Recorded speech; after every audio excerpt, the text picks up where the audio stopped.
sun rose each morning into a sky bleached white with heat, and by noon the air shimmered in waves that made the horizon dance and dissolve. This wasn't the pleasant warmth of early summer, when green grass ripples under gentle breezes. This was heat that cracked the earth open. Heat that turned once lush grasslands into expanses of brittle brown stalks that crunched under every step. The drought began in spring and never broke. April rains that usually soaked the plains and coaxed prairie grass to shoulder height simply didn't come. May stayed dry. By June, the creeks that normally ran year-round had become chains of stagnant pools, shrinking daily, ringed with the desperate tracks of cattle and wildlife competing for every drop. Ranchers watched their grasslands with growing unease, but not yet alarm. Bad years happened. The West was unpredictable. Surely the rains would come eventually. Surely this was just a temporary dry spell. They were running more cattle than the land had ever supported. That was the problem, though few admitted it. The rye cattle boom of the early 1880s had been intoxicating. Eastern investors and European nobility had poured money into Western ranching, seduced by stories of limitless grass and cattle that reproduced themselves into fortunes. Ranchers who'd started with a few hundred head now ran thousands. Some operations counted their cattle in the tens of thousands. The math was simple and irresistible. Cattle bought in Texas for $10 a head could be driven north, fattened, on free grass, and sold in Chicago for $40, $50, sometimes $60. The Great Plains were an enormous, rent-free feedlot. The grass was free, the water was free. All you needed was cattle and cowboys to watch them, except the grass wasn't limitless, and the water wasn't guaranteed, and running 10 times more cattle than the land could sustainably support worked fine until conditions turned bad. That summer, conditions turned very bad indeed. Prairie fires became constant. The dry grass ignited from lightning strikes, from careless campfires, from sparks off, wagon wheels striking rocks. Once started, fires raced across the plains for miles, sometimes days, consuming what little forage remained. Cowboys fought these fires with wet blankets and desperate prayer, but mostly they just watched the range burn, knowing each acre of blackened stubble meant less food for the cattle that fall in winter. By late summer, water sources that had never gone dry in memory went dry. Springs that had sustained homesteads for years simply stopped flowing. Rivers that normally ran strong became braided trickles through wide, cracked mudflats. Ranchers began to panic, moving herds constantly in search of water and grass, often finding neither. The cattle themselves began to show the strain. They should have been fat and sleek, building reserves for winter. Instead, their ribs became visible. Their hip bones protruded. They moved sluggishly, conserving energy because they weren't getting enough food to burn. Range cows that should have weighed 900 pounds were coming in at 600, 700 if they were lucky. And still, the cattle companies shipped in more stock. The pressure from investors back east, from shareholders in London and Edinburgh who'd never seen a prairie or a longhorn, was relentless. Maximize the herd. Use every acre. The reports sent back to investors spoke of temporary setbacks and cyclical weather patterns, but projected ever-increasing profits.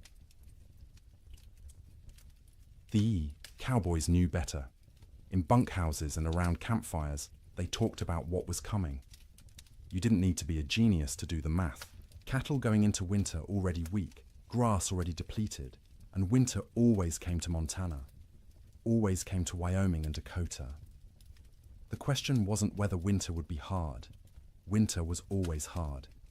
The question was whether the cattle and the men who tended them could survive it in their already weakened state. Then came the signs. The old-timers noticed first. In early November, almost a month earlier than usual, the geese began flying south, not in their typical leisurely migrations, but in huge, urgent flocks that darkened the sky and flew from dawn to dusk. They weren't stopping to feed in the prairie ponds. They were getting out. Beavers, whose lodges dotted every creek and river, were observed gathering more wood than anyone had ever seen. They piled branches and logs until their lodges looked like timber fortresses rising from the water. Animals preparing for something. The cattle themselves grew thicker coats, not just the usual winter hair, but shaggy, dense fur that made them look like bison. Ranch hands joked about it nervously. "Looks like the cows know something we don't," they'd say, and try to laugh, but the laughter always sounded forced. Weather-wise ranchers, men who'd spent decades reading the land and sky, felt it in their bones. The air pressure fluctuated wildly. The wind patterns shifted strangely. The autumn sunset cast peculiar colors across the clouds, orange and purple and sickly green, like bruises spreading across the horizon. November brought the first snow, not the gentle, melting dustings that sometimes came and went in autumn, but real snow. Serious snow. It fell for 3 days, accumulated to 8 inches in places, and when it finally stopped, the temperature dropped below zero for the first time that season. That snow melted eventually, as November snow often did, but it served as warning. Winter was coming early. Winter was going to be serious. The smart ranchers, the cautious ones, began laying in extra hay, stockpiling firewood, bringing cattle closer to ranch headquarters, where they could be watched and, if necessary, fed through bad stretches. But most didn't. Most couldn't. The scale of operations had grown too large. You couldn't barn 20,000 head of cattle. You couldn't buy enough hay to feed them through a Montana winter even if you wanted to. The entire business model of open-range ranching depended on cattle foraging for themselves, year-round, regardless of weather. This had worked mostly for years. The previous winters had been unusually mild. Cowboys spoke wistfully of the winter of '85, when temperatures barely dropped below freezing and cattle grazed comfortably all season. Or '84, when snow came late and melted early. They'd gotten complacent. The land had been kind, and they'd mistaken kindness for weakness. In December, the unease grew. The air felt wrong, too still, too heavy. The sky stayed overcast for weeks, a low ceiling of grey that pressed down like a lid. Snow fell intermittently, never enough to cause real problems, but enough to dust the brown grass white and make foraging harder for cattle already struggling. Christmas came and went. Cowboys celebrated in bunkhouses with what meager supplies they had. Some ranches managed a turkey or goose. Most made do with beans and bacon and whatever whiskey had survived the year. They sang songs and told stories and pretended everything was normal, but the worry was always there. A cold knot in every stomach. New Year's Day, 1887 dawned clear and brutally cold, -20 degrees in some places, but clear. You could see for miles, the snow-dusted prairie rolling away to a horizon sharp as a knife edge. Cowboys rode out to check on cattle, found them bunched in coulees seeking shelter from the wind, but alive, still managing. For 8 more days, the cold held, but remained bearable, survivable. Cattle poured through snow to reach grass. Cowboys kept fires burning in bunkhouses and took turns on night watch. Ranchers' wives cooked enormous meals, knowing their men needed calories to stay warm. And then came January 9th. The morning started deceptively calm. The killing wind from the north that had blown for days suddenly stopped. The temperature rose, slightly enough that men went out without their heaviest coats. There was even talk of a Chinook coming, one of those warm winds that could raise temperatures 40 degrees in an hour and melt snow in a day. But this wasn't a Chinook coming. This was something else entirely. The calm before the storm isn't just a saying. It's meteorological reality. The stillness that morning was the pressure dropping, the atmospheric conditions realigning, the sky gathering its strength to unleash something that would be remembered for generations. By mid-morning, the first flakes fell. By noon, the world had disappeared into white, and the temperature, instead of rising, began to fall, and fall, and fall, until cold became something no one on the northern plains had experienced before, until winter stopped being a season and became an enemy that wanted everything dead. The autumn of warnings was over. The winter of death had arrived. The bunkhouse sat low against the prairie, a squat rectangle of rough-hewn logs chinked with mud and moss that had dried and cracked over successive seasons. It wasn't designed for comfort. It was designed to be built quickly and cheaply to house as many men as possible in the smallest space and to provide just enough shelter to keep those men alive through winter so they could work come spring. Most bunkhouses were single rooms, maybe 30 feet long and 15 wide, with a ceiling so low a tall man had to duck under the support beams. The logs were never properly squared, so gaps showed between them, filled haphazardly with whatever materials were at hand. Clay, newspaper, old rags, horsehair mixed with mud. In winter, you could stand in the middle of the room and see daylight. Through a dozen cracks, and where light came through, so did wind. The door was thick plank, hung on leather hinges because metal hinges were expensive and had to be freighted in from distant towns. It never quite fit the frame, so a gap at the bottom let in a constant stream of cold air that flowed across the floor like invisible water. Cowboys stuffed rags under it every night. By morning, frost would have formed on those rags, turning them stiff as boards. There was usually one window, if you could call it that, a square cut in the logs, covered with oiled paper stretched over a wooden frame. Or if the ranch had any money, actual glass brought in at considerable expense and constantly at risk of cracking in the cold. Most bunkhouses just had the oiled paper, which let in a murky amber light during the day and absolutely nothing at night. The bunks lined both long walls, stacked 2 or 3 high depending on how many men the ranch employed. Each bunk was nothing more than a wooden frame, rope webbing stretched across it in a grid. And on top of that, if you were lucky, a thin mattress stuffed with prairie hay. If you weren't lucky, just the rope webbing and whatever blankets you owned. The hierarchy of bunks was established and rigid.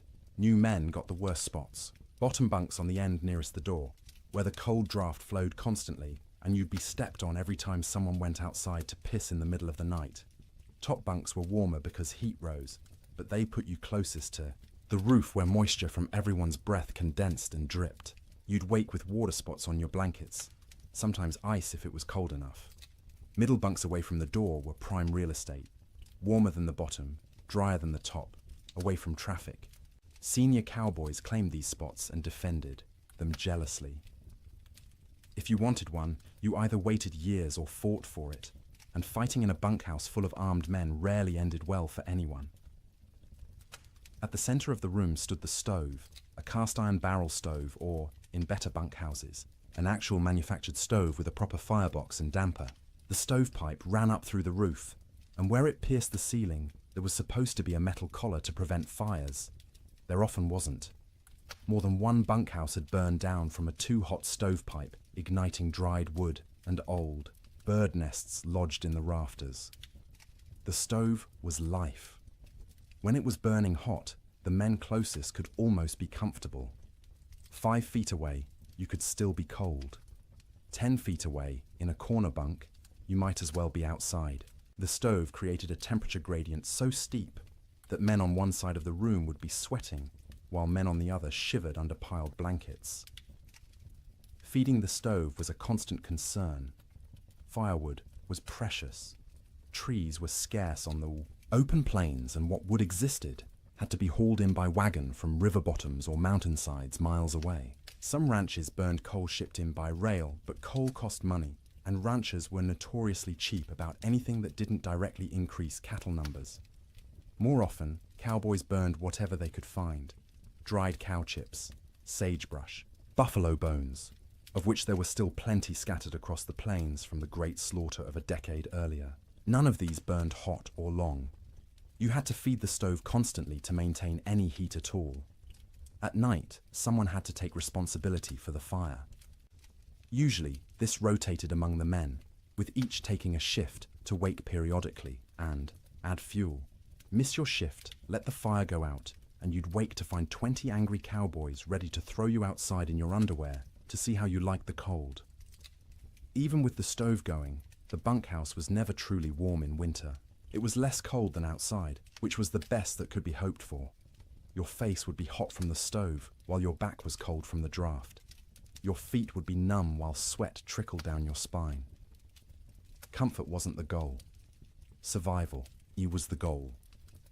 Make it to morning alive and functional. That was success.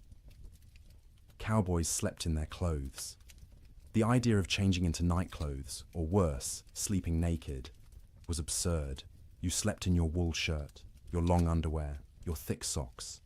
On the coldest nights, you kept your pants on. Your hat stayed on your head or under it as a pillow, because hats were expensive, and you didn't want someone stealing yours while you slept. Boots were the exception. You took off your boots because sleeping in boots was miserable, and because boots needed to dry. They'd sit by the stove all night, the leather slowly warming and releasing the accumulated moisture of the day. The smell of drying leather mixed with the smell of unwashed men, wet wool, tobacco smoke, and the acrid tang of burning sage or cow chips. The smell of a bunkhouse was indescribable to anyone who hasn't experienced it. 40 men living in close quarters, bathing rarely because hauling and heating water was labor-intensive and rarely worth the effort. Clothes worn for weeks or months without washing, because washing meant they'd be wet and might not dry in winter, and wet clothes could kill you. The privy was outside, so men used a bucket in the corner at night rather than brave the cold, and that bucket added its own special contribution to the atmosphere. Tobacco smoke hung in layers because every cowboy who could afford it smoked too, passed the time.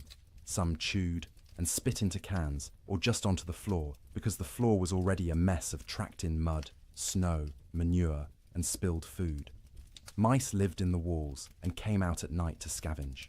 You could hear them scratching and squeaking, see them dart across the floor in the stove light. Some cowboys tried to kill them. Most gave up. There were always more mice, as long as they didn't chew holes in your blankets or get into the food. Stores, you learned to coexist. The sounds of a bunkhouse at night were particular. The wind outside, constant, varying from low moan to sharp whistle, depending on its strength and the gaps it found. The stove ticking as metal expanded and contracted with temperature changes. The creak of rope webbing as men shifted in their bunks, the thump of boots being pulled off and dropped on the floor. Snoring. Dear God, the snoring. 40 men in one room meant you'd have at least 10 serious snorers. Deep, rattling snores that shook the bunks. High, whistling snores that pierced through any attempt at sleep. Snores that stopped and started, until you'd lie there waiting for the next one, unable to relax. Sometimes men would throw boots at particularly bad snorers. Sometimes it helped. Usually it just made everyone else laugh and the snorer angry. Coughing was constant. The cold, the dust, the smoke, the close quarters meant everyone had some kind of lung affliction. Dry, hacking coughs that went on for minutes. Wet, rattling coughs that made you wonder if the man would survive the night. Cowboys coughed themselves, awake, coughed themselves back to sleep, coughed their way through the entire winter. Conversations happened in the dark. Men talked about home, about women, about cattle, about anything but the cold pressing in from all sides. Some conversations were quiet, just between neighbors in adjacent bunks. Others involved the whole room, stories being told and retold, jokes that weren't funny but made everyone laugh because laughter was warmth of a different kind. Letters were read and reread by stovelight. A letter from home was precious, and a cowboy might read the same letter 100 times through a winter, memorizing every word, every loop of handwriting, every piece of news from a world that felt impossibly far away. Some men prayed. You'd hear whispered prayers in the darkness, usually from the younger cowboys, the ones still new enough to the work that death seemed like a possibility rather than an inevitability. Older hands didn't pray much. They'd made their peace with whatever was coming, or they'd stopped believing anything was listening. The bedding itself deserves attention. Each cowboy owned his own bedroll, a collection of blankets, and maybe a quilt that he'd rolled up and carried with him from job to job. These blankets were wool, heavy and scratchy, and they accumulated the smell of their owner, along with the smell of horses, cattle, campfire smoke, and prairie dirt. In the bunkhouse, you'd unroll your bedding onto the rope webbing, which sagged under your weight and provided almost no cushioning. The ropes left permanent patterns pressed into your back and legs. After a few weeks, you stopped noticing. Your body just accepted that sleep meant discomfort and adjusted expectations accordingly. On the coldest nights, men piled every blanket they owned on top of themselves. 3 blankets, 4, 5 if they had them. The weight was crushing, but weight meant warmth, and warmth meant survival. Some cowboys, the poorest ones or the newest, didn't have enough blankets. They'd sleep in their coats, under their coats, wrapped in saddle blankets that smelled of horse sweat and mold. The truly desperate would share bunks, 2 men pressed together for body heat, which was awkward and carried implications, but was better than freezing. You'd see this more in the deepest cold, when propriety mattered less than waking up with all your fingers and toes. Getting into bed was a shock every night. The blankets had been sitting in the ambient temperature of the bunkhouse all day, which meant they were cold, not frozen, but cold enough that sliding under them made you gasp. Your body heat would eventually warm the space between blankets, but it took 20 minutes, half an hour, of shivering and curling into yourself before that happened. Some cowboys heated rocks in the fire and wrapped them in cloth to put in their bunks. This worked for about an hour, providing a spot of genuine warmth for your feet or your hands. After that, the rocks were just heavy, cooling lumps taking up space, and you'd have to decide whether the effort of getting up and throwing them out was worth the loss of heat from opening your blanket cocoon. Sleep, when it finally came, was never restful. You were always partially aware of the cold trying to find you, aware of the fire and whether it was still burning, aware of the other men around you, their sounds and movements, aware that if something went wrong, a fire, a medical emergency, a blizzard bad enough that the whole bunkhouse might collapse, you needed to be able to wake and move. Cowboys learned to sleep light, a skill born of necessity. In summer, you slept light because you might need to deal with stampeding cattle or approaching storms. In winter, you slept light because the alternative was dying without noticing. The nights stretched long, 15, 16 hours of darkness in the depths of winter. You couldn't stay awake for all of it. Candles and lamp oil were too expensive to burn for light. So you slept in stages. A few hours, then wake when the fire needed tending. A few more hours, wake because your body was too cold or needed to piss. A few more hours, wake because someone else was moving around, or coughing, or because your back hurt too much to stay in one position. This broken sleep was exhausting in its own way. You'd wake in the morning having technically slept for hours but feeling like you'd barely rested at all. That was winter sleep in a bunkhouse. Not the deep, renewing sleep of comfortable beds in warm rooms, but the fitful, survival-focused sleep of men living on the edge of catastrophe, every single night, for months on end. And when the great die-up came, when the temperature dropped to 60 below, and the wind tried to tear the roof off, and the cattle began dying by the thousands, even, that inadequate sleep became nearly impossible. Because how do you sleep when the world outside is ending? How do you close your eyes when you know morning might reveal losses beyond comprehension? You learn because you have no choice. You sleep because your body demands it. Brief, shallow, troubled sleep punctuated by periods of lying awake in the dark, listening to the wind scream, and wondering if you'll live to see spring. Morning came late on January 9th, the sun rising somewhere behind thick grey clouds that had settled over the plains like a lid. Cowboys rolled out of their bunks around 6, the usual time, groaning and stiff from another night on rope webbing and thin mattresses. The bunkhouse was cold, but not impossibly so. Maybe 20 degrees inside, which meant the fire had held through the night. That was a victory. They pulled on boots that had spent the night by the stove, the leather still warm to the touch, stomped their feet to get blood flowing, stretched arms and backs that ached from the perpetual cold. Someone got the coffee going, pouring water from buckets that had a thin skim of ice on top despite being inside. The foreman, A weathered man named Jack Thompson, on one particular ranch in Montana, stuck his head out the door to check conditions. The wind that had been blowing hard from the north for days had stopped completely, dead calm. The air felt heavy, thick, like you could almost chew it. Temperature had risen slightly overnight, maybe up to freezing, or close to it. "Might be a Chinook coming," Jack said, and a few of the men perked up. A Chinook, that warm wind that could raise temperatures 40 degrees in an hour, would be salvation, would give the cattle a break, would let everyone breathe a little easier. But the old-timers in the room, men who'd spent 20, 30 winters on the northern plains, exchanged glances and said nothing. The calm felt wrong. The air pressure made their joints ache more than usual. This wasn't a Chinook. This was something else. Breakfast was the usual. Beans warmed up from the night before. Fried salt pork. Biscuits if the cook had bothered to make them, which he usually didn't. Coffee, hot and bitter and strong enough to dissolve the spoon. The men ate quickly, not talking much.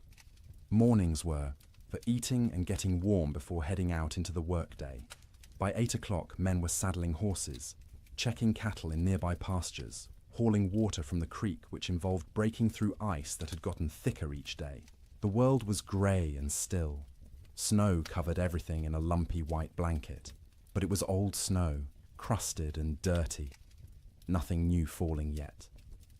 Around mid-morning, maybe 10 or 10:30, someone noticed the first flakes. Tiny things, falling straight down. No wind to push them sideways. They accumulated on coat sleeves, on hat brims, on the backs of cattle who stood motionless, already conserving energy. Within 30 minutes, the flakes had gotten larger and were falling more densely. The grey sky seemed to lower, pressing down, until it felt like you could reach up and touch it. Visibility, which had been miles, dropped to maybe a quarter mile, then less. Cowboys on the range started heading back to the bunkhouse. This was going to be a storm, and you didn't want to be caught out in a storm. The foreman sent riders to gather men from distant line camps to make sure everyone got back to the main ranch before conditions got bad. But conditions got bad faster than anyone expected. By noon, the wind returned. Not gradually building, but suddenly, like someone had opened a door. It came from the north, from Canada, from the Arctic, and it came with a howl that made horses shy and men grab for their hat brims. The temperature, which had been hovering near freezing, began to fall. 1 degree, 2 degrees, 5. The wind picked up the falling snow and threw it horizontally. Visibility dropped to 50 feet, then 20. Within an hour of the wind starting, you couldn't see your hand held at arm's length. The world became a screaming white chaos, where direction lost all meaning. Cowboys who'd been a mile from the bunkhouse when the wind started faced a terrible choice. Try to make it back and risk getting lost and dying, or try to find any shelter at all and hole up until it passed. Some made it back, stumbling into the bunkhouse half frozen, faces covered in ice where their breath had condensed and frozen, in their scarves. Others weren't so lucky. A young cowboy named Billy Henderson, 18 years old, had been checking on a small herd in a draw maybe 2 miles from the main ranch. When the storm hit, he tried to make it back. His horse refused to face into the wind, kept trying to turn and run south. Billy fought the horse, knowing that south led away from shelter, from life. The horse won the fight, turned, and ran with the storm. Billy's body was found 3 weeks later, 15 miles south of the ranch, frozen solid, still in the saddle. The horse had died beneath him, also frozen, its legs locked in a final stride. Billy had tied himself to the saddle with his lariat so he wouldn't fall off. It hadn't saved him, but that tragedy was still in the future. At noon on January 9th, Billy was just missing, and everyone assumed he'd found shelter somewhere and would show up when the storm passed. People didn't yet understand that this storm wasn't going to pass. Not in hours, not in days. The temperature kept falling. By 2 in the afternoon, it was 0. By 4, it was 20 below. The wind, instead of slacking, grew stronger. It found every crack in every wall, every gap in every window frame. In the bunkhouse, men stuffed blankets against the door, hung canvas over the oiled paper window, and fed the stove constantly. But the cold still invaded. Snow didn't just fall. It flew sideways, driven by wind that hit 50, 60 miles per hour in gusts. The snow was fine and dry, almost like dust, and it found its way through impossibly small openings. It drifted through the cracks between logs. It sifted around the doorframe despite the blankets stuffed there. It even seemed to come down the stovepipe, hissing when it hit the hot metal. Inside the bunkhouse, men watched drifts form along the walls. Inside the building, snow accumulated in the corners, under the bunks, anywhere the wind could push it. They swept it out, but it just came back. Eventually, they gave up and let it pile. The sound was overwhelming. The wind screamed. There's no other word for it. A constant, piercing shriek that vibrated in your bones and made thought difficult. It rose and fell in waves, sometimes dropping to a mere roar before surging back to that terrible scream. Men had to shout to be heard 3 feet away. Between the wind's screams came other sounds. The building itself groaning under the assault. The roof lifting and settling as wind tried to peel it off. The sharp crack of wood contracting in the cold. The rattle of the stovepipe shaking in its collar. And from outside, distant but unmistakable, the sound of cattle, bawling, calling, the sound of thousands of animals confused and frightened and beginning to suffer. The cowboys listened to that sound and knew they were helpless. You couldn't go out in this. Going out meant dying. The cattle were on their own. The temperature hit 40 below by midnight. Inside the bunkhouse, with the stove glowing red hot, the temperature near the stove was maybe 50 degrees. 10 feet away, it was freezing. 20 feet away, in the corner bunks, water left in cups froze solid.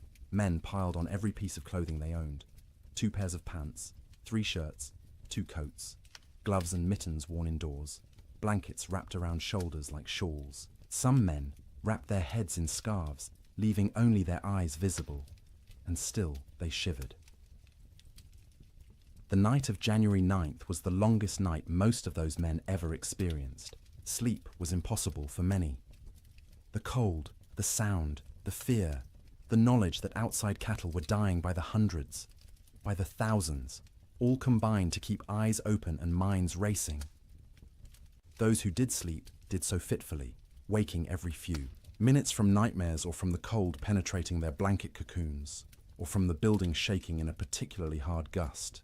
The fire had to be fed constantly, every 15 minutes, every half hour at most, because letting it die meant everyone would die with it. Men took shifts by silent agreement. One would get up, face the cold outside his blankets, feed the stove, and retreat. An hour later, someone else would do the same. All night long through those terrible hours, they kept the fire alive, and the fire kept them alive. But just barely. By dawn on January 10th, 16 inches of snow had fallen, though you couldn't measure it accurately because the wind had sculpted it into drifts 20 feet high in some places, while scouring other areas down to bare ground. The temperature had dropped to 46 below zero. The wind hadn't slacked at all, and the storm was just beginning. This wasn't a 2-day blizzard that would blow through and leave clear, cold weather behind. This was the start of a meteorological siege that would last, with brief breaks, through all of January, through February, into March. The great die-up had begun. Men didn't know that yet, huddled in bunkhouses across Montana, Wyoming, and Dakota Territory. They thought they were waiting out a bad storm. A few days, maybe a week, and it would clear. The cattle would be weak and scattered, but they'd recover. Spring would come, as it always did. They didn't yet understand that the world outside was dying, that cattle were already freezing where they stood, eyes frozen shut, ice forming over their nostrils with each breath, slowly suffocating as they slowly froze. That the open range, cattle industry, the boom that had made fortunes and drawn investors from around the world, was ending in that screaming wind. All they knew was cold. Cold beyond anything most had experienced. Cold that hurt to breathe, that made your lungs ache, that turned your breath to ice crystals before it could fully leave your mouth. Cold that was no longer just weather, but an active presence, a malevolent force trying to kill everything that lived.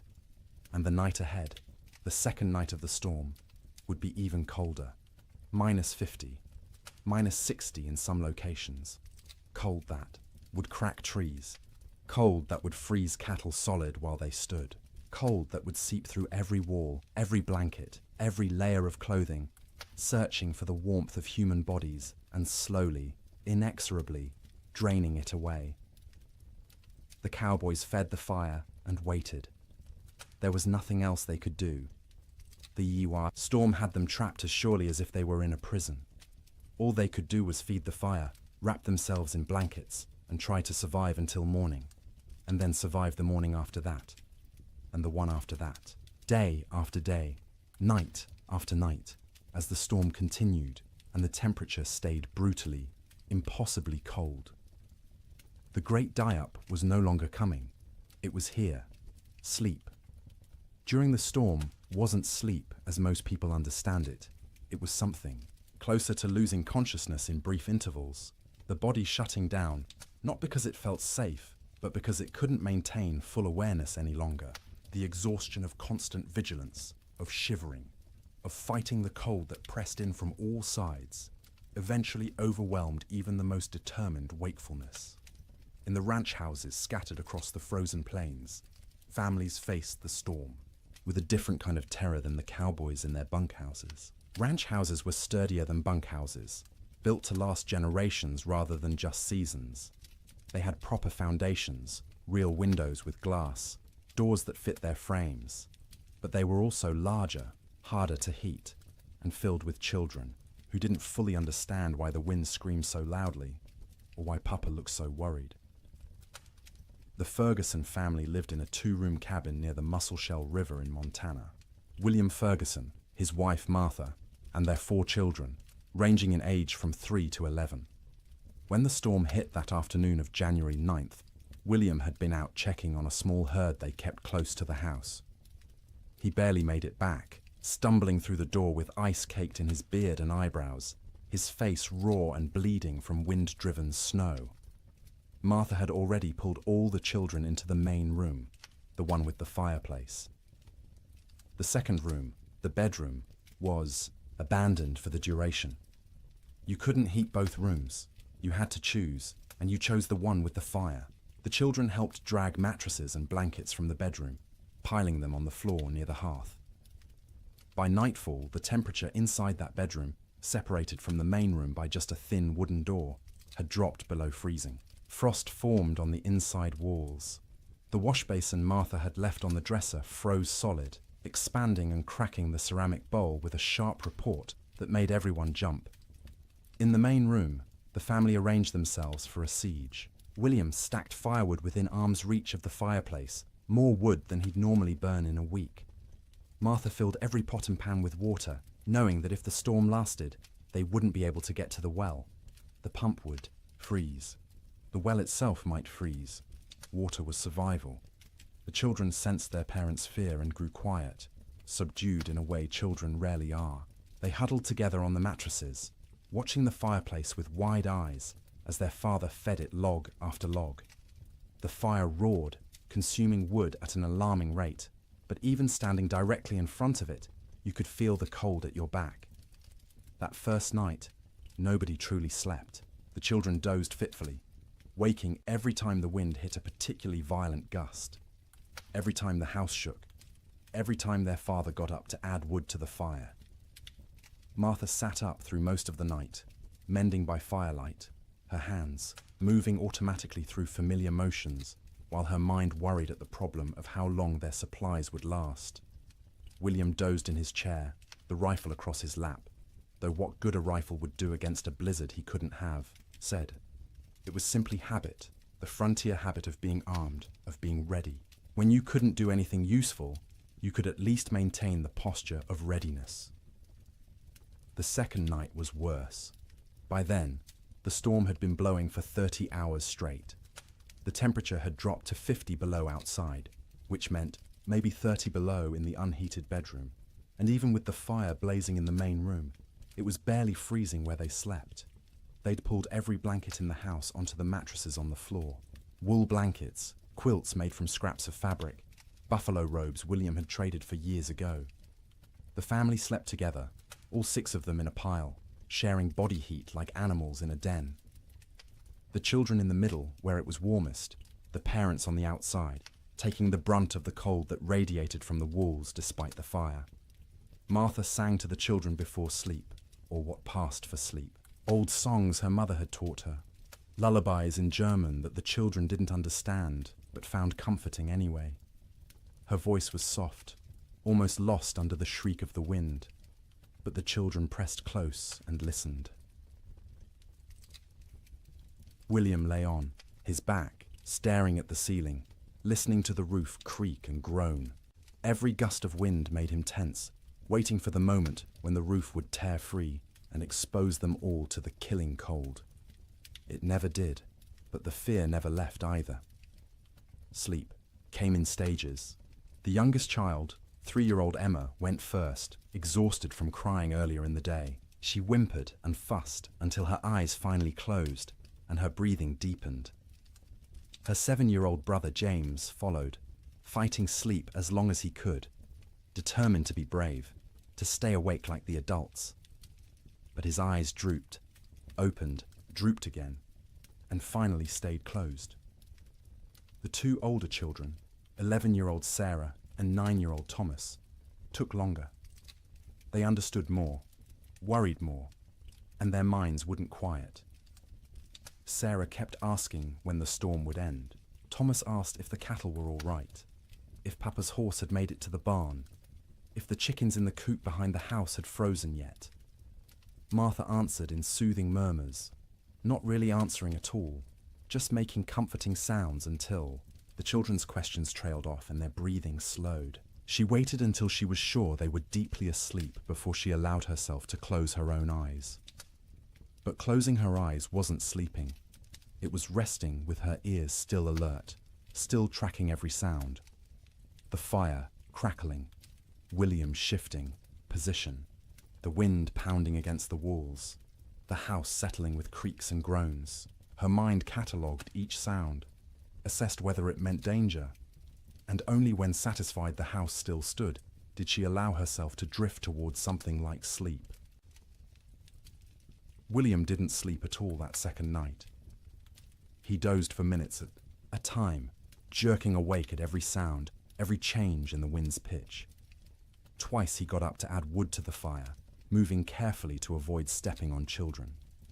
Each time he stood, the cold away from the fire hit him like a physical blow. The air near the ceiling was noticeably colder than the air near the floor. Heat rose but couldn't escape fast enough through the gaps in the roof, so it pooled up there, wasted, while down where they slept, it was barely enough. Around midnight, by William's pocket watch, Emma woke crying. She was cold, she said, her teeth chattering.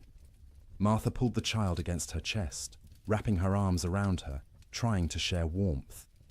Emma's feet were like ice, even though she wore wool socks and was buried under blankets. Martha rubbed the small feet between her hands, trying to restore circulation, terrified of frostbite. The child eventually quieted and fell back into restless sleep. But Martha stayed awake, feeling those cold little feet pressed against her stomach, wondering how much longer the storm could possibly last. The third night, exhaustion had set in so deeply that sleep came easier, even though conditions had gotten worse. The temperature outside bottomed out at 63 below zero. Inside, with the fire consuming wood at a frightening rate, they'd managed to keep the room at maybe 15 degrees, cold enough to see your breath, cold enough that the water in the pots near the fire had a skim of ice if you didn't stir it regularly, but not cold enough to kill. Not yet. The family had learned the rhythm of storm sleep. The children slept piled in the center, a tangle of arms and legs and shared warmth. The parents took turns in short shifts. Martha sleeping for 2 hours while William tended the fire and watched. Then William sleeping for 2 hours while Martha kept vigil. During her watch, Martha would sit close to the fire, feeding it, listening to her children breathe, and praying silently. She'd been raised Lutheran, not given to emotional displays, of faith, but now she prayed with desperate intensity. For the storm to end, for the wood to last, for her children to wake warm in the morning, for spring to come, impossible as that seemed in the howling dark. During his watch, William planned how to ration the wood, where to find more if it ran out, though going outside was suicide in these conditions. What they'd do when the food ran low. They had beans, flour, salt pork, and cornmeal. Enough for maybe 2 weeks if they were careful. But what if the storm lasted longer? What if they couldn't get to town when it ended because the snow was too deep? These thoughts circled endlessly, keeping him awake even during his supposed sleep shifts. He'd lie down, close his eyes, and his mind would immediately start calculating. How many logs they'd burned, how many were left, how cold it was, how long they could survive. The children slept better than the adults, helped by the simple resilience of youth. Their bodies demanded sleep and they gave in to it, even in conditions that would have seemed impossible before the storm.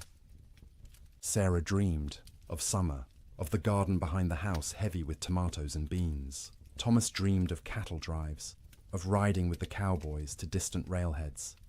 James dreamed confused child dreams that he couldn't remember on waking. Emma didn't dream at all, or if she did, they were wordless and forgotten. They'd wake periodically, usually needing to pee, which meant using the chamber pot in the corner because going to the outhouse meant death. The chamber pot became part of the room's landscape, emptied by William each morning by simply opening the door and throwing its contents out into the snow. It would freeze before it hit the ground. Martha developed a system for keeping track of the children during sleep. She'd reach out periodically, feeling for each small body, making sure everyone was still breathing, still warm enough. If a child had worked their way to the edge of the pile where it was colder, she'd gently pull them back to the center. If blankets had been kicked off, she'd rearrange them. This constant vigilance meant she never truly rested. Even during her sleep shifts, part of her brain stayed active, monitoring. She'd wake fully alert if a child coughed or moved suddenly, ready for crisis. Only after checking that everything was fine would she allow herself to drift back down. By the fourth night, a strange numbness had set in. The storm continued, would continue, had always been continuing, and would always continue. It became hard to remember a time before the storm, hard to imagine a time after. The world had narrowed to this room, this fire, this pile of blankets, these bodies pressed together against the cold. Sleep became deeper out of sheer exhaustion. The body can't maintain high alert indefinitely. At some point it simply gives up and crashes, regardless of external conditions. The children slept hard, twitching occasionally, making small sounds, but not fully waking. Martha and William slept in longer stretches, waking only when their internal alarms screamed that the fire needed tending or a child needed checking. The quality of that sleep was poor, dreams were vivid and often nightmarish. Martha dreamed of water freezing in her children's lungs, turning them to ice from the inside out. William dreamed of the roof tearing away and snow pouring in, burying them all in a white tomb. They'd wake gasping, hearts pounding, and need several seconds to remember where they were, that they were still alive, that the nightmare wasn't real. Not yet, but underneath the nightmares was the simple, animal relief of being horizontal, of having their eyes closed, of not having to actively fight the cold for a few hours. Their bodies took what rest they could get, storing it against future need, repairing what damage they could before the next crisis. In bunkhouses across the territory, cowboys experienced similar struggles. The difference was they had no children to protect, which freed them from that particular anxiety, but they also had less motivation to push through. A man alone, can give up more easily than a father with children depending on him. Some cowboys did give up, in a sense. They wrapped themselves in every blanket they owned, lay down in their bunks, and simply stopped trying. They'd sleep for 20 hours straight, only waking to eat a little and relieve themselves before returning to their cocoons. This wasn't laziness, it was a survival strategy. In extreme cold with limited food, the best thing you can do is stay still, conserve energy, and wait. Others couldn't do it. The type of man who became a cowboy was often too restless, too active, to simply lie still for days. They'd pace the bunkhouse, drive everyone else crazy, gamble with cards or dice, anything to pass the time and distract from the gnawing fear that the storm might never end. In both bunkhouses and ranch houses, sleep became not rest, but simply another way of enduring. The days and nights blurred together into a continuous state of semi-consciousness, where you were never fully awake, but never fully asleep either. Your body was present, wrapped in blankets near a fire, but your mind wandered strange paths, disconnected from reality. And through it all, the wind screamed. The cold pressed in, the fire consumed wood, and people slept, or tried to sleep, or pretended to sleep, because what else could they do? Going outside meant dying. Staying awake meant slowly going insane from the sound and the fear. So they slept. Poorly, fitfully, desperately. But they slept. And each morning they woke, surprised on some level to find themselves still alive, still, together, the fire still burning. The storm would eventually end, but not yet. Not for many days yet. And each of those days would require sleep stolen from between crises, rest grabbed in brief intervals, dreams haunted by cold and wind, and the terrible knowledge that outside the world was dying. The cattle felt the storm coming before any human did. Their instincts, honed by millennia of evolution, read signs in the air pressure, in the quality of light, in the way the wind tasted. When the first flakes began to fall on January 9th, cattle across the northern plains began to move, not panicked running, purposeful drifting, south, always south, away from the north wind that carried death in its teeth. They moved in groups, small herds combining into larger herds, thousands of animals flowing across the white landscape like a slow river seeking lower ground. Consider one cow, a 3-year-old Hereford mix, red and white, branded with the Rocking M brand on her left hip. She'd been born on this range, knew every coulee and creek, had survived 2 previous winters without particular hardship. She was carrying a calf, due in spring, and the pregnancy had left her thinner than usual going into winter. Not starving, but without the thick layer of fat that would have been ideal. When the snow started falling heavily and the wind began to rise, she was grazing, in a shallow draw with perhaps 50 other cattle.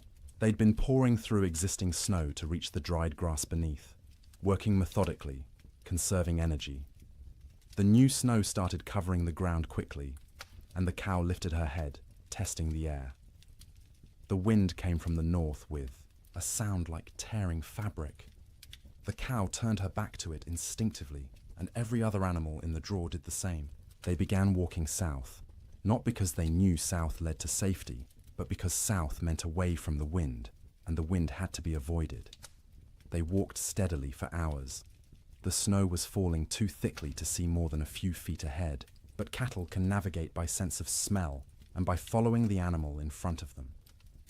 The cow found herself in the middle of the group, which offered some shelter from the wind, but also meant she had to keep moving at whatever pace the herd set. By nightfall, they'd walked perhaps 5 miles. Not far, but the constant fighting against wind and snow was exhausting. The temperature had dropped dramatically, and the cow's breath froze in clouds of white vapor. Ice was forming on her eyelashes, making it hard to see. Her legs ached from pushing through snow that was now knee-deep in places. The herd came to a fence line, relatively new barbed wire strung between posts, to mark the boundary of someone's claimed range. The cattle turned and walked along the fence, looking for a way through or around. They found neither. The fence extended as far as they could sense in both directions. Cattle aren't stupid, but they aren't problem solvers either. Finding their path blocked, they simply stopped. They stood with their backs to the wind, pressed against the fence line, and waited. For what, they couldn't have said. For the wind to stop. For the fence to disappear. For whatever force had always eventually made things better to make things better now. But things didn't get better. The wind increased.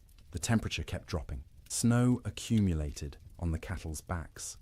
A heavy white blanket that they couldn't shake off because their muscles were already occupied with shivering, with the constant work of generating heat. The cow stood and shivered.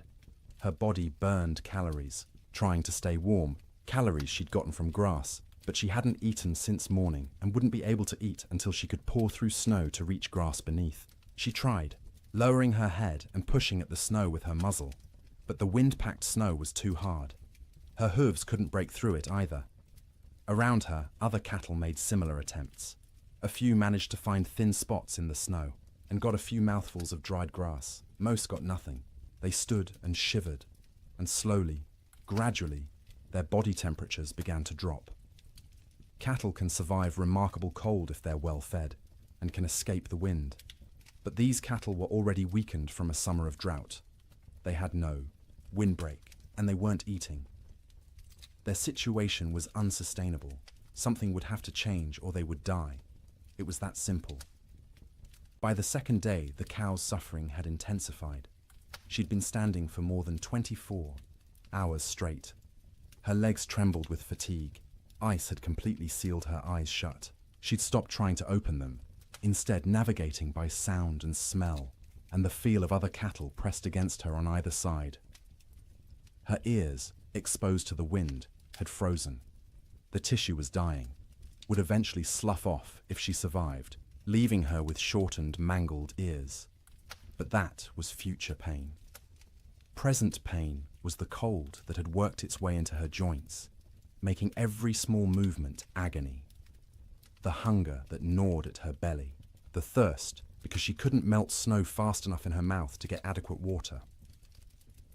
The calf inside her still moved occasionally, little kicks and shifts that she could feel. Some part of her body was still prioritizing that calf, still sending nutrients and warmth to the growing life within. But those resources were running out. The calf was drawing on reserves that no longer existed. Around her, other cattle were in similar condition, some worse. A few calves, born too early that spring and smaller than they should be, had already died, frozen solid while standing, their mothers standing next to them and occasionally lowing in confusion. Older cattle, those with the wisdom of many winters, had tried to move away from the fence to find a coulee or draw that might offer windbreak. Some succeeded and survived. Most simply exhausted themselves walking in circles in the blinding snow and returned to the fence line to die with the herd. By the third day, the cow had stopped shivering. This wasn't because she'd warmed up. It was because her body no longer had the energy to shiver. Shivering is a metabolic furnace, burning calories to generate heat. But she'd burned through all available calories. Her body temperature was dropping toward equilibrium with the air around her. She was freezing to death. Her breathing had slowed. Each breath was an effort, drawing air so cold it hurt her lungs into a body that barely had the energy to exhale. Ice had formed around her nostrils, narrowing the passages, making each breath a fight. She was still standing, but only because the cattle around her held her upright. If they'd moved, she would have fallen. Her legs were locked, frozen in position, no longer taking commands from her failing brain. Her heartbeat had slowed to a sluggish thump-thump, thump-thump, each beat weaker than the last. The calf inside her had stopped moving. Whether it was dead or simply dormant, she couldn't tell, and wouldn't have understood if she could. Her maternal instincts, so strong just days ago, had been overridden by the body's desperate attempt to keep itself alive. Sometime late on the third night, or early on the fourth morning, it's impossible to know exactly when, the cow's heart stopped. 1 beat, 2 beats, then nothing. Her eyes, frozen shut, would never open again. Her legs, frozen in position, would remain standing.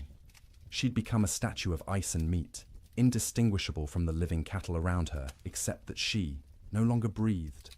She wouldn't fall for days, maybe weeks. The cattle packed around her held her upright, and when they eventually moved or died themselves, she'd topple over, frozen solid, and become one more carcass among thousands littering the plains.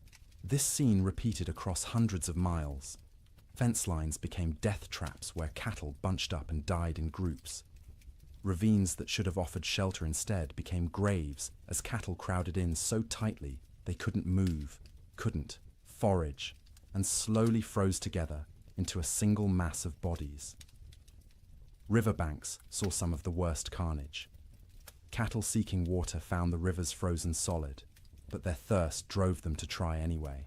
They'd crowd onto the ice, break through into the water beneath, and be unable to climb out. The current would push them under the ice, where they'd drown and freeze simultaneously. Spring would reveal riverbanks lined with carcasses, hundreds of cattle stacked like cordwood wherever the current had deposited them. Some cattle, driven by the wind and their own southward instinct, walked until they literally couldn't take another step. They'd collapse in open prairie, curl into a ball, as best their frozen legs allowed, and die where they fell. Snow would cover them within hours, creating smooth white mounds that looked like natural drifts until spring melt revealed the truth beneath. The death toll was staggering in ways that are hard to comprehend. A single large ranch might lose 10,000 head. Smaller operations lost everything. The Chicago stockyards, which normally received thousands of cattle per week from the northern plains, received almost none for months. The market for beef collapsed because there were no cattle left to sell. But numbers don't capture the reality. Numbers are abstract. The reality was hundreds of thousands of individual animals, each experiencing their own version of the cow's suffering. Each one cold, each one hungry, each one slowly freezing while standing in a wind that wouldn't stop screaming. Cowboys, safe in bunkhouses, could do nothing but listen to the cattle bawl. That sound, the massed calling of thousands of distressed animals, carried even over the wind. It rose and fell through the days and nights of the storm, a soundtrack of suffering that haunted the men who heard it. Some cowboys tried to help. They'd bundle up in every piece of clothing they owned, tie ropes around their waists, and venture out into the storm, with the other end of the rope tied to the bunkhouse door so they could find their way back. They'd struggle to where they thought. Cattle were usually unable to see them even when standing next to them, and try to herd them towards some shelter. It never worked. The cattle wouldn't move, or couldn't move, and the cowboys would burn through their body heat in minutes. Barely, enough time to stumble back to the bunkhouse before frostbite claimed fingers and toes. They'd collapse inside, gasping and shaking, and lie near the stove for hours trying to warm up while listening to the cattle continue to bawl outside. Eventually, the bawling stopped. Not all at once, but gradually over days. Fewer and fewer, voices as more and more cattle died. By the end of January, the prairie was silent except for the wind. Silent because there was almost nothing left alive to make sound. The cattle of the open range, those millions of animals that had made fortunes for ranchers and fed the growing cities of America, were gone. The survivors, scattered and traumatized, would take years to recover. Most would never be found, lost in coulees and ravines where their carcasses would feed wolves and coyotes through the remainder of winter. The Great Die-Up earned its name from the cattle. They died in numbers beyond counting, in suffering beyond imagining. And every single death was quiet, private. The animal alone in the storm, except for other dying animals. No comfort, no relief, just the cold and the wind, until the end came, and the shivering finally stopped. Food became an obsession within days of the storm's arrival. Not because people were starving, not yet, but because every meal consumed was one fewer meal in reserve, and no one knew how long the storm would last or when resupply would be possible. Every bite carried the weight of calculation. Every pot of beans represented diminishing stores that might need to last weeks or months. In the Ferguson ranch house, Martha inventoried their supplies on the second day of the storm. She did this by candlelight while the children slept, and William kept watch by the fire. She counted every bag of flour, every pound of cornmeal, every strip of salt pork hanging from the rafters of the cold bedroom. She measured beans by the cupful, rice by the handful, and wrote everything down in careful columns in a ledger book. Flour, 42 pounds. Cornmeal, 18 pounds. Dried beans, maybe 30 pounds, 3 different varieties mixed together in a burlap sack. Salt pork, 14 strips, some thick, some thin. Rice, 5 pounds. Sugar, 3 pounds, precious and rationed even before the storm. Coffee, 2 pounds of beans, still in their burlap sack, aromatic and dark. Salt, plenty, a whole sack, bought last fall. Lard, a good supply, stored in a crock. Dried apples, half a sack, from their own trees. Molasses, 1 jug, nearly full. She did the math in her head, working through possible scenarios. 6 people eating 3 meals a day, 18 meals per day. If they were careful, if they stretched everything, if they didn't waste a single bite, they had perhaps 3 weeks of food, maybe 4 if they went hungry. 3 weeks seemed like plenty. No storm lasted 3 weeks, but Martha had learned in her years on the frontier to plan for the impossible, because the impossible happened with disturbing regularity. So she began rationing from day 1, before hunger forced the decision. Breakfast became smaller.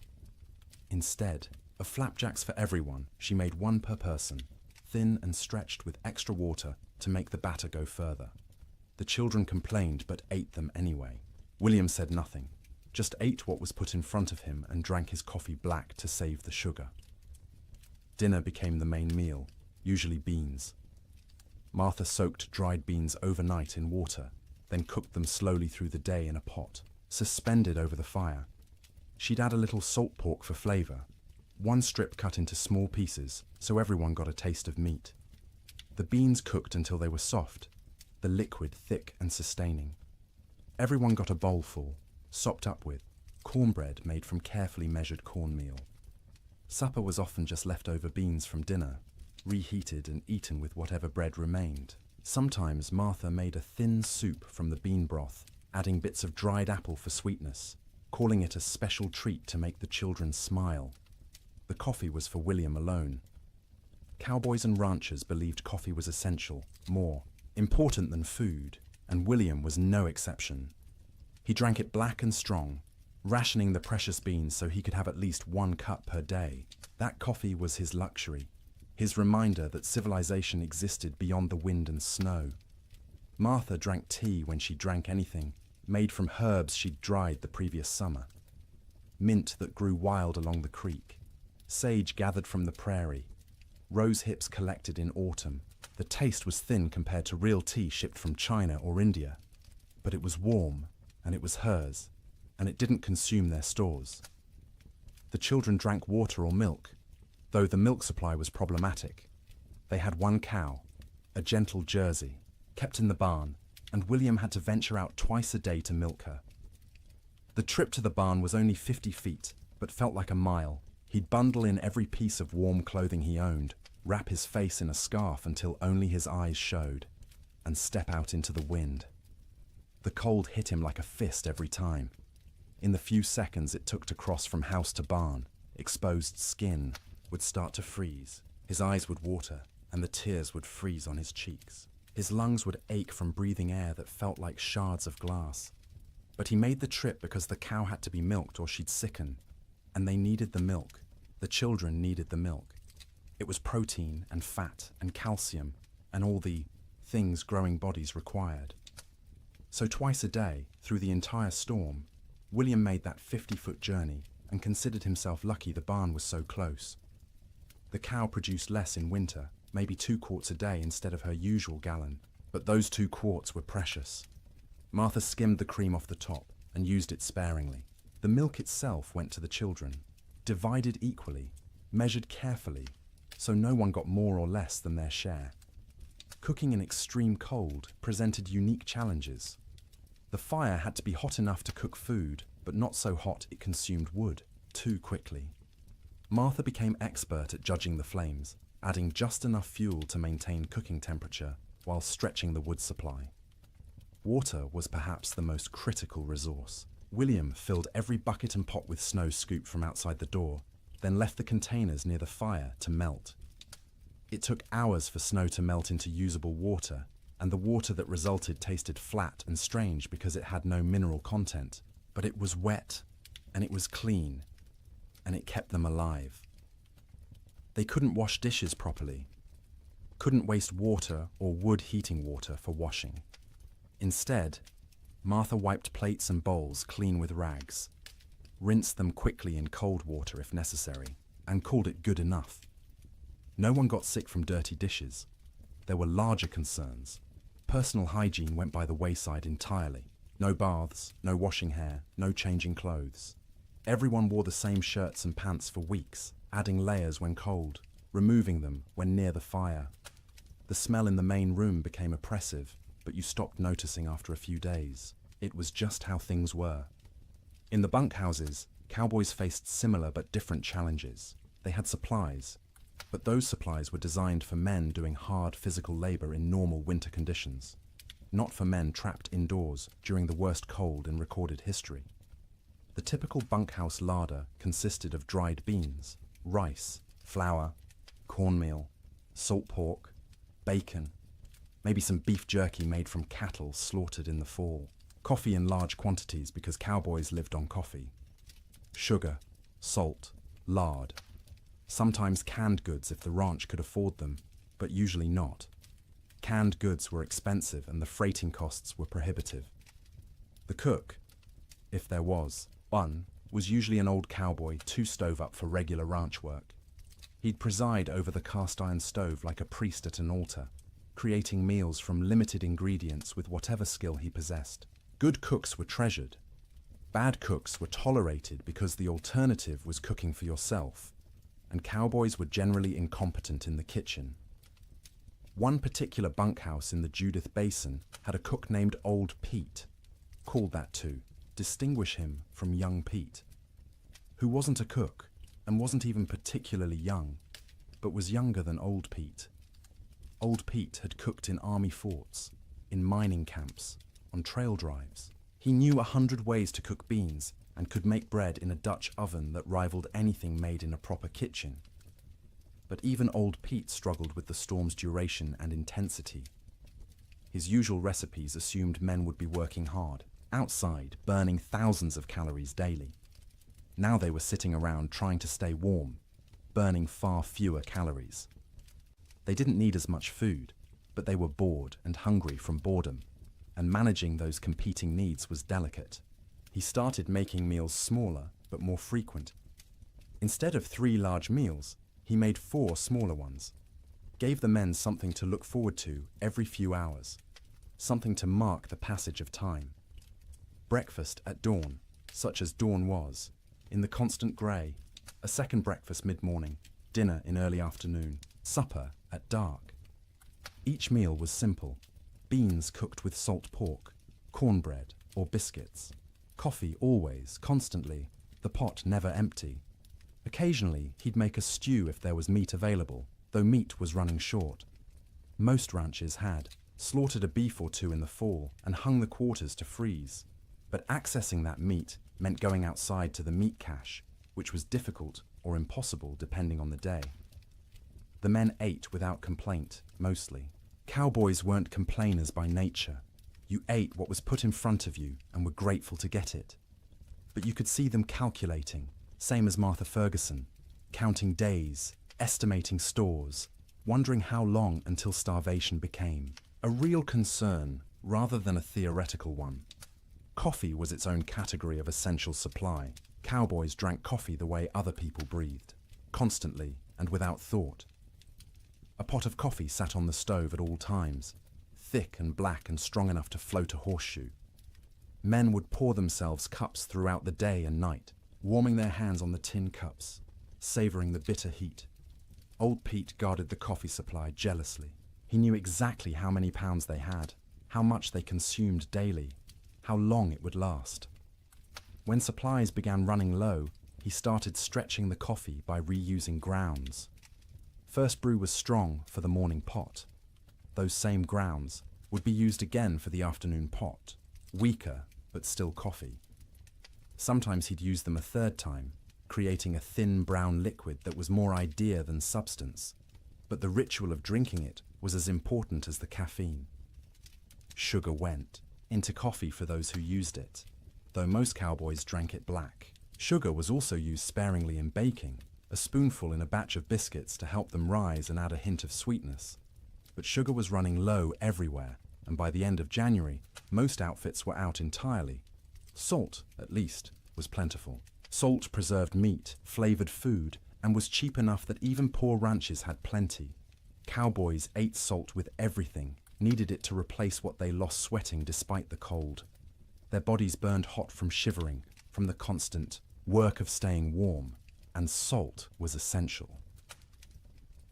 The mental aspect of food during the storm was almost as important as the physical nutrition. Mealtimes provided structure to otherwise formless days. They were events to anticipate, rituals that reassured everyone that civilization persisted despite the chaos outside. Children needed this structure especially. The Ferguson children learned to recognize mealtimes by the smells from the fire, by their mother's movements, by the rattle of bowls and spoons. They'd gather without being called, eager not just for food, but for the routine. Martha would serve, each child personally, making a small ceremony of it. Sarah first, as the oldest, then Thomas, then James, then Emma. Each child received their portion with their name spoken, a moment of individual attention that said, "You are seen, you are valued, you matter." Then William, then finally herself, always last, always the smallest portion, though no one noticed because she was skilled at hiding it. They'd eat together, mostly in silence because food was serious business, but afterward there might be stories or songs. William would tell tales of his own childhood in Ohio, of winters there which had seemed hard at the time, but were nothing compared to this. Martha would sing in her soft voice, German lullabies or hymns. The children would listen and feel for a moment that everything might be all right. After eating came the work of making food last. Crumbs were gathered and saved for thickening, soup. Grease from cooking was poured into a jar and used again. Bones from salt pork were boiled to extract every bit of flavor and nutrition, then boiled again, then fed to the dog who lived outside the door in a snow shelter William had built. Nothing was wasted. Waste was sin in the arithmetic of survival. Every scrap had value, potential use, future purpose. Martha became a miser of food, hoarding and parceling it out with grim determination, knowing that running out meant death, and death was not an option while her children lived. The storm continued. January crawled past, each day a battle against cold and hunger and despair. Food supplies dwindled steadily. By the end of the month, the Ferguson household was eating 2 small meals per day instead of 3. The children's eyes developed the hollow look of inadequate nutrition. Martha's dresses hung loose where they'd once fit snugly. William's belt had to be tightened 2 notches, then 3, but they ate something every day, and they were all still alive. And the cow still gave milk, though less each week, and the fire still burned, and that was enough. It had to be enough, because spring would come eventually. It always came. The question was whether they'd survive long enough to see it, and whether there would be anything left of their lives when it finally arrived. Theodore Roosevelt was not in Dakota Territory when the blizzard struck. He was in New York, warm and comfortable in his sister's house, living the life of an Eastern gentleman which he'd tried so hard to leave behind. But his money was in Dakota. His dreams were in Dakota. And when the reports began filtering east about the catastrophic winter destroying the northern plains, Roosevelt's future was being written in frozen cattle and bankrupt dreams. He'd come to Dakota Territory in 1883, a wealthy young man fleeing personal tragedy. His mother and his wife had died on the same day, in the same house, within hours of each other. The grief had been unbearable, suffocating, And Roosevelt did what men of means often did when Eastern life became too painful. He went west. He invested heavily in cattle ranching, buying into two operations: the Maltese Cross Ranch and the Elkhorn Ranch, both along the Little Missouri River in what would become North Dakota. He'd thrown himself into the work with characteristic energy, trying to become a real Westerner, a real cattleman. He'd learned to ride, to rope, to shoot. He'd earned grudging respect from cowboys who initially mocked his Eastern accent and glasses. Roosevelt loved the West with the passion of a convert. He loved the vast emptiness, the physical challenges, the sense of building something in a hard land. He wrote about it constantly in letters and journals, painting romantic pictures of cowboy life that had more to do with his ideals than reality. His ranches ran cattle on the open range like everyone else. Thousands of head, bought with Eastern money, fattened on free grass, and expected to multiply into a fortune. His partners and employees assured him the investment was sound. Cattle prices were strong. The range could support far more animals than they were running. Winter mortality was minimal in recent years. Roosevelt believed them because he wanted to believe. He needed the West to work, needed it to be the place where he could reinvent himself from grieving widower into rugged frontiersman. The cattle were symbols as much as investments, proof that he belonged in this harsh landscape. When the winter of 1886 to 1887 arrived, Roosevelt was back east, attending to political matters and family obligations. He was aware of the early reports, of harsh weather, but not overly concerned. Winter was always hard in Dakota. His men were experienced. His cattle were hardy. Surely they'd manage as they had in previous years. The first letters from his ranch managers arrived in late January. They were careful, measured, not wanting to alarm their employer prematurely. The weather had been severe, yes. Cattle were, suffering, certainly. But it was too early to assess the full damage. They'd know more in spring when they could ride out and conduct a proper tally. Roosevelt wrote back with questions. How severe? How many cattle were in danger? What measures were being taken to protect the herds?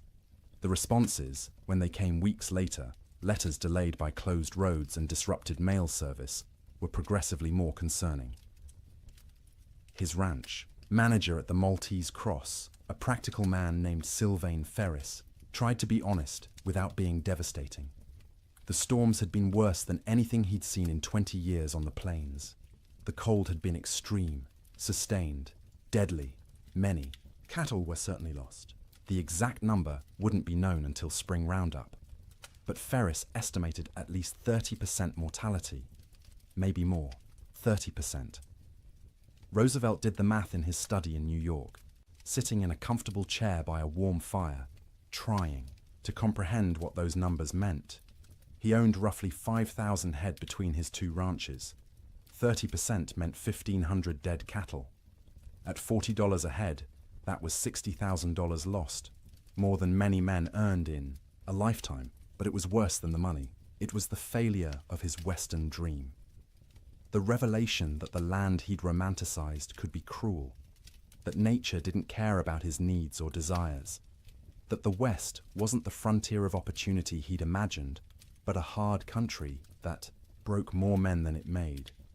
The letters continued through February and into March. Each one was grimmer than the last. 50% losses now estimated, maybe 60. Entire line camps reporting no surviving cattle at all. Fences lined with dead animals piled 3 deep.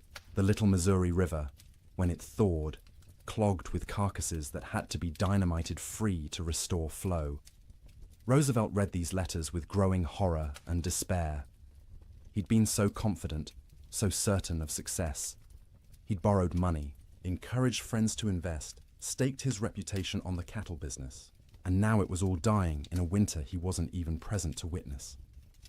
In March, when travel became possible again, Roosevelt received a telegram from Ferris, brief, direct, devastating. "Come west, you need to see this." Roosevelt went.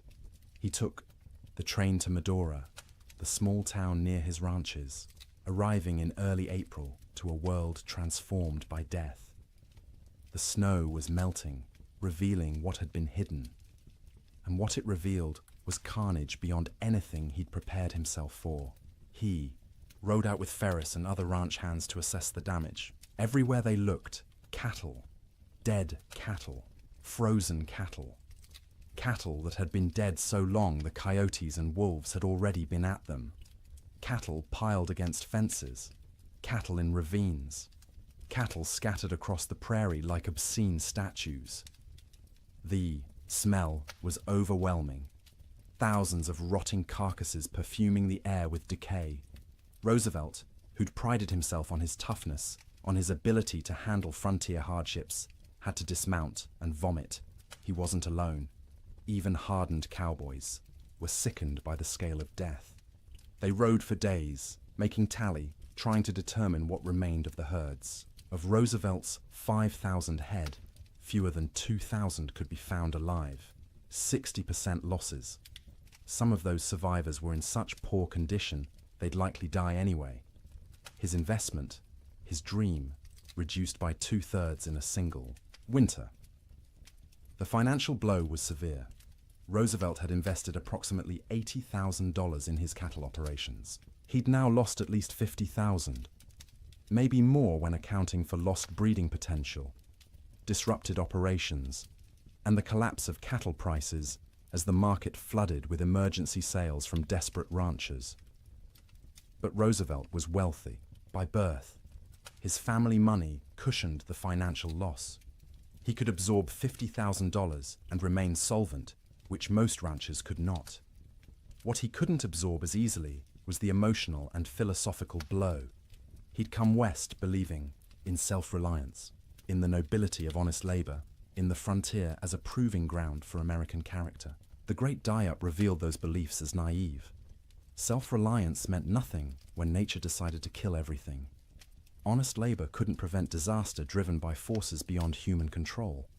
The frontier proved nothing except that it could kill you regardless of your character. Roosevelt spent several weeks at his ranches that spring, helping with the cleanup, the salvage operations, the grim work of trying to build something from the ruins. He participated in roundups, searching for surviving cattle, trying to assess what could be rebuilt. At night, he slept in the cabin at the Maltese Cross Ranch, the same cabin where his cowboys had weathered the storm. The bunks were still there, the stove, the smoke-stained walls. He'd slept here before on previous visits, treating it as an adventure, roughing it among the men. Now he slept in those bunks, knowing what they'd endured, what this room had protected them from. The cabin was small, cramped, cold even in April. Roosevelt lay on a rope bunk under wool blankets that smelled of smoke and men, and tried to imagine what January had been like.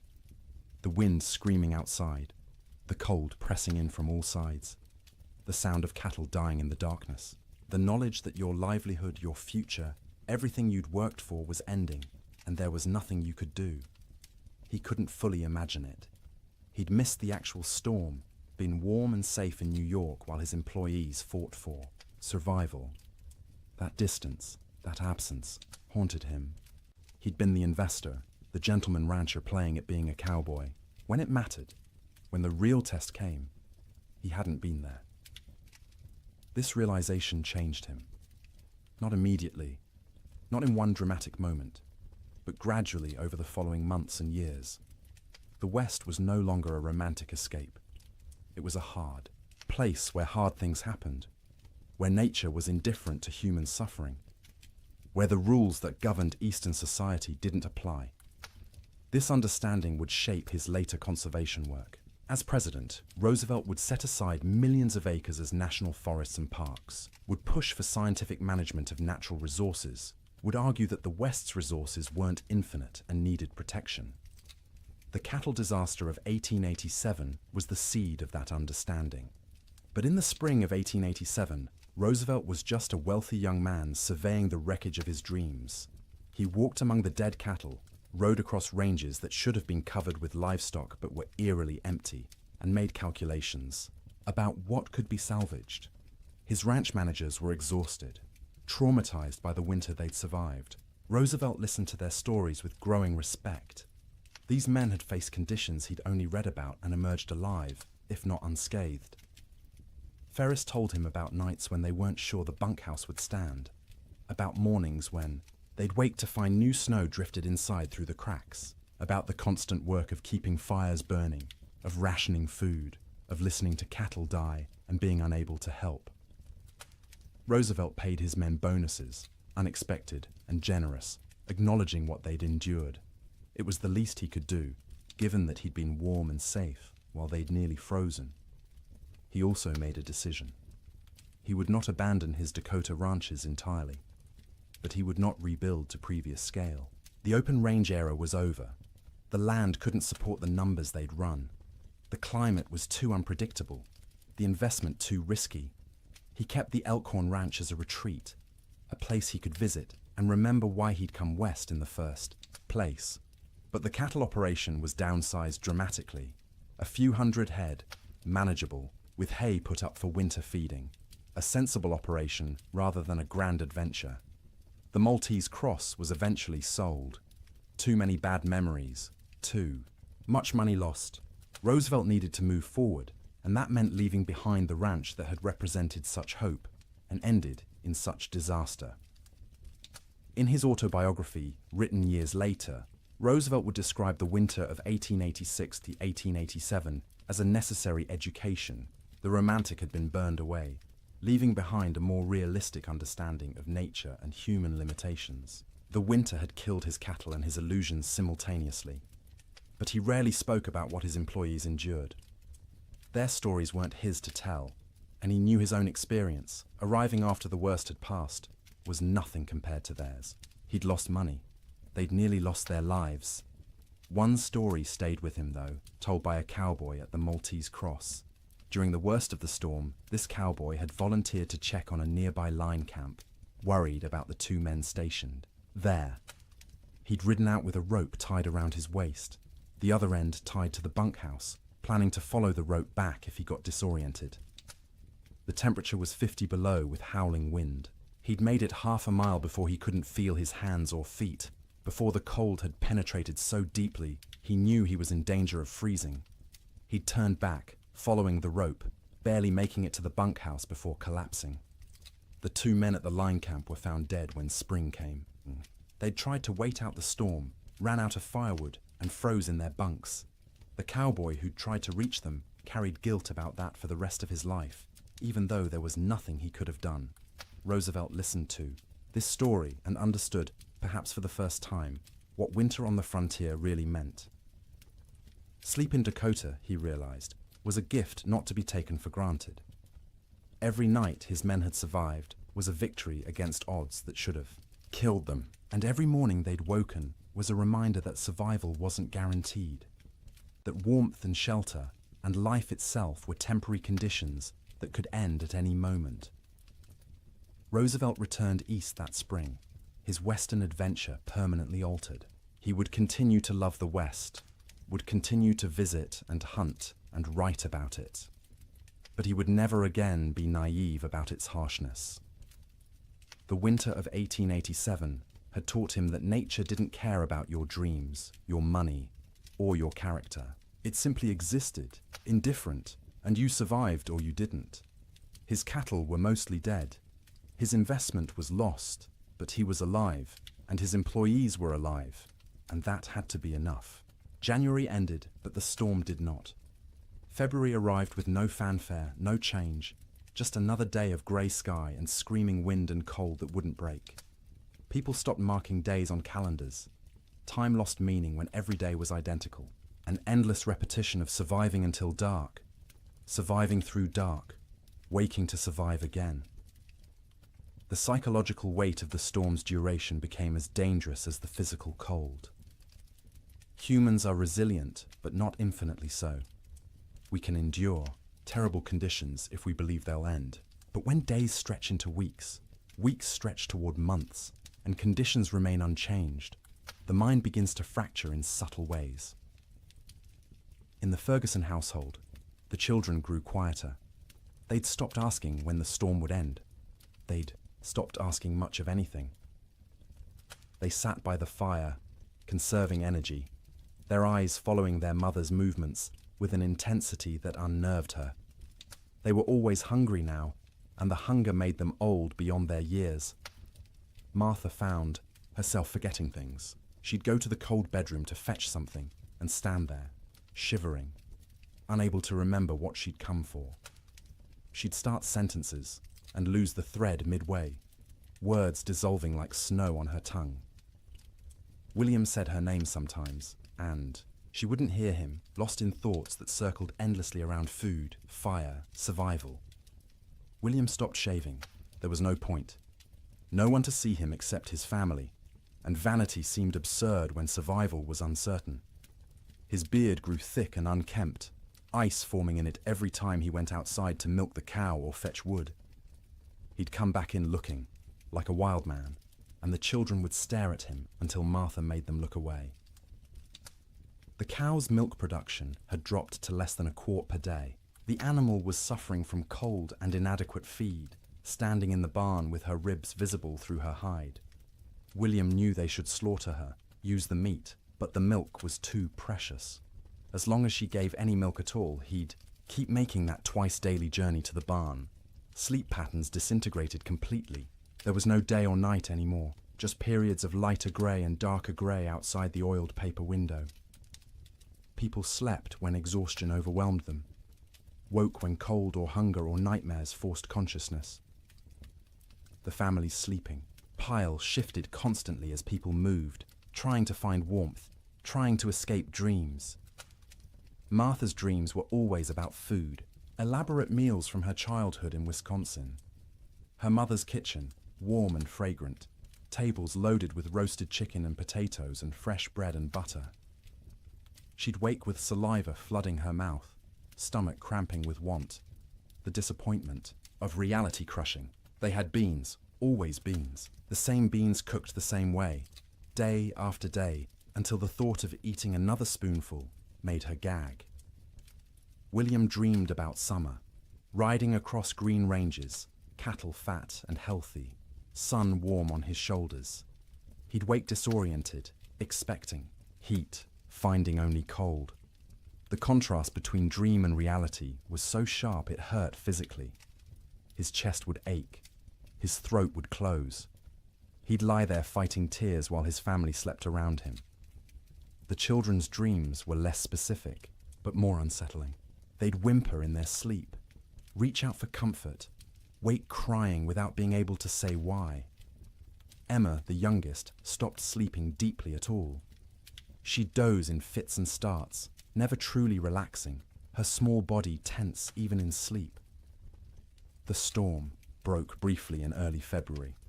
For 3 days the wind dropped to a whisper, the snow stopped falling, and temperature rose to just below freezing. Clouds remained, but didn't seem as oppressive. The change felt miraculous after weeks of unrelenting assault. William ventured outside beyond the barn for the first time since January. The landscape was unrecognizable. Snow had sculpted itself into bizarre formations, drifts 20 feet high in some places, bare ground in others. The fence line he'd built 2 summers ago was completely buried. Only the tops of fence posts showed, wooden fingers pointing at the grey sky. He walked out across what had been their pasture, breaking through crusted snow with each step. The snow held his weight for a moment, then collapsed, dropping him thigh-deep into soft powder beneath. It was exhausting to move, each step a battle, but he kept going, desperate for space, for distance from the cabin that had become their prison. He found a dead cow half buried in a drift. One of their small herd, frozen solid, the hide pulled, tight over protruding bones. He stood looking at it for a long time, feeling nothing. He was too tired for grief. The cow was dead. More would be dead. Everything might be dead. These were just facts now, beyond emotion. When he returned to the cabin, Martha and the children were standing in the doorway, watching him. They looked like ghosts in the grey light, pale and thin and insubstantial. He realized he probably looked the same to them. That night the Chinook wind arrived, warm wind from the southwest, carrying temperature up 30 degrees in 2 hours.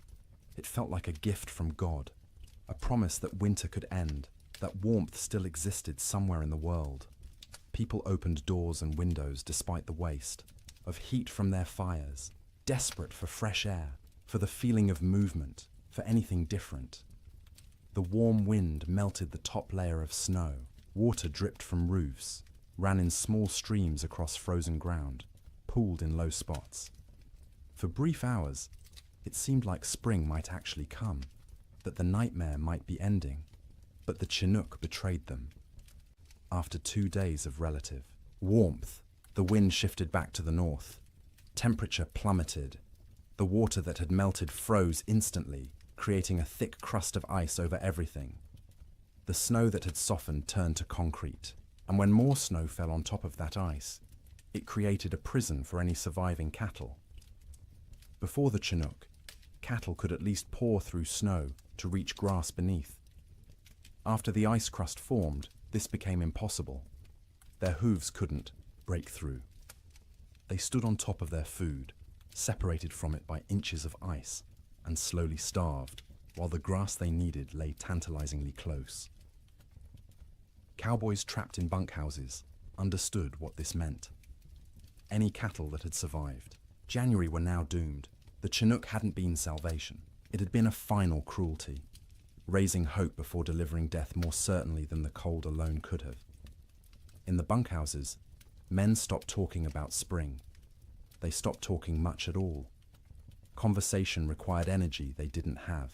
They lay in their bunks, wrapped in blankets, emerging only to eat the meager meals old Pete still managed to prepare, or to take their turns feeding the stove. The silence was worse than the earlier noise of men talking and joking and trying to maintain morale. Silence meant defeat. Silence meant they'd accepted that this was how things were now, that normal life was so far away it might as well not exist. Some men slept 20 hours a day. Their bodies had adapted to scarcity by shutting down, reducing all functions to bare minimum. They moved slowly when they moved at all, speaking in monosyllables, their eyes dull and unfocused. They weren't sick, exactly. They were hibernating, human versions of bears in dens, waiting for conditions to improve. Others couldn't sleep at all, too anxious, too frightened, too aware of their situation. They'd lie awake hour after hour, staring at the ceiling, listening to the wind that never stopped. Their eyes developed a particular look, wide and staring, ringed with dark circles.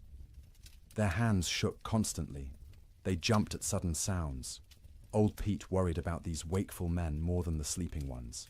The sleepers were conserving energy, doing what their bodies told them to do. But the wakeful men were burning through resources they couldn't afford to lose. Their minds were eating themselves from the inside, consuming sanity the way their bodies were consuming stored fat. He tried to help in small ways. Extra coffee for the wakeful ones, bitter and hot, and something to focus on besides fear. Stories told quietly in the dark, anything to distract. Sometimes just sitting with them, 2 men awake in a room full of sleeping men, sharing the burden of consciousness. The nights were hardest. 15, 16 hours of darkness in February's depth. The stove provided light as well as heat, flames visible through gaps in the iron, but it was barely enough to see by. Men moved through darkness, feeling their way, bumping into bunks and each other. Without clocks, without daylight, time became abstract. You'd wake, if you could call it waking when you'd only been half asleep, and have no idea if you'd been unconscious for 10 minutes or 10 hours. The disorientation was profound. Some men stopped trying to track time at all. They ate when food appeared, slept when they couldn't stay awake, existed in a perpetual present with no past or future. The concept of sleep itself changed. It wasn't restful anymore. You didn't sleep to feel refreshed. You slept because consciousness was too expensive to maintain. Sleep was a small death you practiced nightly, preparing for the real death that might come if the storm continued much longer. Dreams during this period took on a hallucinatory quality. Men dreamed they were awake, walking around the bunkhouse, having conversations with others, only to actually wake and realize none of it had been real. Or they'd dream they were outside in the storm, freezing, struggling towards shelter, and wake to find themselves wrapped in blankets by the stove. The boundary between sleeping and waking blurred. Some men experienced what would now be called dissociation. They'd observe themselves from outside their bodies, watching a stranger wear their clothes and speak with their voice. This disconnection was protective, a way the mind created distance from unbearable circumstances. But it was also terrifying to lose even the certainty of being yourself. In the ranch houses, children handled the extended ordeal better than adults in some ways. They adapted, accepting the new reality more easily than their parents who remembered how things should be. To the children, this was simply how life was now, cold, hungry, confined, but normal within its own context. But they also suffered in ways adults didn't. Their growing bodies needed more food than they were getting. Their development was being stunted by malnutrition. Sarah Ferguson, 11 years old, stopped growing taller. Her monthly bleeding, which had just started that fall, stopped entirely. Her body shut down non-essential functions to preserve life. Thomas developed a cough that wouldn't go away, a deep rattling in his chest that scared Martha. She'd give him extra portions of the thin soup she made, sacrificing from her own bowl, but it didn't help much. The cough persisted, worsening at night, keeping him and everyone else awake. James, 7 years old, stopped talking almost entirely. He'd answer questions with nods or shakes of his head, but volunteered nothing. He'd sit for hours staring at the fire, his face expressionless. Martha worried about him most of all, this strange, silent child who'd been so vibrant just months. Emma, the baby, clung to her mother constantly. She'd scream if Martha tried to put her down, terrified of separation. Martha learned to do everything one-handed, cooking, cleaning, even sleeping with the child attached to her like a growth. It was exhausting, but she understood. Emma was reverting to infancy, seeking the safety of the womb in a world that had become too frightening. February crawled past with the weight of years. Each day was a week long. Each week felt like a month. People stopped believing in spring. Spring was a myth, a story told by liars. There was only winter, eternal winter, and the question was no longer when it would end, but whether you'd survive it. And still the wind blew, and still the cold pressed in, and still people slept fitfully in their prisons of wood and hope, waiting for deliverance that seemed less likely with each passing day. Children experienced the great die-up through a lens of confusion and adaptation that was both heartbreaking and remarkable. They didn't fully understand what was happening or why, but they adjusted to impossibility with a flexibility adults had lost. To them, the storm wasn't an economic disaster or a failure of planning. It was simply the way the world had become, and they learned to live in it. Sarah Ferguson, at 11, was old enough to sense her parents' fear even when they tried to hide it. She watched her mother's hands shake when portioning out food. She noticed her father's long silences, the way he'd stare at the fire without seeing it. She understood, in a way her younger siblings didn't, that something was terribly wrong. This knowledge was a burden. She couldn't share it with Thomas or James or Emma because they were too young to understand, and speaking it aloud would make it more real. So she carried it silently, trying to help without being asked, watching for ways to ease the tension that filled the cabin like smoke. She learned to anticipate her mother's needs. When Martha reached for the water bucket, Sarah was already moving, to refill it with snow. When the fire burned low, Sarah added wood before being told. She took charge of Emma when the toddler grew fussy, singing to her, telling her stories, anything to give Martha a few minutes of peace. At night, Sarah lay awake, listening to her siblings breathe, counting breaths, making sure everyone was still, alive. She'd developed an irrational fear that someone would simply stop breathing in the dark and no one would notice. So she stayed vigilant, even when her own body screamed for sleep. She dreamed about school, which seemed like something from another life. the one-room schoolhouse 3 miles from their ranch, where Miss Peterson taught reading and arithmetic to a dozen farm children. Sarah had loved school, loved learning, loved having somewhere to go that wasn't the ranch. The storm had started during Christmas break, and school hadn't reopened. Might never reopen if families didn't survive the winter. She wondered about her classmates. Were they trapped in their homes too? Were they hungry? Were they scared? Or had some of them already died, frozen in cabins that couldn't keep them warm, and she'd never know because news didn't travel through blizzards? These thoughts circled in her head at night, keeping her awake even when exhaustion made her bones ache. She was becoming an adult too quickly, forced to carry worries that children shouldn't have to carry. But she had no choice. The storm didn't care about childhood innocence. Thomas, at 9, dealt with the storm differently. He grew angry. Not explosive anger, not tantrums, but a cold, sullen fury that he directed at everything and nothing. He was angry at the wind for not stopping, angry at his father for not fixing things, angry at God for letting this happen, angry at himself for being trapped and helpless. He'd punch his thin straw mattress when no one was looking, imagining it was the storm, hitting it until his knuckles hurt. He'd kick at the wall, leaving small scuff marks that his mother saw but didn't comment on. He needed to fight something, but there was nothing to fight except weather, and weather was beyond fighting. At night, Thomas didn't sleep so much as surrender. He'd fight consciousness until his body simply shut down, crashing into sleep so deep it was almost like fainting. He'd wake suddenly, disoriented, not remembering where he was for terrifying seconds before memory returned and reality settled back into place. His dreams were violent. He fought bears, wolves, faceless men.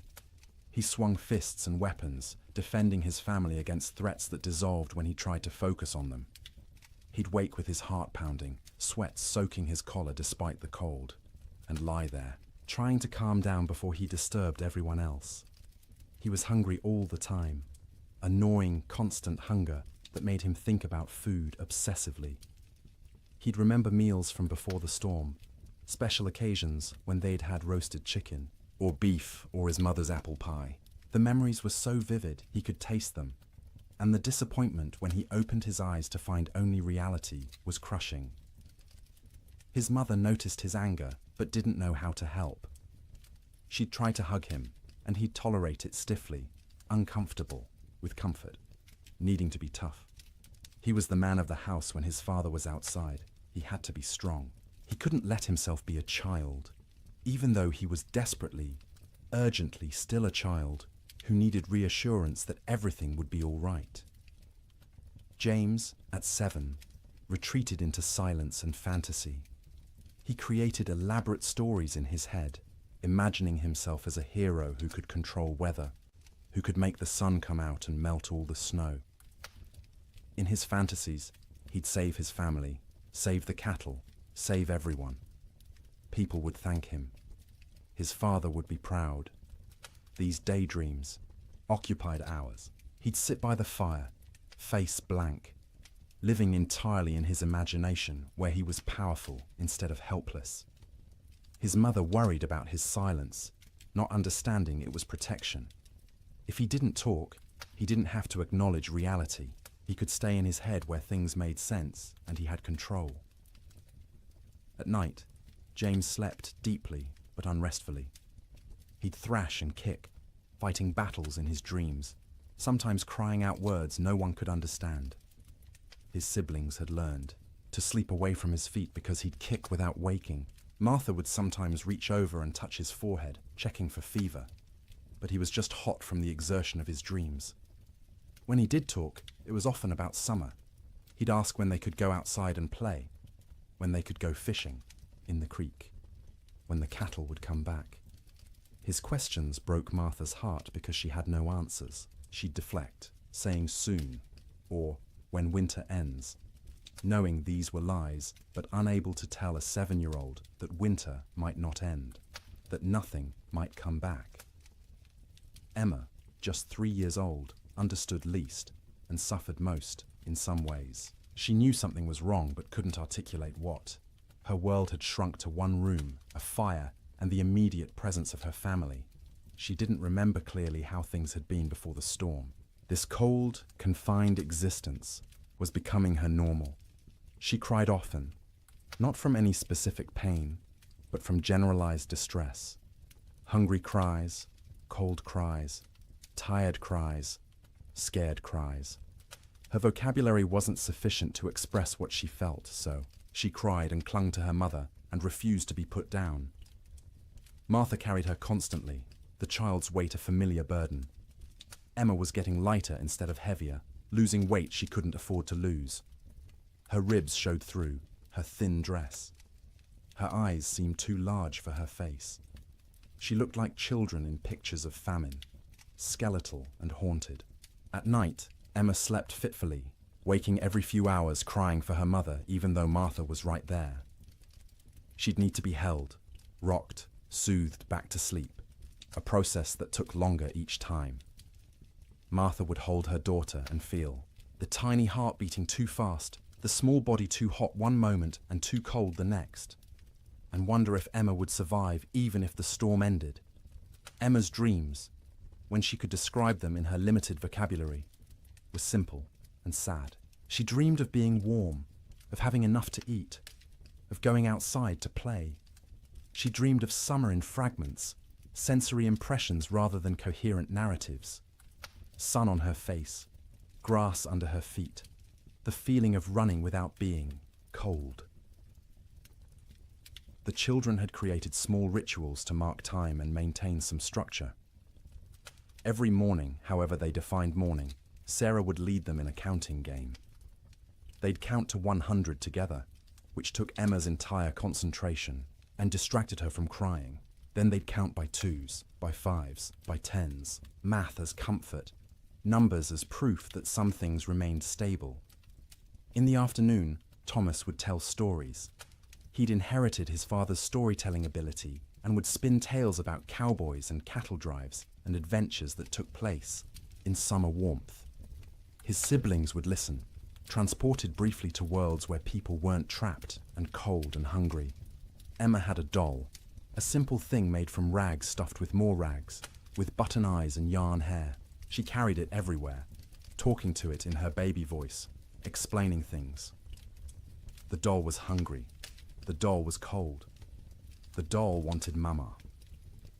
Through the doll, Emma processed her own feelings, giving voice to fears she couldn't express directly, the EE. Children learn to read their parents' moods and adjust their behavior accordingly.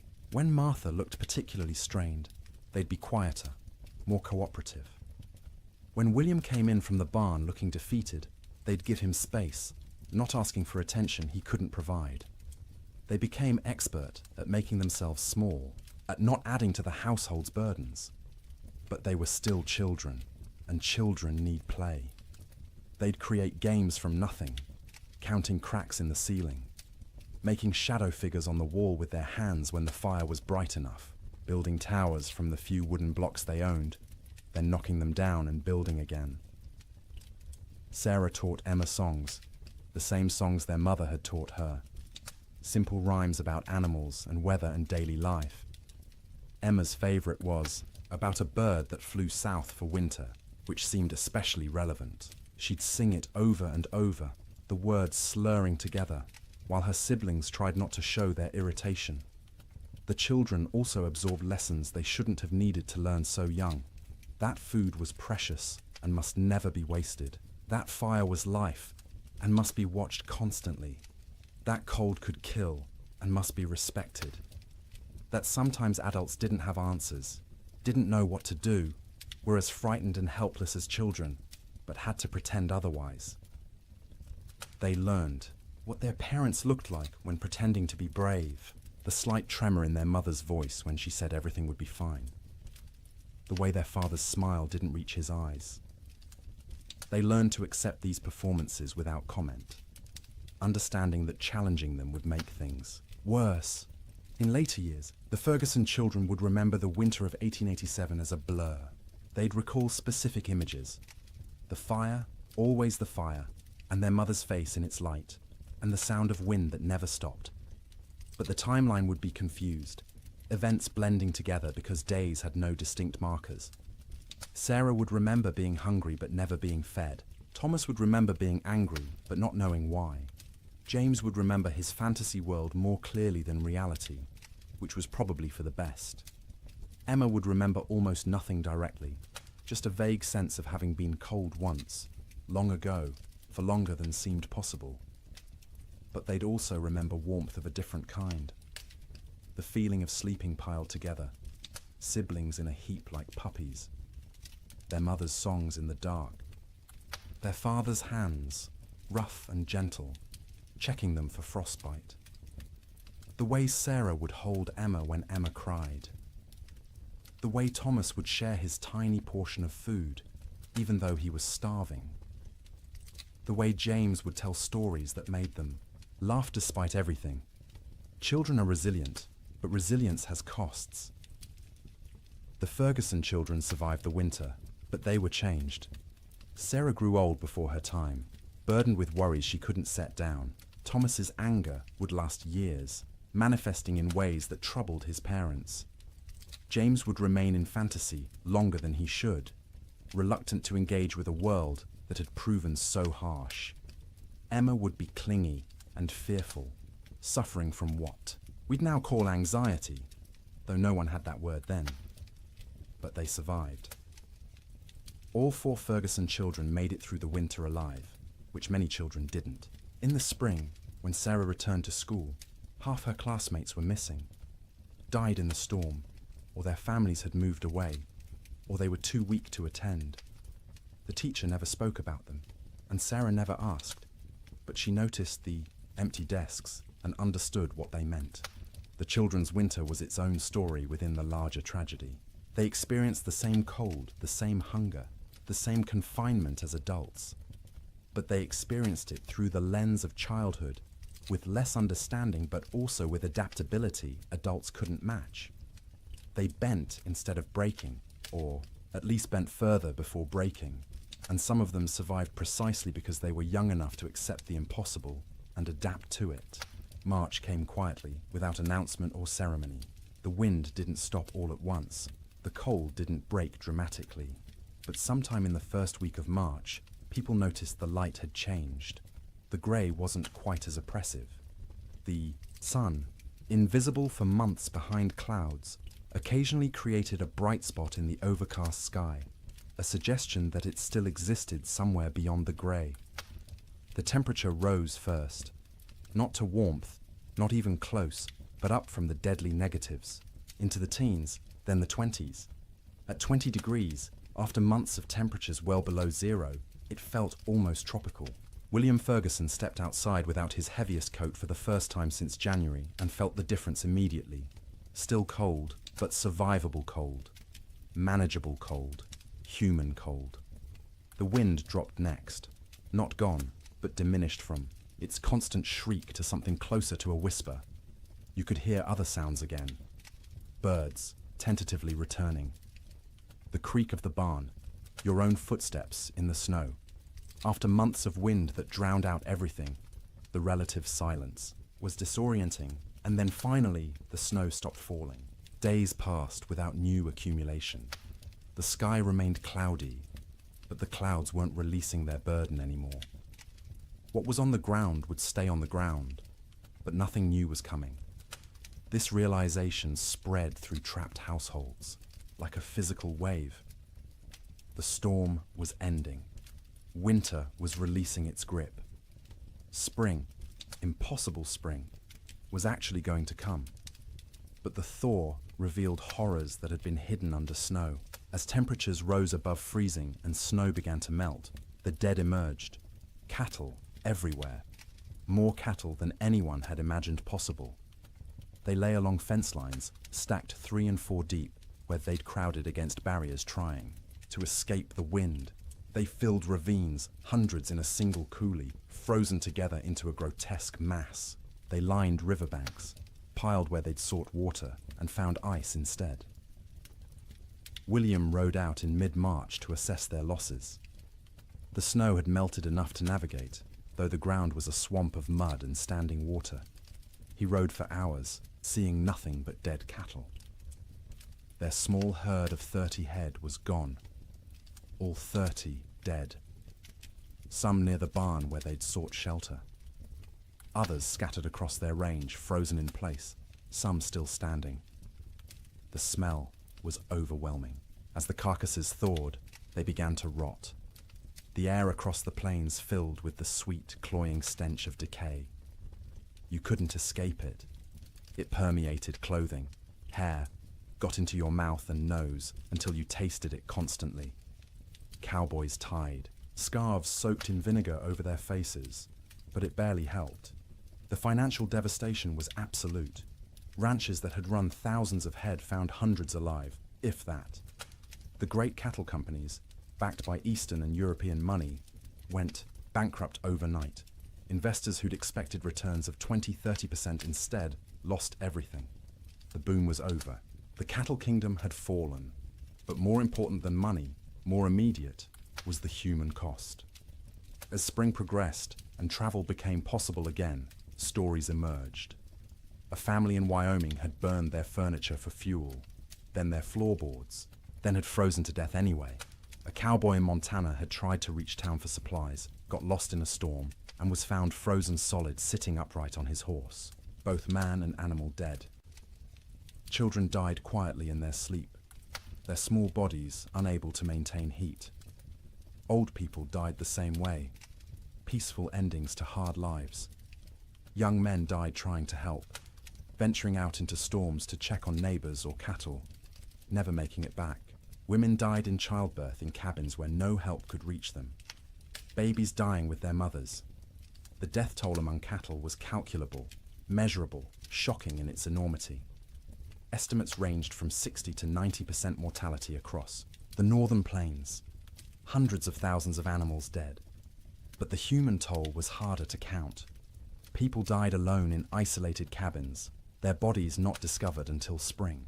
Whole families vanished. Homesteads found empty when the snow cleared. No trace of where the occupants had gone, or whether they'd survived. Theodore Roosevelt returned to his ransacked ranches and surveyed the ruin of his Western dreams. Cowboys, who'd barely survived, told stories of unimaginable hardship. Ranchers calculated losses that dwarfed their ability to recover. And slowly, painfully, everyone who'd survived began the work of rebuilding. But they rebuilt differently. The open range was dead, killed as surely as the cattle that had grazed it. Ranchers who continued in the business built barns, stored hay, kept smaller herds they could actually feed through winter. They fenced pastures, rotating cattle seasonally rather than letting them roam year-round. The cowboy, as romantic figure, driving vast herds across unfenced prairie, became a relic of a past that had ended in ice and death. The survivors were changed. Martha Ferguson emerged from that winter 20 pounds lighter, her hair gone grey at 32. William's hands shook for months afterward, trauma expressing itself in tremors he couldn't control. The children carried scars that wouldn't show. For years, psychological wounds that would shape their entire lives, but they'd survived. All of them. The Ferguson family made it through intact, which was more than many could say. And as spring truly arrived, as green grass pushed up through mud and trees began to bud and the sun returned with actual warmth, they began to remember what life could be. The first night Martha slept without waking every few hours, checking on her children. She woke feeling guilty for having rested. The first morning, William went outside and wasn't hit by killing cold. He stood in the barn doorway and cried. The children, resilient as children are, adapted more quickly. They ran outside in bare feet, feeling grass beneath their toes, relearning, joy they'd almost forgotten. Sleep in spring was different from sleep in winter. The fear was gone, the vigilance unnecessary. People slept deeply for the first time in months, their bodies finally feeling safe enough to truly rest. They slept for 10 hours, 12 hours, catching up on sleep debt accumulated over winter. They woke refreshed, amazed at the feeling, remembering what normal had felt like. But the dreams remained. For years afterward, survivors would wake from nightmares about the winter of 1887. They'd dream of being trapped, of being cold, of hearing cattle die, and being unable to help. These dreams would fade over time, but never entirely disappear. The winter had carved itself into their psyches, a permanent scar. And now, dear traveller through this story, we've reached the end of our journey through the coldest winter in wild West history. We've walked with cowboys in their bunkhouses, huddled with families around failing fires, witnessed the death of cattle and dreams, and an entire way of life. The Great Die-Up of 1887 was catastrophic. It killed hundreds of thousands of animals, bankrupted fortunes, and ended the era of open-range ranching forever. But more than that, it tested human endurance in ways few events ever have. It asked people to survive the unsurvivable, to sleep, in conditions where sleep seemed impossible, to maintain hope when hope was absurd, and they did. Not all of them, not even most of them without terrible cost, but enough survived to tell the story, to rebuild, to ensure that the lessons learned would protect future generations. As you lie in your warm bed tonight, safe from cold and storm, let yourself feel the profound gift of that warmth. The pioneers of the Wild West would have considered your comfort miraculous, impossible luxury beyond imagining. Central heating, insulated walls, blankets made in factories rather than woven by hand. You live in the future they could only dream of, the safety they fought to reach. Their struggle made this possible.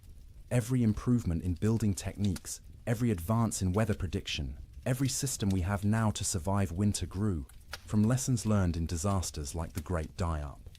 They suffered so that eventually people wouldn't have to suffer, so that sleep could be restful rather than survival, so that winter could be endured without terror. Let their memory settle over you gently now. Let the wind that screamed across the Montana plains become the whisper of your fan. Let the cold that killed become the pleasant coolness of your air conditioning. Let the hunger that gnawed at them become the satisfaction of knowing you can eat when you wake. You are safe, you are warm, you are comfortable in ways they couldn't have imagined. And as you drift towards sleep, carry with you gratitude for that safety. Honor their endurance by appreciating what you have. Remember their suffering by cherishing your comfort. The winter of 1887 is over. It has been over for more than a century, but its story remains, a testament to human resilience and the terrible power of nature. The cowboys and ranchers and children who lived through it are long gone, but their experience echoes forward to us, teaching us about survival, about courage, about the precious gift of a warm place to sleep. So sleep now, deeply and peacefully. Let the weight of blankets comfort rather than burden you. Let the darkness be restful rather than fearful. Let your dreams be gentle rather than haunted. The storm has passed. Spring has come.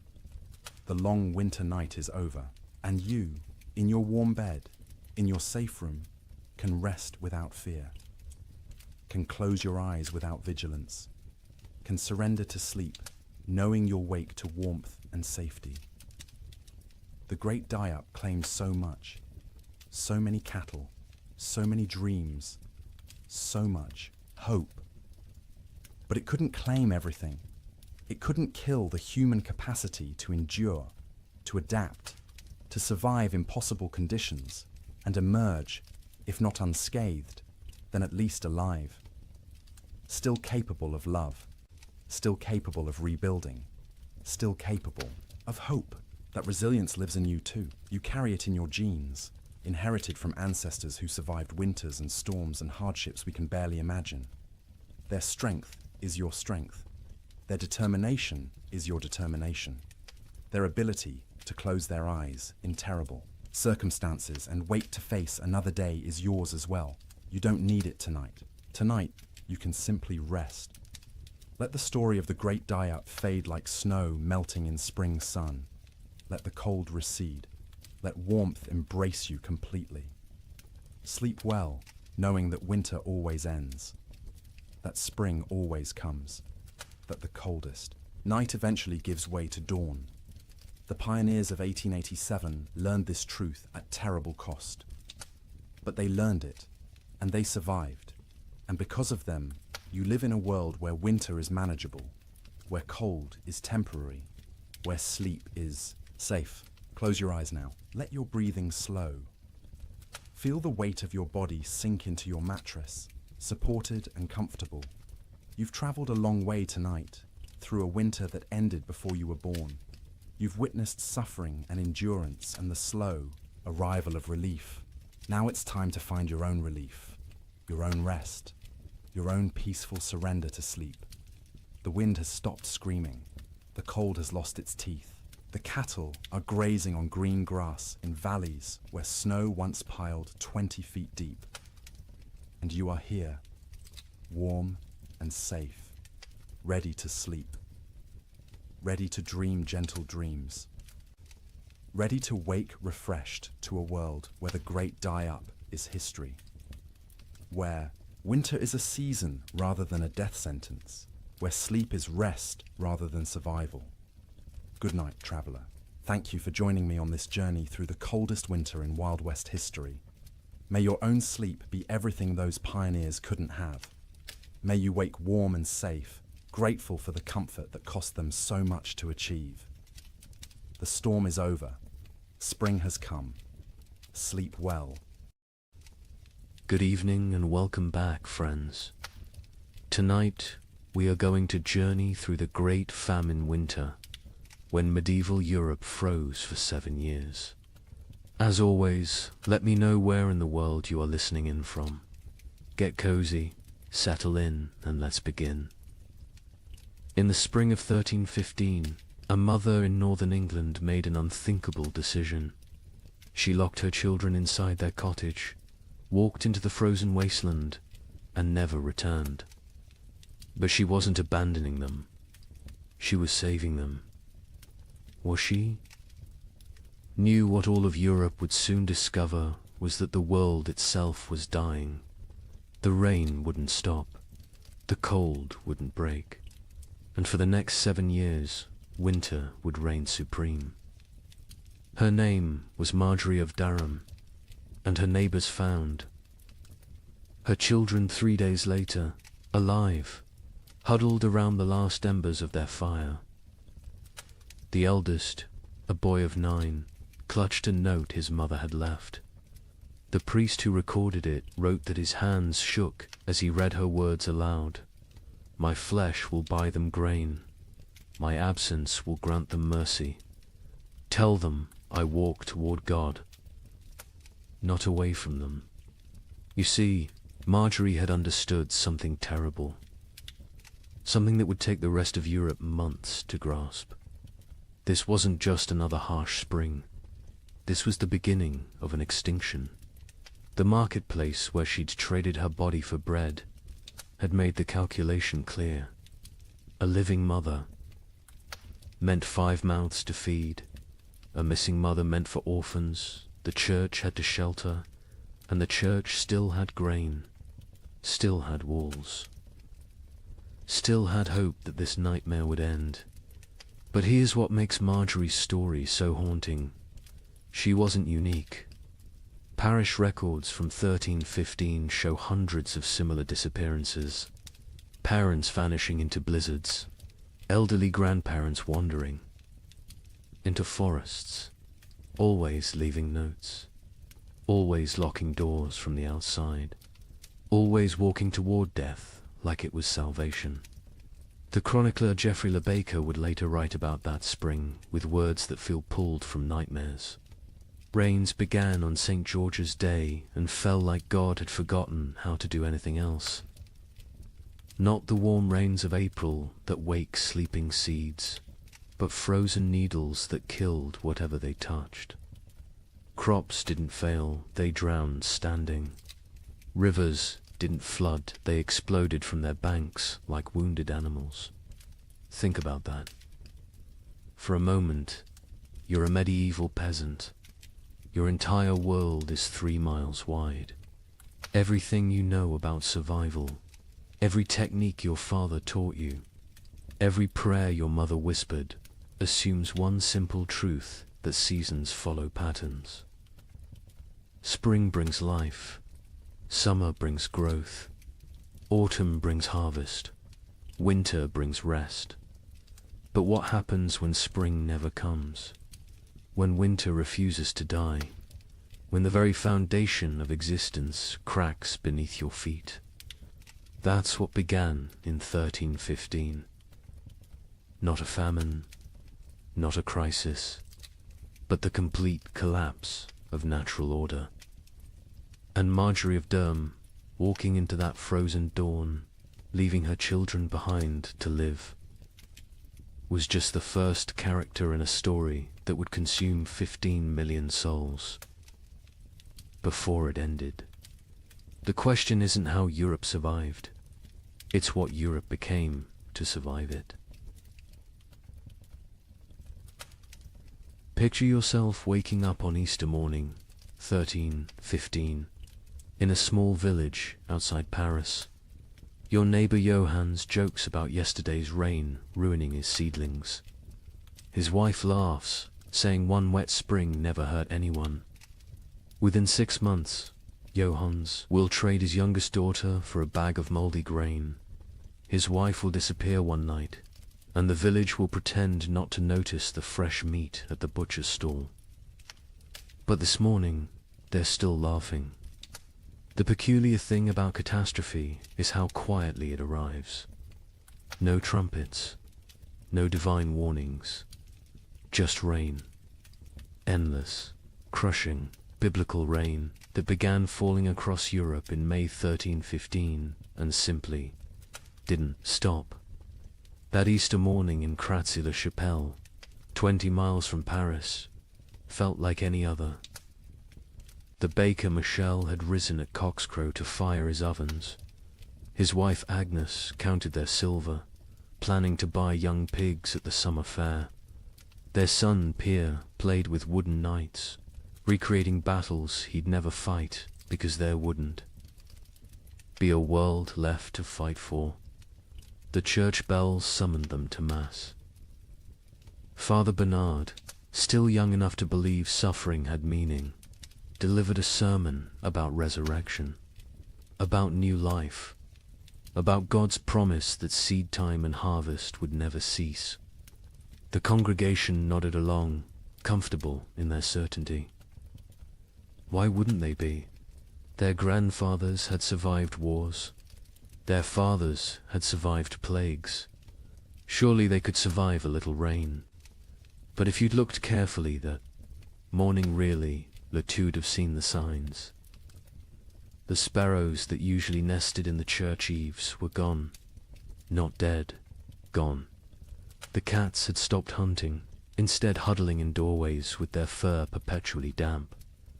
And the old women, the ones who remembered the harsh winter of 1258, had started hoarding soldat. Johannes, the man who joked about his seedlings, was a cloth merchant. Successful enough to own 2 cows and rent 3 strips of land.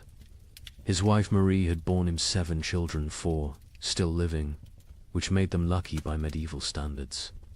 Their youngest, Isabel, had just turned 6, hair like spun gold. Her father would say, worth its weight in gold, someone else would say 6 months later, weighing her against a sack of spoiled wheat. The rain that Easter was unusual only in its persistence.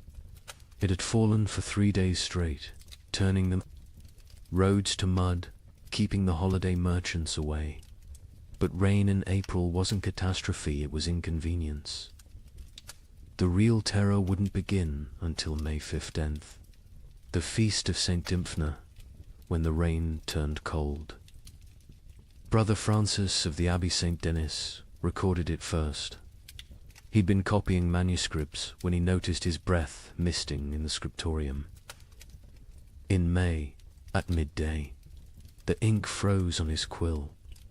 He thought perhaps illness had taken him. Fever turned backward into chills. Then he saw the other monks rubbing their hands, saw the frost forming on the inside of the windows. By June, That cold rain had become something medieval Europeans had no word for. We might call it freezing rain, but they called it devil spit. Water that fell as liquid but froze on contact. Entire fields became sheets of ice in summer. Roses bloomed and died in the same hour, encased in crystal tombs. The wheat, which should have been knee-high and green, stood stunted and yellow. The barley rotted in the earth before it could sprout.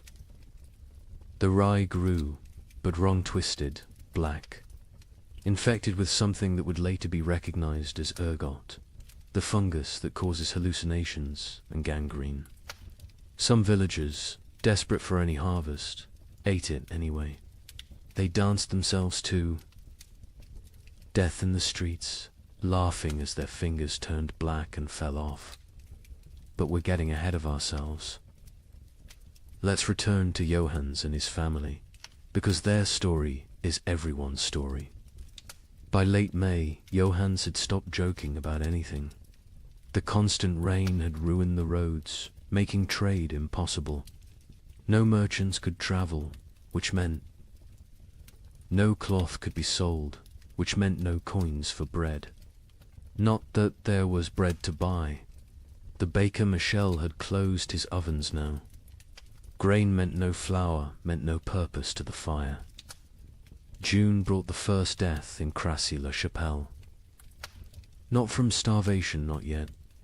Old Catherine, who'd survived 70 winters, simply gave up. She announced at Sunday Mass that God had abandoned them, walked home, lay down in her bed, and willed herself to die. The priest called it despair, a mortal sin. But privately, he envied her escape. The real horror began in July, when the rain briefly stopped. For 3 days, the sun appeared, weak and watery but present. The villagers rushed to salvage what they could, to plant anything that might grow before autumn. They worked day and night, hands bloody from tearing at the muddy earth, planting beans, turnips, anything fast-growing. On the 4th day, the hail began. Not regular hail. Chunks of ice the size of fists, driven sideways by winds that shouldn't exist in summer. They shattered shutters, killed chickens, knocked full-grown men unconscious. When it stopped, nothing remained of those desperate plantings. The fields looked like they'd been trampled by an army of giants. That's when Johannes made his first, unthinkable choice. He killed one of his cows, not for meat not, yet but for mercy. It was starving, crying constantly, too weak to stand. He told his children it had gotten sick, but Marie knew. She saw him save the blood in buckets, saw him portion it carefully with their dwindling barley. Blood pudding would keep them alive another week. Argus arrived wearing winter's clothes. Frost in the mornings, ice on the water buckets, breath. Misting even at noon. The second cow died on its own, and Johannes counted it lucky. They ate everything: the meat, the organs, the marrow from the bones.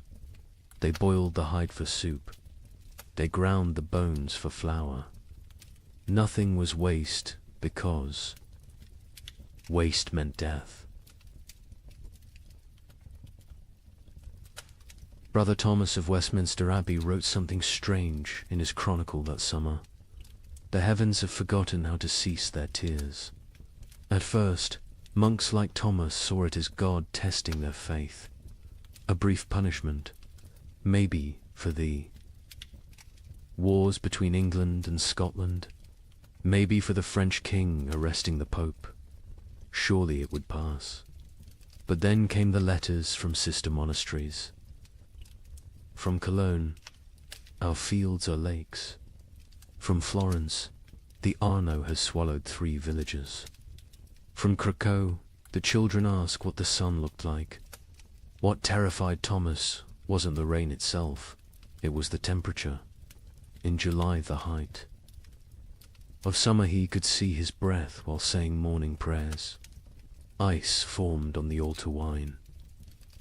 And still the rain fell. The monastery's chronicle, which Thomas kept with meticulous care, tells us exactly when normal ended and nightmare began. June 23rd, the eve of St. John, traditionally celebrated with bonfires that burned until dawn. That year, no fire would stay lit. The rain fell horizontally, driven by winds that belonged to December, not midsummer.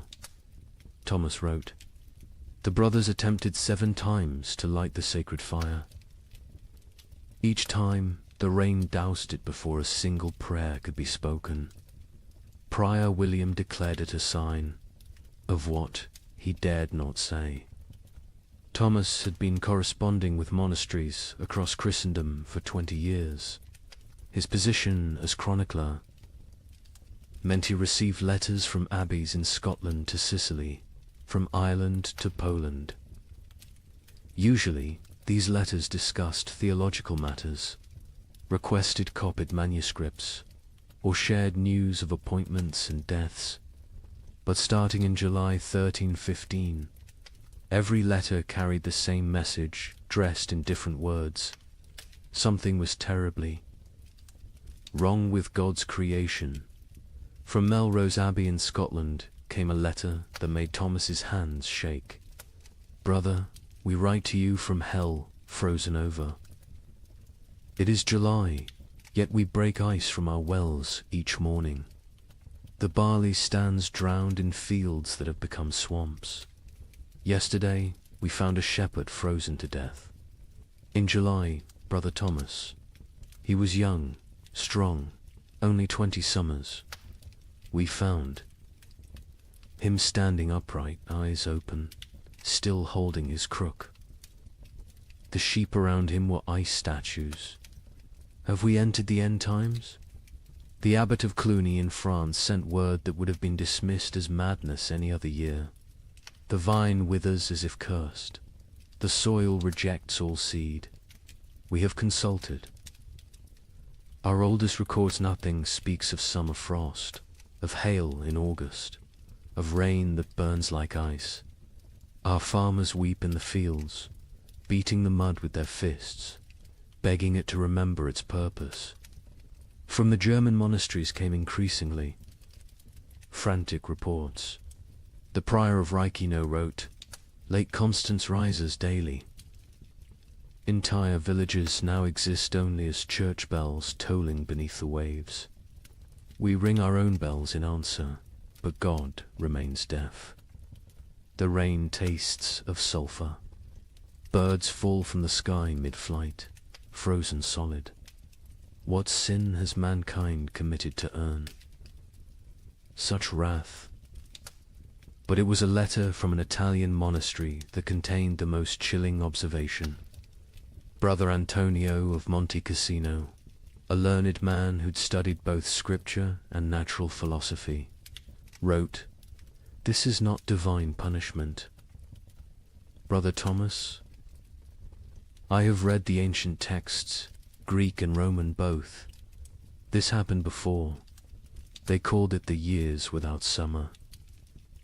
Crops failed, empires fell, and mankind retreated to caves. We are not being punished. We are being erased." Thomas himself had begun keeping detailed records of the weather, something unprecedented for the time. His entries from July 1315 read, "Like fever dreams. July 4th, Feast of St. Ulrich. Rain for 16 straight hours. Temperature cold enough that we wore winter robes to matins. 2 brothers collapsed during prayers, their lips blue. July 11th. The rain has not ceased for 40 hours. We cannot light fires.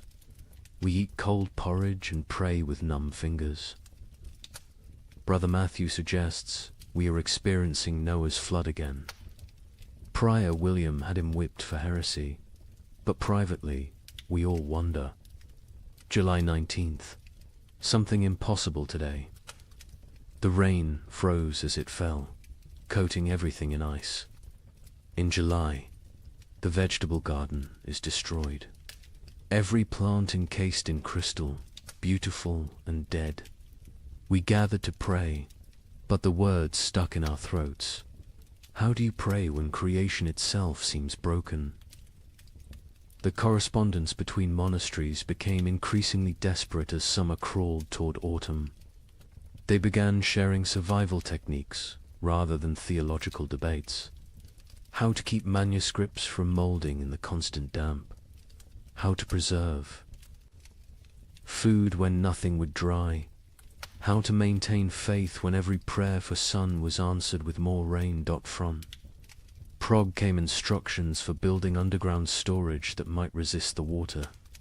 From Dublin came recipes for making bread from acorns and chestnuts. From Rome came silence.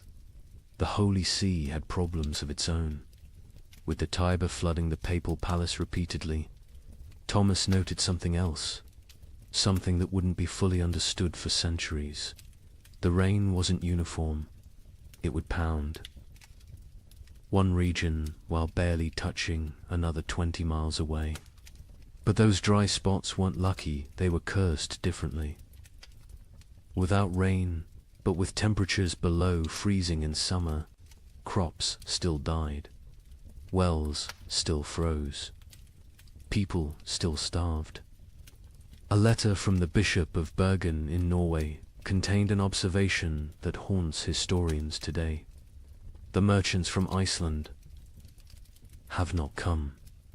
They were due in May, as always. It is now August. Ships sent to investigate found the sea routes blocked by mountains of ice that should not exist in summer, or perhaps should not exist at all. The sailors speak of icebergs, tall as cathedrals, moving south like an army of frozen giants.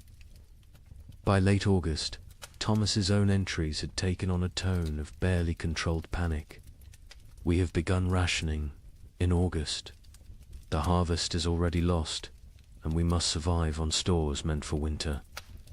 But what winter awaits us if summer itself has become frozen? Prior William no longer speaks of God's tests. He speaks of God's absence. The most telling entry comes from September 3rd.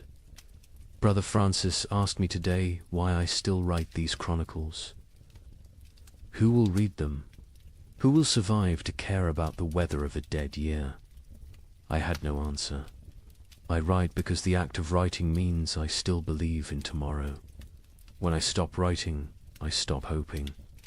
So I write of rain, of cold, of death creeping closer. I write because someone must witness the ending of the world. Imagine watching your entire years work everything you need to survive a rotting in the field before your eyes. Not failing to grow, not dying from drought, but literally dissolving into grey sludge. A French peasant named Guillaume left us. A rare written account dictated to a priest. The wheat stood tall and green in June, promising the best harvest in memory. By August, it was black soup. The smell, God forgive me, it smelled like death before death had even come. But here's where our story takes its first dark turn. The failed harvest of 1315 was just the opening act. Because while the peasants mourned their rotted grain, something else was happening. Something that would transform a bad harvest into an apocalypse. Guillaume of Soissons was not a typical peasant. He'd served in the king's army, learned his letters during a campaign, and returned home with enough silver to rent 5 strips of prime farmland. His account, preserved because the priest thought it might matter someday, gives us the only peasants. I view of the catastrophe unfolding in those fields. I have seen men die with their guts spilling onto French soil. Gideon told the priest. But watching my wheat die was worse. A man dies once. My wheat died every day for 60 days, and each morning I watched it die again. The process was unlike anything farmers had encountered. Usually, crop failure was quick frost, drought, or pests. You knew within days if you were ruined. But 1315 tortured them with hope. Gideon described walking his fields each dawn, and each dawn finding a new horror. First, the stalks grew too fast. In June, they shot up like they were racing toward heaven. We thought ourselves blessed.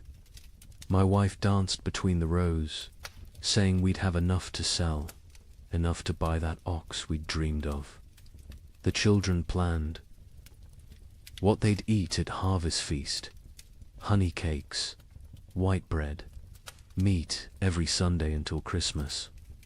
But the unnatural growth was a warning, not a blessing. The constant rain and bizarre temperature swings had triggered something in the planter. Desperate attempt to reproduce before dying. The stalks grew tall but hollow. The kernels formed but never filled. By July, the color started changing. Not all at once. First, little spots like rust on a blade. We told ourselves it was nothing, just moisture. It would pass, but the spots spread. They merged, they consumed. A field that was green at sunrise would be brown by sunset. What Gideon was describing, though he couldn't know it, was a perfect storm of plant diseases. The cold, wet conditions had created ideal breeding grounds for multiple fungi. Stem rust, leaf blight, and ergot attacked simultaneously. But ergot was the cruelest. It didn't just destroy the grain, it transformed it into poison. The heads of wheat turned black and swollen, like fingers left too long in water.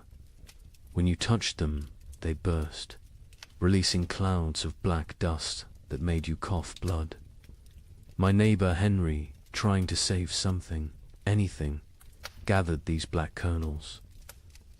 His family ate bread made from them. Within 3 days, his children were screaming about devils in the walls. His wife's fingers turned black and fell off. Henry himself danced naked in the square until his heart burst. The aristocracy, watching from their castles, initially felt secure. They had stores from previous years, contracts with merchants, the ability to import grain. The Lord of Soissons, Robert de Courtenay, even rode through the failing fields in July, telling the peasants not to despair, that he would reduce their taxes, that no one would starve. But Lord Robert didn't understand what Gideon understood. This wasn't one bad harvest. This was the end of agriculture itself. The ground changed. Gideon explained. It wasn't soil anymore. The rain had been falling so long, so hard, that all the good earth washed away. What remained was grey clay. That wouldn't hold seed, wouldn't grow weeds, wouldn't even grow the grass. It was like God had salted the earth, but with water instead of salt. By August, desperation drove innovation. Farmers tried everything their ancestors had never dreamed of. They built fires in the fields, trying to dry the soil. They dug drainage ditches that filled faster than they could empty them. They brought their livestock to sleep among the crops, hoping animal warmth might save something. An educated monk observing these efforts wrote, "They perform rituals that border on paganism, dancing naked under the full moon, burying live cats at field corners, bleeding themselves onto the soil. They have forgotten Christ and remembered older, darker gods, yet still the crops fail." The nobility began to panic when they realized the Implications. No harvests meant no taxes. No taxes meant no armies. No armies meant no power. The entire feudal system depended on agricultural surplus. Without it, civilization itself would collapse.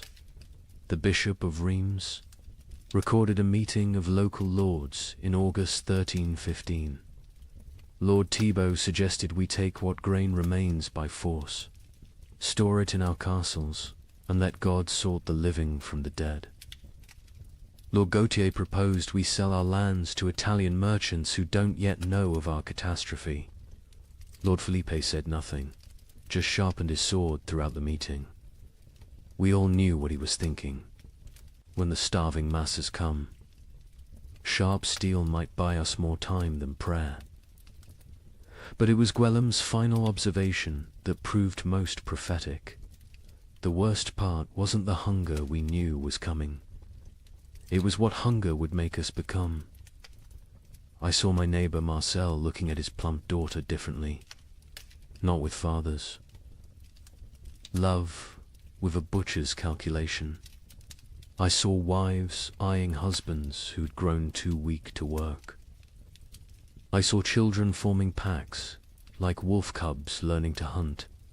The priest asks me what I think God wants from us. I tell him God is done wanting. Now he's taking, and he's going to keep taking until there's nothing left but rain and mud and sigh. And mud and sigh. The memory of what men used to be before they became animals again.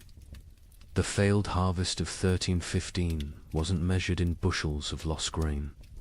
It was measured in the systematic destruction of hope. Every rural community in Europe had lived with the same rhythm for 1,000 years. Plant in spring, tend in summer, harvest in autumn, survive on stores through winter. That cycle was civilization. And in 1315, the cycle broke. By September, even the weeds had given up. Fields that should have been golden with wheat or barley were instead grey seas of mud, punctuated by the black skeletons of dead trees. The only things that grew were fungous, bulbous things that appeared overnight in colors nature had never intended. Purple, electric blue, sick yellow. Children who ate them died laughing. Adults who ate them died screaming. The recording priest added his own note to Gwillem's testimony. This man speaks truth. I have seen the fields myself. They look like God's own graveyard, waiting for the corpses that will soon fill them. We are not facing a famine. We are facing an extinction. May whoever finds this record pray for our souls, for by the time you read this, we will surely be past praying for ourselves. In September 1315, a strange sickness appeared among the cattle of Norfolk. Within days, it spread to sheep, then pigs, then horses. The animals didn't just die, they died screaming. A contemporary account describes cattle crying like humans. In their agony, their tongues swollen black, their eyes weeping blood. Modern historians call it marin, but medieval Europeans had another name for it. Devil's touch. Because healthy animals would drop dead mid-step. A cow giving milk at dawn would be a corpse by noon, and the speed of transmission defied Logicantia herds gone in hours. But I haven't told you the worst part yet. The animals that survived, they changed. Horses began eating meat. Pigs turned. Feral, forming packs that hunted. And the rats. The rats disappeared entirely. Where did they go? That mystery wouldn't be solved for another 30 years, when they returned, carrying something far worse than hunger.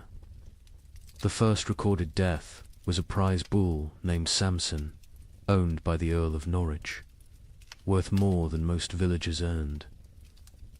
In a year, Samson was protected like royalty-sheltered stable, imported feed, 3 stable boys attending him constantly.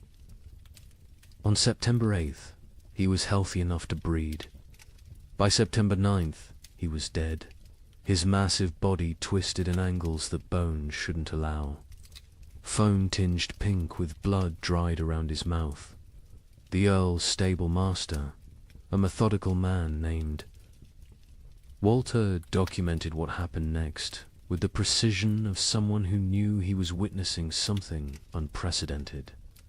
The sickness jumped from Samson to the cows without touch, without sharing water, without even sharing air. They were in separate barns, yet by sunset, 17 were dead. Their deaths were not peaceful. They bellowed with voices that sounded human. They thrashed until their bones broke through their hides.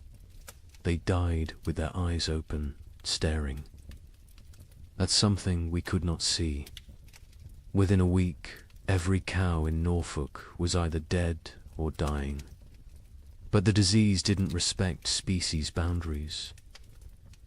Sheep began falling next, their wool turning grey overnight before they collapsed. Then pigs, usually hardy enough to survive anything, started dying in ways that defied nature. They'd squeal for hours, a sound witnesses compared to children, screaming before their hearts simply exploded. A traveling merchant named Otto from Flanders recorded what he saw on the roads. "I have traveled these paths for 20 years. I know where every farm keeps its herds. Today, I counted 4,000 dead cattle between Lynn and Norwich. They lie where they fell in fields, on roads, some still standing upright, held by mud that is frozen around their legs. The smell reaches you a mile before you see them. Sweet rot mixed with something chemical, like copper left in vinegar. The speed of death was matched only by its strangeness. Animals died in patterns that suggested intelligent entire herds forming perfect circles before collapsing inward. Flocks of sheep arranging themselves in lines before dying in sequence, like dominoes. Witnesses spoke of animals appearing to communicate across species before death, horses whinnying to cows who lowed back, as if sharing some terrible knowledge. But then came the transformations among survivors, and this is where chronicle accounts become almost too bizarre to believe, except that multiple independent sources confirm the same phenomena. Sir William de Ross, a knight with lands across Yorkshire, wrote to the Archbishop of York, "Your Grace must believe what I write, though it sounds like madness. My destrier, Caesar, a warhorse I've ridden into 3 battles, has begun hunting. Not grazing, hunting. I watched him corner a rabbit, kill it with his hooves, and eat it. He tears flesh with teeth never meant for meat. Other horses flee from him now. He stands alone in his paddock, blood on his muzzle, waiting for something none of us understand. The pigs were worse. Those that survived the plague didn't return to their pens. They grouped together in the forests, moving in coordinated packs. A woodcutter named Thomas testified to the Bishop of Ely. 20 of them, maybe more, moving like wolves, but smarter than wolves. They set ambushes. They used one injured piglet as bait to draw a merchant from his cart. When he climbed down to help him, the others came from the trees. We found his bones 3 days later, picked clean, arranged in a pile like they were showing off. The transformation wasn't limited to behavior. Physical changes occurred that medieval veterinarians couldn't explain. Horses grew longer teeth, sharp enough to tear meat. Pigs developed thicker hides that arrows couldn't pierce. Chickens that survived grew black feathers, regardless of their original coloring, and their eggs when cracked, contained blood instead of yolk. A learned monk. Brother Adlard, who had studied Arabic texts on animal husbandry, proposed a theory. The beasts know something we do not. They sense the world itself is dying and are changing to survive in whatever hellscape follows. They are becoming what they need to be. The question is, what does that make us? Who cannot change? The economic implications were immediate and catastrophic. Medieval society ran on animal power. Oxen pulled plows. Horses carried knights. Sheep provided wool. Cattle gave milk and meat. Without them, agriculture collapsed entirely. You couldn't plant without oxen. You couldn't travel without horses. You couldn't stay warm without wool. The reeve of a manor in Lincolnshire left records showing the speed of collapse. September 1st, 200 cattle, 500 sheep, 60 pigs, 20 horses. October 1st, 3 cattle, 12 sheep, 0 pigs, 2 horses. The 2 horses that remain will not accept saddle or bridle. They watch us with eyes that show too much white. We dare not approach them. Desperate attempts at prevention failed spectacularly. Some communities tried isolating healthy animals, only to watch them die faster in confinement. Others attempted ancient remedies, hanging holly over stable doors, painting crosses in lamb's blood on barns, burying horse skulls at crossroads. The Bishop of Winchester ordered all animals blessed with holy water. They died mid-blessing, falling dead at the priest's feet. The most disturbing account comes from a monastery in Somerset, where Brother Francis observed something that shouldn't have been possible. The rats are gone. All of them. Not dead weave, found no bodies, simply vanished. The cats who hunted them sit in empty granaries, mewing at shadows. The barn owls have stopped hunting, stopped calling. Some have been found dead with full bellies, as if they ate something that killed them from within.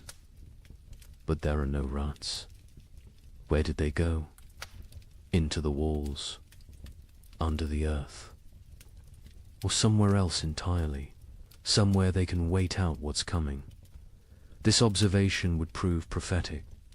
The rats had indeed gone somewhere deep into Eastern European forests, into cave systems, into places where they could breed and change and feast on the endless supply of corpses the famine would provide. When they returned in the 1340s, they brought the Black Death with them, as if they'd been preparing their revenge for 30 years. But in September 1315, all anyone knew was that the animals were dying or changing, and without them, human survival became nearly impossible.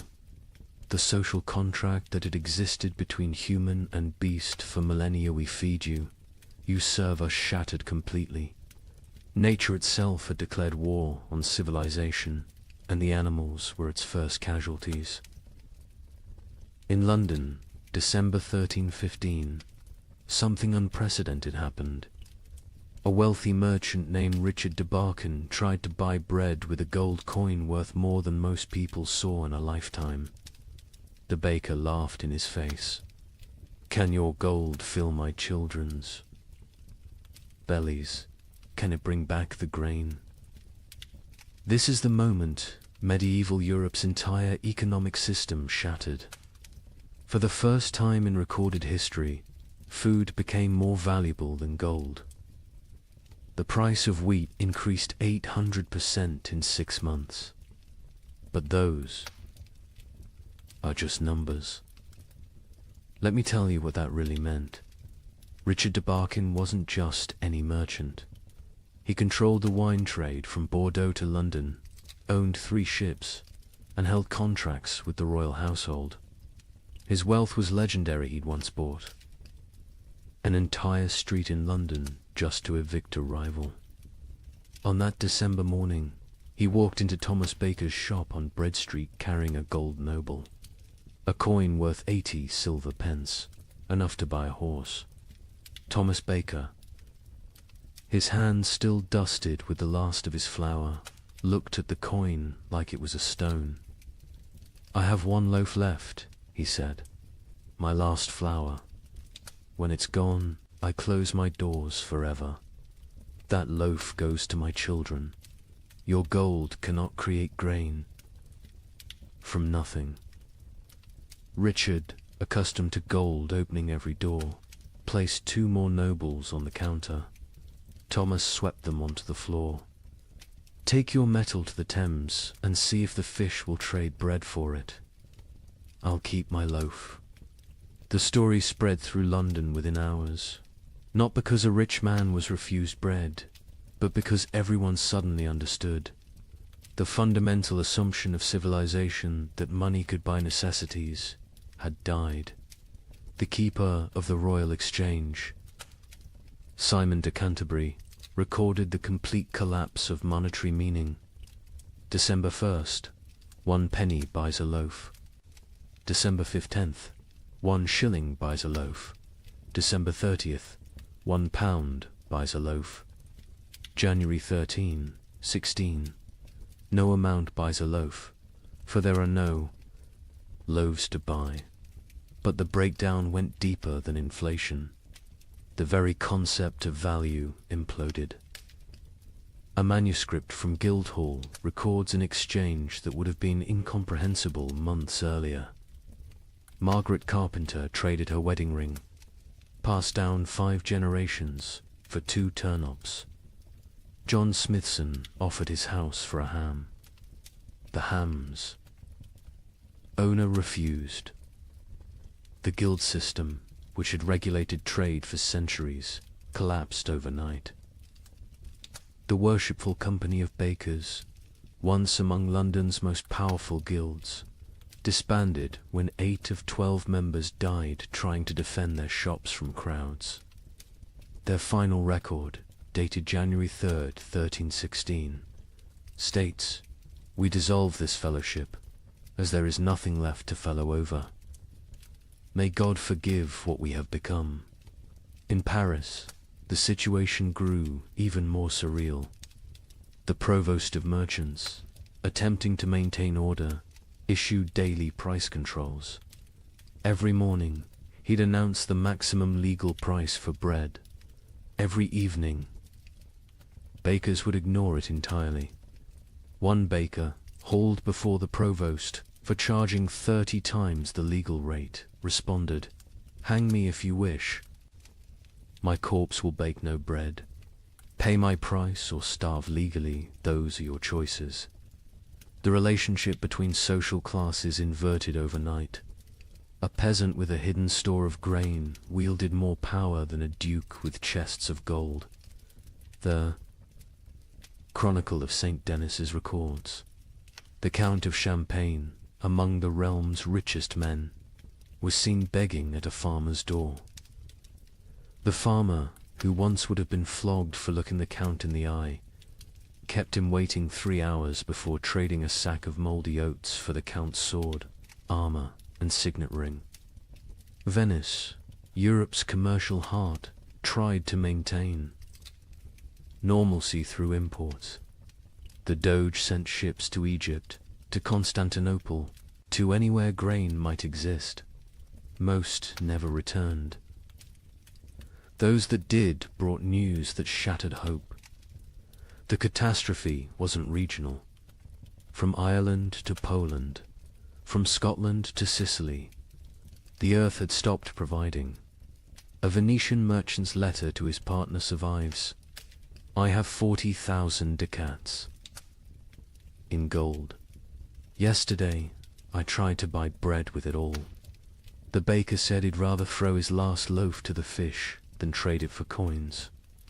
I offered him my palazzo. He laughed and said, 'Can I eat marble? Can I digest paintings? We have invented money, created banking, built commerce. None of it matters when there is nothing to buy.'" The church, traditionally the provider of last resort, faced impossible mathematics. The Abbey of Cluny's accounts show their dilemma starkly. We have grain for 300 souls for 6 months. 7,000 souls crowd our gates. If we feed all 4, compassion's sake, all die in 3 weeks. If we feed only our brothers, we survive but lose our purpose. Christ multiplied loaves and fishes. We can only divide and subtract.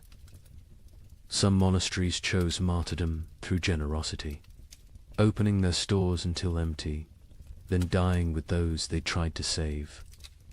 Others became fortresses, monks armed with clubs, defending walls, while starving crowds pleaded outside. The abbot of Glastonbury wrote, "We have become what we swore never to be, choosers of who lives and who dies. Each grain of wheat is a decision. Each meal is a judgment. We are not God, yet we play him daily." The collapse of money created new forms of trade that horrified contemporary observers. The Bishop of Lincoln recorded, "Women sell themselves, not for coin, but for bread. A loaf buys what gold cannot. Mothers auction their children to whoever can feed them. These are not choices.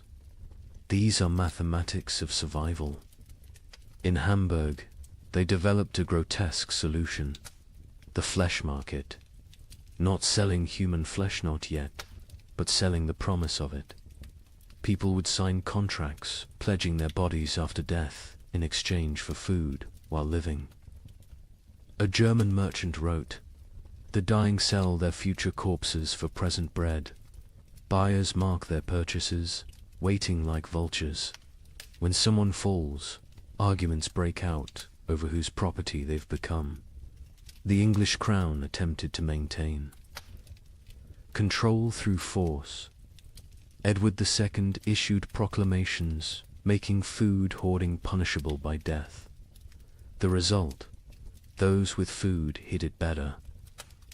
Royal agents searching for hidden grain often found families dead of starvation, sitting around empty tables, having hidden their food so well they couldn't find it themselves in their final delirium. A royal clerk named William de Dean recorded, "The futility. We hanged a man for hiding grain. The crowd watching the execution fought over his shoes before he stopped kicking. We cannot hang hunger. We cannot execute starvation. The king commands the rain to stop, the crops to grow, the natural order to restore itself. The rain continues. The king might as well command the dead to rise." By February 1316, even the concept of theft had changed. How could taking food be a crime when not taking it meant death? London's courts stopped prosecuting food theft after jurors refused to convict. One judge wrote, "A man stole bread from a child.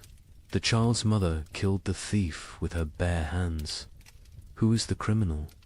Who is the victim? Our laws were written for a world where food existed. That world is gone." The most profound change was in how people understood wealth itself. For 1,000 years, wealth meant gold, land, titles, power. Now it meant calories. The Archbishop of Canterbury observed, "A beggar with a hidden turnip is richer than a lord with a castle." We spent centuries accumulating treasures that now mean nothing. We should have been stockpiling grain. But who could imagine a world where gold couldn't buy bread? Who could conceive of money itself becoming worthless? This economic collapse wasn't temporary. Even after the harvests eventually returned, the absolute faith in currency never fully recovered. People remembered when gold meant nothing, when coins were just metal, when the entire elaborate system of commerce crumbled before the simple reality of hunger. They remembered when the only currency that mattered was food, and the only exchange rate was survival. Agnes's Norwich recorded in her household accounts the progression of what her family ate as 1316 dawned. January, barley bread mixed with sawdust. February, acorn flour and ground bones. March, boiled leather and tree bark. April's entry is just one line. We no longer record what we eat. The creativity of starvation is horrifying. Pine needles ground into paste. Clay mixed with the last drops of milk to make it filling. Parents secretly bleeding themselves at night. To mix blood into their children's gruel for protein. But in the city of Erfurt, they discovered something that would haunt Europe's collective memory forever. The local tanner, a man who had grown mysteriously fat while others starved, was found to have a peculiar source of leather. The city records state only, he was burned alive by common consent, and none would speak of what was found in his cellar. Agnes of Norwich was a merchant's widow who'd kept meticulous household accounts for 20 years. Her ledger, preserved in Norwich Cathedral, transforms from mundane records into a descent through hell. Her husband had died in late 1315, leaving her with 4 children and what seemed like adequate stores. She'd managed households through hard times before. But this was different. January 1316. Mix true barley with sawdust from Thomas Carpenter's shop. 1 part grain to 1 part wood. The children notice but do not complain. The sawdust fills their bellies even if it provides no sustenance. We tell ourselves it is fibre, like bran. We pretend not to see the splinters in their stall. The recipe sections of her ledger became increasingly elaborate as real ingredients vanished. Acorn bread. Gather acorns before the pigs find them. Boil. 7 times to remove bitterness, the water turns black as sign. Dry what remains. Grind with stone's mill wheels are too precious for such base material. Mix with water and anything that binds egg. If God provides, blood if he doesn't. Bake until it stops smelling of forest rot. By February, even her precise nature couldn't hide the desperation. Bone meal from the butcher, he claims it's sheep, but the fragments look human-sized. I do not ask. Mix with the last acorn flour. Add melted snow-clean snow from rooftops, not the ground where the dead have lain. The children eat, their teeth hurt from the grinding. Better tooth pain than belly pain. A travelling monk who sheltered with Agnes that February wrote his own account. The widow feeds her children soup that is merely hot water with leather boiled until it releases some essence of the animal it once was. She watches them drink it, with such intensity as if her gaze could transform it into beef stew. The youngest boy asks what meat this is. She says it is shukau. He accepts this. The substitutions became a science. Flemish merchants developed detailed guides for extending food that read like alchemical texts. Pine needle tea provides the sensation of eating when boiled thick enough. Add chalk dust for substance. The stomach believes it is full for precious hours. Warning: more than 3 cups daily causes blood in the urine. In Paris, a baker named Henri Fouquet was arrested for his miracle bread that stayed fresh for weeks. Under torture, he revealed the secret. Ground bones mixed with plaster, baked with real flour, spread only on the outside. People see bread. Smell bread, initially tastes bread, he confessed.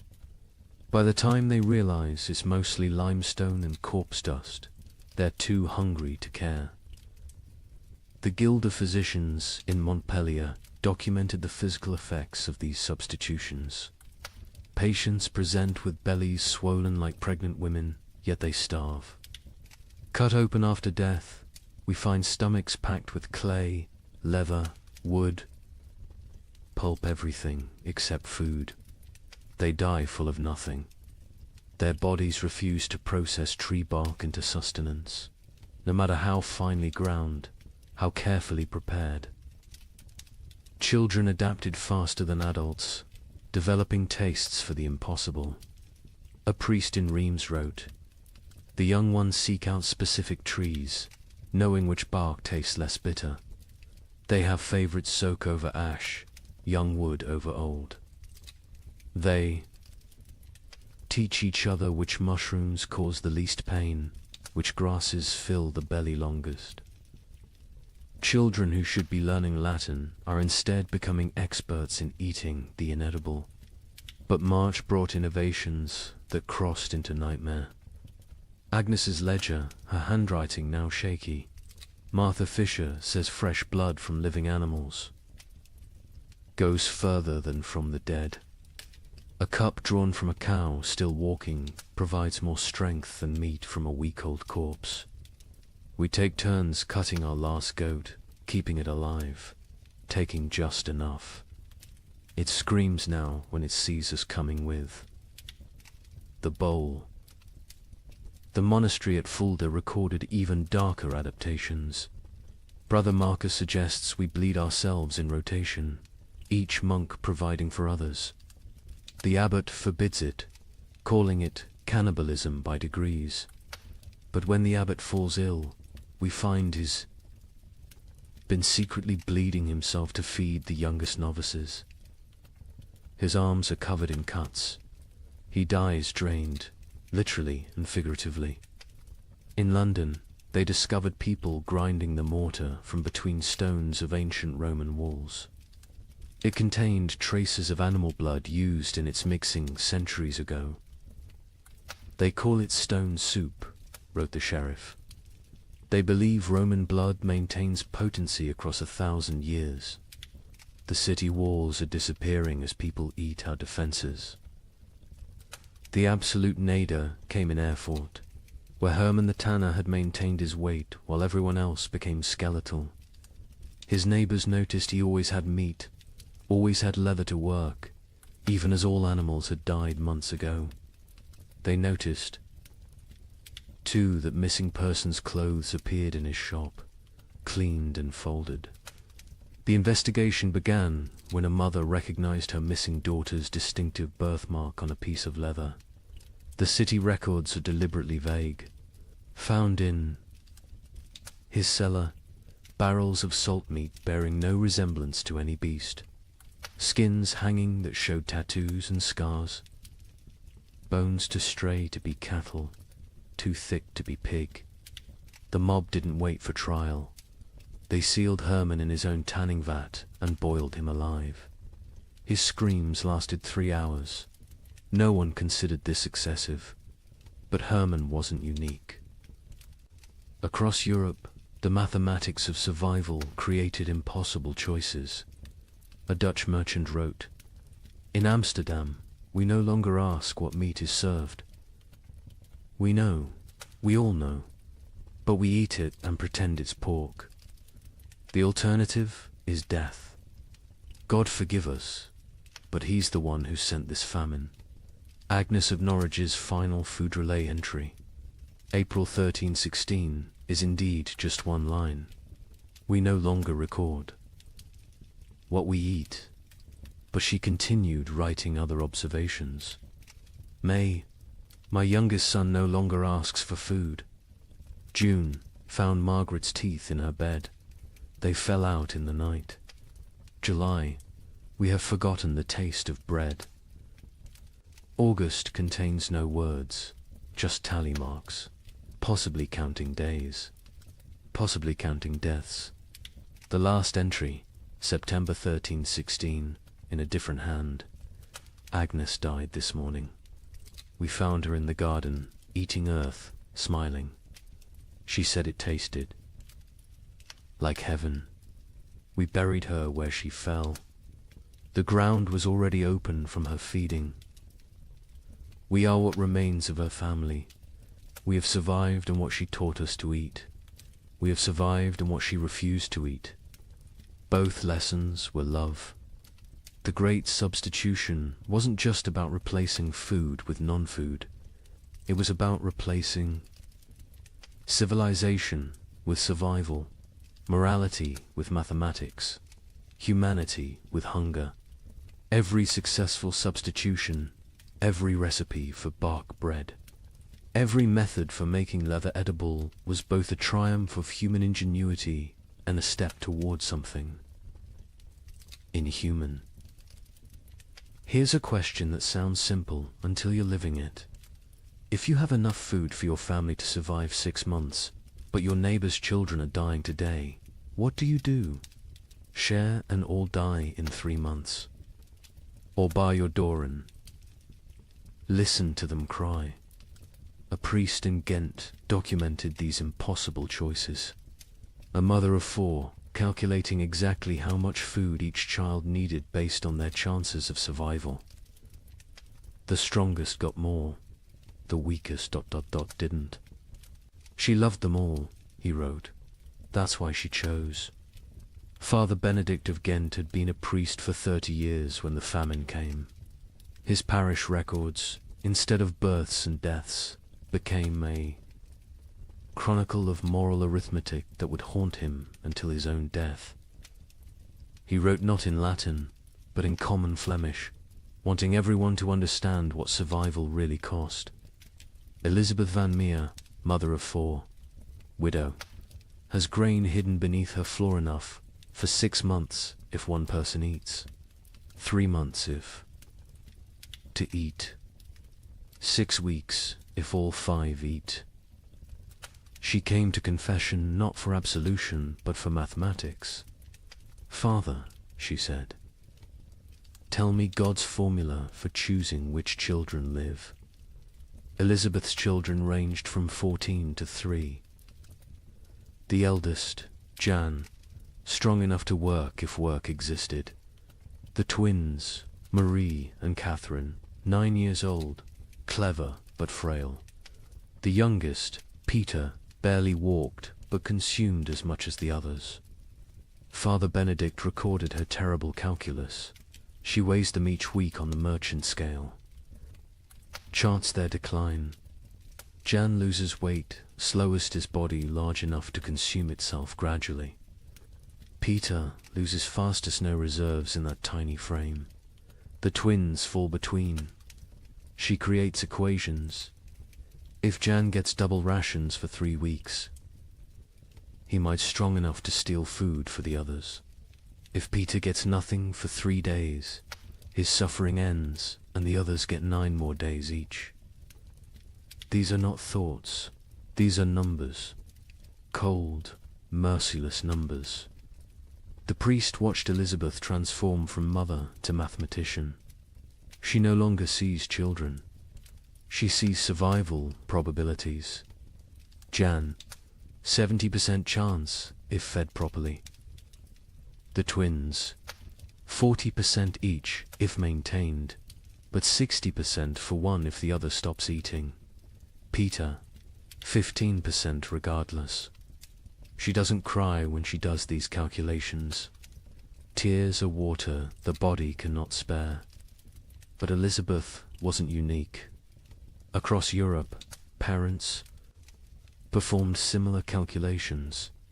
A merchant in Bruges is left a ledger that makes accountants weep.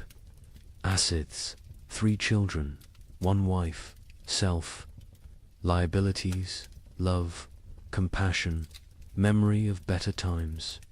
Formula for survival. Assets minus liabilities equals tomorrow. In London, a wealthy lawyer named Thomas Hardwick documented his family's rationing system with legal precision. Established a tribunal each morning. Each family member presents their case for food. Activities of previous day weighed against probable future utility. Wife sewing equals quarter ration. Son studying equals eighth ration. Knowledge feeds no one now. Daughter spinning equals half ration. Wool still has value. Baby crying equals no ration. Noise attracts hungry neighbors. The mathematics extended beyond families. Entire communities developed survival algorithms. The village of Wickham created what they called the life lottery. Every Sunday, families drew lots. Winners got the week's communal food. Losers got nothing. But here's the insane part. Families could trade lottery tickets. A mother with one child might sell her chance to a father with 4, calculating that certain death with payment beat probable death without. Father Benedict recorded a town meeting that descended into pure calculation. The baker proposed we stop feeding anyone over 50, they've lived their lives. The blacksmith countered, we stop feeding anyone under 5, they're too young to remember better times. Won't miss what they never knew. The mayor suggested we feed only those who can work. The priest asked who would bury the dead. The meeting ended with no decision. Mathematics cannot solve philosophy. The church itself wasn't immune to these calculations. The Bishop of Tonnerre issued guidelines that read like actuarial tables. Orphans under 7. Half rations. Orphans 7 to 12. Full rations if they work. Orphans over 12. No rations old enough to fend for themselves. Widows with children, proportional to number of surviving offspring. Widows without children, God will provide. A monastery in Liège developed even more complex formulas. Each monk assessed daily. Prayer hours multiplied by manual labor divided by food consumed. Those whose spiritual productivity falls below temporal consumption must fast until the equation balances. Brother Francis, young and strong, eats daily. Brother Augustine, old and weak, but whose prayers are powerful, eats thrice weekly. We have mathematized the soul. The most heartbreaking account comes from a school teacher in Cologne who tried to save her students. 23 children in my care. Food for 5. I create competitions. Best recitation gets bread. Fastest runner gets soup. But children understand. They know it's not about merit, but about choosing who dies educated. Little Wilhelm, bright as sunrise, asked me, "Teacher, if I die today, can Thomas have tomorrow's lesson and my portion?" He was 7. He understood the trade. Some communities tried to remove human choice from the equation entirely. In Basel, they built what they called the Wheel of Fortune, a great spinning disc with names. Each day, spin the wheel. Where it stops determines who eats. Pure chance. No favoritism, no guilt. The wheel chose who lived and died. Citizens preferred random cruelty to deliberate choice. A Venetian merchant named Carlo Dandolo wrote the most clinical assessment. Sentiment is luxury. Love is liability. Calculate thus. Calories needed per pound of human maintained. Work output possible per calorie invested. Return on investment measured in days survived. My eldest son provides best ratio, strong enough to forage, smart enough to steal. My youngest daughter provides worse, consumes without producing. The middle children are variables, depending on daily performance. I am not a monster. I am an equation. But perhaps the most disturbing mathematics came from those who calculated backwards, not from food to survival, but from death to food. How many must die for the rest to live? If the population halves, do rations double? These calculations appeared in secret documents, burned after reading. But Father Benedict saw enough to write. They draw circles on maps. This district has grain for 1,000.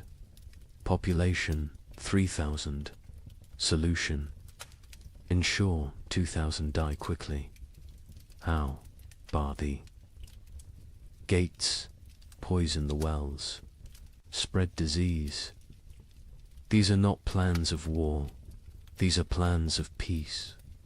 Peaceful elimination of excess population. The psychological toll of these calculations broke minds. Elizabeth Van Meer, the mother from the beginning, eventually snapped. Father Benedict found her one morning, feeding all her children equally, generously, using their entire store in one meal. She said, she solved the equation, he wrote. Everyone dies together, full, happy, as a family. No choosing. No survivors bearing guilt. Mathematical perfection. 0 equals 0. But she couldn't do it. At the last moment, she hid a portion, gave it to Jan, the eldest, and walked into the forest with the 3 younger children. They found her frozen arms around the little ones, all of them smiling. Jan survived, found by traders, raised by strangers.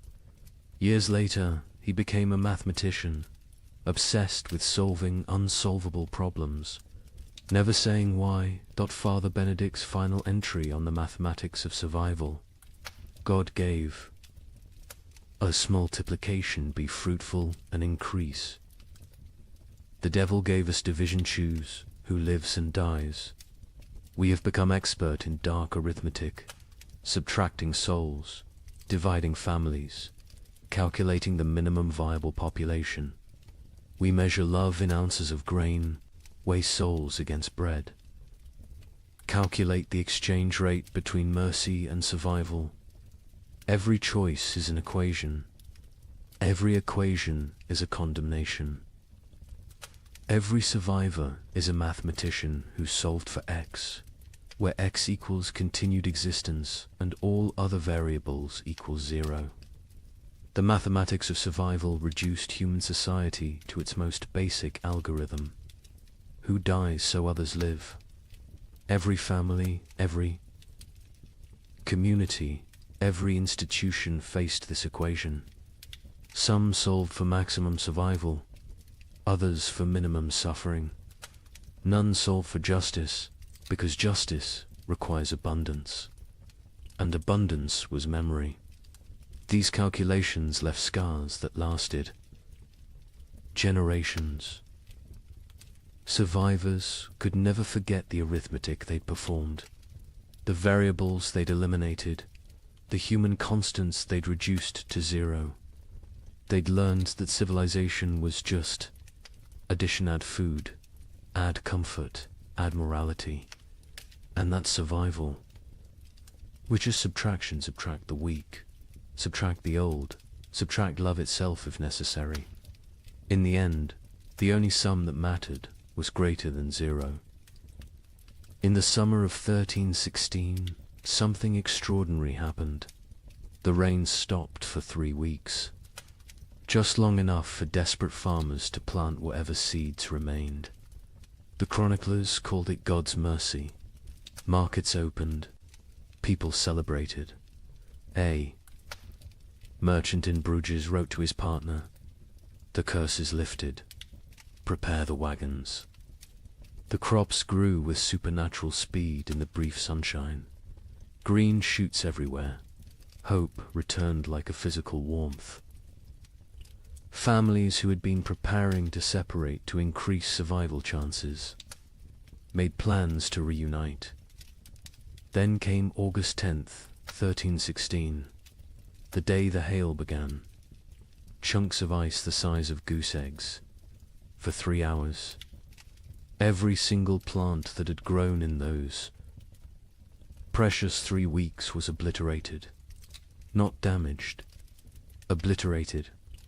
Crushed into the mud so thoroughly that you couldn't tell fields from road.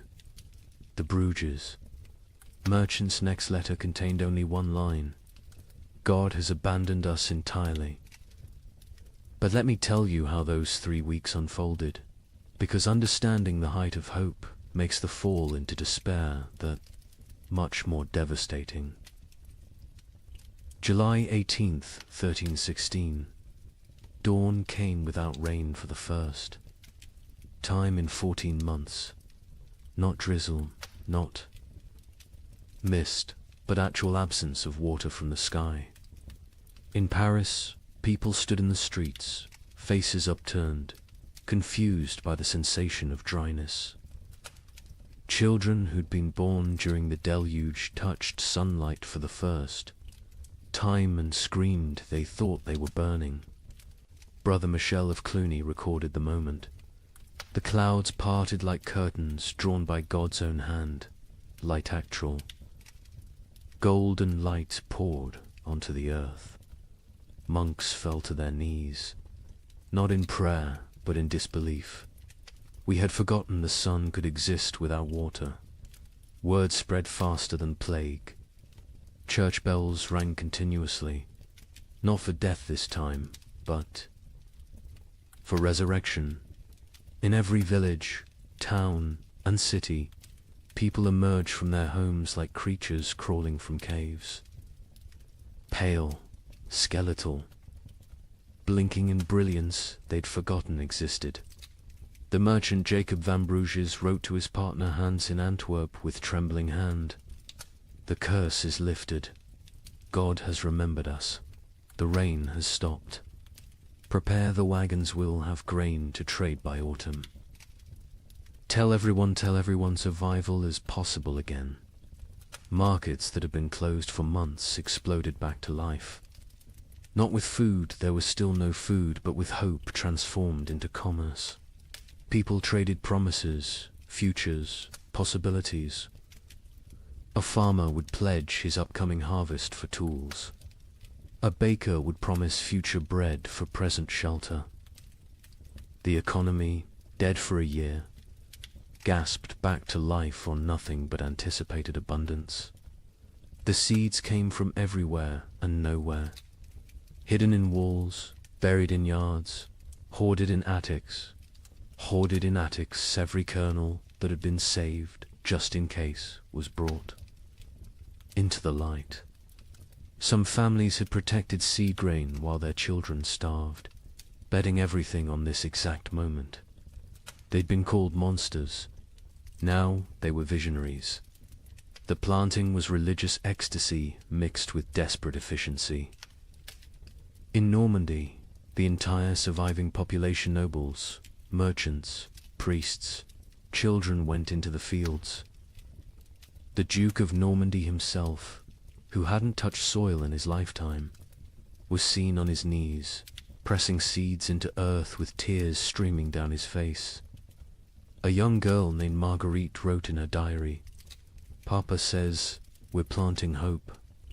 Mama says we're planting survival. I think we're planting prayers and watching to see if God makes them grow." And grow they did. The crops erupted from the soil with impossible vigor. Wheat that should take weeks to sprout appeared in 3 days. Barley shot up overnight. Beans climbed their poles so fast you could watch them move. The chroniclers, usually skeptical men, wrote of agricultural miracle.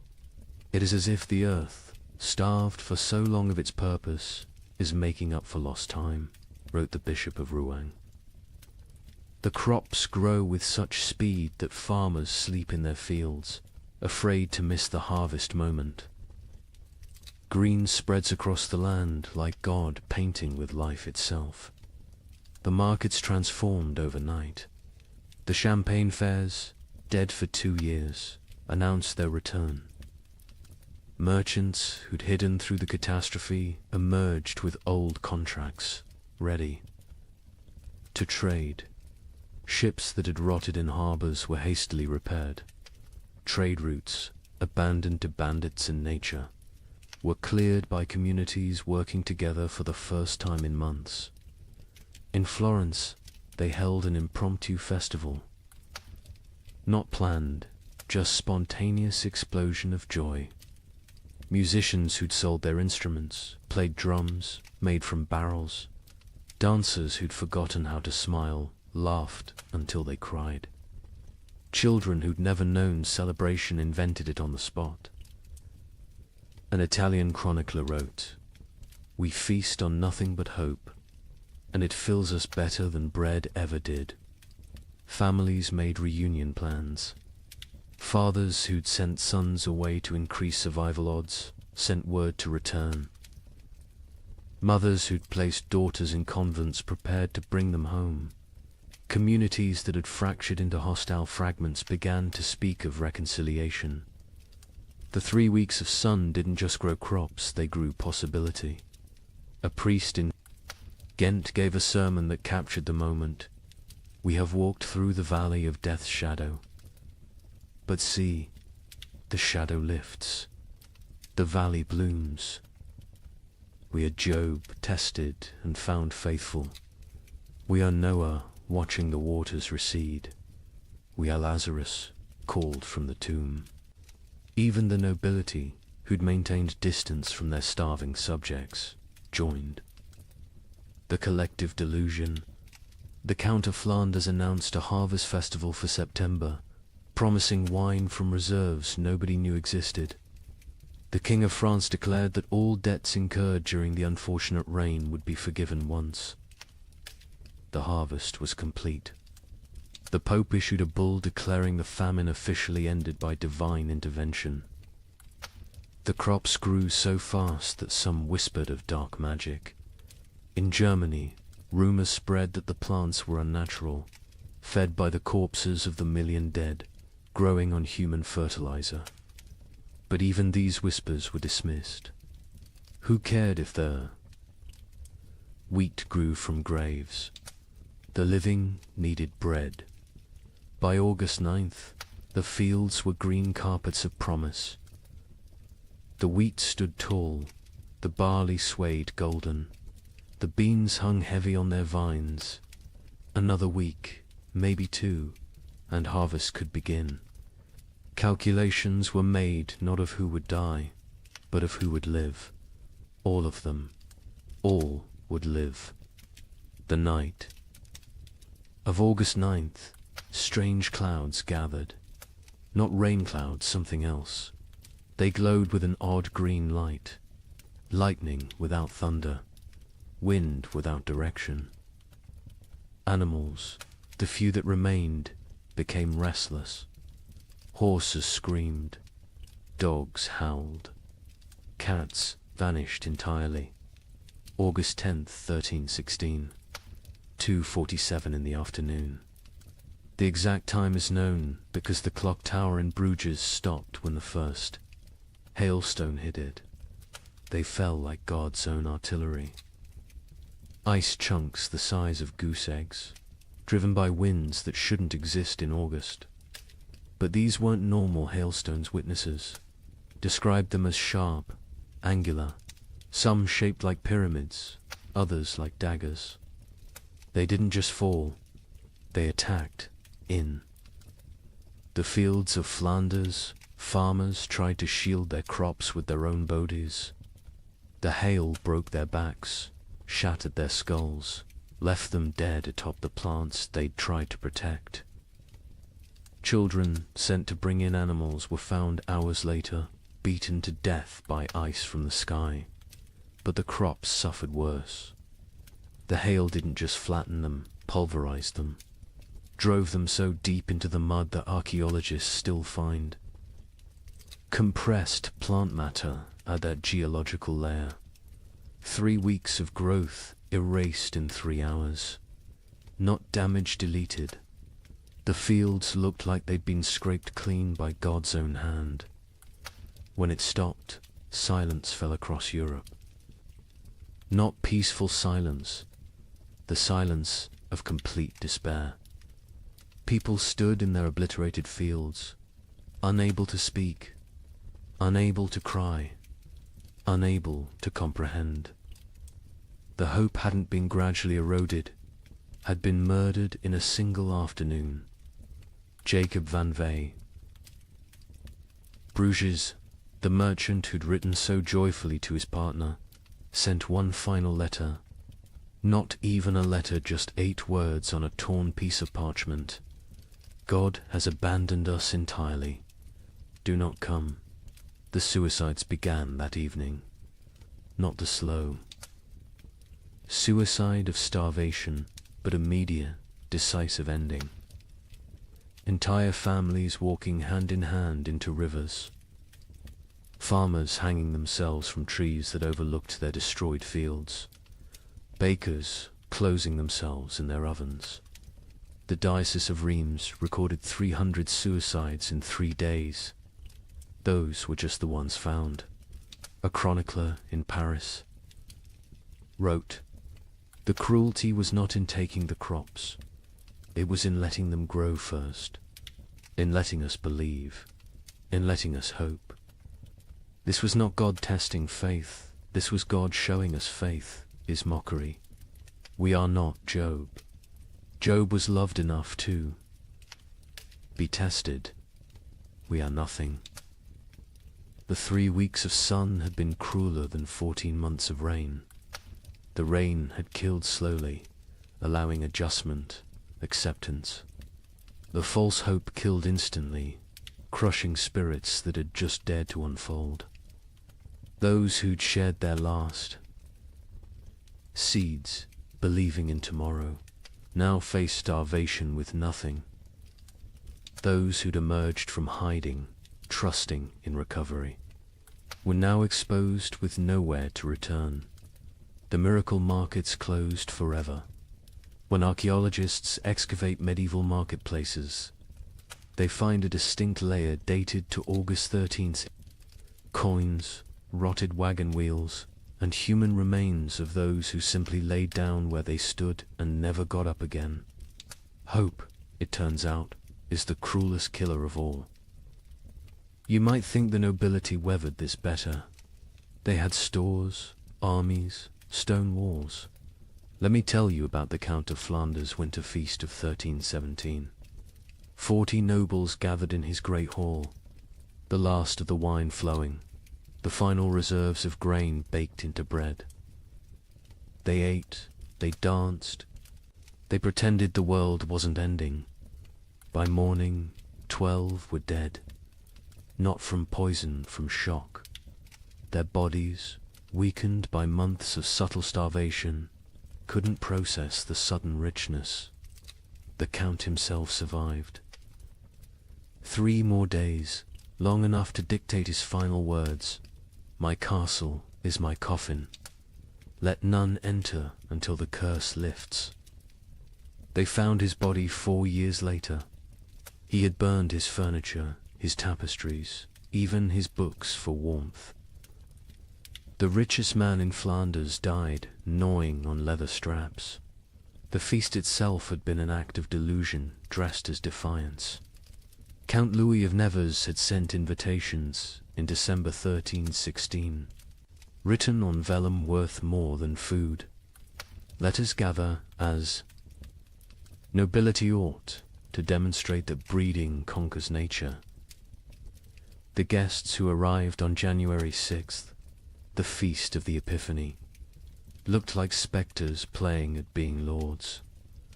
The Duchess of Brabant arrived in a carriage pulled by servants her horses had been eaten months ago. The Duke of Luxembourg wore armor that hung loose on his shrunken frame, clanking with every movement like bones in a box. The Bishop of Liege blessed the meal with hands that shook from more than cold, his episcopal ring sliding off fingers made skeletal by hunger. But they maintained the facade. They spoke of hunting parties that would never happen, of spring tournaments already impossible, of marriages between children who were likely dead. The Count's chamberlain, Robert de Bethune, later wrote in his secret diary, we dressed corpses. In silken made them dance. We were already dead. The feast was merely our funeral performed by the deceased. The meal itself was madness. After months of eating ground acorns and boiled leather, they faced actual bread, real meat, wine that wasn't mixed with water and prayers. The Count had emptied his entire reserve, deciding either everyone would survive together or die with dignity. He chose wrong. They died with neither survival nor dignity. The Countess of Hainault was the first to fall, her stomach rupturing from the sudden expansion. She died vomiting blood onto her ermine cloak, apologizing for the mess. The young Baron of Chimay collapsed with wine running from his nose, his body unable to remember how to process alcohol. One by one, they fell like dominoes, their starved systems overwhelmed by abundance. The survivors watched their friends die from eating. The cruelest irony in a world already drowning in cruel ironies. The Count himself ate carefully, sparingly, but even he couldn't escape. His physician, one of 3 nobles who survived the night, recorded, his lordship's body shook as if possessed. He sweated ice in January. His eyes bled. He knew death was coming and used his remaining strength to bar the castle doors from inside, condemning himself to die alone rather than risk others entering for the remaining food. Across Europe, similar scenes played out in every castle. These fortresses, built to withstand armies, couldn't withstand hunger. Stone walls kept enemies out, but kept starvation in. Moats that protected against invasion became barriers preventing. Foraging, height advantage, meant nothing when there was nothing below worth taking. The Duke of Burgundy's castle at Dijon became infamous for what chroniclers called the vertical graveyard. As servants and knights died, they were stacked in the towers, frozen by winter, preserved in their positions of death. By spring 1317, visitors could climb the tower stairs and pass through layers of the dead, each floor representing a different week of mortality.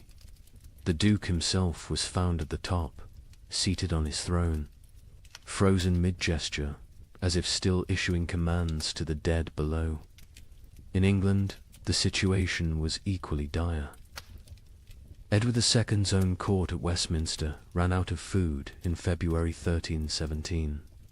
The King of England, ruler of territories from Scotland to Gascony, was reduced to sending knights to rob his own subjects' gardens for turnips. A chronicle records, His Majesty was seen gnawing a candle made of tallow, declaring it tasted better than nothing, which was the alternative. The nobility's suffering was different from the peasants, not worse, but uniquely horrible. They had never learned to survive without excess. A peasant knew how to stretch grain, how to forage, how to make something from nothing. Nobles knew only how to command others to provide. When there were no others left, or nothing to provide, they were helpless. Lady Margaret de Clare, one of England's wealthiest women, left a diary that captures this helplessness. I own 17 manors, but cannot eat earth. I have chests of gold, but gold provides no sustenance. I have titles and right and privileges, all worthless as the parchment they're written on. My servants are dead or fled. I, who never dressed myself, now cannot light a fire. I will die. Not from hunger, but from ignorance of survival. The castle hierarchies collapsed in ways that would have been unthinkable before. The Earl of Warwick's chronicle describes finding his cook a commoner sitting in the Earl's chair, eating the last food while the Earl's children begged for scraps. When confronted, The cook simply said, "I know how to prepare food. You know how to eat it. Which skill matters now?" The Earl had no answer. Some nobles attempted to maintain order through increasingly desperate measures. The Count of Toulouse issued edicts from his castle requiring peasants to deliver food that didn't exist. When they didn't comply, he sent knights to punish them.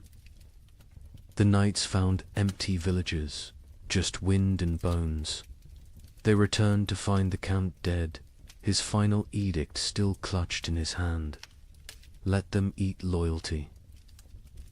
The collapse of noble authority was physical as well as social. Castles required constant maintenance, roofs needed patching, walls needed pointing, fires needed feeding.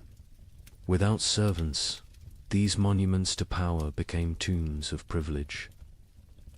Rain poured through unrepaired roofs. Frost cracked unmaintained walls. The magnificence became the miserable. Baron Heinrich von Steinberg in Bavaria documented his castle's decay. January, the Great Hall's roof collapses. February, ice forms inside, creating frozen waterfalls from ceiling to floor. March, we burn the banquet table for warmth. April, we burn the portraits of our ancestors. May, we burn the chapel pews, begging God's forgiveness. June, we burn the doors, accepting that we're already in hell. The psychological toll on nobility was particularly severe because they had no framework for understanding poverty. A peasant expected hardship, it was life. A noble experienced hardship as cosmic betrayal. God had ordained their superiority. This suffering suggested God had changed his mind. The Abbess of Fantevrolt, herself, noble-born, wrote, "They come to me, these duchesses and countesses, asking why God has abandoned them. I tell them God hasn't abandoned them, he's simply treating them like everyone else. They find this more terrifying than abandonment. Some nobles attempted escape through marriage, not for alliance, but for food. The Count of Champagne offered his daughter to anyone who could provide a year's grain. A wealthy merchant accepted, then discovered the Count had already eaten the grain before the wedding. The merger of nobility and merchant class, which would normally take centuries, happened in months, paid for in bread. Others chose more extreme exits. The Duke of Austria held what he called the final tournament nobles, jousting not for honor, but for the right to eat the loser's horses. The Duke himself participated and lost, whether deliberately or through weakness, unknown. His horse fed 12 people for 3 days. The Duke's body fed the crows. By the winter of 1318, castle after castle stood empty, not conquered, abandoned. The noble families that survived did so by abandoning everything that made them noble. They fled to cities, to monasteries, to anywhere that might have food. Princes became beggars. Duchesses became servants. The feudal order didn't fall, it starved to death. The Count of Flanders' castle stood sealed for 4 years before anyone dared enter. When they finally broke down the doors in 1321, they found a scene from nightmare. The Count's body sat at his desk, quill in hand, having documented his own death. Day 1, alone with enough food for months if careful. Day 15, ate the cats. Day 30, ate the leather from books. Day 45, discovered one can chew tapestries for the illusion of eating. Day 60, weakness makes writing difficult. Day 71, God is silence. Day 80, I understand now, this castle was always my tomb. I just lived in it before dying in it. His final entry, barely legible: nobility means nothing to hunger. Hunger recognizes no titles, no bloodlines, no divine right. We built these castles to protect us from enemies. We never imagined the enemy would be emptiness itself. Stone walls cannot keep out starvation. Golden crowns provide no nourishment. We ruled by God's grace. We die by God's indifference. Let whoever finds this know, we were not better, we were just better fed, until we weren't. In the midst of this frozen hell, something strange began happening. Groups of people started walking naked through the snow, whipping themselves, claiming the cold couldn't touch true believers. They called themselves the Brethren of the Cross. But locals had another name: Ice Apostles. Their leader, a former monk named Heinrich, preached that the famine wasn't God's punishment, it was God's gift. He freezes the world to preserve the faithful for paradise, Heinrich declared. His followers would stand naked in blizzards until they collapsed, believing hypothermia was religious ecstasy. But here's what the chroniclers don't usually mention. In villages where the ice apostle was passed through, the death rate dropped. Not from miracles, from mathematics. Every follower who froze to death meant more food for those who remained.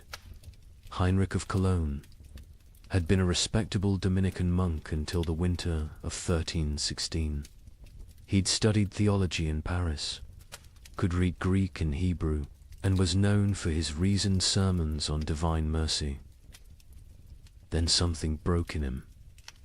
Maybe it was finding his entire monastery frozen to death during morning prayers. Maybe it was the child who died in his arms asking why God made her hungry. Whatever the cause, Heinrich emerged from that winter transformed. His first sermon as leader of the Ice Apostles was delivered naked in a blizzard outside Mainz Cathedral. You cling to warmth as if warmth is life. You fear cold as if cold is death. But I tell you, the cold is God's own embrace. The frozen are the chosen. This ice age is not ending, but beginning. God is freezing the world to preserve his faithful like saints, relics preserved in crystal. The theology was insane, but internally consistent. Heinrich taught that the great famine was actually the beginning of paradise. The cold was purifying the world. The hunger was freeing souls from flesh. Death by freezing was not death, but transformation, the body becoming one with God's frozen perfection. His followers didn't die. They crystallized into eternal forms. The Bishop of Cologne wrote in horror, Heinrich strips his followers naked, men, women, children, and leads them in procession through the snow. They sing hymns while their flesh turns blue, then black. They call frostbite God's kisses when toes fall off from freezing. They celebrate the shedding of earthly weight. They stand in frozen rivers until they cannot stand, then lay down to complete their transformation. But Heinrich was clever in his madness. He didn't demand immediate death. The transformation was gradual. First, initiates gave up cloaks, then shoes, then undergarments. Each stage brought them closer to divine coldness. This gradual exposure meant some survived long enough to spread the movement. Others died at precisely calculated intervals, creating a steady stream of martyrs without eliminating the entire group at once. The rituals were elaborate and horrifying. The baptism of ice involved breaking through frozen rivers and submerging converts until they stopped shivering. Heinrich claimed this was the moment the soul accepted divine cold.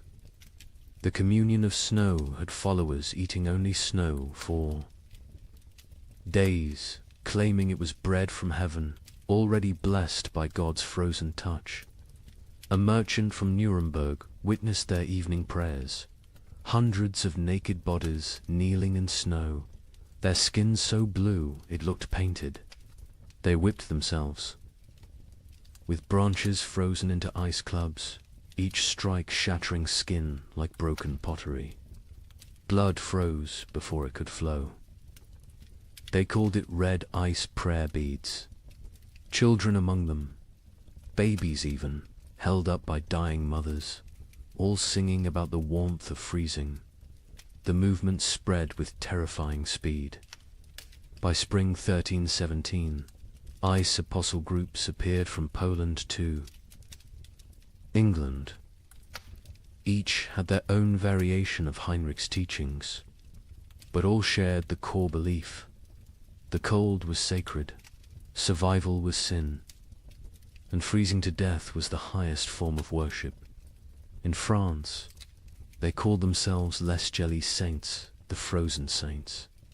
They would stand motionless in town squares during blizzards, human statues gradually covered in snow until they died standing. Townspeople would find them in the morning, frozen mid-prayer, and debate whether to move bodies that looked more like ice sculptures than corpses. The English variant. The Frost Brothers added self-cannibalism to their practices. As members froze to death, others would eat their frozen flesh, claiming it was purified by God's cold, and therefore not cannibalism but communion. The Archbishop of Canterbury banned the movement, but enforcement was impossible for authorities who tried to arrest Frost. Brothers found only frozen corpses arranged in disturbing tableaus.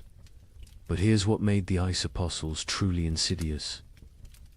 They targeted the most vulnerable.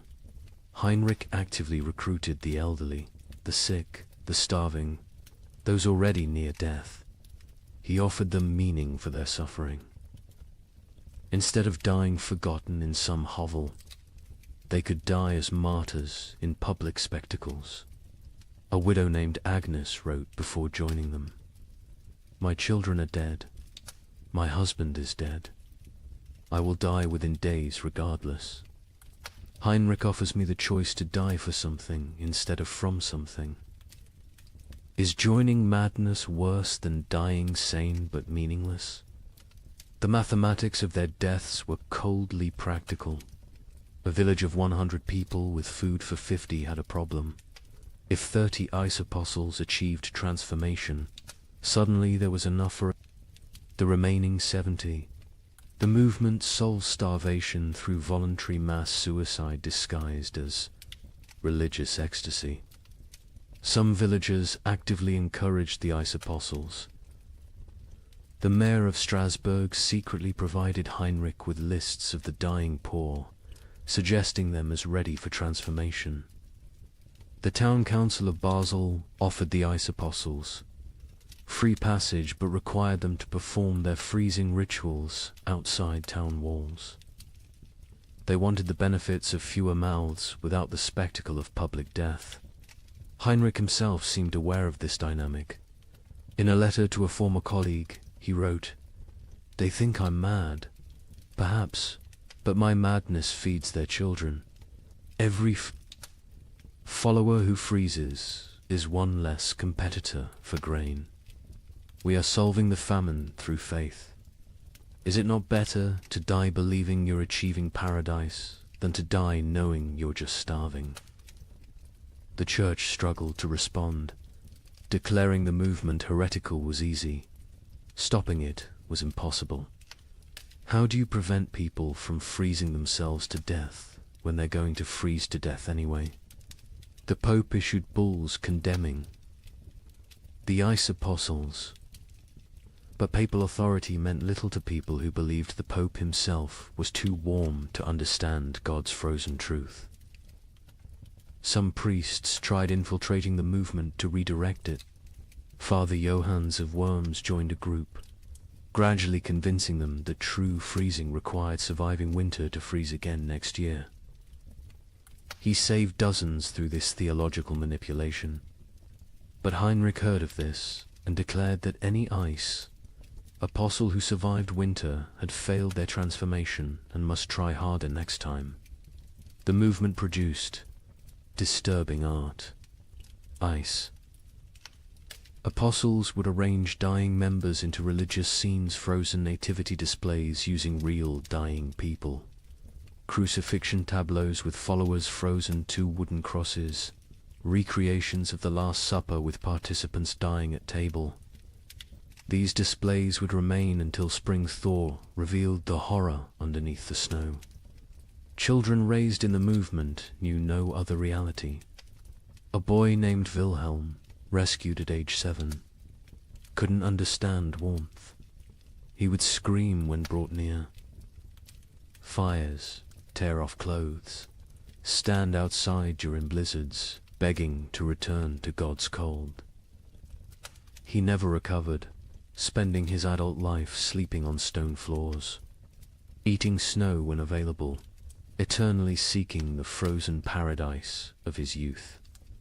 The end of the ice apostles came not from suppression, but from success. By 1318, most vulnerable, populations who might join had already transformed.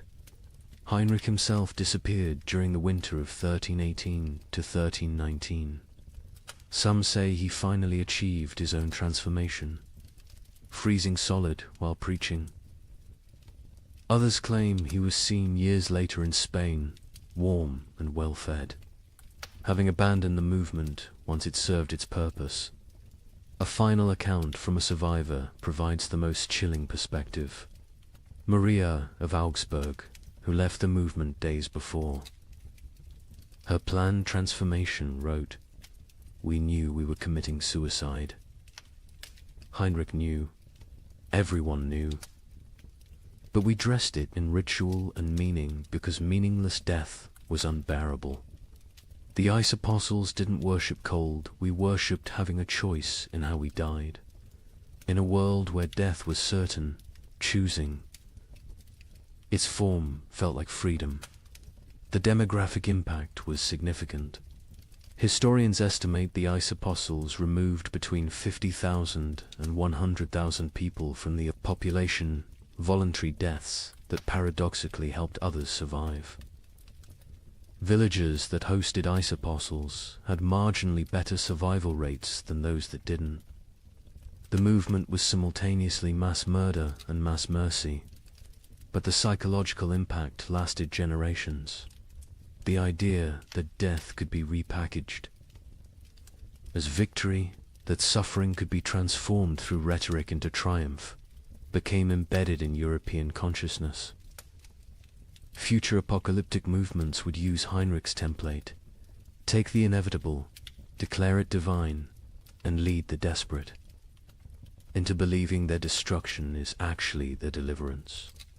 The ice apostles left no churches, no holy books, no official record.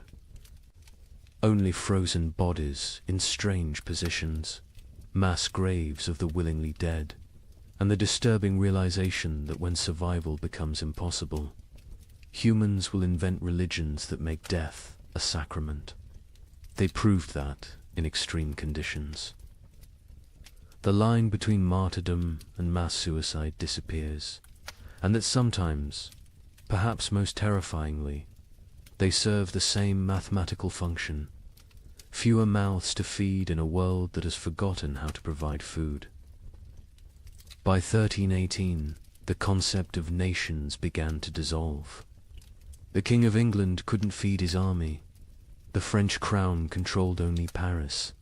The Holy Roman Emperor ruled nothing but his own hunger. But local warlords thrived. A minor knight with a sword.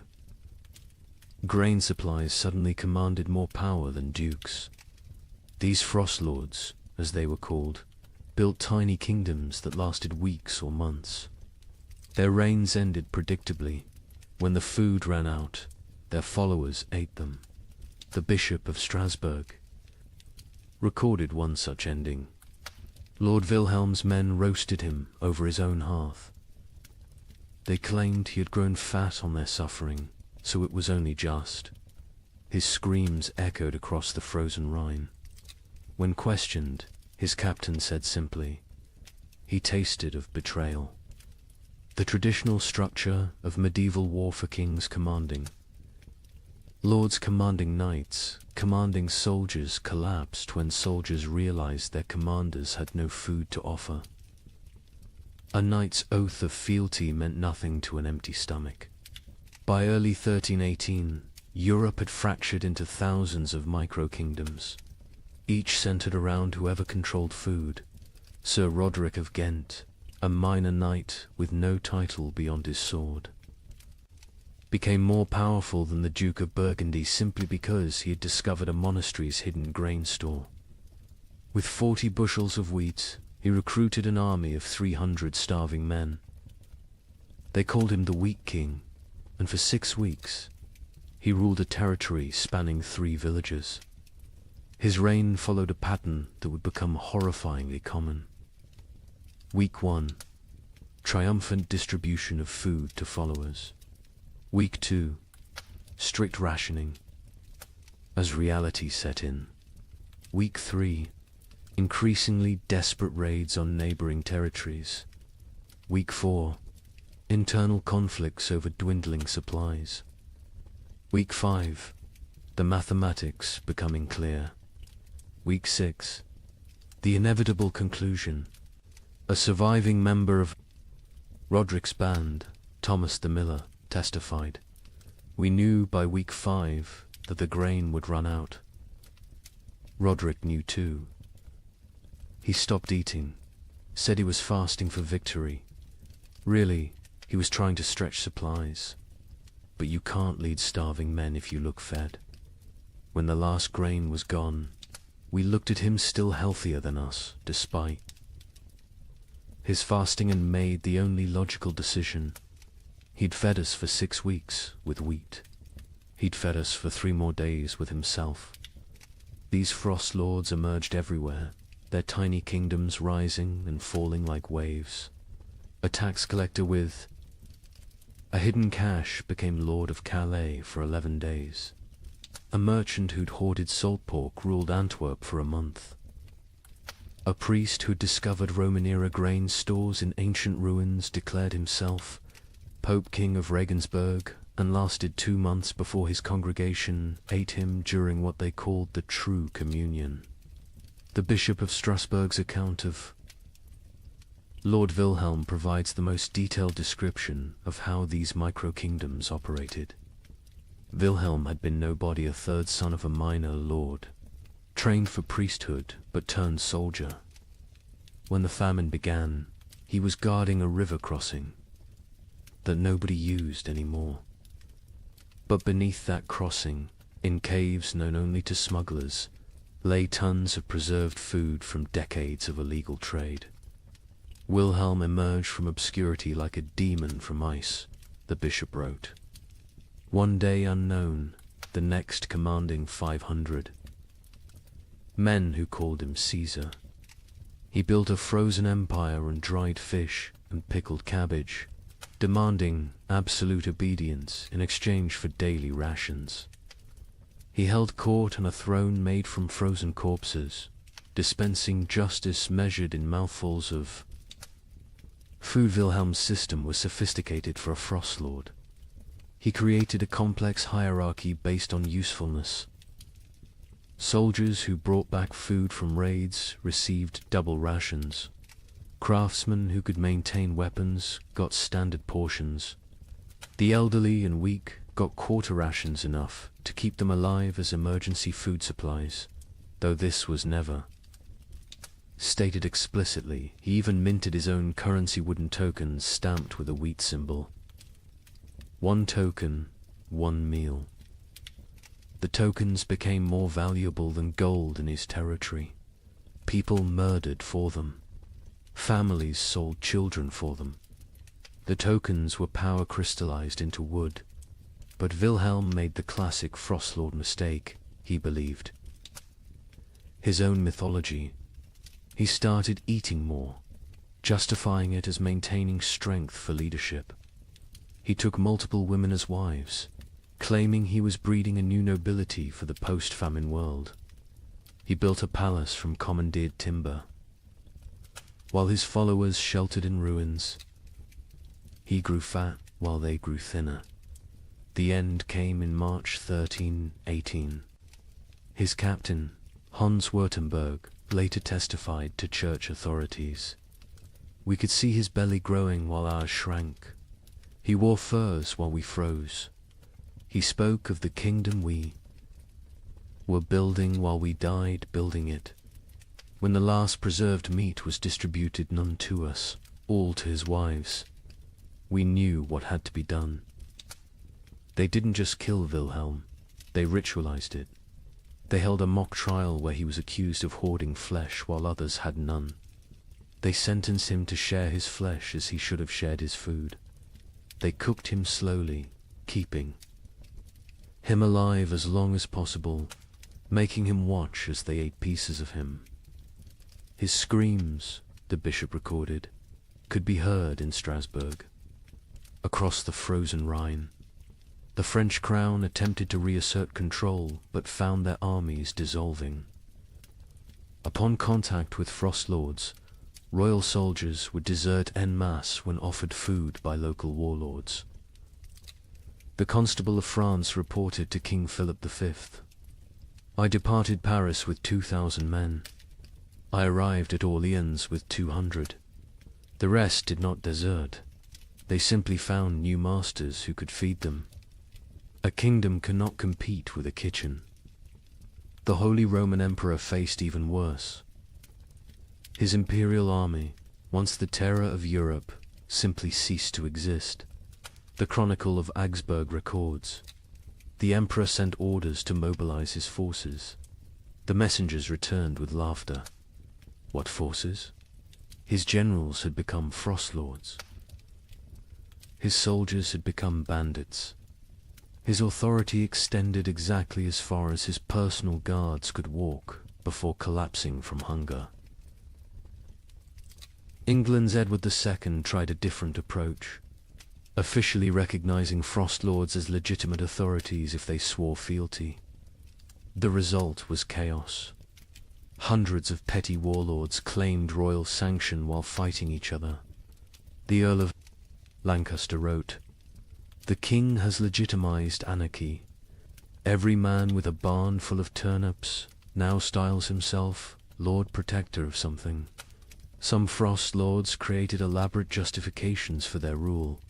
Baron Friedrich the Mad claimed God spoke to him through the patterns of frost on windows, dictating who should eat and who should fast. Lord Jacques of Normandy insisted he was the reincarnation of Charlemagne, returned to lead France through darkness. Count Stanislaus of Mazovia declared himself the Emperor of Winter and demanded tribute in the form of human flesh, claiming it was the only meat that wouldn't spoil. The battles between frost lords were unlike traditional warfare. They fought not for territory but for carries. Sieges were impossible. The besiegers would starve before the besieged. Cavalry charges were fantaside the horses had been eaten. Battles were brief, vicious affairs where starving men fought over rumors of food. A typical battle might involve 100 men fighting to the death over a storehouse. That turned out to contain only rotted turnips. The Chronicle of Cologne describes one such conflict.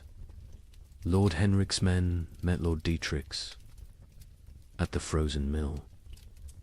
They fought for 6 hours in the snow, men dying from cold as much as combat. The winners found 3 sacks of mouldy barely enough to feed them for the march home. 43 died for perhaps 43 meals. This is the mathematics of the winter wars.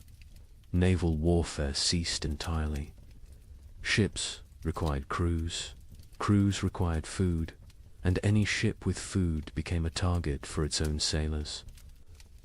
The entire English fleet in Portsmouth was found in spring 1318 with the officers eaten and the common sailors gone, having sailed to wherever they imagined food might exist. Most likely, they ate each other at sea. The mercenary companies that had plagued Europe for decades transformed into something worse. No longer fighting for pay, they fought for food itself. The Free Company of the Wolf, led by a former priest called Father Fang, became notorious for their practice of recruitment. They would attack villages, eat the weak, and force the strong to join them. Their ranks swelled with the desperate and depleted with the digested. The most successful Frost Law was arguably Margaret the Terrible, a former abbess who controlled grain stores across 3 monasteries. She ruled for 8 months in eternity in Frost Lord terms by being utterly ruthless.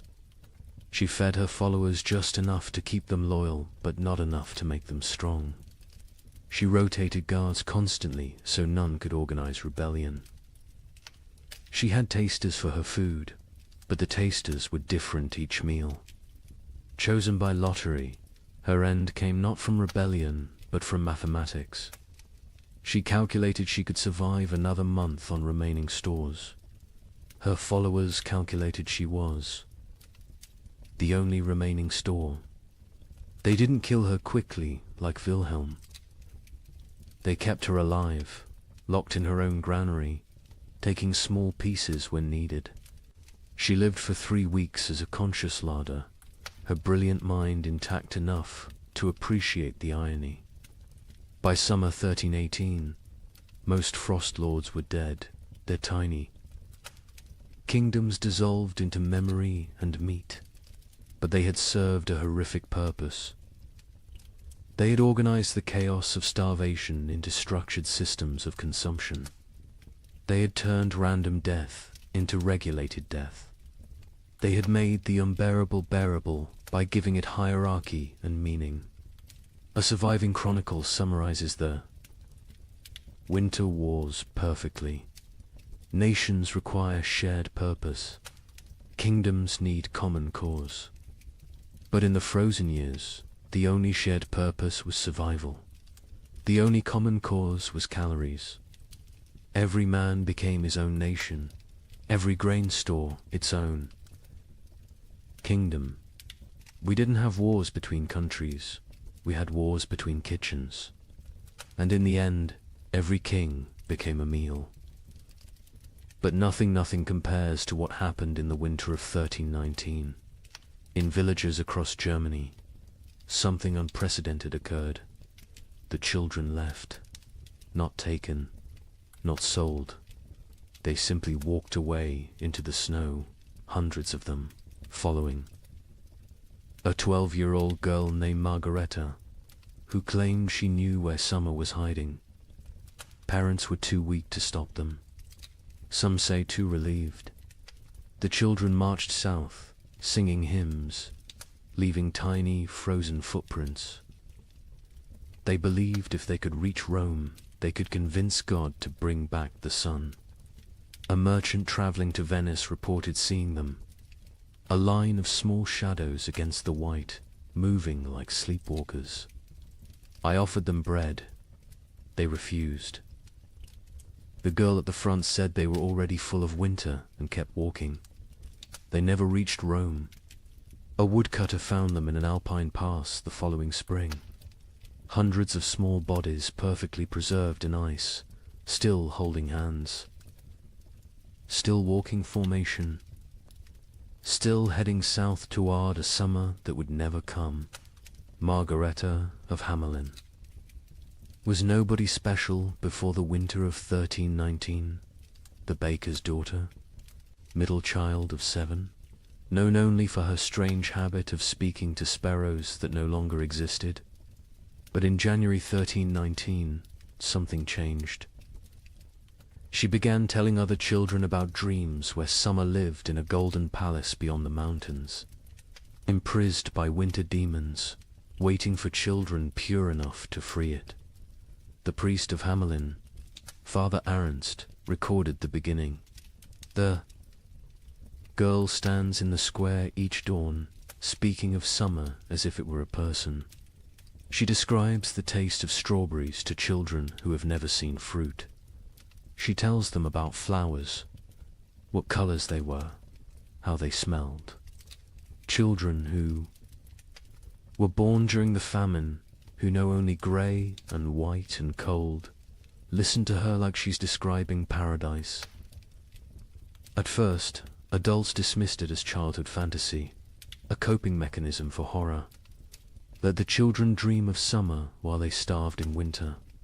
But Margaretta's stories grew more elaborate, more specific. She claims summer sent her messages through ice patterns on windows. She said she could hear summer crying, trapped behind the wall of winter, begging to be freed. Summer is not gone, she preached to growing crowds of children. Summer is captured. The adults are too heavy with sin to rescue it. But we, children, light with innocence, can slip through winter's fingers and bring summer home. The theology was childish but compelling.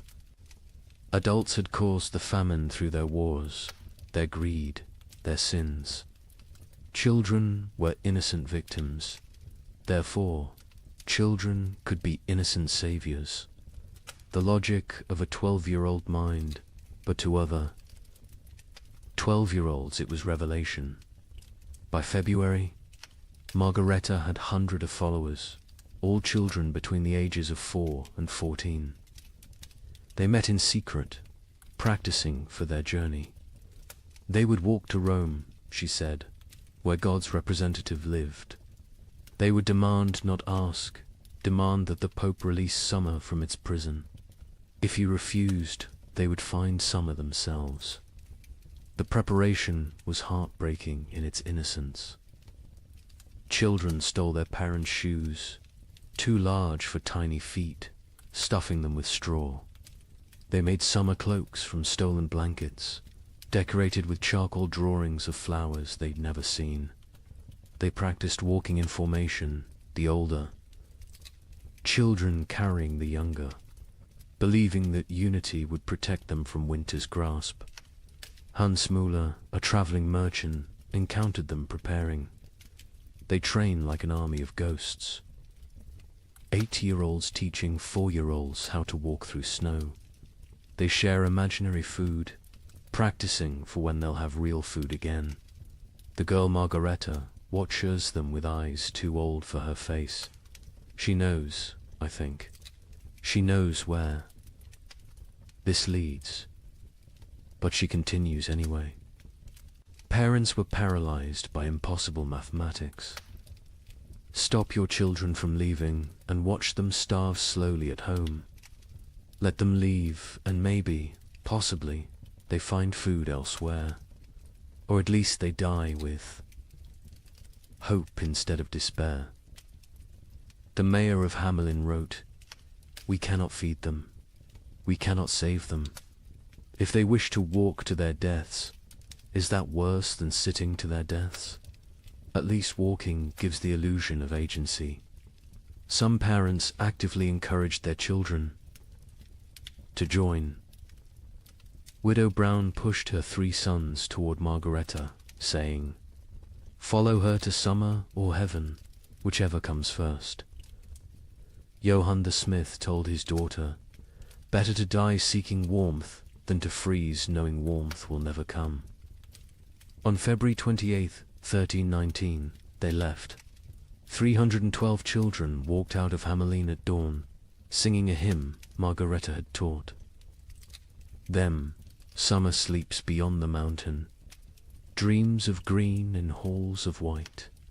We shall wake it with our walking, turn the darkness into light. They were joined by children from every village they passed. Rothenburg added 50. Wurzburg contributed 70. Nuremberg, despite the mayor's attempts to stop them, lost nearly 200 children in a single night. By the time they reached Augsburg, the procession numbered over 1,000. The Bishop of Augsburg tried to stop them, blocking the road with armed guards. Margareta walked up to him, this 12-year-old girl facing the church's authority, and said, "You can kill us. Here or let us die seeking salvation. Either way, our blood is on your hands. But if we die seeking, at least we die with purpose." The bishop, shamed by a child, let them pass. He later wrote, "I should have stopped them, but stopping them would have meant admitting there was nothing to seek, no hope to find, no summer waiting anywhere. I let them pass because their delusion was kinder than my truth." The procession grew stranger as it moved south. Children who could no longer walk were pulled on makeshift sleds. Those who died were not left behind. The others carried frozen corpses, believing they would revive when summer was found. They ate snow exclusively, claiming Margareta had blessed it to sustain them. Many believed they were already dead, that this was their soul's journey to paradise. A monk traveling north met them near Innsbruck. They moved like a river of small ghosts, their singing echoing off mountain walls. The girl at the front no longer walks, she floats, carried by older children who believe touching the ground would break the spell. I offered them shelter in our monastery. They refused, saying walls would trap them in winter forever. The merchant, Giuseppe Di Marco, returning to Venice from Germany, provided the last confirmed sighting, a line of shadows against the alpine snow. Still walking, still singing, though the song now sounds like wind through empty houses. The leader, a girl, her lips blue with cold, but still moving in prayer or madness. I offered bread, real bread, not imagination. She looked at me with eyes already seeing another world, and said, "We are already full of winter. We need no earthly food." They walked past me into the mounting storm, and I swear before God they seemed to fade rather than depart, becoming one with the blizzard itself. They never emerged from the Alps. Search parties sent when spring finally came found them in a high pass, preserved perfectly in ice. They had died walking, still in formation, still holding hands. The smaller children carried by the larger, all facing south toward an Italy they would never see, a Rome they would never reach, a summer that had never been imprisoned except in the desperate imagination of a 12-year-old girl. Margareta was found at the front, her face turned skyward, arms outstretched as if embracing something invisible. In her frozen hand, a piece of parchment with a single line. Summer was inside us all along, but winter was stronger. The bodies were left where they lay. The Archbishop of Salzburg declared the site sacred ground, saying, "They died as pilgrims, seeking God's warmth. Let them remain as monuments to faith or folly, no longer know the difference." But the story doesn't end with their deaths. When spring finally came in 1322, when the famine finally broke, wildflowers grew in unusual abundance along the route the children had walked. Skeptics said it was from the organic matter their bodies had left. Believers said it was summer finally answering their call, 3 years too late. Parents who had let their children go lived with mathematical grief. They had solved the equation of survival by subtracting their offspring. Most went mad. The baker of Hamelin, Margaret's father, spent his remaining years making bread he would leave outside his shop each dawn for when the children returned from summer. He died calling Margareta's name, swearing he could hear her singing. The children's crusade of frost became mythology before the last body was found. Some claimed the children had found summer and stayed there, unable to return. Others said they had become the spirits of winter, doomed to walk the Alps forever, searching for warmth that doesn't exist. A few insisted they had seen the children in dreams, playing in fields of grain, finally warm, finally fed, finally free. A chronicler in Vienna wrote the definitive epitaph. They were children who had never known spring, following a child who dreamed of summer, seeking a warmth that had died before they were born. They walked to their deaths with more purpose than most live their lives. They failed to find summer, but they succeeded in escaping winter, which may have been the only success possible. The children's crusade of frost represents the absolute, nadir of the great famine, not the death of hope, but hope itself becoming death's agent. When children abandon their parents to seek impossible dreams, when parents let them go knowing the truth, when entire societies watch their future walk away into frozen oblivion and do nothing because nothing can be done, that is when civilization doesn't just collapse but voluntarily dissolves. Yet there's something else in this story, something that explains why it haunted Europe for generations. Those children, doomed and deluded, chose their fate. In a world where death was certain, they chose to die seeking rather than waiting. They wrote their own ending rather than having it written for them. They failed, but they failed attempting the impossible, which is perhaps the most human thing one can do. The last word belongs to a nameless child, one of hundreds found in that alpine pass, who had carved into a frozen tree trunk. We came to find summer. We found each other. That is enough. By 1320, something unprecedented was happening across Europe. Entire villages were disappearing, not dying, disappearing.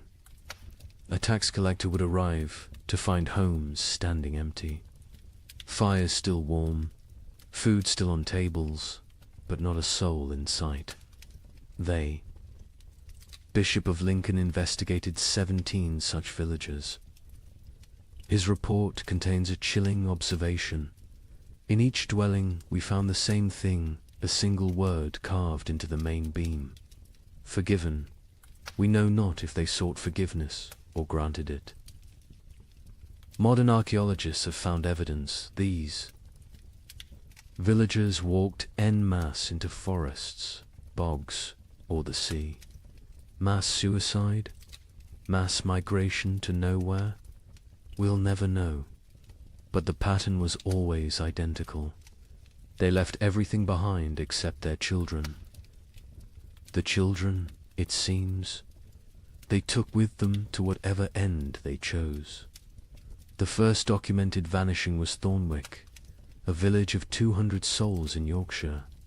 The king's tax collector, William de Vere, arrived on March 15, 1320, to find smoke still rising from chimneys, but no one to tend the fires. His report to the crown reads like a ghost story. The village stands as if frozen in a moment. Bread half-eaten on tables. Needlework abandoned mid-stitch. A pot of porridge still warm over dying embers. But of people nothing, not even bodies. They have vanished as completely as if God himself erased them from existence. But they hadn't been erased.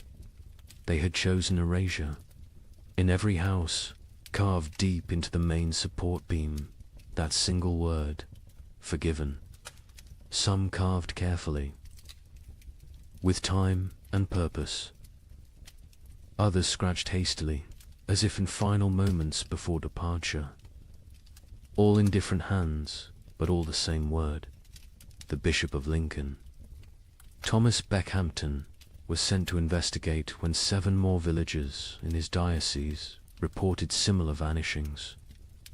His investigation team included scribes, soldiers, and physicians.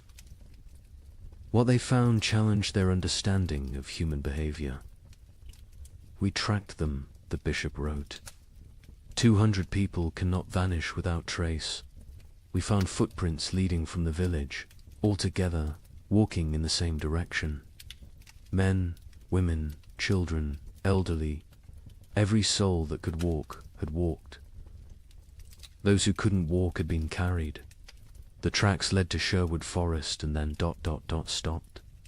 Not scattered, not turned back, simply stopped, as if they had stepped off the earth itself. Deeper investigation revealed planning. These weren't spontaneous disappearances, but coordinated evacuations. In Thornwick, they found evidence of a final feast. Everyone had eaten together one last time, using the last of their stores. In Grimsby, they discovered that villagers had released all livestock, opened all gates, freed all caged birds. They had systematically undone civilization before walking away from it. The physician, Master Hugh of Salerno, noted something disturbing. No signs of violence, no evidence of force. These people chose to leave. More troubling, they chose together. What conversation, what collective decision leads an entire community to abandon existence itself? The pattern spread across Europe like a plague of absence. In Bavaria, the village of Klinwald vanished, leaving behind a communal letter. We go to find what God has hidden from us. We go together because alone we are nothing. We take our children because they deserve better than this slow death. We leave our homes because homes without hope are merely tombs with windows. Seek us not. We are already farther than you can follow. The French village of Moulambus left more disturbing evidence. Every adult had written their name on the church wall, followed by their sins: murder, theft, adultery, cannibalism. The last entry in the priest's hand: we have all sinned beyond redemption. We go to place ourselves before God's judgment directly, rather than wait for him to find us here.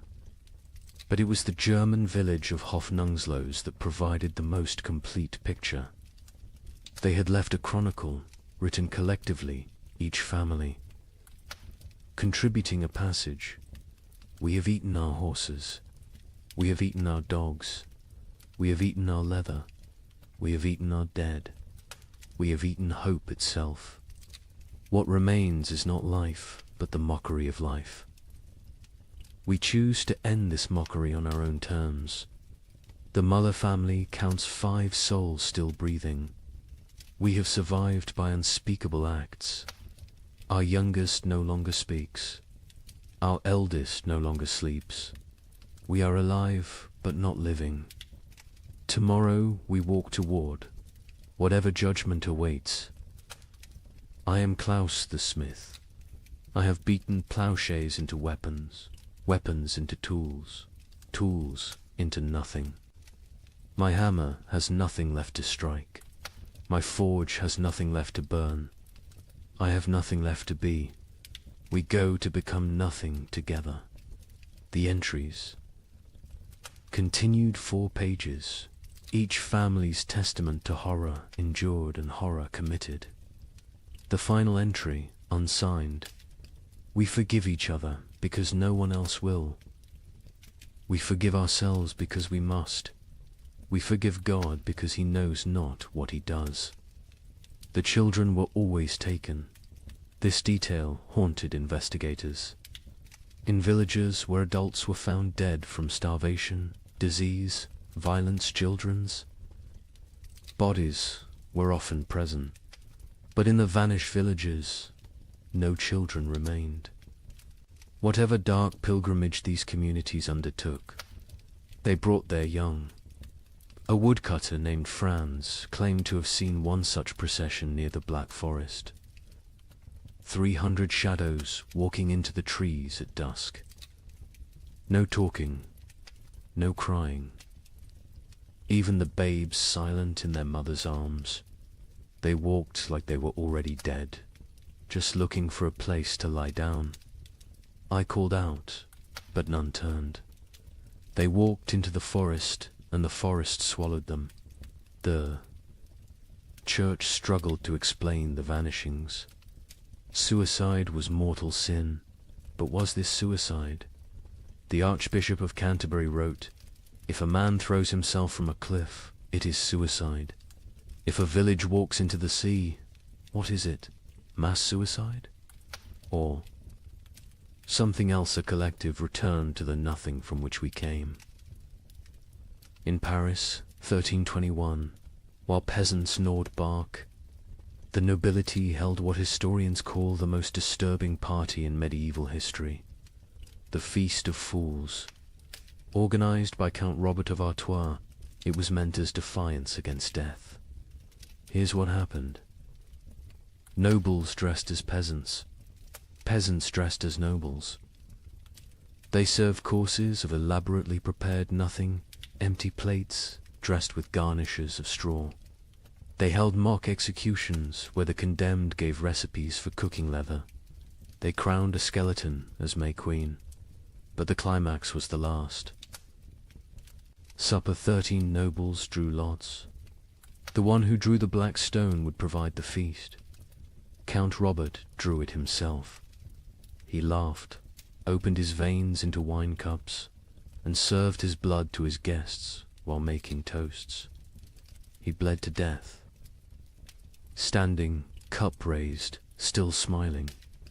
The chronicle states, none stopped drinking until the cup was empty.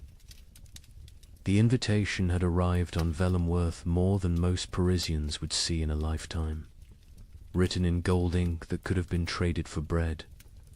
Count Robert of Artois requests your presence at the Feast of Fools, where we shall dine. On reality and drink deep of truth. Come as you are not, leave as you never were. April 1st, year of our absent Lord 1321. Count Robert had survived the famine through typical noble privileged hoarded grain, fortified walls, the ability to take from those who couldn't resist. But something had broken in him when his youngest daughter died not from starvation, but from abundance. She'd found his hidden honey store, eaten herself to rupture, died vomiting sweetness while Paris starved. He'd laughed when they found her body, and hadn't stopped laughing since. The feast's preparation was elaborate insanity. Robert spent the last of his wealth on decorations for serving nothing. He commissioned golden plates for emptiness, silver, chalices for air, elaborate centerpieces celebrating absence. The great hall of his chateau was transformed into what witnesses called a cathedral of mockery. Lady Isabelle de Valois, who survived the feast, left the most complete account. We arrived to find reality inverted. Servants sat at the high. Tableware in our clothes rob had demanded we exchange garments at the door. We nobles served them, dressed in rags that stank of death. But the servants were more disturbed than we. They knew this game could only end badly for them. First course was soup of memories. Empty bowls filled only with steam from heated stones. Guests were required to describe what they tasted. Duke Philippe claimed he tasted his mother's fish stew. Countess Marie swore she could taste strawberries. Baron Henry said he tasted his own death and was asked to be more specific about the flavoring. Robert presided over this madness dressed as Death himself, black robes, skull mask, scythe resting against his chair. But he'd modified the costume. Death wore a crown of bread loaves, molded and painted gold, technically edible but deliberately withheld. Death is the only one eating well these days, he announced, so I dressed appropriately. The second course was meat of mathematics, elaborately garnished platters containing nothing but written equations. If one person eats for 3 days, 3 people eat for 1 day, or 9 people eat for 4 hours. Solve for X, where X equals survival. Guests were required to eat the paper, chewing their calculations, swallowing their arithmetic. The Duke of Orleans choked on a particularly complex formula involving compound interest in human flesh. Between courses, entertainment, a troupe of starving actors performed the tragedy of abundance, a play where King Midas starved surrounded by golden food. Halfway through, one actor actually collapsed mid-soliloquy. The audience applauded, thinking it was part of the performance. When they realized he was truly dead, they applauded louder. The third course, fish of philosophy. Servants brought paintings of fish, beautifully rendered, while Count Robert delivered a lecture on the nature of reality. Is a painting of a fish less real than a fish? Can you eat either in these times? At least the painting doesn't rot. Art has become more substantial than substance. Then came the mock trials. Guests took turns being executed for the crime of survival.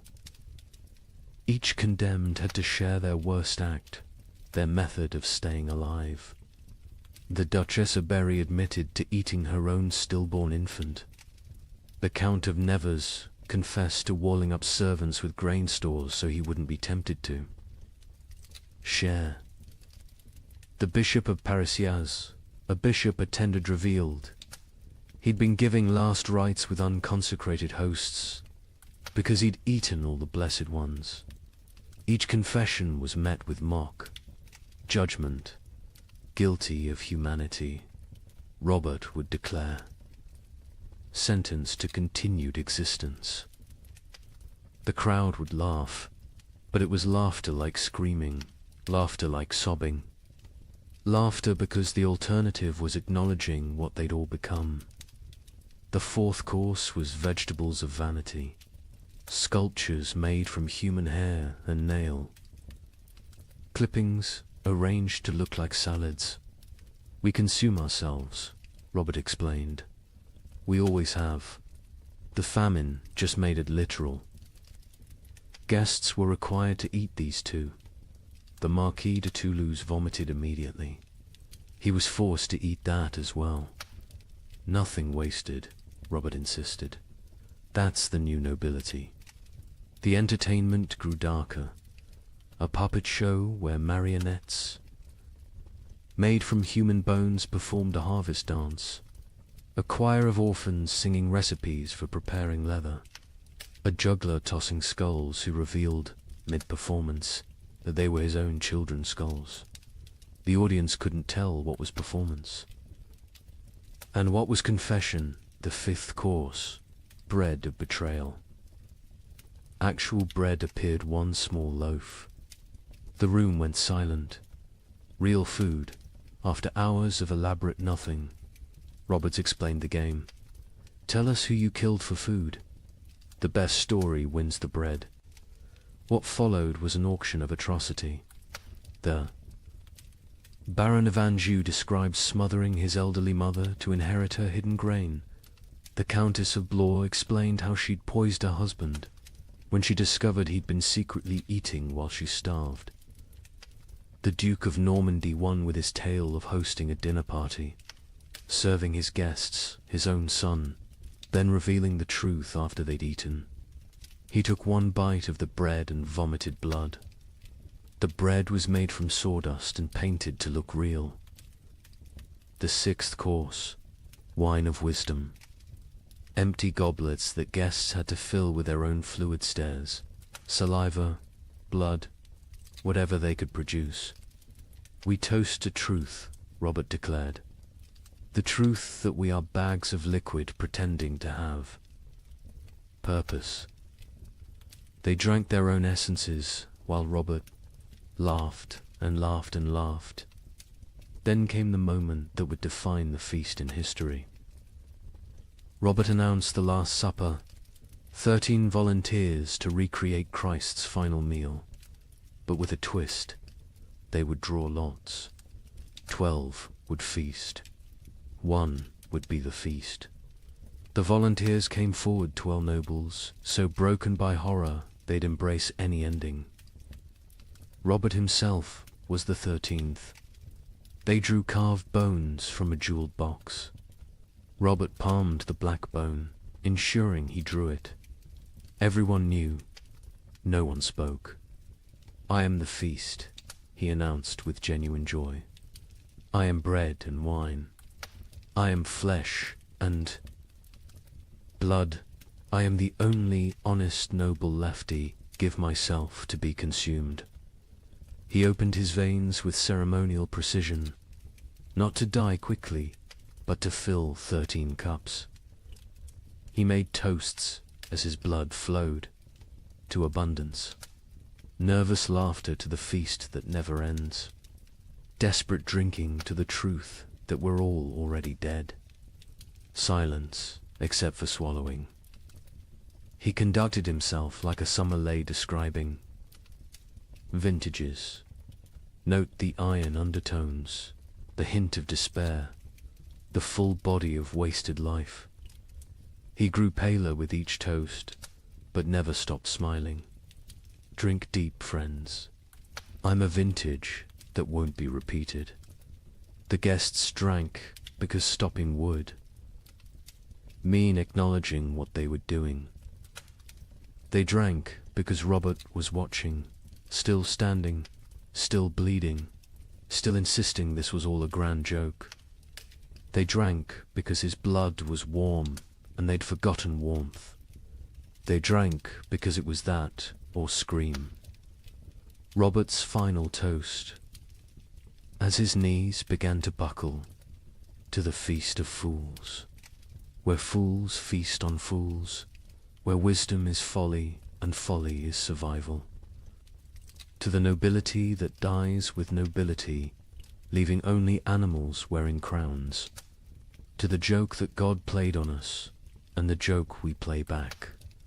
To the end that never ends, and the ending that never he fell forward. Cup still raised, smile still, fixed. Dead before he hit the ground, but somehow still laughing.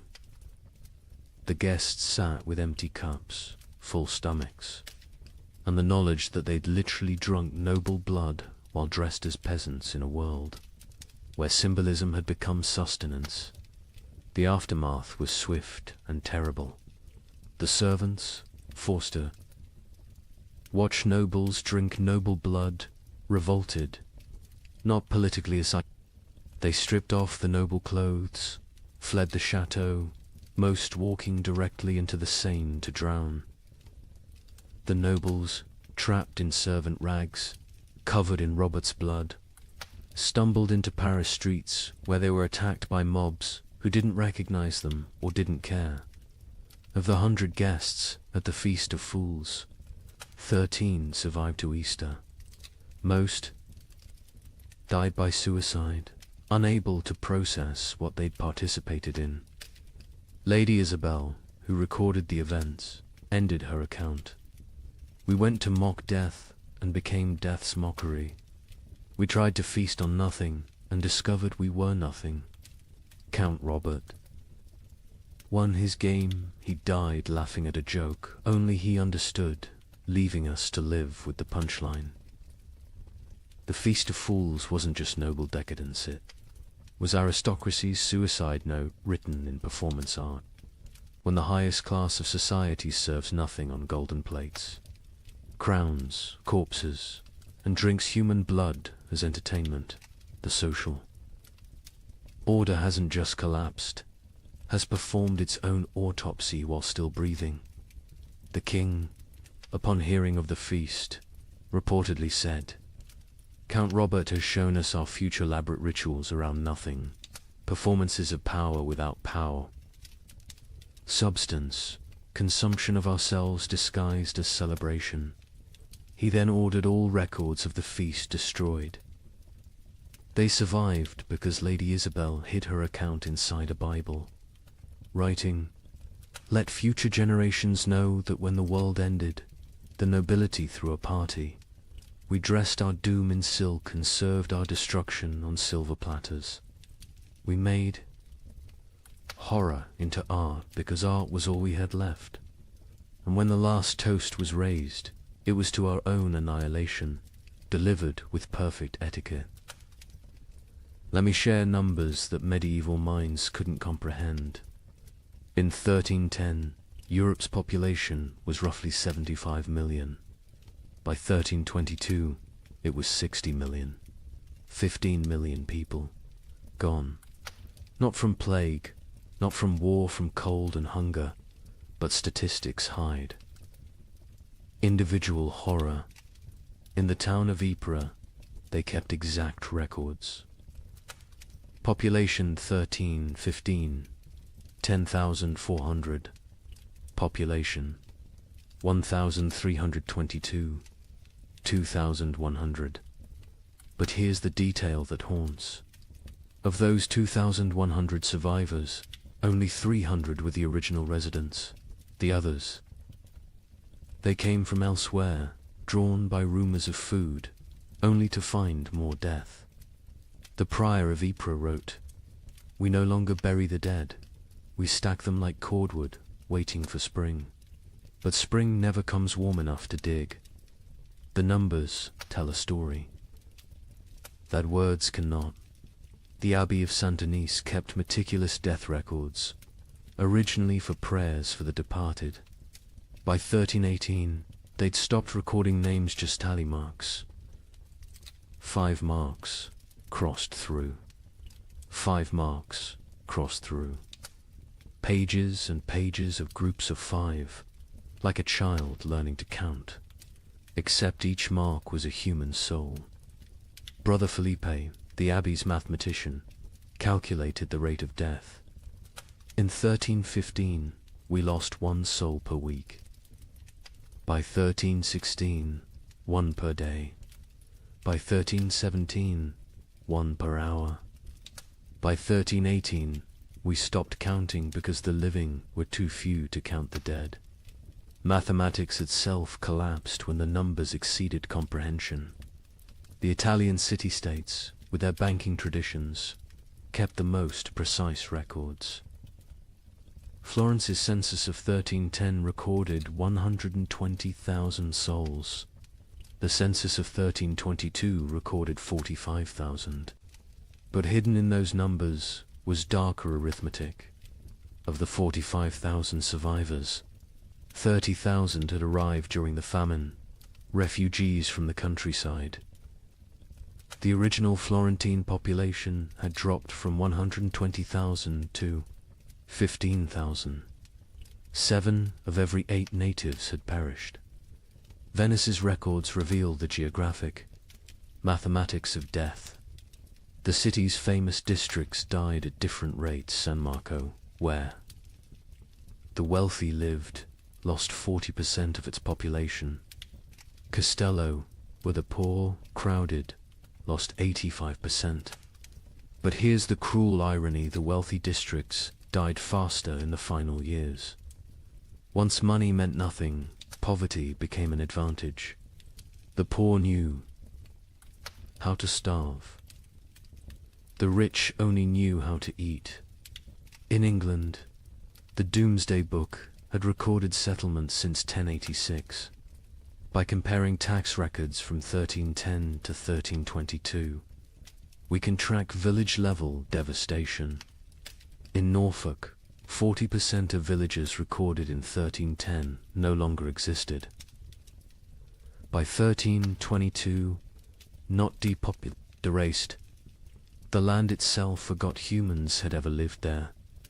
But let's look deeper at Ypres, because their obsessive record-keeping reveals the true mathematics of societal collapse. The town's cloth guild recorded not just deaths, but causes. 1,315. 500 deaths to 400 starvation. 100 disease 1316. 1,200 deaths to 900 starvation. 200 disease. 100 violence 1317. 2,100. deaths to 1,000 starvation, 500 disease, 400 violence, 200 voluntary, 18, 2,500 deaths to 800 starvation, 600 disease, 700 violence, 400 voluntary, 19, 1,800 deaths to 300 starvation, 400 disease, 500 violence, 600 voluntary, 1,320, 900 deaths minus 100 starvation, 200 disease, 200 violence, 400 voluntary. See the pattern. As starvation deaths decreased because the weakest had already died, violence and suicide increased. The mathematics of survival had shifted from competing for food to eliminating competitors. The demographic breakdown is equally telling. By age, infants 0 to 2, 95% mortality children 3 to 12, 80% mortality young adults 13 to 25, 60% mortality adults 26 to 45, 70% mortality elderly 46 plus, 90%. Mortality, the young adults survive best old enough to fight, young enough to endure. Children and elderly died first, too weak to compete. But adults in their prime died at higher rates than young adults. Why? They had families. They gave their food to their children, starved themselves for others. Love was mathematically lethal. The gender mathematics were brutal. In 1315, Ypres had roughly equal numbers of men and women. By 1322, there were 3 men for every woman. Not because women were weaker, because women fed their children first, their husbands second, themselves last. Maternal sacrifice showed clearly in the survival statistics. The social class mathematics defied expectations. Nobility, 60% mortality clergy, 50% mortality merchants, 70% mortality craftsmen, 75% mortality peasants, 80% mortality beggars, 40% mortality beggars. Survived best. They already knew how to live on nothing. The nobility, despite their resources, died from inability to adapt. Merchants died because their profession became meaningless. But beggars, they thrived in a world that had become universal beggary. The geographic distribution created what scholars called death shadows. Cities drew refugees from the countryside, creating rings of escalating mortality. Paris, with a 1310 population of 200,000, had 80,000 survivors in 1322. But the villagers within a day's walk of Paris, complete annihilation. They'd all walked to the city seeking food, died in the streets, their homes becoming ghost towns. The monastery of Cluny mapped deaths across their network of abbeys.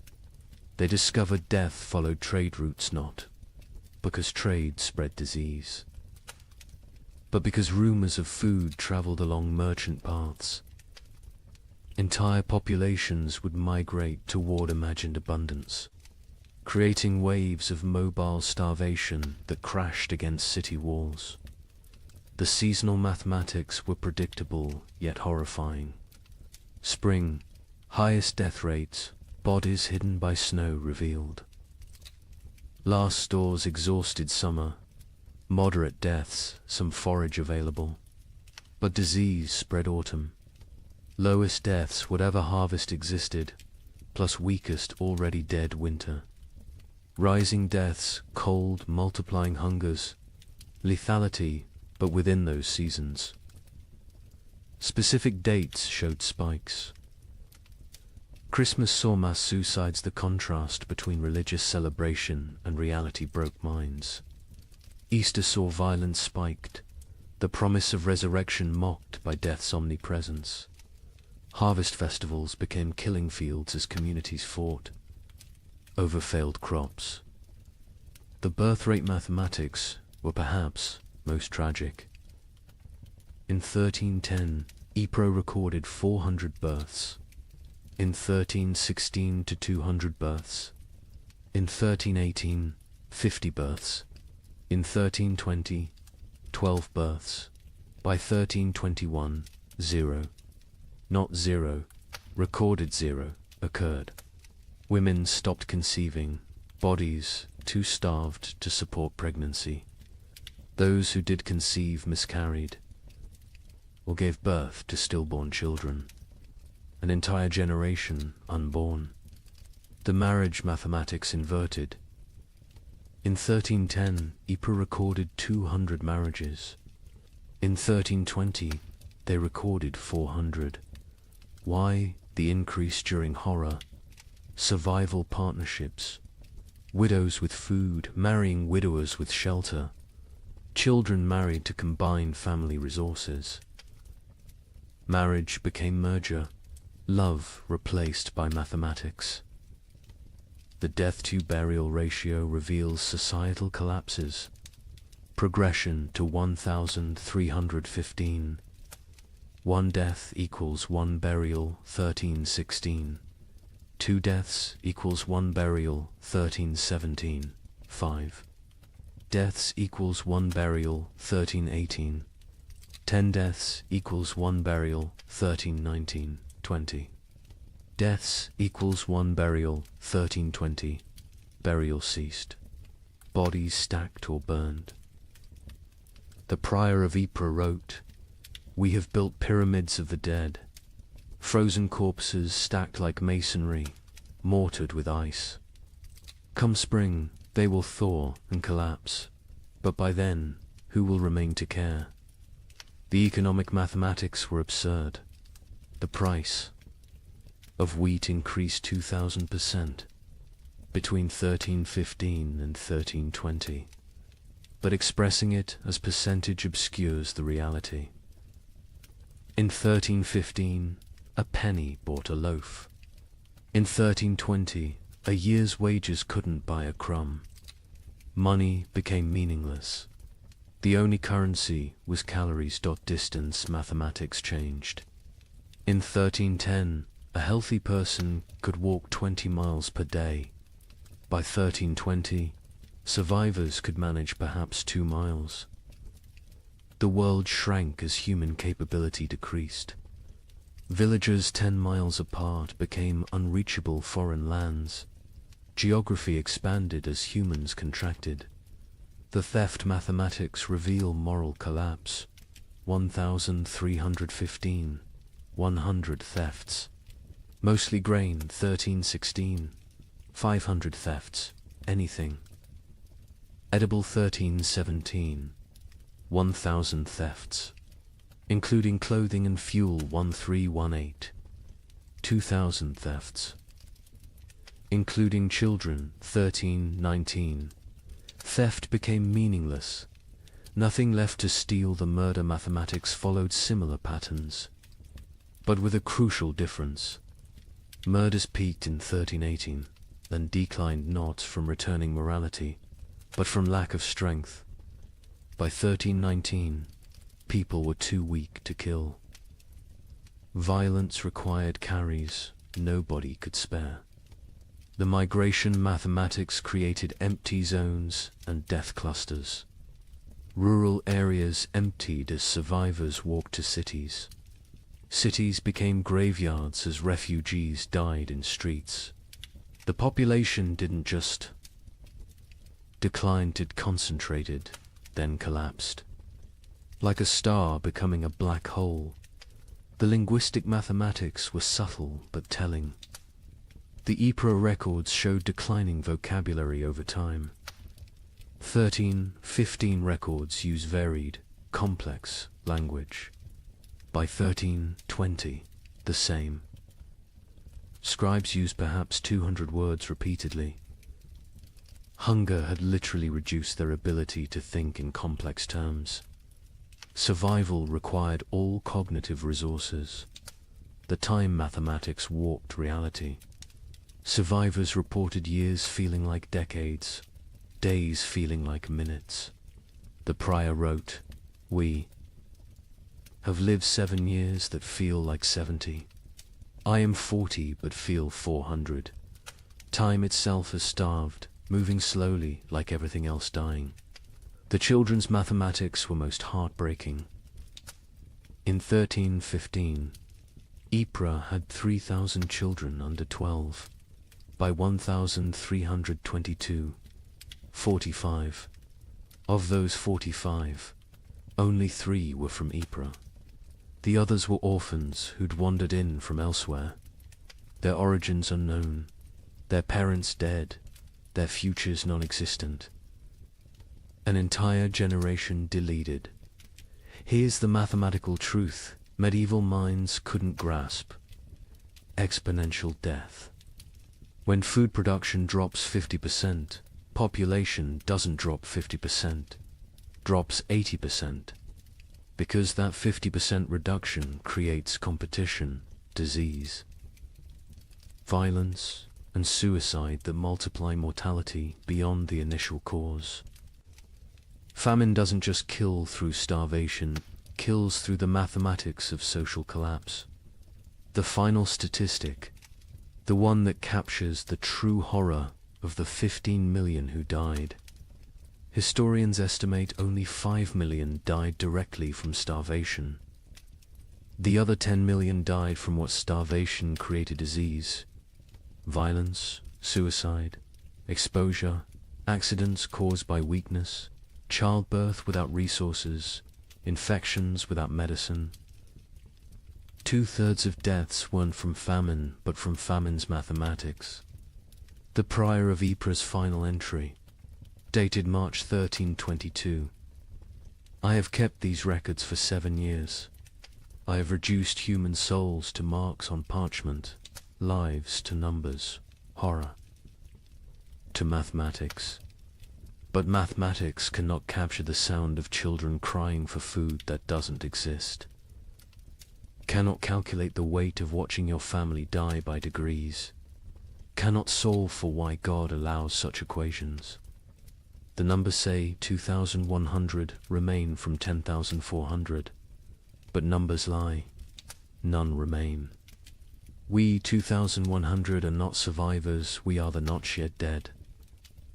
Walking statistics waiting for our final tally. Mathematics has proven that hell is not fire and brimstone. Hell is subtraction without end, division without remainder, the null set of human hope. In 1321, as the worst seemed to be passing, something strange happened. The rats returned, but they were different, larger, bolder, moving in coordinated swarms. A chronicler in Milan wrote, "They fear neither cat nor dog nor man. They walk in daylight like they own the earth." Where had they been for 7 years? Some scholars believe they survived in the vast granaries of Eastern Europe, growing fat while the West starved. Others think they evolved, adapted to the cold. But everyone agrees on one thing: they brought something back with them. A Venetian merchant noted, "The rats are sick. They dance in circles before dying, black swellings on their necks." Those swellings would have a name soon enough. But in 1321, as Europe began to believe, the worst was over. Nobody knew they were witnessing the overture to the Black Death. The first documented sighting was in Prague, March 1321. A baker named Joseph, one of the few whose ovens still functioned, reported to the city guard. They came at dawn, hundreds of them, moving like water through the streets. But wrong. Rats don't move together like soldiers. These did. They ignored the few cats left alive. The cats ran from them. Within days, similar reports flooded in from across Europe. But these weren't the timid creatures that had vanished in 1315. The merchant Giovanni di Marco, traveling from Venice to Vienna, documented what he saw. Rats the size of rabbits, some larger, grey-black fur so thick arrows bounce off, eyes that reflect light like demons. They don't scatter when approached. They stand their ground, studying you, calculating. The Archbishop of Mainz received disturbing reports from his parishes. The rats show intelligence beyond nature. They work in teams, some distract while others steal. They've learned to open larches, untie knots, even use simple tools. A priest in Worms saw one using a stick to knock bread from a high shelf. This is not natural. This is diabolic. But where had they been? The 7-year absence created wild theories, but one Benedictine scholar, Brother Antonius of Regensburg, proposed something chillingly plausible. The rats didn't vanish, they migrated east, following ancient Roman grain routes to the steppes. Beyond Hungary, there, in the vast underground granaries, built by emperors and forgotten by time, they found paradise. Infinite grain, no predators, perfect breeding conditions, 7 years of unlimited food and reproduction. They've returned not as the same species, but as something evolved. The physical changes were documented obsessively. A physician in Paris dissected several specimens, twice the size of pre-famine rats. Muscle density increased by half. Teeth lengthened and serrated, capable of chewing through wood, even soft metals. Most disturbing, enlarged brains. The cranial capacity has increased by 1/3. These are not the rats that left. These are their descendants, shaped by 7 years of plenty while we endured 7 years of want. The behavioral changes were even more unsettling. The rats showed coordination that defied explanation. A witness in Cologne described an attack on a grain warehouse. They moved in waves. First wave gnawed the doors, while others waited. When guards appeared, they retreated. In perfect synchronization, they returned at night with more numbers, attacking from multiple points simultaneously. They knew we were watching. They waited until we were exhausted. They had lost all fear of humans. Previous generations of rats fled from people, lived in shadows, scavenged secretly. These new rats walked openly through marketplaces, entered homes while families ate, stared directly at humans with what witnesses described as calculating intelligence. A child in Nuremberg reported rats watching her family eat dinner through the window. "Counting us," she said. "The cats, those few that survived the famine, refused to hunt them." A chronicler in line observed. "Our best Mauser, who survived 7 years of horror by hunting, now cowers when rats pass. He recognizes something we don't. The predator-prey relationship is inverted. The cats know they're now the prey. Dogs fared no better. Hunting hounds trained to kill wolves ran from rat. Swarms, a pack of street dogs in Milan, hardened by years of surviving on corpses, was found torn apart. Witnesses said the rats had hunted them like wolves hunt deer, driving them into a corner, exhausting them, then moving in for the kill. But it was the rats' relationship with the dead that proved most disturbing.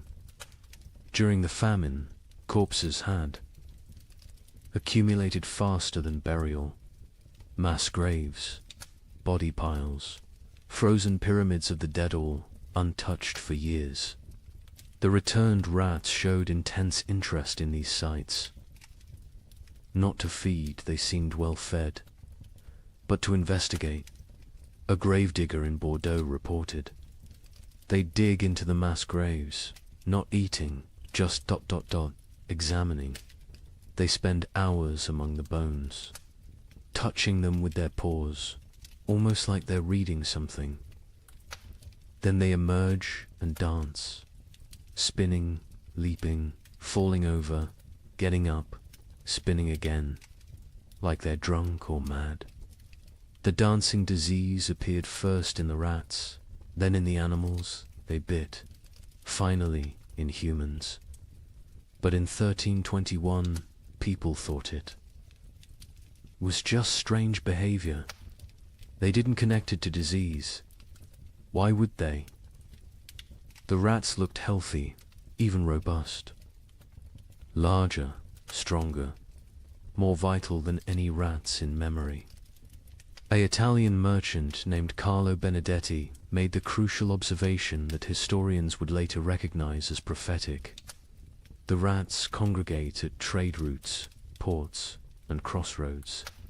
There, not seeking food, food exists everywhere now, that so few remain to eat it. They're positioning themselves along human movement patterns, waiting, but for what? The rats showed particular interest in the remaining churches and monasteries.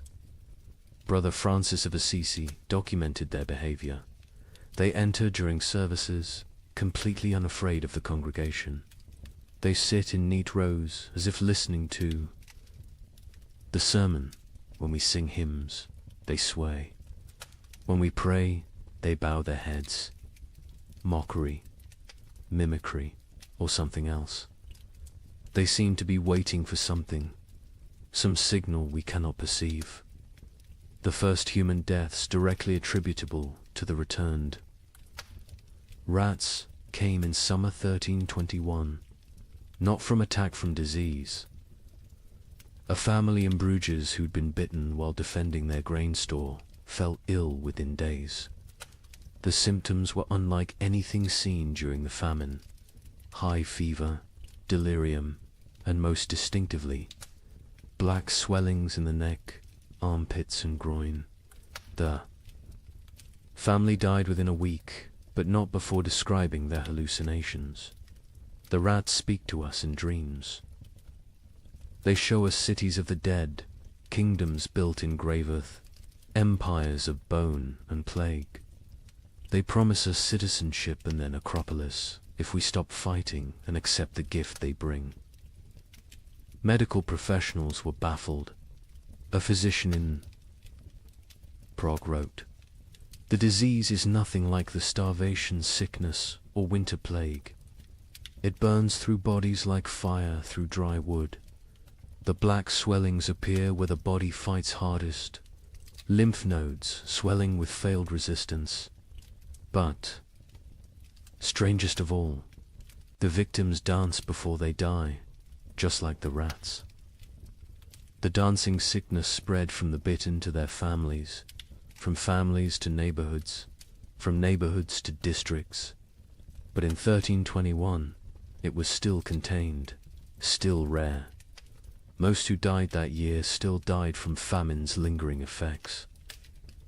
The new plague was just beginning its incubation, both in human bodies and human societies. The rats' intelligence manifested in increasingly complex ways. They learned to avoid traditional traps, poison, and hunting methods. They developed new social structures: scout rats who tested food for danger, guard rats who watched for threats, even what appeared to be leader rats who directed group movements through series of squeaks and gestures. A scholar in Vienna documented their learning capabilities. We captured one, intending study. Its companions spent 3 nights trying to free it, using increasingly sophisticated methods: leverage, distraction, even attempting to pick the lock with twisted metal. When they failed, they sat outside the cage in vigil until the captured rat died. Then they left. But the next night, our laboratory burned. The fire started in 3 places simultaneously. Draw your own conclusions. The church struggled to explain the rats' return. Were they demons? Punishments? Tests? The Bishop of Cologne preached. For 7 years they abandoned us to our suffering. Now they return in our moment of hope, stronger for their absence. They are either God's final curse or Satan's opening move in some greater game. Either way, they herald something worse than what we've endured. Popular folklore developed quickly. Rats were secret rulers of the underworld who'd retreated to plan humanity's destruction. They would transformed human souls, twisted by starvation into animal form. They were advanced scouts for an invasion from hell itself.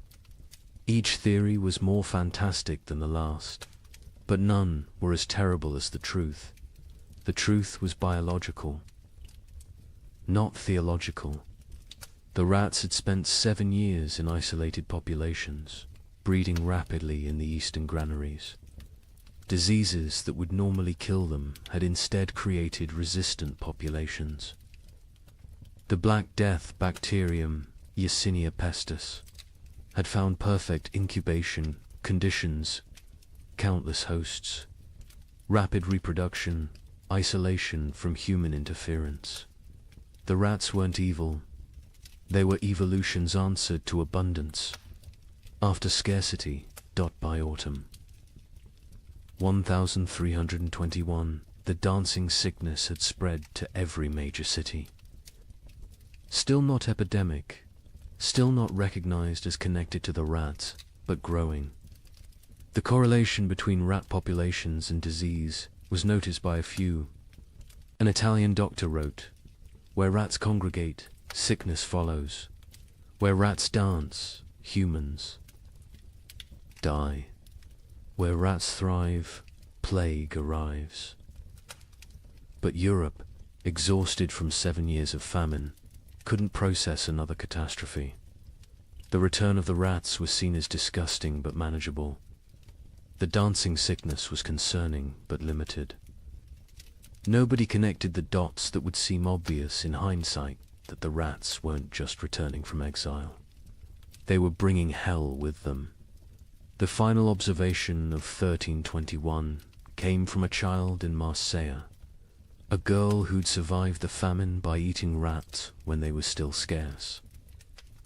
She told her priest, "The old rats tasted of hunger and fear. These new rats taste of death and patience.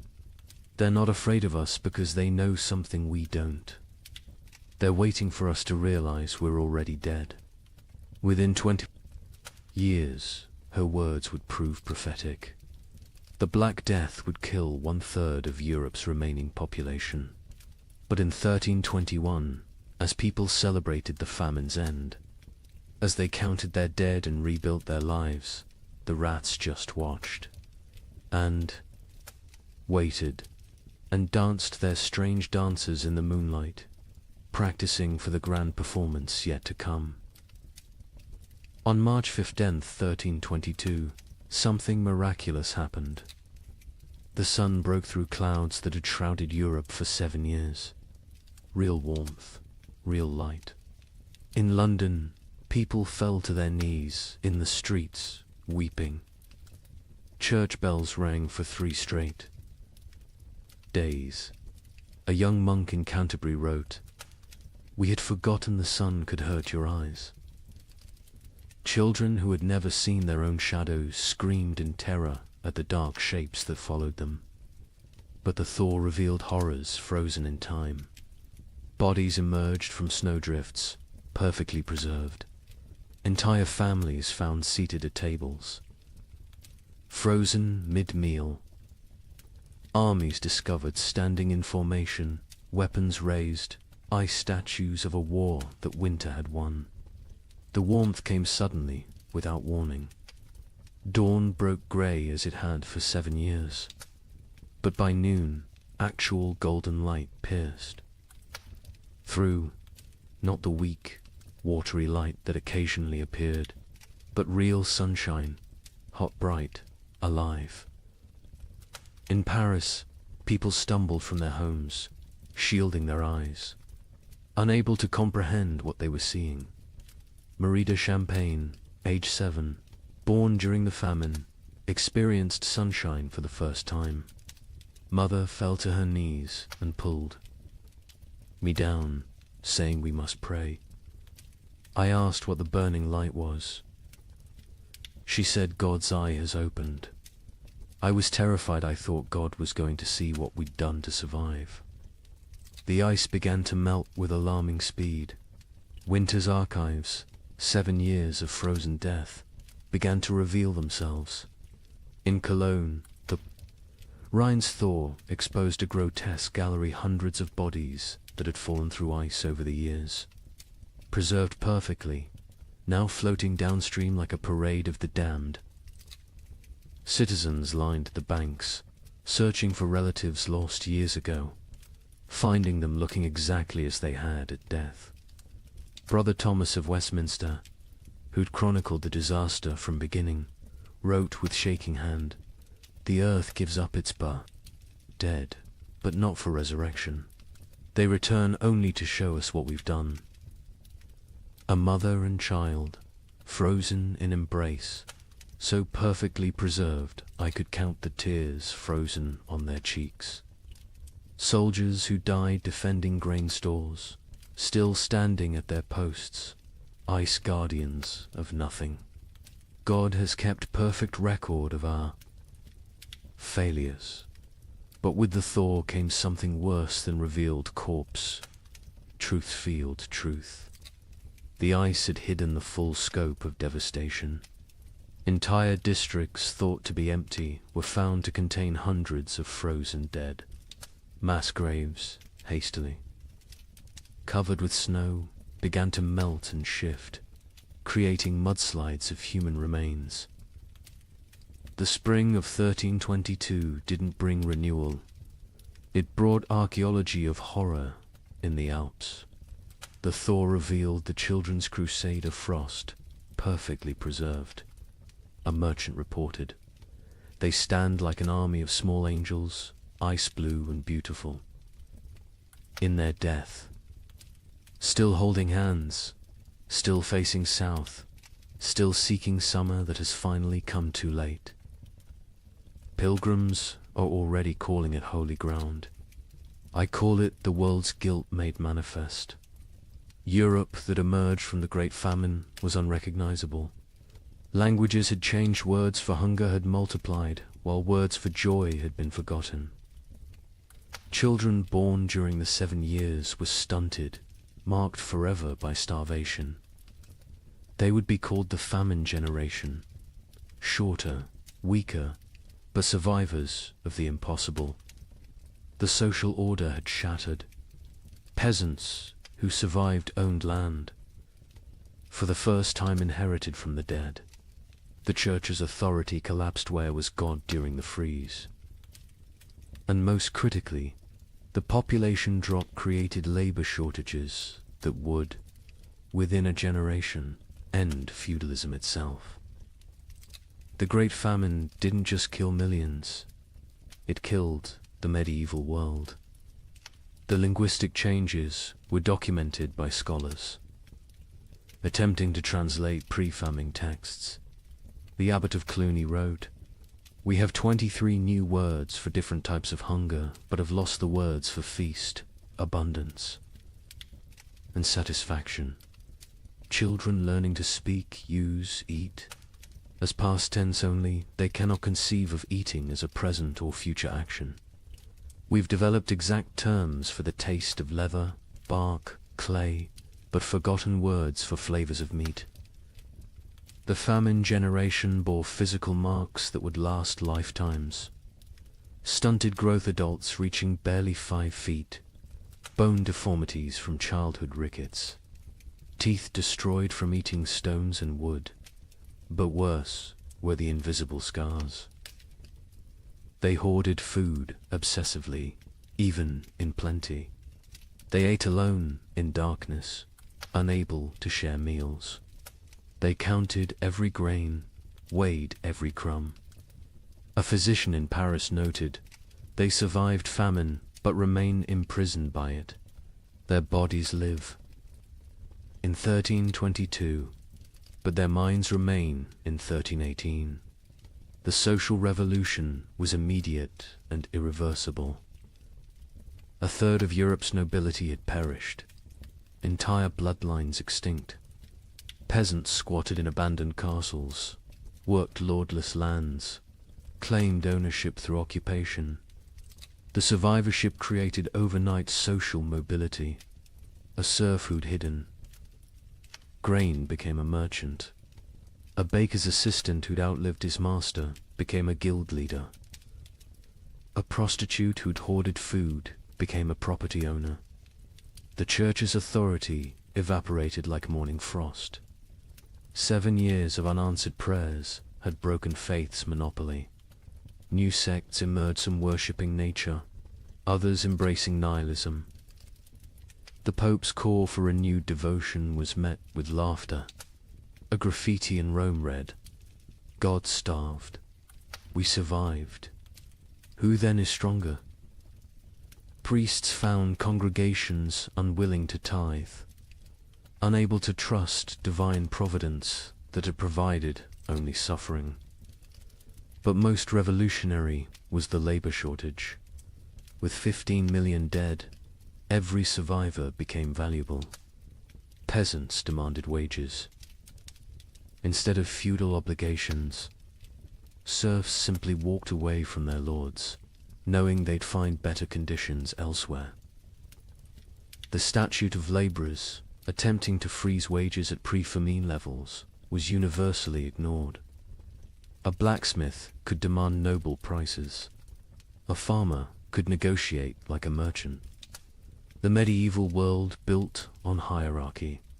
Faith and agricultural abundance had been murdered by weather. What emerged was proto-modern, mobile, skeptical, calculating. The Great Famine didn't just kill people. It killed the very idea of divinely ordered society. The survivors knew now that God could forget them, that nobles could starve, that civilization was only 3 meals deep. Europe would rebuild, but never recover. The medieval dream was frozen in those 7 years, preserved like the corpses in ice, beautiful and dead forever. In 1323, an anonymous scribe in Bavaria wrote what might be the most important document of the entire famine. Not a chronicle of events, but a warning. To those who come after, know this. We thought ourselves masters of the earth. We built castles against enemies, churches against damnation, walls against nature itself. But when the sky turned against us, when the very air became our enemy, we learned that civilization is only 3 mills deep. Beneath that lies the animal, and beneath that ... lies something worse, something that would eat its own shadow if it could provide sustenance. We survived. That is not the same as living. Some costs can never be repaid. Some hungers never leave you, no matter how much you eat. We measured time in deaths. We measured love in shared suffering. We measured God in his absence. If the cold comes again, and it will come again, remember that the greatest danger is not the freeze. It's what the freeze reveals about your neighbor, about your family, about yourself. May you never be warm enough to forget what we learned in the cold. The document was found hidden in a monastery wall, wrapped in waxed cloth, deliberately preserved.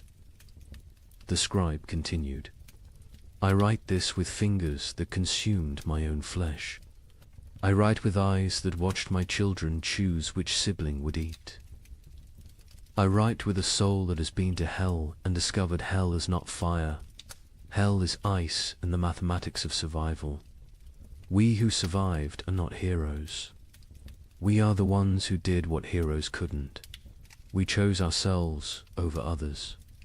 We calculated love against calories and chose calories. We learned that honor digests poorly, that mercy is a luxury of the fed, that civilization is just an agreement between people who aren't hungry yet. The sun has returned. The crops grow again. Markets open, bells ring. Children are born who will never know the taste of bark bread. They will call us the generation who endured. But endurance is just a prettier word for betrayal. Betrayal of everything we once believed. Made us human. When abundance returns, you will forget. You will must forget to stay sane. But someone should remember. Someone should know that we measured children's worth in weeks of food, that we drew lots for who would walk into winter, that we learned to distinguish the taste of different mortar.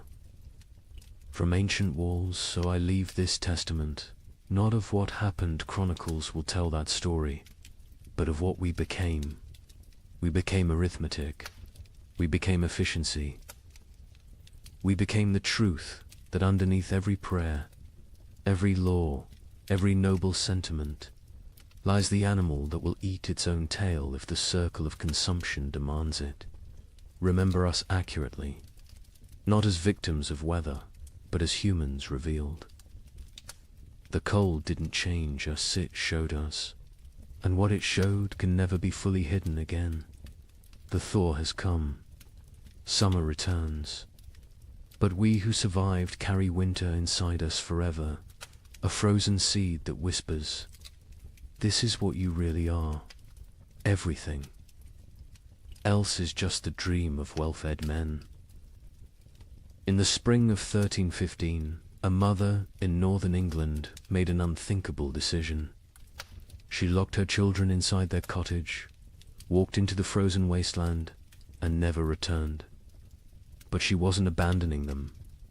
She was saving them.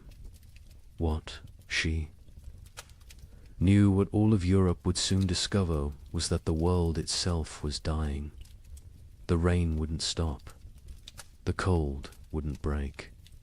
And for the next 7 years, winter would reign supreme. Her name was Marjorie of Dereham, and her neighbors found. Her children, 3 days later, alive, huddled around the last embers of their fire. The eldest, a boy of 9, clutched a note his mother had left. The priest who recorded it wrote that his hands shook as he read her words aloud. "My flesh will buy them grain. My absence will grant them mercy. Tell them I walk toward God." Not away from them. You see, Marjorie had understood something terrible. Something that would take the rest of Europe months to grasp. This wasn't just another harsh spring. This was the beginning of an extinction. The marketplace where she'd traded her body for bread had made the calculation clear.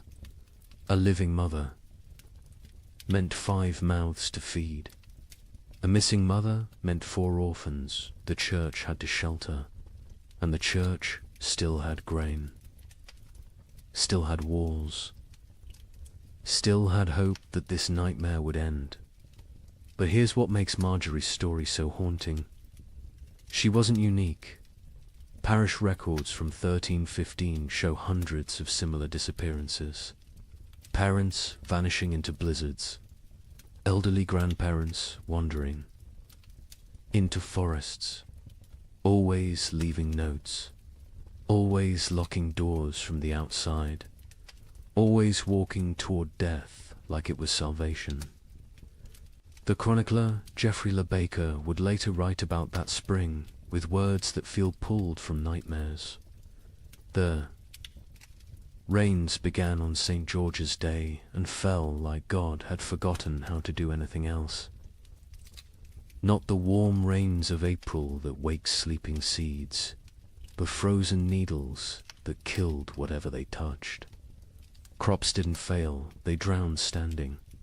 Rivers didn't flood, they exploded from their banks like wounded animals. Think about that. For a moment, you're a medieval peasant. Your entire world is 3 miles wide. Everything you know about survival, every technique your father taught you, every prayer your mother whispered, assumes one simple truth, that seasons follow patterns. Spring brings life. Summer brings growth. Autumn brings harvest. Winter brings rest. But what happens when spring never comes? When winter refuses to die? When the very foundation of existence cracks beneath your feet? That's what began in 1315. Not a famine, not a crisis, but the complete collapse of natural order. And Marjorie of Durham, walking into that frozen dawn, leaving her children behind to live, was just the first character in a story that would consume 15 million souls. Before it ended, the question isn't how Europe survived, it's what Europe became to survive it.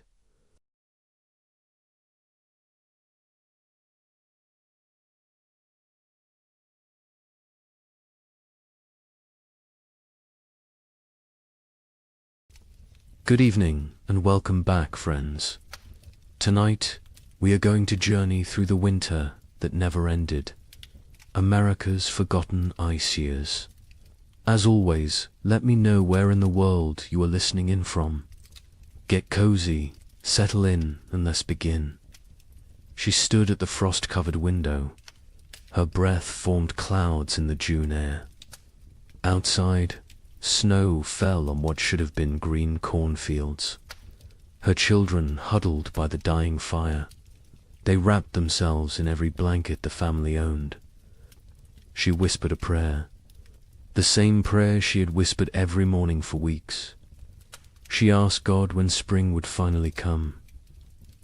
She did not know this was only the beginning. Picture thousands of similar scenes across the American frontier. Thousands of windows, thousands of prayers whispered into the impossible cold. What happened in 1816 was merely a prelude, a warning that no one heeded. 20 years later, something far worse came to the American interior. This time it would last not 1 year, but 3 brutal winters. They bled into each other without mercy, without explanation, without end. Between 1836 and 1838, a climate catastrophe struck North America.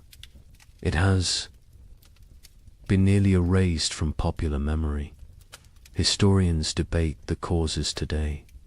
Solar minimums, volcanic eruptions half a world away, or a deadly combination of forces beyond human understanding. The pioneers who lived through it had no such explanations. They had only survival. They had only the next day, and the day after that, if they were lucky enough to see it. This is their story. The story that America chose to forget. What you are about to hear challenges everything you thought you knew about westward expansion. Textbooks celebrate the march of civilization across the continent. They praise the brave pioneers, claiming their piece of the American dream. But they rarely mention the winters that nearly ended it all. They do not talk about the settlements that simply vanished. They do not discuss the mass graves discovered decades later, or the journals hidden in attics, journals filled with words that survivors could not bear to speak aloud. This is the story of the winter that never ended, and the people who somehow lived to see spring again. Late 1835. The American frontier hummed with optimism. The economy was booming. Land was cheap. Opportunity seemed limitless. Thousands of families poured westward into territories that promised fertile soil and new beginnings. Michigan Territory, Wisconsin, Illinois, Indiana, Ohio.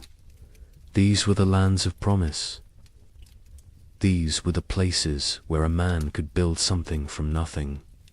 A young couple in their early 20s had just claimed 160 acres in Michigan Territory. They were newlyweds. She was pregnant with their first child. He had spent the summer building a one-room cabin with his own hands. The logs were chinked with mud and moss. The roof was solid. The door hung true. They planned their first full harvest together. She planted a small garden near the cabin. Carrots, potatoes, beans. He cleared 3 acres for corn. At night they sat by the fire and talked about the future, about the children they would have, about the farm they would build, about growing. Old together on this land, an older family arrived in Illinois in the autumn of 1835. They had come from Pennsylvania, a mother and father with 3 children under 10 years old. They had sold everything they owned for this chance. The wagon journey had taken 6 weeks. The children were tired but excited. The father staked his claim near a creek. Good water, timber nearby, rich black soil that crumbled in his hands. He told his wife this was it. This was where they would prosper. She believed him. They all did in Ohio. A widower worked a small farm with his 2 teenage daughters. His wife had died of fever the previous summer. The grief was still raw, but he had responsibilities. Daughters to feed, a farm to maintain, a future to secure. For them, the older girl was 16, capable, strong. She helped with everything. The younger was 14, still learning, still growing. Together the 3 of them made it work. They honored the memory of the wife and mother they had lost by surviving, by building, by moving forward. This was frontier life in late 1835. Hard but hopeful, isolated but connected through shared struggle. Communities were small but tight-knit. Neighbors helped neighbors. Barn raisings brought everyone together. Churches served as social centers. Sunday services were as much about community as worship. People traded labor, traded goods, traded gossip and news from back east. The isolation was real. Some homesteads were miles from the nearest neighbor, but people found ways to stay connected, to remain human in the wilderness. Daily routines followed the sun. Wake before dawn, tend the livestock, milk the cows, feed the chickens, collect eggs. Breakfast was simple: cornmeal mush, salt pork if you had it. Then the work began. Men cleared land, plowed fields, mended fences, chopped endless cords of firewood. Women tended gardens, preserved food, made soap, sewed clothes, raised children. Everyone worked. Even the smallest children had chores: gathering kindling, feeding chickens, watching younger siblings. There was no such thing as idle time on the frontier. As autumn 1835 arrived, families began their winter preparations. These were routines they knew well. They had survived winters before. They salted meat, packed pork and beef in barrels with salt and brine. The meat would keep all winter this way. They filled root cellars with potatoes, turnips, carrots, squash, onions. They dried beans, preserved fruits, made apple butter, rendered lard. Every scrap of food was precious. Nothing was wasted. Firewood was crucial. Men spent weeks cutting and stacking wood, cord after cord after cord. A family could burn through several cords in a hard winter. The stacks grew higher, oak for long burning, maple for cooking, pine for quick heat. The wood had to dry, green. Would wood smoke and not burn hot? So they cut wood a season ahead when they could. The wood piles near cabins stood taller than a man. They looked like enough. They always had been enough before. The young couple in Michigan worked together on their preparations. He hunted, brought home deer and wild turkey. She preserved the meat. They worked side by side. Her belly grew with the pregnancy. He worried about her working too hard. She laughed and told him women had been having babies since the beginning of time. She would be fine. The baby would come in May, spring, when everything was green and growing. It seemed perfect. The family in Illinois worked frantically to prepare. They had arrived late in the season. They had less time. The father pushed himself. Hard. Too hard. His wife worried. But they got it done. Meat preserved, vegetables stored, firewood stacked. The cabin was small but well built. They had purchased it from a family moving back east. The previous owners had said they missed civilization, missed family. The father thought they were foolish. This land was too good to abandon. His wife was not so sure, but she kept her doubts to herself. The widower and his daughters prepared. Methodically, they had done this before. Last year they had done it without a wife and mother. This year was easier in some ways.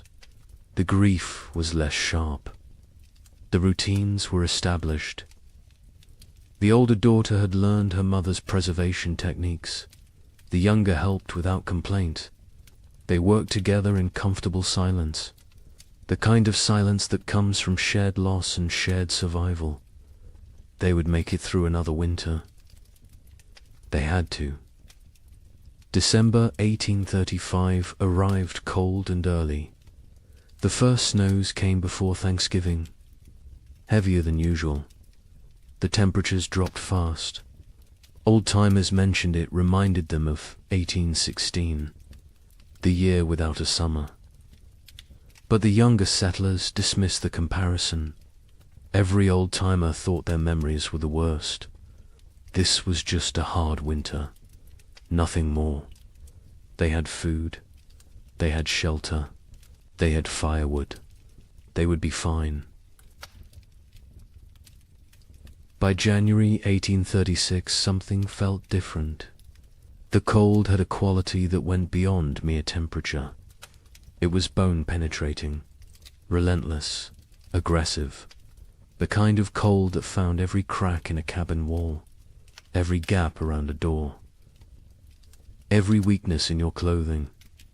People wore layers, wool on wool on wool. They stayed close to fires. They moved less, conserved energy, conserved heat, conserved everything. Animals behaved strangely. Livestock refused to leave their barns. Horses stood in corners, unmoving. Even when offered food, cows produced less milk. Chickens stopped laying. The wildlife disappeared. Deer vanished from the forests. Rabbits seemed to evaporate. Tracks in the snow became rare, then non-existent. Hunters returned empty-handed day after day. Where had everything gone? The young man in Michigan noticed the silence first.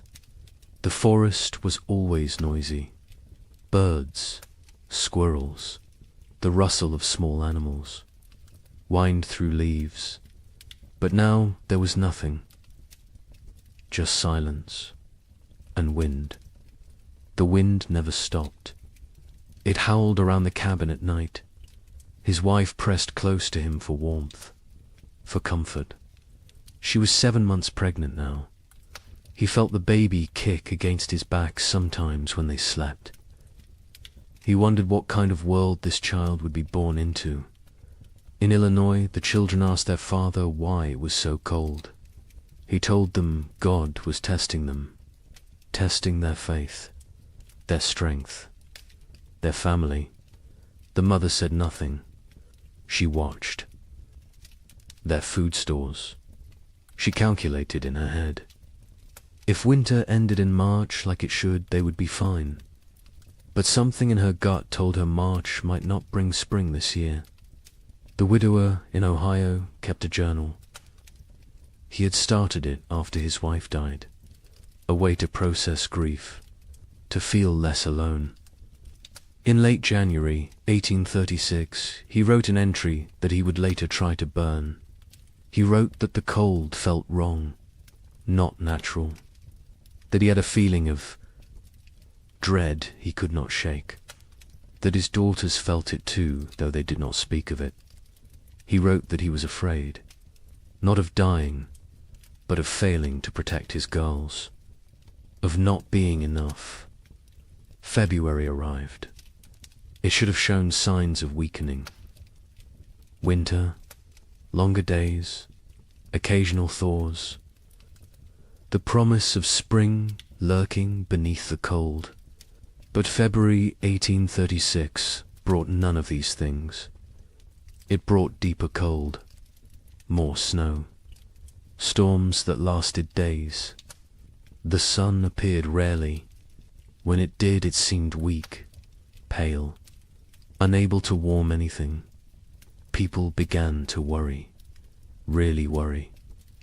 This was beyond a normal hard winter. Food stores were being depleted.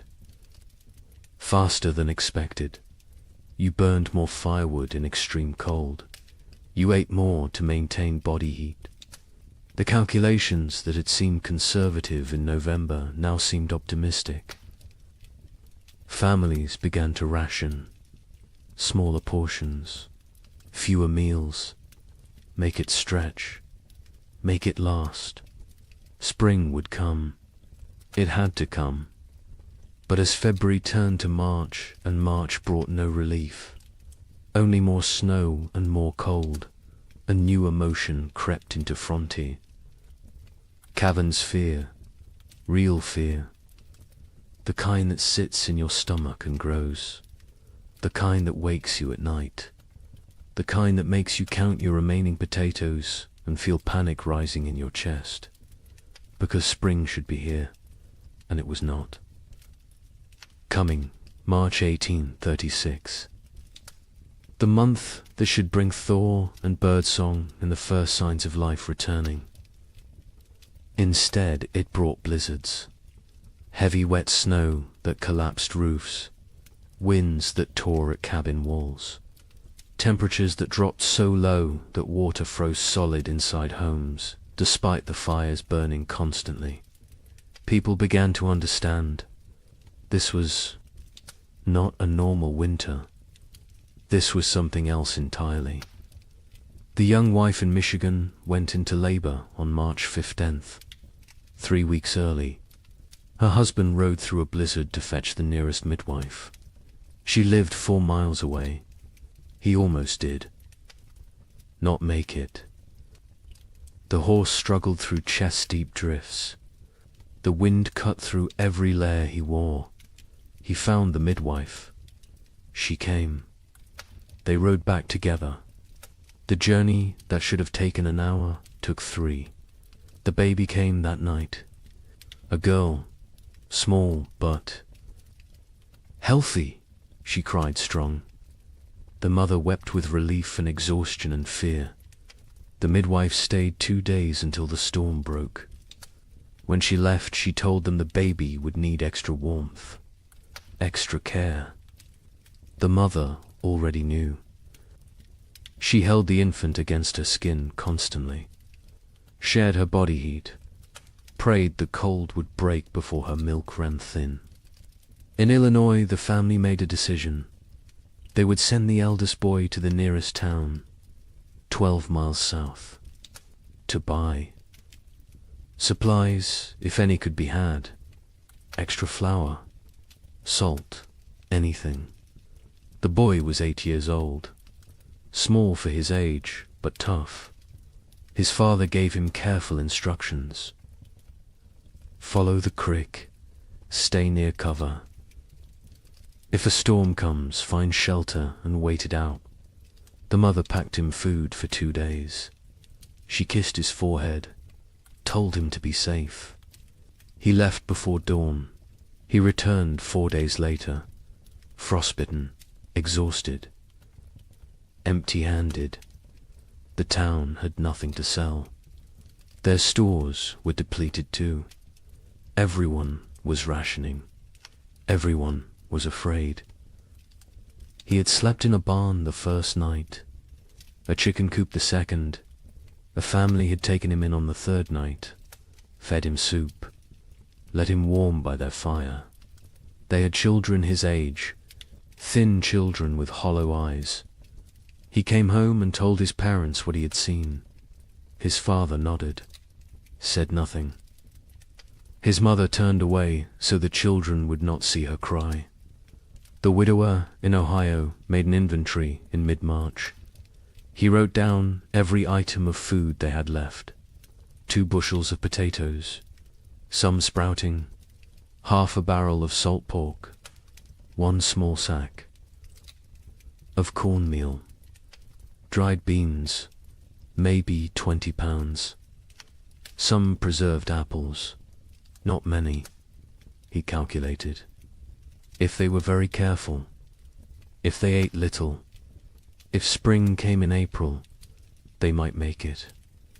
Might, he gathered his daughters, sat them down, told them the truth. They were running low on food. They would need to ration carefully. The older daughter asked if they would starve. He could not lie to her. He said he did not know, but they would do everything possible to survive. They would hunt, they would trap, they would make every scrap. Count, she nodded. The younger daughter started to cry. The older put her arm around her sister, told her they would be all right. The widower was not sure which of them she was trying to convince. April came. April that should burst with life and warmth and renewal. April that should mean planting time and spring rain and hope. This April brought none of those things. The ground remained frozen solid, 18 inches deep, 2 feet in some places. No plough could break it. No seed could be planted. Even if they tried, nothing would grow in this cold. Families faced a terrible realization. Even if spring came tomorrow, the growing season was too short now. Crops planted in late April might not mature before full frost. And full frost in this new reality might come in August, or July, or never. Leave it all? The cycle of farming that had sustained human civilization for thousands of years was broken, and no one knew how to fix it. The young couple in Michigan began hunting for any food source. The man set snares for rabbits. The traps stayed empty. He tried fishing through the ice. Nothing. Not even the fish were biting. He ranged farther from the cabin, looking for any game, any sign of life. His wife worried when he was gone. She sat by the window with the baby, watched for his return. Sometimes he was gone for 2 days. When he came back with nothing, they did not speak of it. They simply held each other and their daughter and tried not to think about tomorrow. Neighbors began to disappear. The family 2 miles east was there. One day, gone the next. Their cabin door stood open, their belongings left behind. Only the food was gone, and their wagon, and their animals. They had fled south, or tried to. No one knew if they made it. More families followed. Every week someone else left. The community that had been tight-knit was fraying, unraveling. People made choices for their own survival now. There was no room for collective thinking anymore. Some tried to help each other still. Families with slightly more food shared with those who had less. But even generosity has limits when your own children are starving. A man in Indiana gave his last potatoes to a neighbor. His own family went without for a week. When his wife confronted him, he said it was the Christian thing to do. She said Christian charity would not save their sons. They argued. It was the first real argument of their marriage. There would be many more before spring finally came. Churches held special services, prayer meetings, asking God for deliverance, for spring, for mercy. Attendance was sparse.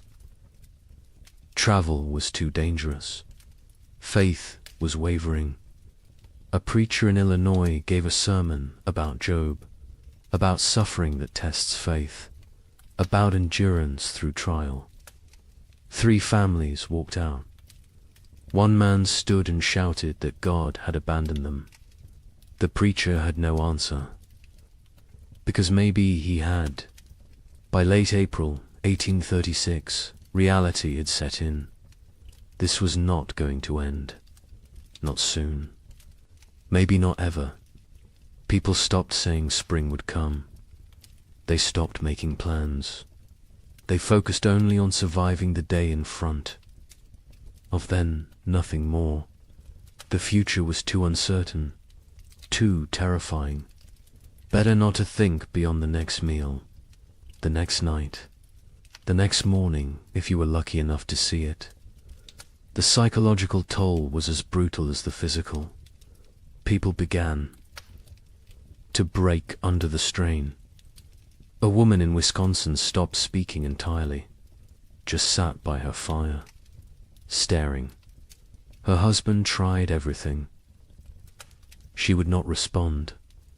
Their children were terrified. Eventually the husband took the children and left. He could not stay with a woman who had stopped being present. Some said he was cruel. Others said he did what he had to do. There was no right answer anymore. Marriages strained. Parents fought. Children grew silent and withdrawn. The pressure of constant survival wore away at human connections, at love, at compassion, at everything that made life worth living. People became hollow, going through motions, existing but not living, waiting for an end they could not see, and still the cold did not break. May arrive, May that should be warm and green, May that should mean gardens growing and livestock grazing. This May was grey and frozen. Snow fell on the 10th, again on the 18th, again on the 23rd. People stopped being surprised. They just accepted. This was the world now. Cold and dead and endless. But something else was coming. Something worse. Because as terrible as this first winter had been, it was only a prelude. The summer of 1836 would bring brief hope. Just enough to make people believe the worst was over. Just enough to make them vulnerable. And then winter would return. Colder, longer, more deadly. Wait until you hear what happens next. Spring refused to come. That is the simplest way to describe what happened in 1836. Spring simply refused to arrive. March became April. April became May, and still the ground stayed frozen. Still the snow fell. Still the temperatures remained far below what any living person had experienced. The young mother in Michigan Territory held her baby and watched the window. Every day she looked for signs, a bird, a patch of bare ground, anything that suggested winter was weakening. She saw nothing but white, endless white. Her husband ventured out less now. The cold was too dangerous. The exertion burned calories. They could not afford to lose. He sat by the fire and stared at the walls. She knew what he was thinking. The same thing she was thinking. How long can we last? Their food stores had dwindled to almost nothing. The potatoes were gone. The preserved meat was gone. They had cornmeal, perhaps enough for 2 more weeks if they were careful, if they made it thin, if they did not mind the constant gnawing hunger. The baby nursed, but the mother's milk was weak. She could feel it. Not enough fat, not enough nutrition. The baby cried more now. A thin, desperate sound that cut through the cabin's silence like a knife. In Illinois, the family faced their own crisis.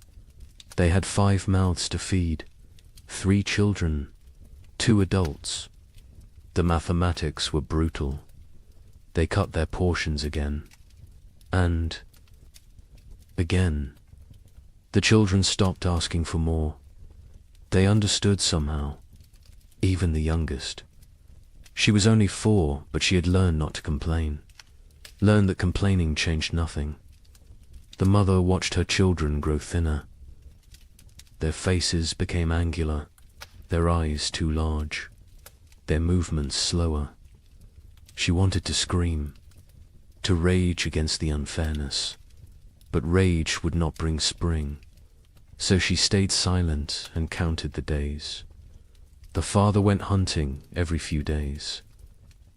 He never found anything, but he went anyway, because sitting in the cabin watching his family starve was worse than freezing in the forest. At least in the forest he was trying. At least he was doing something. He set traps. He checked them religiously. They stayed empty. He tried fishing through ice on the creek. Nothing. The fish had gone dormant or died. He did not know which. He returned empty-handed every time. His wife would look at him. He would shake his head. No words necessary. They both knew. The widower in Ohio and his daughters had become experts at survival. They burned furniture for warmth when the firewood ran out. A chair 1 week, a table the next. They ate 1 meal a day. Soup stretched so thin it was barely more than hot water. They trapped a squirrel once. 1 squirrel for 3 people. They made it last 2 days. They boiled the bones for broth, sucked the marrow, used every part. Nothing was wasted. Nothing could be wasted. The older daughter took on more responsibility. She was 17 now, though she looked younger.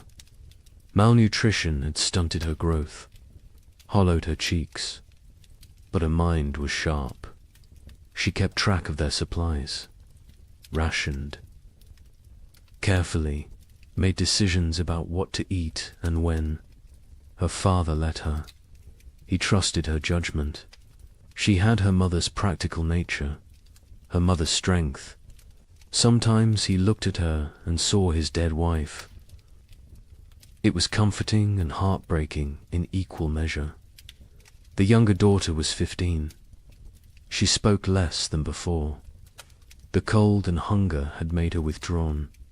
She did her chores without complaint, helped where she could. But there was a distance. In her eyes, a remove. Her father worried about her, about what this experience was doing to her mind. To her spirit, He tried to engage her in conversation. She would answer in single words. Yes, no, maybe, then return to silence. He did not know how to reach her anymore. Communities that had held together through the winter began to fracture. Trust eroded. A family in Michigan discovered their hidden food cache had been raided. Someone had broken in while they slept, taken half their remaining supplies. They suspected a neighbor, a man they had helped the previous autumn, but they could not prove it, and confrontation seemed pointless. Everyone was desperate. Everyone was capable of terrible things when survival was at stake. Theft became common. People took what they needed to live. A chicken here, a bag of grain there, tools, blankets, firewood, anything that might help them survive another day. Some felt guilt, others felt nothing. Morality becomes flexible when you are watching your children starve. The social contract that held frontier communities together was dissolving, replaced by something more primal, more brutal. Every family for themselves. Churches tried to maintain order, to provide spiritual comfort, but attendance dropped. People could not afford the calories to walk to services, could not spare the time away from survival, could not reconcile a loving God with this endless cold. A preacher in Indiana Territory gave his final sermon in April. He told his sparse congregation that God worked in mysterious ways, that suffering brought them closer to heaven, that this was a test of faith. A farmer stood up, said his 3-year-old daughter had died 2 nights before, asked what she was being tested for. The preacher had no answer. The church never held another service. Parents made impossible choices. A couple in Illinois debated whether to eat their last seed corn. It was meant for planting, for the future, for hope. But their son was dying, 6 years old and dying of starvation. They could see it, his body consuming itself, his ribs visible through his shirt, his eyes sunken. They ground the seed corn into meal, made bread, fed him. He ate slowly. His stomach had shrunk. He could not eat much, but it was something. They had chosen survival today over the possibility of food tomorrow. They would live with that choice for the rest of their lives. Livestock died. Cattle froze in their barns. Horses became too weak to stand. Pigs huddled together for warmth, but still succumbed to the cold. Chickens stopped laying entirely. People slaughtered their animals, not according to any plan, just when they became desperate enough. Each slaughter was a small tragedy. That cow represented future milk, future, calves future security. But future meant nothing when you might not survive the week. So they killed and ate and tried not to think about tomorrow. The meat from livestock helped, but it went fast. A family could butcher a pig and eat well for a few days. Then the meat was gone, and they were back where they started, hungry, desperate, counting down to nothing. Some families tried to preserve the meat, to make it last, but without sufficient salt. Without proper cold storage that did not involve simply leaving it outside where wolves might take it, the meat spoiled, or got stolen, or disappeared in the night. May arrived with no warmth, no green, no life. May there should be planting season brought instead more snow, more cold, more death. People stopped keeping track of dates. What was the point? Time had lost meaning. There was only day and night, hunger and cold, survival and death. Nothing else mattered. Nothing else existed. The young man in Michigan made a decision. They had to leave, had to try to reach his brother's farm in southern Ohio. It was 200 miles, through frozen wilderness, with a 4-month-old baby. His wife thought he was insane, said they would die on the road. He said they would die here.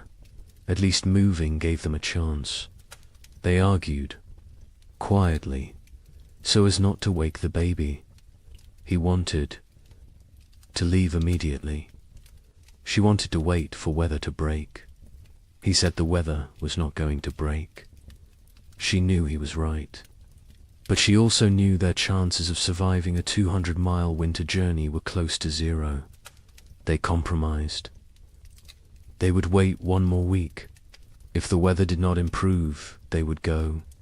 They both knew it would not improve. But the compromise gave them something.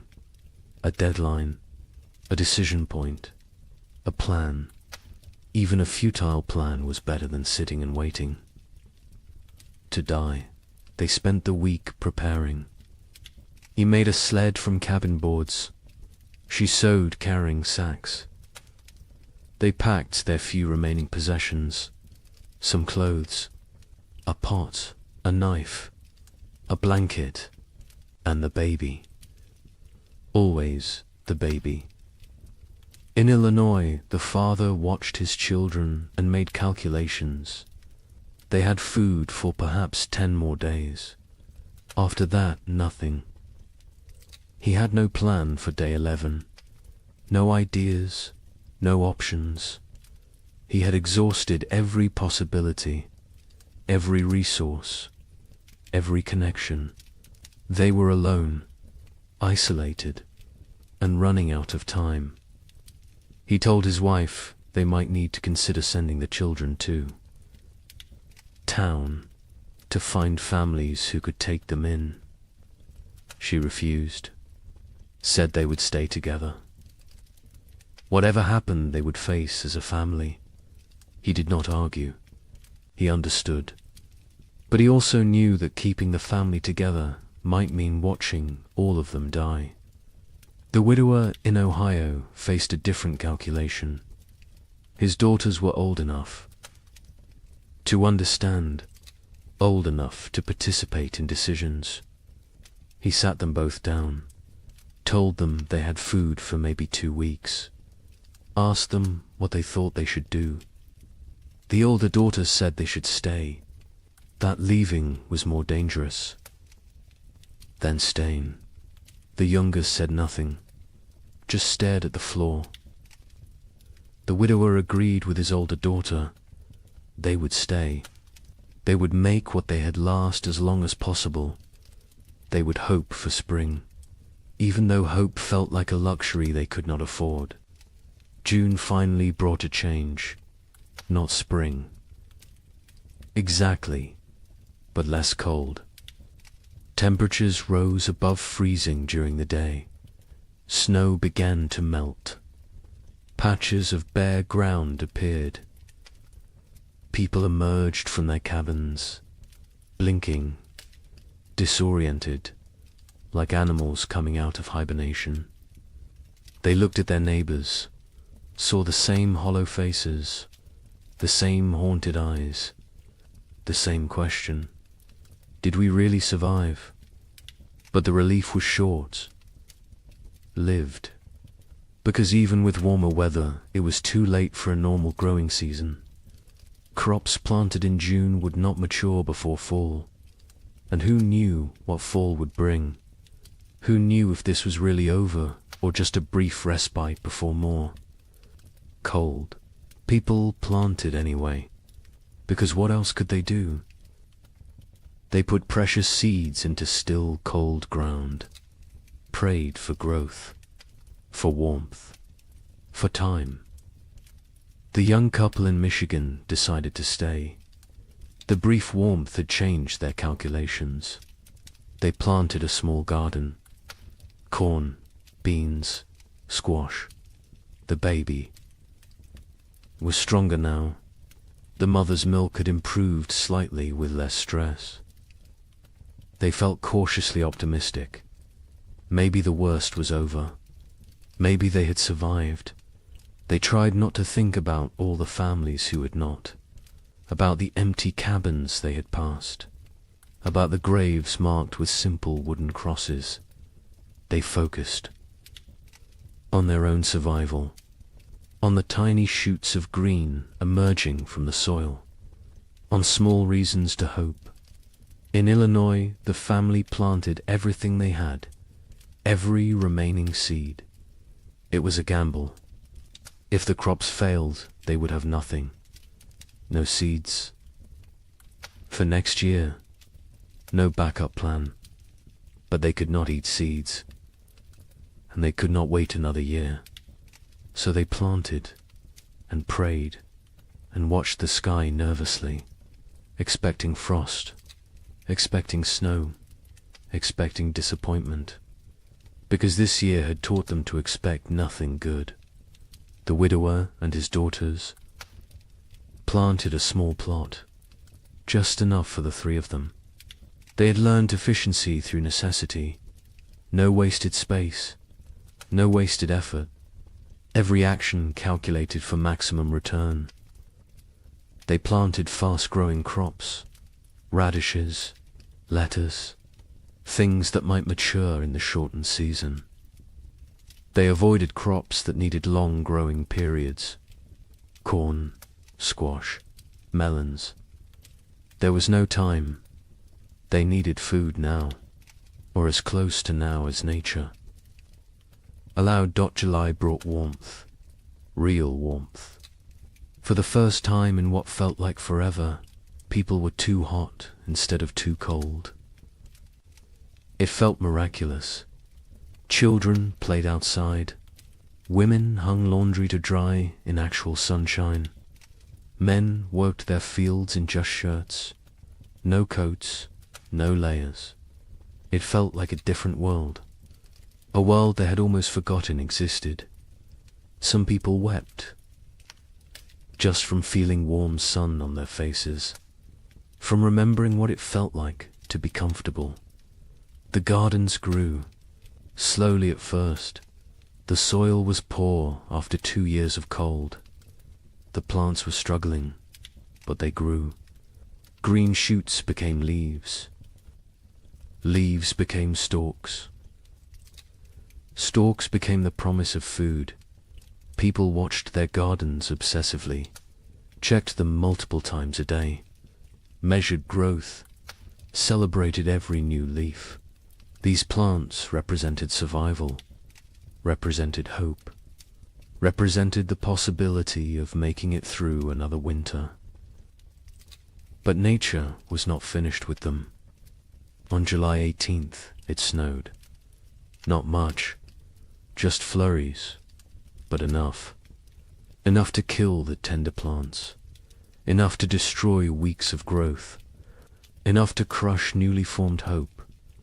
People walked out to their gardens that morning, saw the white dusting, saw the blackened leaves, saw their food supply dying in front of them.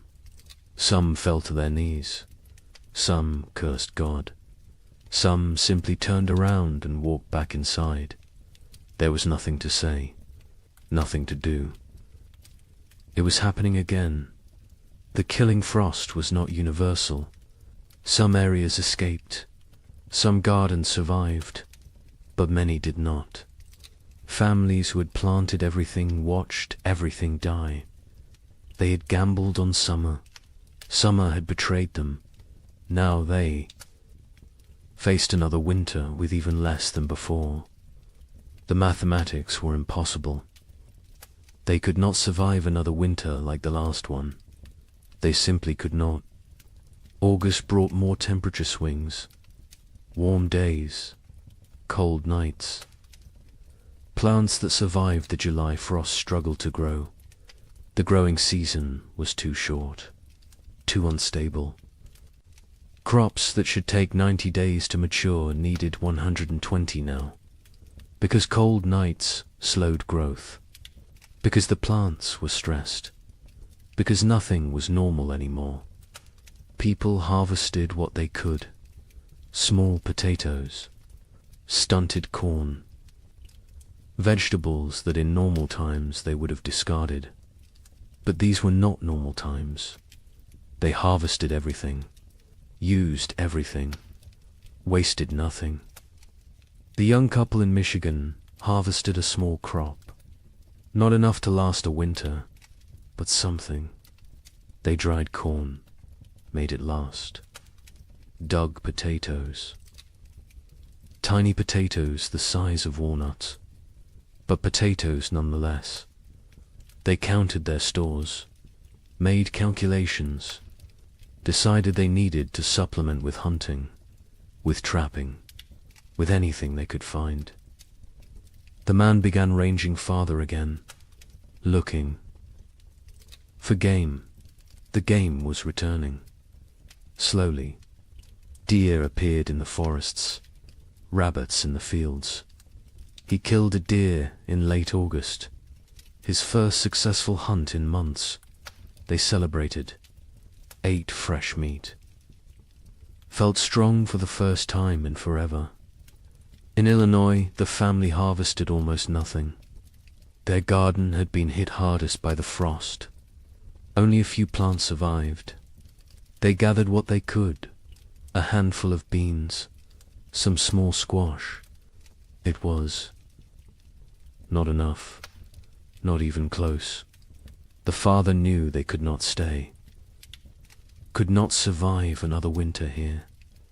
He told his family they would leave before the snow came, go south, find warmer land, find food, find a way to survive. His wife agreed. The children said nothing. They had learned not to question adult decisions, learned that arguing changed nothing. The widower and his daughters harvested a better crop. Their fast-growing vegetables had matured before the frost. They had radishes, lettuce, some early peas. It was not much, but combined with careful rationing, it might be enough. Might. The older daughter did the calculations, told her father. They would need to find additional food. He nodded, said he would try. She knew what that meant: hunting, trapping, foraging, taking risks. She did not argue. They needed food. Risk was unavoidable.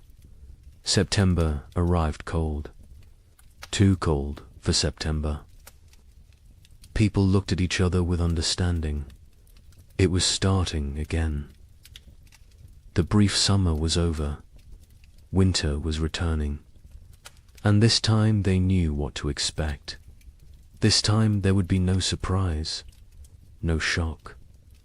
Only grim preparation. Only the knowledge that they had barely survived the first time. And now they had to do it again, with less food, less strength, less hope. The psychology of facing a second winter was different from the first. The first winter had carried shock, disbelief, the constant expectation that surely this would end soon. The second winter carried no such illusions. People knew what was coming. They remembered the hunger, the cold, the fear, the losses, and they knew they were weaker now, less prepared, more vulnerable. The knowledge sat heavy on everyone who remained. Many families chose to leave before winter set in. Migration south became a steady stream. Wagons loaded with whatever possessions people could carry. Children wrapped in blankets. Livestock trailing behind. They abandoned cabins. Abandoned land claims. Abandoned dreams. Survival mattered more than property now. More than pride. More than the promise of the frontier.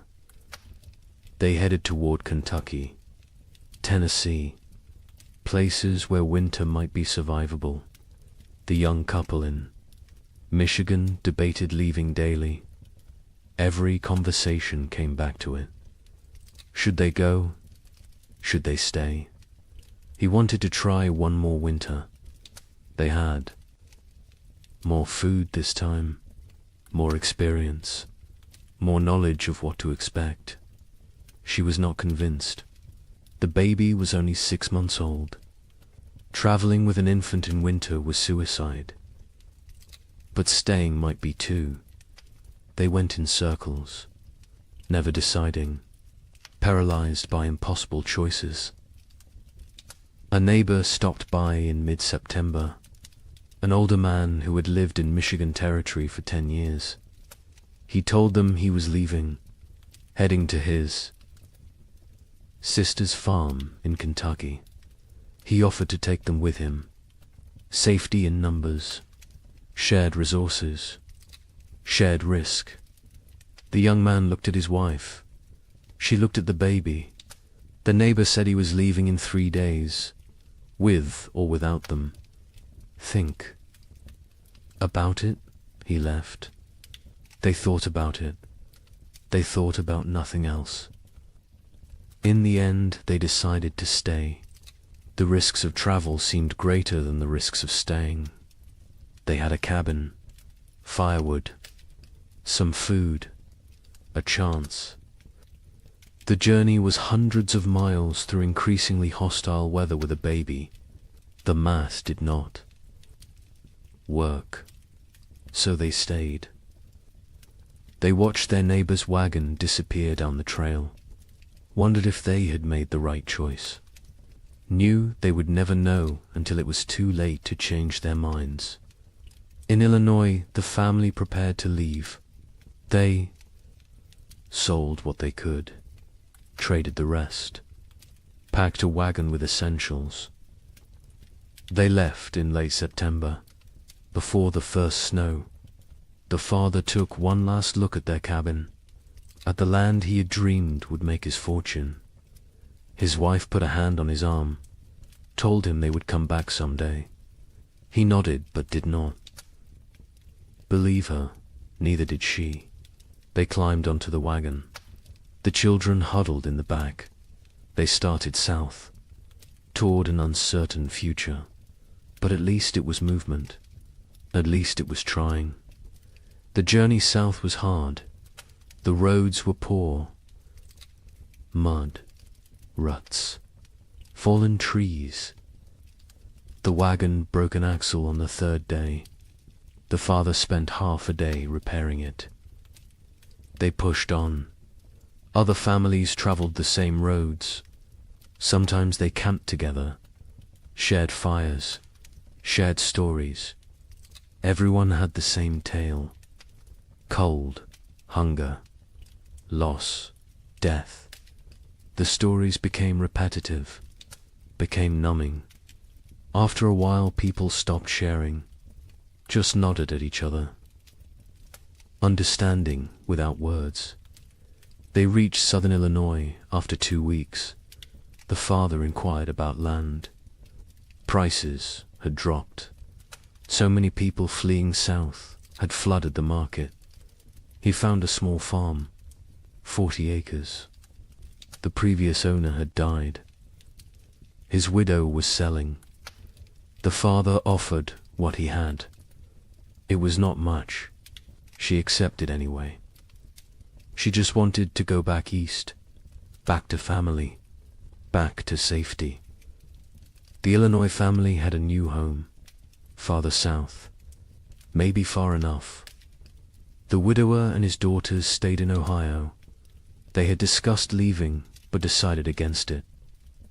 The older daughter argued they knew this land, knew where to hunt, where to trap, where to find water.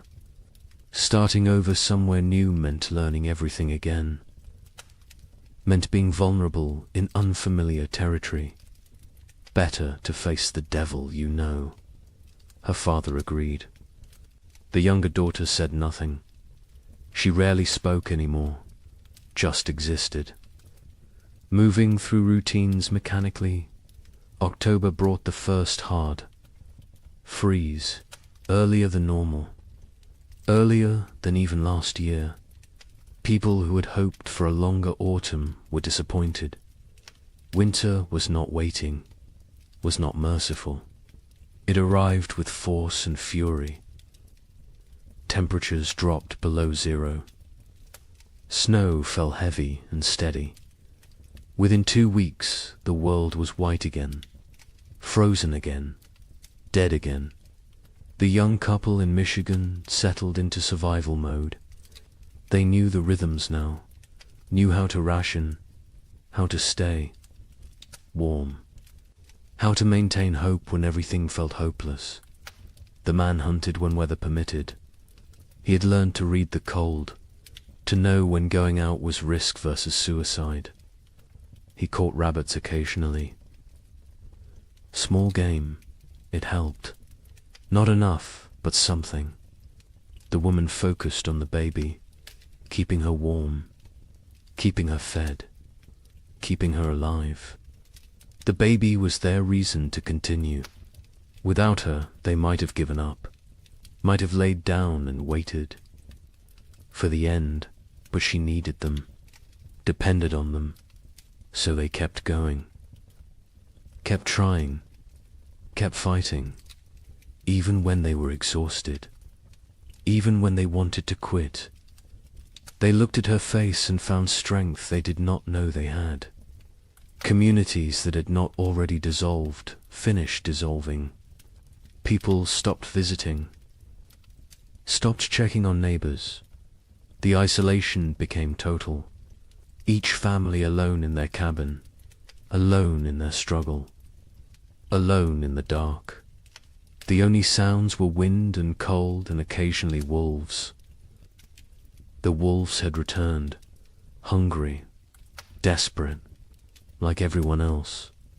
They came close to cabins at night, howling, looking for weakness, looking for opportunity. A family 3 miles from the young couple disappeared in November. The husband went to check on them after not seeing smoke from their chimney for several days. He found the cabin empty, the door hanging open. Snow drifted inside. No signs of struggle, no blood, no bodies, just absence. They had left, or something had taken them. Or they had died and been buried or dragged off. He did not know, would never know. He went home, told his wife. They barred their door that night, and every night after, death became common. Expected. A family in Indiana lost their youngest child, a boy of 3. He simply did not wake up one. Mourning, malnutrition, cold, pneumonia. Probably all 3. They buried him in snow because the ground was frozen, marked the spot with stones, planned to give him a proper burial in spring. If spring came, if they survived to see it. The mother stopped speaking after that, just rocked in her chair, staring at nothing. The father tried to reach her, could not. Eventually he stopped trying. Illness spread through weakened populations. People with no reserves, no immunity, no strength to fight. Pneumonia, influenza, infections from minor cuts that would normally heal. Bodies shutting down under relentless stress. Some families lost multiple members, a father and 2 sons in 1 week, a mother and infant daughter, entire families, sometimes. Cabins found empty in spring, everyone gone, questions no one wanted to answer. The widower in Ohio kept his family isolated. He had learned from the first winter, contact with others meant risk of illness. They stayed home, stayed separate, stayed alive. The older daughter maintained their routines, rationed food precisely, kept the fire going, kept spirits up as much as possible. The younger daughter helped when asked, but remained distant, locked, inside her own mind, traumatized by 18 months of horror. The widower worried about her, but keeping everyone alive took precedence over mental health. Survival first, healing later. If there was a later, December arrived. The darkest month. Short days. Long nights. Endless darkness, both literal and metaphorical. People sat by fires and tried not to think, tried not to calculate, tried not to realize how bad things were, because thinking made it worse. Awareness made it unbearable. Better to exist moment to moment, not looking forward, not looking back, just being, just surviving. Christmas came and went unmarked. No celebrations, no gifts, no joy. Some families tried to acknowledge it, a special meal, a prayer, but mostly it passed like any other day. Cold, dark, hungry. Religion felt hollow to many now. Hard to believe in divine providence when children starved. Hard to have faith when prayers went unanswered year after year. Some held on to belief, others let it go, released it like one more thing they could not afford to carry. The young man in Michigan carved a small wooden toy for his daughter, a doll. Simple but carefully made. He gave it to her on Christmas morning. She was too young to understand, but his wife cried, not from sadness, from gratitude, that he still tried, still found ways to create beauty, still believed in something beyond mere survival. She held him, told him she loved him. They stayed like that for a long time, drawing strength from each other, from their small family, from the choice to keep going. January 1837 arrived, the coldest month of the coldest winter in memory. Temperatures that made the previous year seem mild, winds that cut through any barrier, cold that penetrated everything. People, or every piece of clothing they owned, layered until they could barely move, and still the cold found them. Still it reached through to skin and bone and soul. Food was running critically low for most families. The math was becoming impossible. Even with strict rationing, supplies would not last until spring. Families faced starvation, real starvation. Not just hunger, but the final stages of the body consuming itself. People grew skeletal, moved slowly, spoke rarely, conserved every calorie, every bit of energy. Some no longer had the strength to gather firewood. They burned furniture, burned cabin walls, anything that would produce heat. The young couple ate. One meal every 2 days. They gave most of their food to keep the wife's milk flowing for the baby. The man was wasting away, his ribs visible, his face gaunt, his eyes sunken. But he never complained, never suggested changing the arrangement. His daughter would eat, would survive, even if he did not.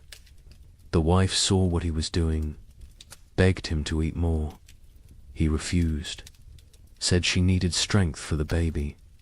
She did not argue further, because he was right, and because arguing took energy. They did not have. February brought no relief, just more cold, more snow, more death. The widower in Ohio made a final inventory. They had perhaps 3 weeks of food left. After that, nothing. He gathered his daughters, told them the truth. They would need to start hunting more aggressively, taking more risks. It was dangerous, but necessary. The older daughter nodded, said she would help. She had learned to trap, to track, to skin small game, skills her mother never imagined she would need. The younger daughter looked up briefly, then back down. The widower wondered what she was thinking, if she was thinking, or if she had retreated so far inside herself that she was unreachable. But then something changed. Late February brought a warm spell. Temperatures above freezing for 3 consecutive days. Snow melted. The sun appeared, bright, almost cheerful. People emerged from cabins, looked around, dared to hope. Maybe this was it. Maybe winter was breaking. Maybe they had made it through. The warmth lasted a week, then ended abruptly. Temperatures plunged again. Snow returned. But something was different. The cold was less aggressive, less absolute. Spring was not here, but it was coming. Finally, actually coming. People could feel it, could sense it. The rhythm of seasons reasserting itself. Nature remembering how things were supposed. To work marsh brought increasing warmth. Real thaw. Ice melting on rivers. Snow receding from fields. Mud appearing. Glorious mud. People celebrated mud like it was gold, because mud meant earth, meant ground, meant the possibility of planting, of growing, of food. The young couple in Michigan stood at their window and watched snow melt, watched brown earth emerge. The wife cried. The husband held her. They had survived. Somehow, against all odds, they had survived. Wait until you hear how much worse it gets.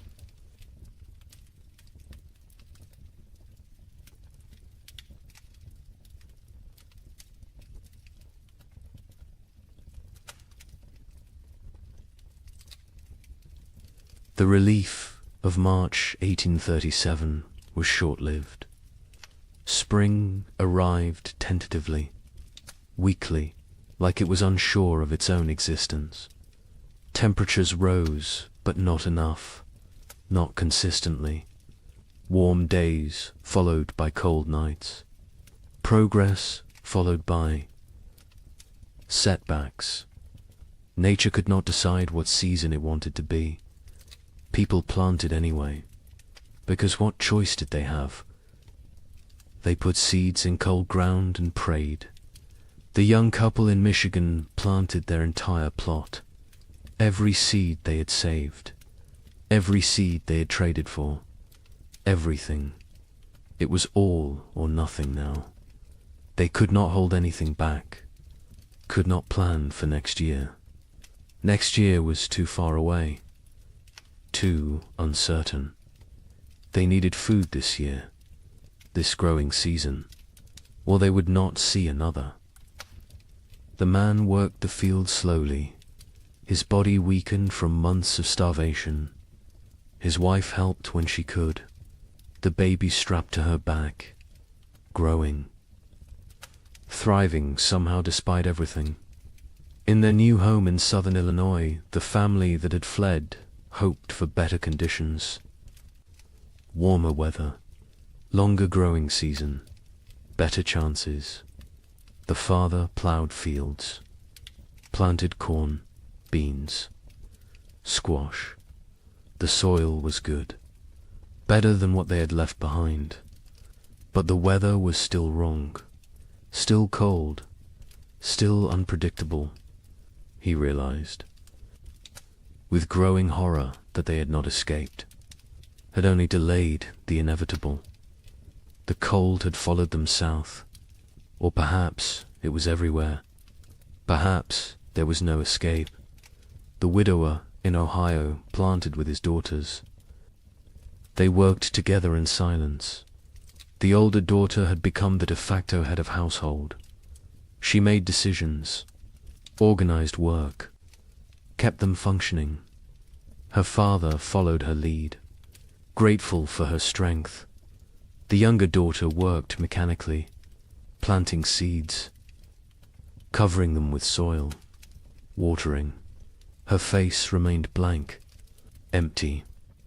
The widower had accepted that she might never fully return, that the person she had been before the cold was gone, replaced by this hollow version.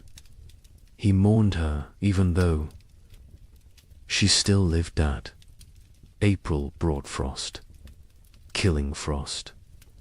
Not as severe as the previous year, but enough to damage crops, to set back growth, to remind everyone that nature was still hostile, still unpredictable, still deadly.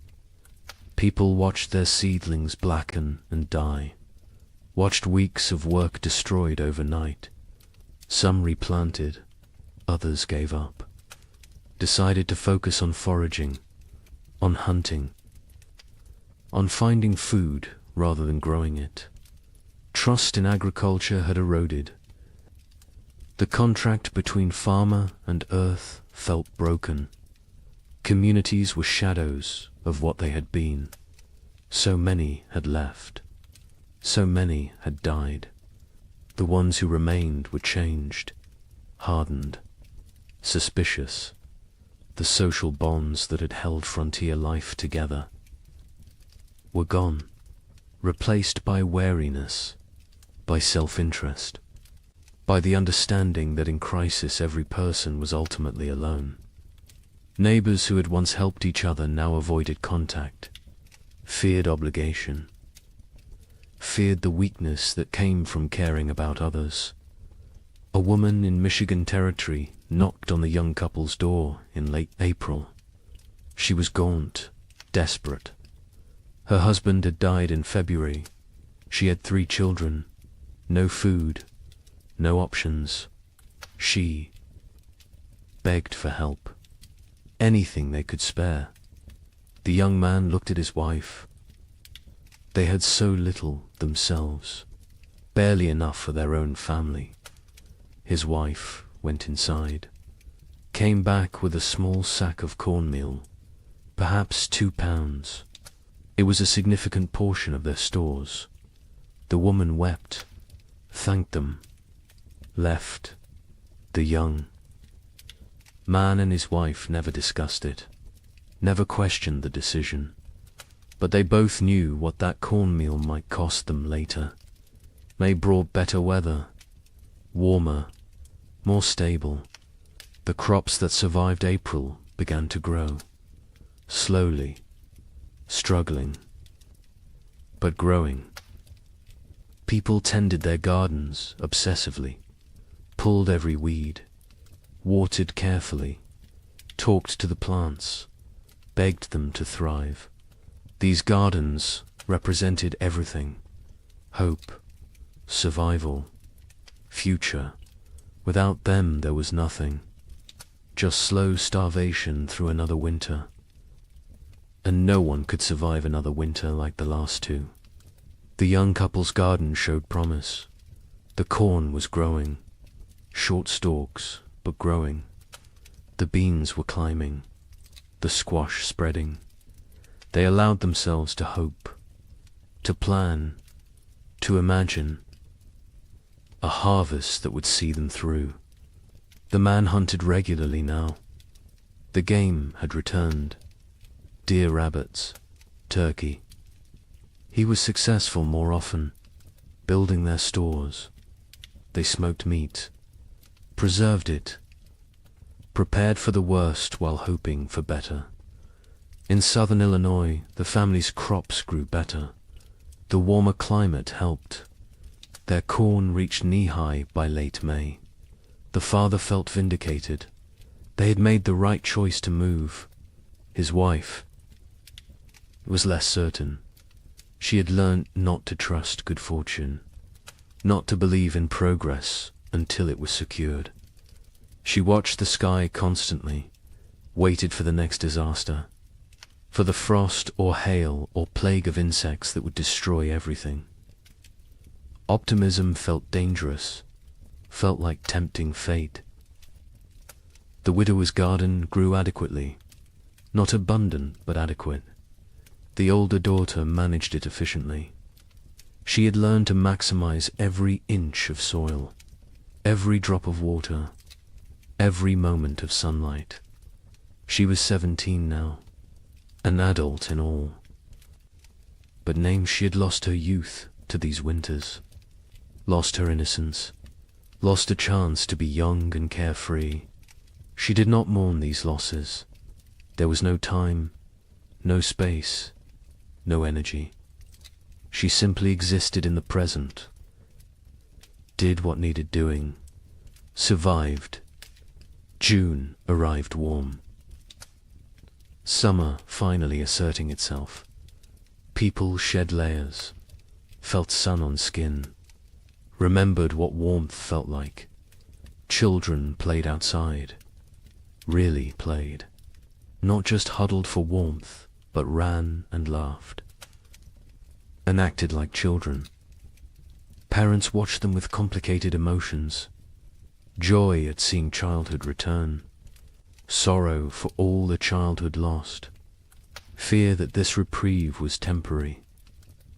That winter would return too soon.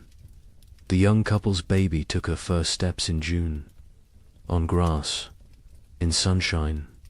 Her mother cried, watching her. This tiny person who had known only cold and hunger and fear was walking, growing, living. It felt miraculous. The man picked up his daughter, spun her in the air. She laughed. The sound was pure joy, untainted by the suffering around her. Too young to understand, too young to remember. They both hoped she would never remember these years, never carry the scars they carried. July was hot, genuinely hot. People complained about heat, then laughed at themselves for complaining. Heat was blessing. Heat was life.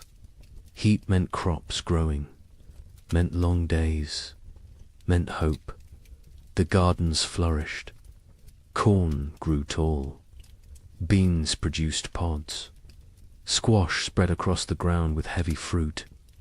For the first time in 2 years, abundance seemed possible, not guaranteed, but possible. But nature had taught them not to trust. On July 23rd, a hailstorm struck southern Indiana. Hail the size of eggs. It shredded crops, destroyed gardens, killed livestock. Families who had been preparing for harvest lost everything in 20 minutes. The storm passed, left devastation. People walked through destroyed fields in shock, corn beaten into the ground, beans stripped from vines, squash smashed.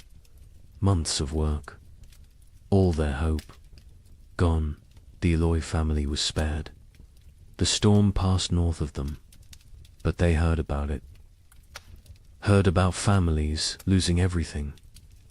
The father thanked God. The mother said nothing. She had stopped thanking God, stopped blaming God. God was absent from this struggle. They were alone. They survived or died based on luck and effort. Nothing more, no divine plan, no greater purpose, just random chance and brutal nature. August brought the harvest. For those whose crops survived, it was a time of desperate work, gathering everything before weather could destroy it, before animals could take it, before anything else could go wrong. People worked dawn until dark, harvesting, preserving, storing, building supplies for the winter they knew was coming, because winter always came, and it came early, and it stayed late, and it tried to kill you. The young couple in Michigan harvested a reasonable crop, not abundant, but enough. Combined with the meat the man had preserved in careful rationing, they might have enough, might make it through. The woman calculated and recalculated, added numbers, divided portions, tried to make the math work. Her husband told her they would be fine. She wanted to believe him, but she had learned not to believe in fine. Fine was a luxury. Fine was an assumption they could not afford. The widower and his daughters harvested their garden methodically. The older daughter kept precise records, weight of every potato, count of every ear of corn, number of beans. She created an inventory, made a plan, calculated daily rations for each of them. Her father was impressed, told her so. She shrugged, said it was just practical. Someone had to do it. He realized she had become the leader of their family. Somewhere during these terrible years she had taken control. He was grateful and sad. No 17-year-old should have to be this responsible, this hard. This adult September came cool, cooler than it should be. People noticed, worried, hoped. They were imagining it, hoped it was just normal September weather. But they knew better. They had learned to read the signs, to feel the wrongness in the air. Winter was coming early again. The second winter in a row. The third overall in this nightmare cycle. And they were tired. So tired. Tired of fighting. Tired of surviving. Tired of being afraid. October brought the first snow. 6 weeks early. Heavy snow that blanketed everything. Buried the world in white. People watched from windows with dead eyes. They had known it was coming, had prepared as best they could, but knowing did not make it easier, did not make it less terrifying. They settled into their cabins, barred the doors, fed the fires, began the long dark wait. The psychology of the second winter was different from the first. The first had carried shock, disbelief, the hope that surely this would end. The second winter carried resignation, acceptance, the knowledge that this might never end, that they might die in this cold, that survival was not guaranteed no matter how hard they tried. This knowledge was heavier than the cold, heavier than the hunger. It pressed down on souls, crushed spirits, made people hollow. The young couple settled into routines. He maintained the fire. She cared for the baby. They rationed food strictly. 1 meal a day. Small portions. They talked less now. Conversation took energy, took hope. They existed side by side, parallel lives barely touching. The baby was their only connection, their only reason. Without her, they might have drifted apart entirely, might have retreated into individual isolation. But she needed both of them, so they stayed together, functioned as a unit, survived. In Illinois, the family that had fled south discovered that southern winter was still winter. Less severe than Michigan, but severe enough. Cold enough. Dangerous enough. The father realized they would need to go farther south next year. Kentucky, maybe. Tennessee. Somewhere winter was mild. Somewhere survival did not require such desperate measures, his wife agreed. The children were weakening. The youngest was sick. A cough that would not go away. A fever that came and went. They needed better conditions. Warmer weather, more food, or they would lose her. The widower and his daughters faced the second winter with grim efficiency. They had learned so much. How to ration perfectly. How to maintain minimal fire. How to trap in winter.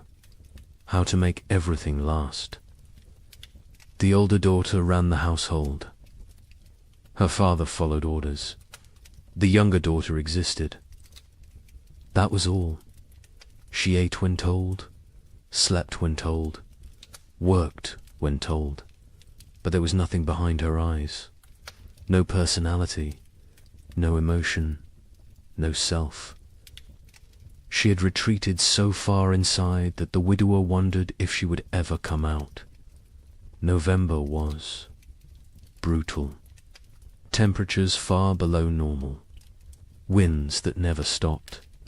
Snow that fell constantly. People burned through firewood faster than anticipated. Started burning furniture again. Cabin walls. Anything wooden. Anything that would burn. Heat was more important than shelter at a certain point. Better to freeze in an open cabin than freeze in a closed one. At least an open one gave you a chance to see death coming. Food became critical. Families ran low faster than expected. The cold required more calories. The body burned fuel trying to stay warm. People ate more, depleted stores more quickly. By mid-November, some families were already rationing desperately, making soup with water and a single potato, boiling bones multiple times to extract every bit of nutrition, eating things that would normally be considered inedible, tree bark, leather, anything that might contain some caloric value. A family 4 miles from the young couple knocked on their door in late November. A father with 2 sons. Their wife and mother had died in October. Pneumonia. They had no food left. Nothing. They were starving. The father asked for help. His sons stood behind him, thin, shaking, eyes too large in gaunt faces. The young man looked at his wife. She looked at the baby. They had enough food for themselves. Barely, not enough to share. The young man told them he was sorry. He had nothing to give. The father nodded. Said he understood. They left. The young couple never saw them again. Never learned what happened to them. Preferred not to know. December brought darkness. Literal and metaphorical. The days were so short, the nights so long. People sat in dark. Cabins, conserving candles, conserving lamp oil, conserving everything. The darkness was oppressive, heavy. It made time feel strange, distorted. Days blended together. You woke, ate a small amount. Sat, slept, woke again. Was it day? Was it night? Did it matter? Time lost meaning when every moment was the same. Cold, dark, hungry, afraid. The young couple's baby got sick in early December. A fever. She cried constantly. Would not nurse. The mother held her day and night. Tried everything. Cold cloths. Warm cloths. Arb's prayer. The fever broke after 3 days. The baby survived, but the mother did not recover emotionally. She stopped sleeping. Watched the baby constantly. convinced that if she looked away, her daughter would die. The man tried to comfort her, told her the baby was fine. She would not listen, could not listen. Fear had taken hold. Rational thought had fled. Christmas came. No celebration, no acknowledgement. It was just another day. Cold, dark, hungry, the young. Man had carved another toy for his daughter. A small horse. He gave it to her on Christmas morning. She grabbed it, put it in her mouth. Too young to play properly, too young to understand. His wife smiled weakly, told him it was beautiful, then went back to staring at the baby. The man sat by the fire, wondered how much longer they could do this, wondered if survival was worth the cost, then felt guilty for wondering. The Illinois family's youngest child died on December 30th. The cough had gotten worse. The fever never broke. She was 6 years old. They wrapped her in a blanket, laid her in the snow, marked the spot. The mother did not cry. She had no tears left. The father built a small cross. The other children stood silently. They had learned not to show emotion. Emotion was weakness. Weakness was dangerous. The family went back inside. Life continued, because what else could they do? Stop living because one of them had died. Everyone was dying, slowly, quickly, inevitably. January 1837 was the coldest month in living memory. Temperatures dropped to levels that should not be possible, that could not be survived. People huddled by fires, wore every piece of clothing, burned everything that could burn. And still the cold found them, reached through walls, through clothes, through skin, into bones, into souls. Cold that felt sentient, malevolent, actively trying to kill. The widower in Ohio burned his bed in January, then the girl's bed.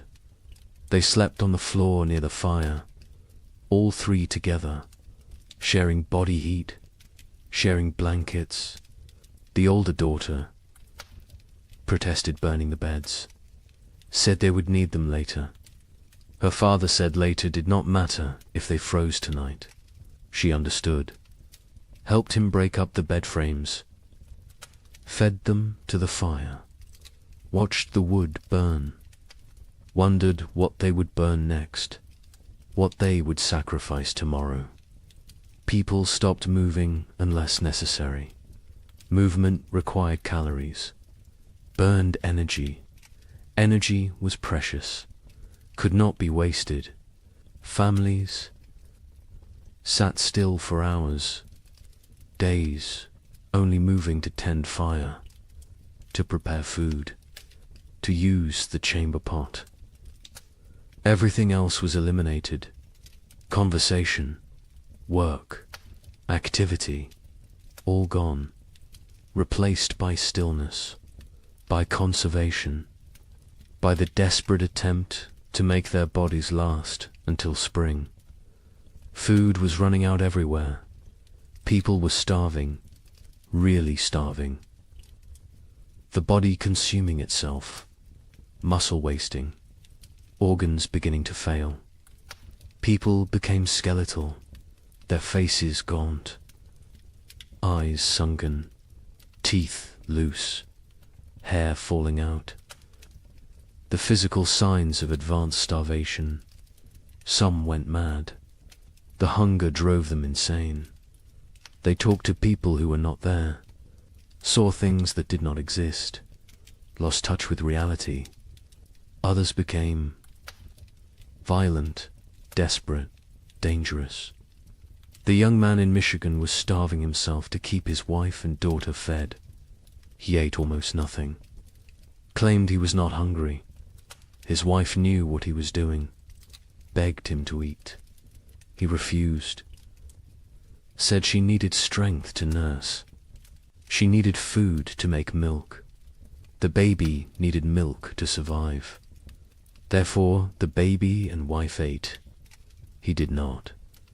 The math was simple, brutal, but simple. He was dying. They both knew it. Neither spoke of it, because speaking made it real, made it unbearable. February brought no relief, just more cold, more hunger, more death. Bodies were found frozen in cabins. Entire families sometimes. They had run out of firewood, run out of food, run out of strength. They had simply stopped, laid down, let the cold take them. It was easier than continuing, easier than fighting every single day with no end in sight. Some people judged them, called them weak. Others understood, envied them even, because at least their suffering was over. The young couple reached their breaking point in late February. They had no food left, nothing. The man was too weak to hunt, too weak to trap, too weak to move. His wife was still nursing, but her milk was almost gone. The baby cried constantly, starving, dying. They sat together, held each other, held their daughter, waited for the end. They did not speak, did not cry, did not pray. They had moved beyond all that. They simply existed in the moment, waiting for it to be over.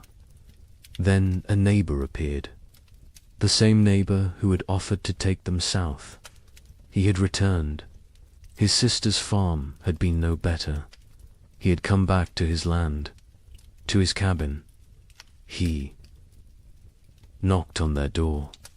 The young man opened it, could barely stand. The neighbor saw the situation immediately, went to his wagon, brought back food, salt pork, cornmeal, dried beans. Not much, but something. He told them he would check on them weekly, share what he had. The young man tried to thank him, could not find words. The neighbor nodded, said they were neighbors. That was enough. He left. The food saved them. They rationed it carefully, made it last. The wife's milk returned. The baby stopped crying, started nursing properly. The man ate small amounts, regained some strength. Not much, but enough to function, enough to survive. They knew they owed their lives to the neighbor, knew they could never repay him, but they would try. Someday, if they lived that long. March finally brought real thaw. Not false hope this time, real warmth, sustained warmth. Snow melted, ice broke up on rivers, mud appeared everywhere. Glorious mud. People emerged from cabins, looked around, counted who was left. So many were gone, dead or fled. The survivors looked at each other with hollow eyes. They had made it, somehow, through a second winter, through horror that should not be survivable. They had made it, but at what cost? Wait until you hear about the third winter. Asterisk. Spring 1837 arrived broken, not absent like before, but damaged, wounded, like nature itself was exhausted from the struggle. The warmth came, but felt fragile, tentative, as if it might retreat at any moment. People planted again, because they had to, because there was no alternative. But the hope that had sustained them through previous plantings was gone. replaced by grim determination, by obligation, by the mechanical act of putting seeds in ground without believing. Anything good would come from it. The young couple in Michigan planted their field. The man was skeletal now. His body had not recovered from February, probably never would, but he moved through the motions, ploughing, planting. His wife helped, the baby on her back, growing despite everything, thriving in ways that defied logic. Children were resilient, more resilient than adults. She embodied hope even when her parents had none. They worked for her, survived for her, continued for her. The neighbor who had saved them helped with planting. He had lost his own family in the first winter. Wife and 2 daughters. He never spoke of them, never explained what happened, but the grief lived in his eyes, in his movements, in the way he threw himself into work. Helping others was how he survived, how he found meaning. The young couple became his purpose, his reason to continue. He checked on them weekly, shared food when he had extra, fixed things around their cabin, asked for nothing in return. In Illinois, the family that had lost their youngest daughter planted in silence. The mother moved mechanically, planting, watering, weeding, but her spirit was elsewhere, with her dead child, with the life they should have had. The father tried to engage her. She responded in single words. Yes, no, maybe. Their remaining children watched their parents fracture, watched the marriage dissolve under the weight of grief. The oldest boy, now 9, took on more responsibility, helped his father, tried to shield his younger siblings, became an adult too soon. Like everyone else, the widower in Ohio planted, with his older daughter, just the 2 of them. The younger daughter had stopped functioning entirely. She sat in the cabin, stared at walls, did not speak, did not respond, had retreated so far inside herself that she was unreachable.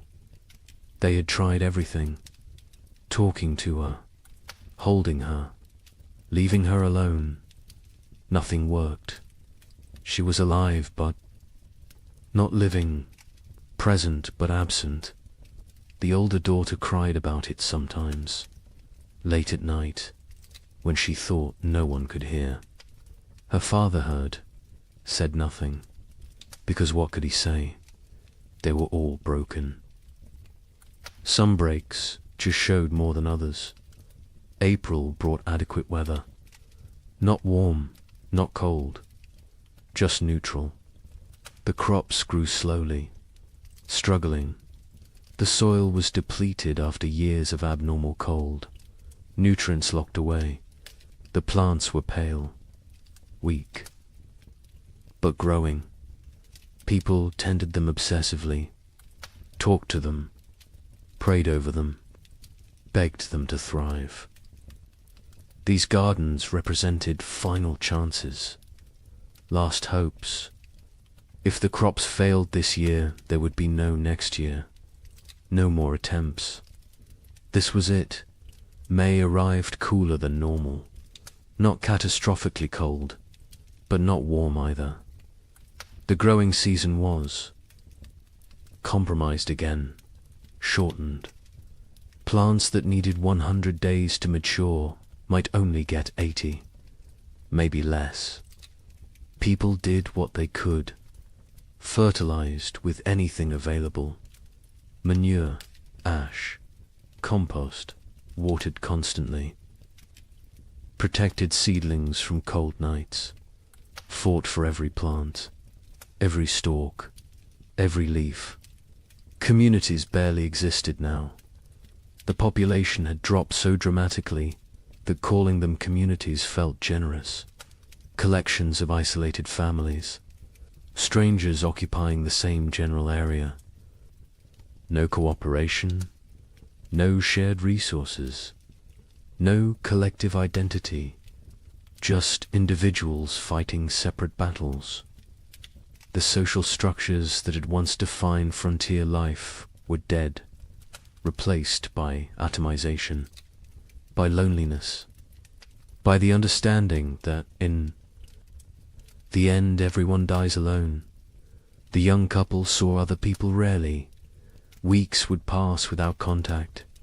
When they did encounter neighbors, the interactions were brief, uncomfortable. No one wanted to share information about food stores, about successes or failures, about anything that might reveal vulnerability. Trust was gone. Community was gone. Only wariness remained. Eyes that assessed whether you were threat or opportunity. Calculations about whether helping you would benefit them. Nothing was given freely anymore. Everything had price.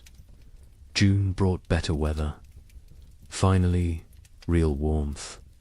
Sustained warmth. The crops responded. Grew with vigor they had lacked before. Corn shot up. Beans produced. Squash spread. For the first time in 3 years, gardens looked healthy, looked productive, looked like they might actually yield harvests. People allowed themselves to feel something close to hope, not real hope. That was too dangerous, but cautious optimism. The possibility that maybe, possibly, they might have enough food. The young man hunted successfully in June. Deer were abundant again. The population had recovered, or perhaps the human hunters had diminished enough that game was plentiful. He killed 2 deer in 3 weeks. They smoked the meat, stored it, carefully added it to their supplies. The wife calculated, recalculated. If the garden produced even half of what it promised, combined with the smoked meat, careful rationing, they would make it. Would survive another winter. The math finally worked. But the wife had learnt not to trust good fortune. She waited for disaster, for the frost, the hail, the blight. Something would go wrong. Something always went wrong. She checked the garden multiple times daily, examined every plant, looked for signs of disease, of insect damage, of anything that might threaten their harvest. Her husband told her to relax. She could not. Relaxing felt like inviting catastrophe. Vigilance was all. That kept them safe. She believed that. Needed to believe that. Because if vigilance did not matter, then nothing they did mattered. And that was too terrifying to accept. July was hot, scorching, the kind of heat that in normal times would be complained about. But these were not normal times. Heat meant growth, meant long days, meant crops maturing. People celebrated heat, worked in it without complaint. Sweat was blessing. Discomfort was price of survival. They paid it gladly. The gardens flourished. Corn grew tall, over 6 feet. Tassels appeared. Ears formed. Beans hung heavy on vines. Squash fruit swelled. It looked like abundance, like salvation. The Illinois family's garden exceeded expectations. They would have enough, more than enough. The father felt vindicated again. They had survived, had made the right choices, had protected their family. His wife said nothing. She had learned that survival was temporary, that next year would bring new challenges, new threats, new opportunities for loss. The dead daughter haunted her, would always haunt her. Success. Today did not erase yesterday's failures, did not bring back what was lost. The widower and his older daughter harvested the first. Vegetables in late July, radishes, lettuce, early peas. They ate fresh food for the first time in months. The taste was overwhelming, sharp, vibrant, alive. The older daughter cried while eating. Her father pretended not to notice. They offered food to the younger daughter. She took it, chewed mechanically, swallowed. No change in expression, no recognition of the gift they were giving her. She was gone. The person she had been was dead. This shell remained. They would care for it, protect it. But they had accepted that their family was now too. People. Not August brought the main harvest. People worked frantically, gathering everything, storing everything, preserving everything. This harvest represented life, represented hope, represented the possibility of future they could not afford to lose any of it. Every ear of corn mattered, every bean, every squash. They worked dawn to dusk, exhausting themselves, not caring. This was too important to spare effort. The young couple harvested more food than they had seen in 3 years. Corn beans, squash, combined with the smoked venison, they had enough. Actually enough. Not barely enough. Not maybe enough. But truly enough. They stood in their cabin looking at the stores. The wife started laughing, then crying, then laughing again. The man held her. They had made it, had survived, had beaten the odds. Their daughter played at their feet, oblivious, perfect. A miracle they did not deserve, but received anyway. The neighbor helped them preserve food, showed them techniques for long-term storage, how to keep corn dry, how to prevent mold, how to protect against rodents. He had learned so much in his years on the frontier. Before the cold years he had been successful, prosperous even. Now he was just surviving, like everyone else. But he remembered the old knowledge, the techniques that worked. He shared them freely, asked nothing in return. The young couple offered to pay him, with food, with labor. He refused, said neighbors helped. Neighbors, even though neighbors barely existed anymore. Even though community was dead, he held on to the old ways, the old values. It was how he honored his dead family. September arrived cool. People tensed, waited for the cold, for winter to come early again, for the pattern to repeat, but it did not. September stayed temperate, pleasant even. Leaves changed color on schedule. Geese flew south at the normal time. Nature seemed to be remembering how to be normal, how to follow the rhythms that had existed for millennia. People did not trust it, could not trust it, but they noticed, hoped, very carefully hoped. October brought the first frost, right on schedule. Normal frost, expected frost, not the killing freeze of previous years, just regular autumn cold. Farmers finished their harvests, stored the last vegetables, prepared for winter. But this preparation felt different, less desperate, less terrified. They had food, real food, enough food. Winter was coming, but it was normal winter. Survivable winter. They could do this. The young family brought in their last harvest in mid-October, filled their cabin with stores. The man built additional storage, racks for corn, bins for potatoes, hooks for smoked meat.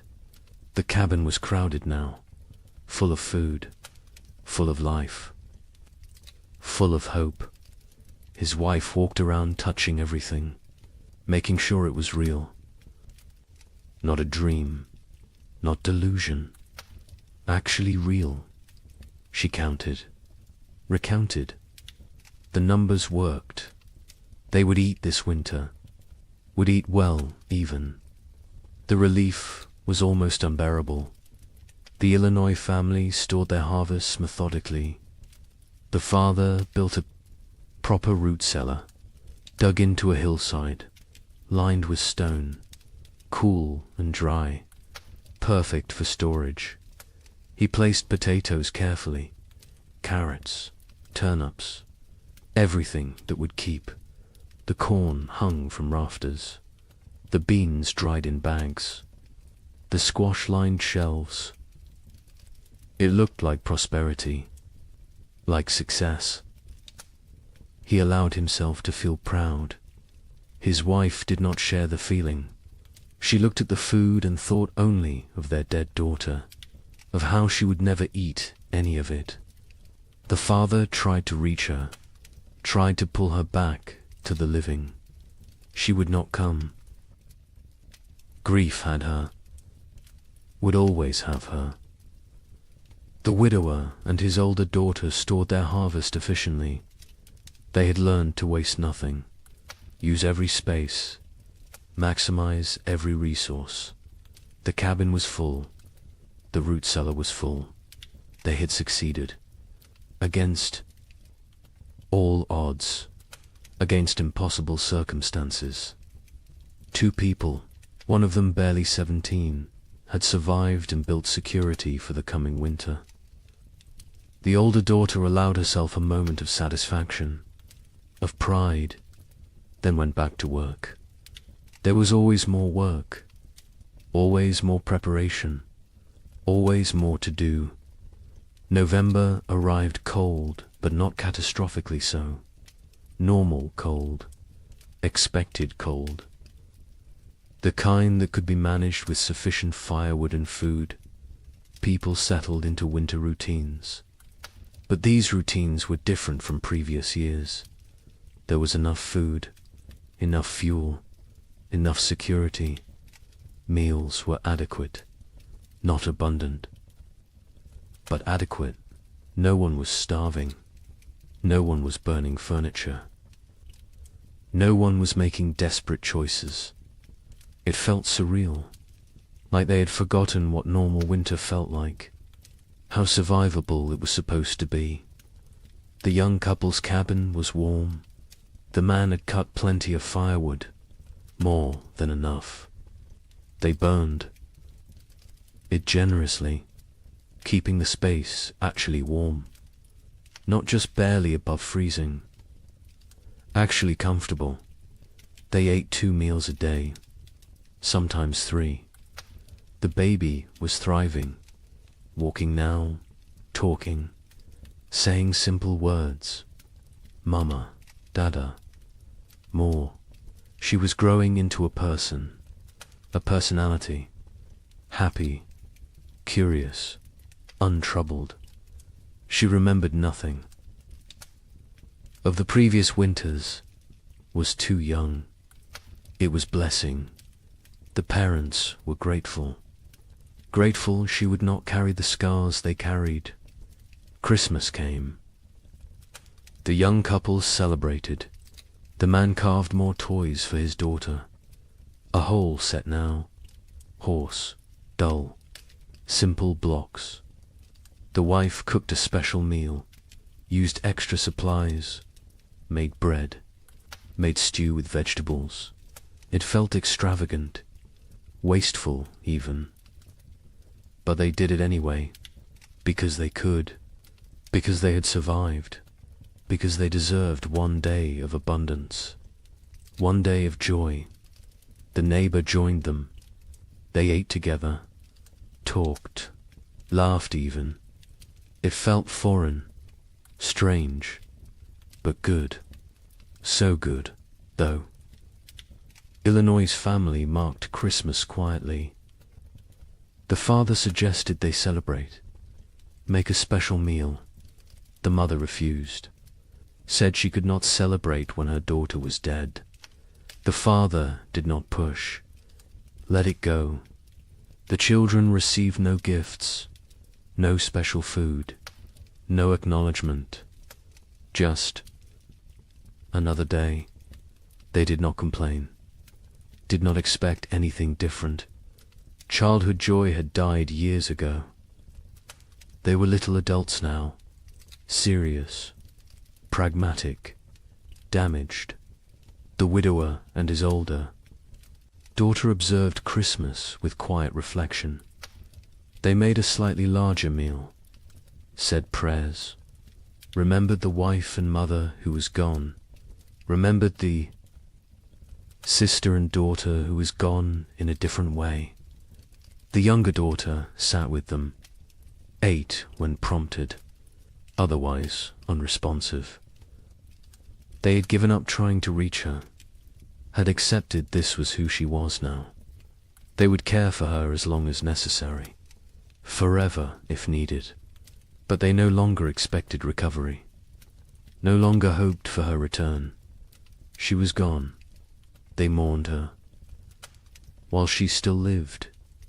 January 1838 arrived cold, but normal cold, the kind that belonged in January, the kind that was manageable.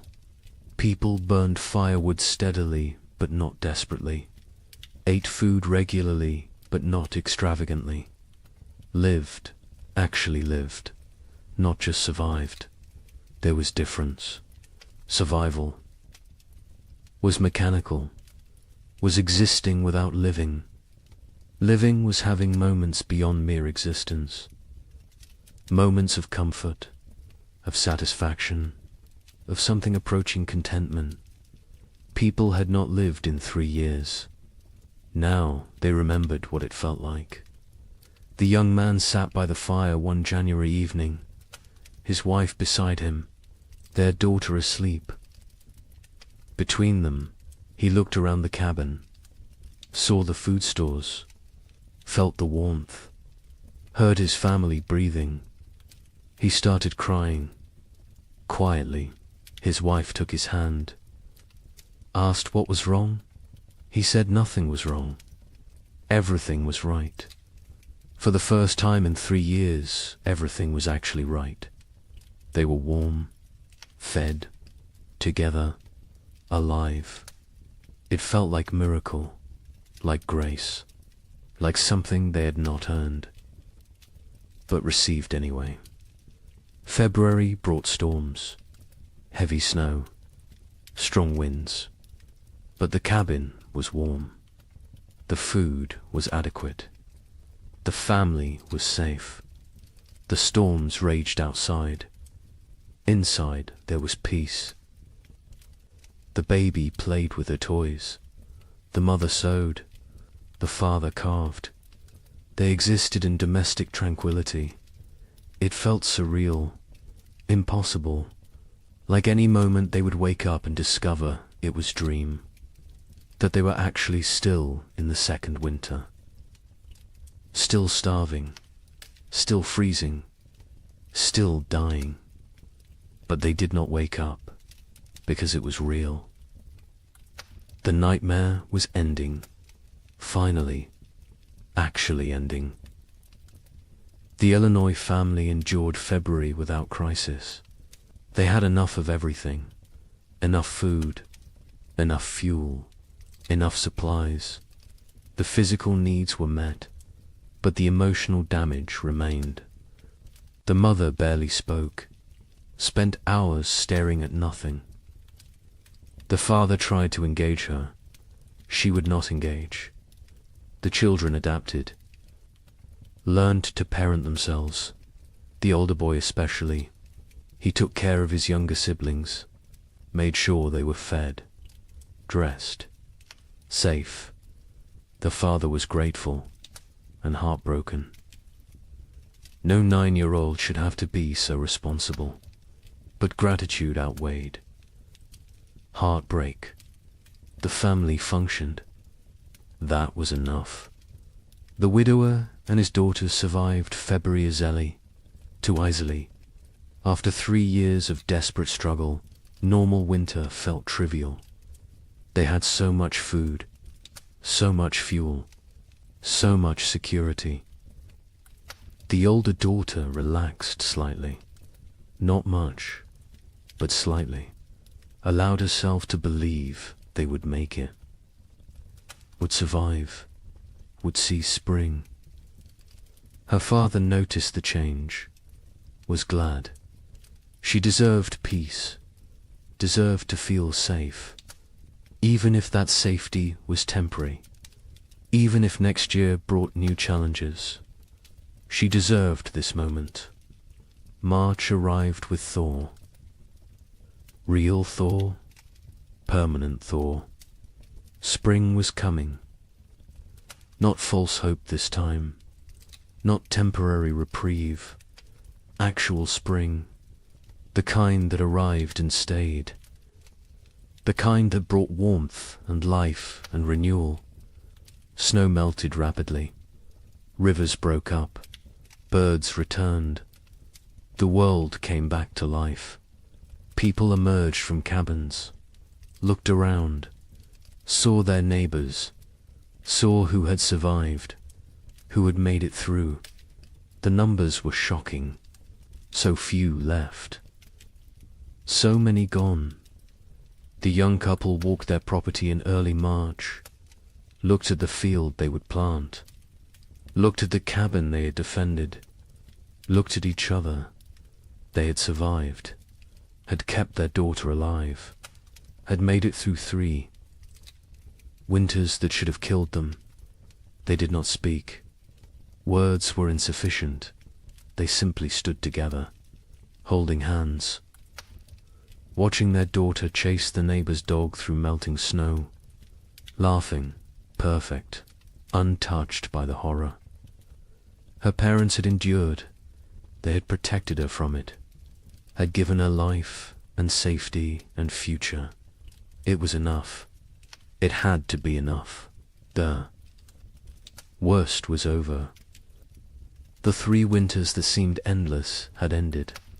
Spring had returned. Life had returned. Hope had returned. But the cost had been staggering. The scars ran deep. The survivors would carry the memories forever, would wake in the night sometimes, sweating, terrified, remembering the cold, the hunger, the fear. They would never fully recover, never fully heal, but they had survived, and survival meant possibility, meant future, meant that maybe, just maybe, they could build something good from the ashes of horror. Spring 1838 arrived like a resurrection, not the tentative half-springs of previous years, but full, complete, undeniable. March brought warmth that stayed. April exploded with growth. The earth seemed desperate to make up for lost time.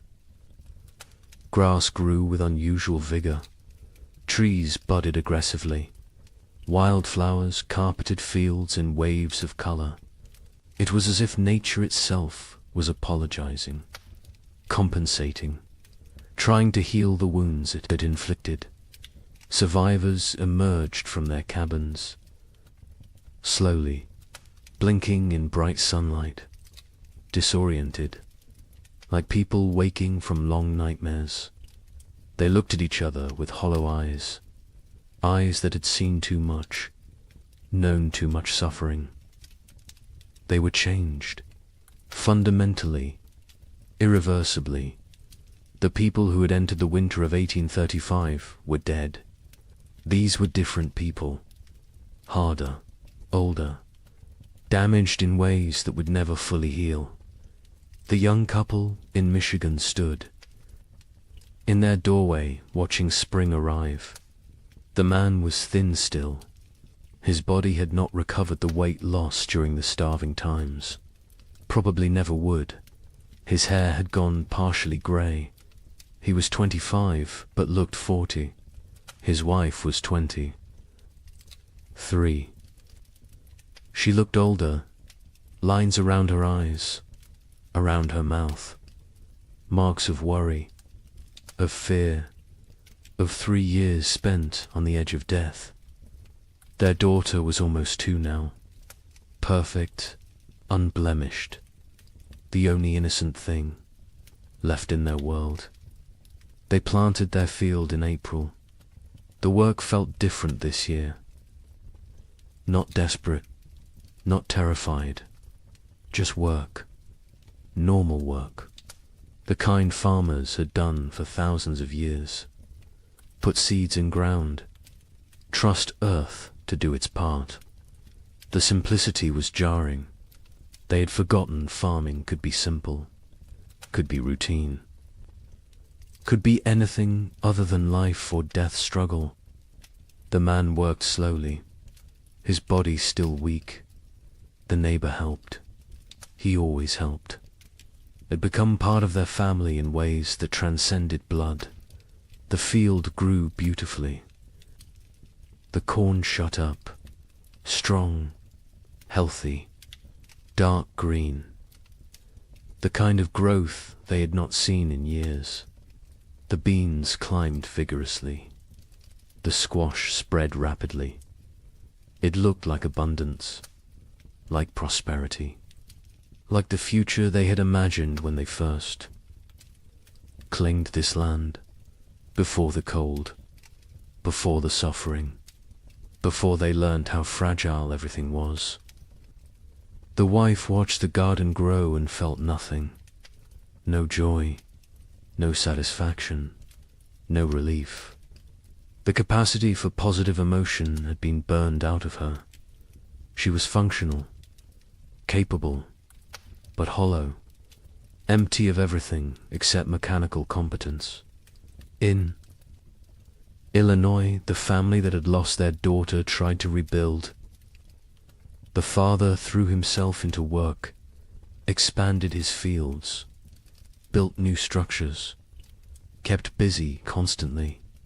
Movement meant not thinking, not remembering, not grieving. His wife did the opposite. She stopped moving, sat for hours, staring at nothing. The children navigated between these extremes, tried to be invisible, tried not to cause problems, tried to hold together a family that was fragmenting.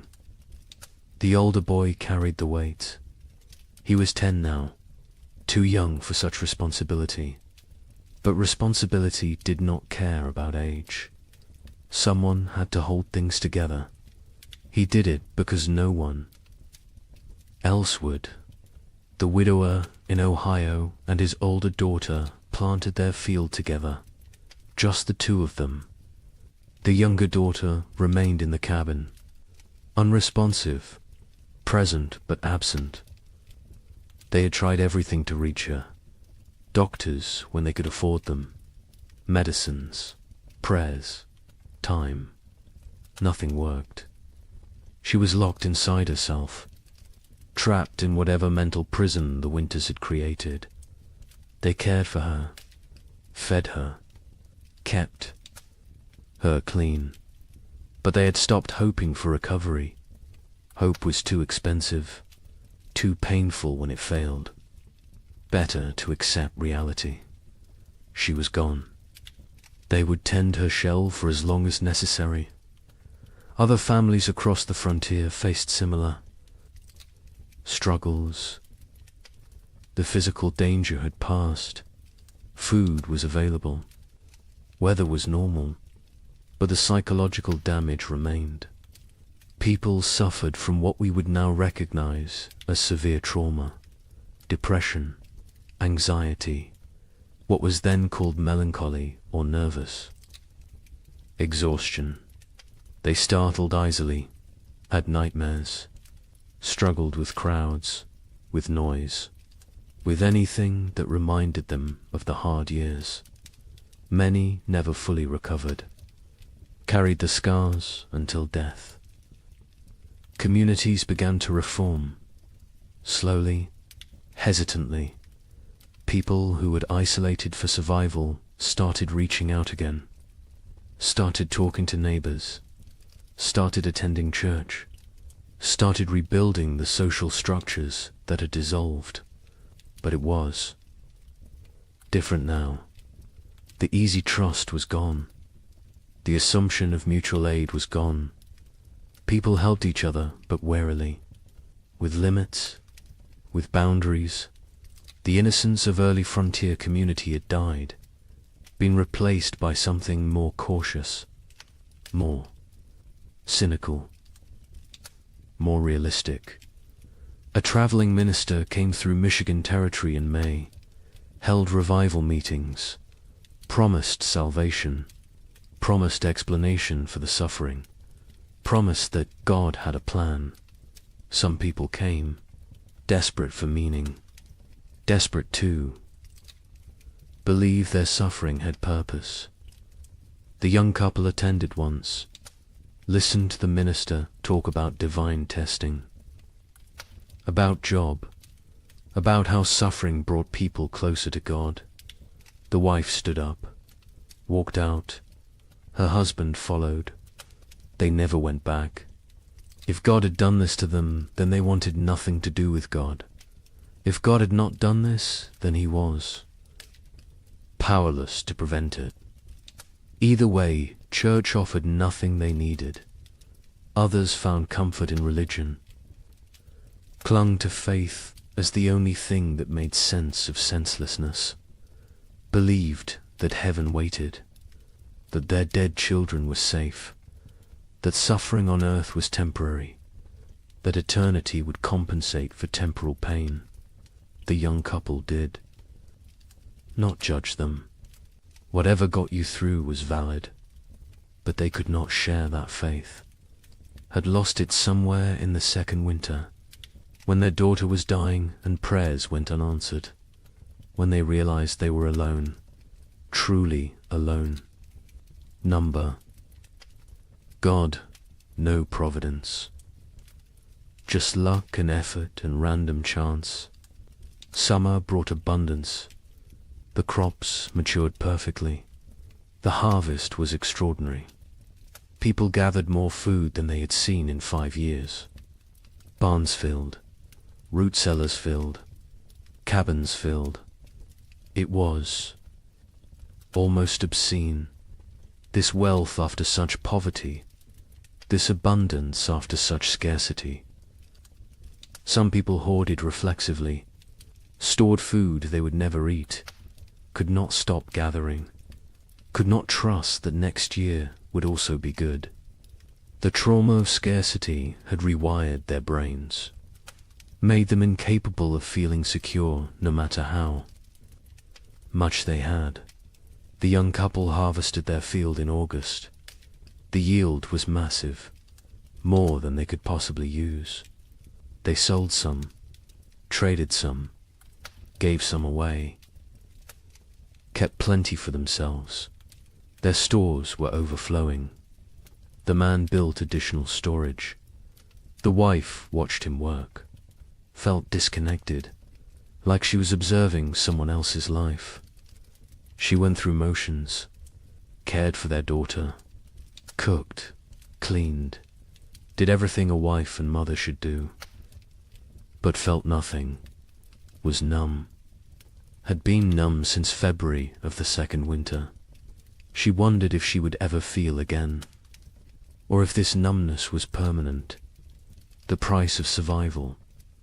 In Illinois, the abundant harvest did not heal the broken family. The father worked obsessively, made more money than they needed, bought things, built things, kept moving. The mother remained withdrawn, lost in grief, The children adapted, learned to function without real parenting, became independent too soon. The family existed together but separately. Parallel lives in the same space, not connected, not whole, just adjacent. The widower and his older daughter harvested successfully. Their fields produced well. They had security for the coming winter. The older daughter was 18 now. An adult, she had offers of marriage. Young men who saw her competence, her strength, her capability. She refused them all, said she could not leave her father, could not leave her sister, could not abandon her responsibilities. Her father told her to go, to live her life. She refused. They both knew why. She had lost too much already, could not risk caring about anyone new, could not risk more loss.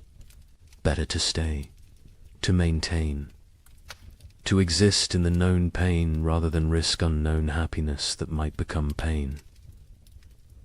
New settlers began arriving in late 1838. People from the east who had heard land was cheap, who did not know what had happened, who saw opportunity in the depleted population. The survivors looked at them with mixed feelings, part resentment. These newcomers had not suffered, had not earned their place. Part relief. New people meant community could rebuild, meant the frontier would not die completely. Part pitied, because the newcomers were so innocent, so hopeful, so unaware of how quickly everything could collapse. A young family moved in near the young couple in September, fresh from Pennsylvania, full of dreams. The man introduced himself, talked about his plans, about the farm he would build, about the future he saw. The young couple listened politely, said nothing about the previous years. What could they say? How could they explain? The newcomers would learn, or they would not. Either way, it was not the survivors' responsibility to shatter their illusions, let them have their hope, while it lasted. The physical scars were obvious. People were thinner, weaker. Many had lost teeth from malnutrition, had hair that had gone white or fallen out, had skin that showed the effects of vitamin deficiency, scurvy, rickets. Conditions that should have been rare were common. Some people recovered physically, others carried permanent damage, weakened hearts, damaged lungs, bodies that had been pushed beyond sustainable limits and never fully healed. But the psychological scars went deeper. The young wife woke screaming. Sometimes nightmares of her daughter dying, of snow falling in July, of cold that would not end. Her husband held her, said nothing, because what could he say? He had his own nightmares, his own fears. They did not discuss them, did not process them, just carried them, separately, together. The weight never lessened, only became familiar, became part of who they were now. The Illinois mother never recovered. She existed but did not live, went through motions but found no joy, no peace, no release from grief. Her family tried to reach her. She was unreachable. Eventually, they stopped trying, accepted that she was gone even though her body remained. The father took over her duties, cooked, cleaned, cared for the children, worked the farm, did everything. She sat, stared, existed. It was slow death. Everyone knew it. No one could stop it. She would live another decade, empty, broken, a ghost. In her own life, some survivors found ways forward, created new lives from the ruins of the old. The widower eventually remarried, a widow from the next county. She had lost her husband and son in the first winter. They married not from love, but from practicality, from loneliness, from the need to not be alone. It was not romantic, but it worked. They built a life together, quiet, stable, functional. His older daughter never married, stayed home, cared for her sister, became essential to the household, found purpose in duty, in responsibility, in maintaining. She never seemed unhappy, but she never seemed happy either. Just existed in the middle, neither satisfied nor dissatisfied. Just present, the young couple stayed together, raised their daughter, had 2 more children in the years after, built a successful farm. From the outside they looked normal, prosperous even, but between them was distance, a gulf created by 3 years of shared trauma that they could never fully bridge. They cared for each other, were faithful, were good parents.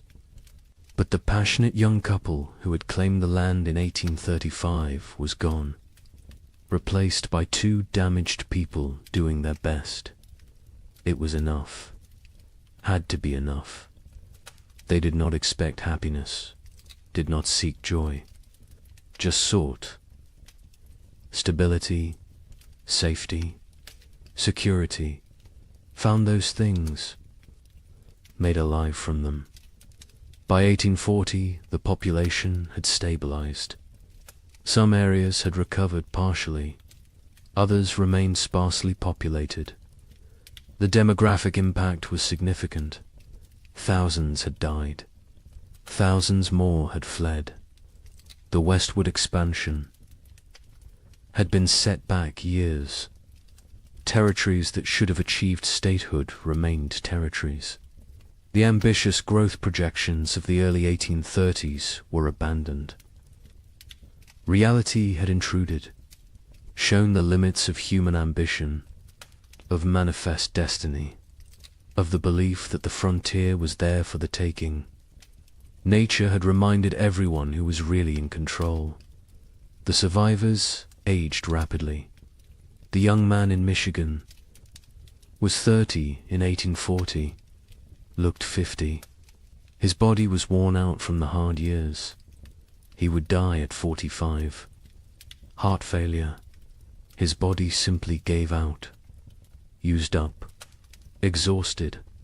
His wife outlived him by 20 years. Raised their 3 children. Alone. Never remarried. Never spoke of the hard years. Her children knew something had happened. Could see it in her eyes. In her reactions to cold, to hunger, to waste. But she never explained. Never wanted them to know. Wanted them innocent, untouched. Protected from the knowledge of how bad things could get. The records from this period are sparse. Many families did not keep records, could not read or write, or chose not to document what had happened.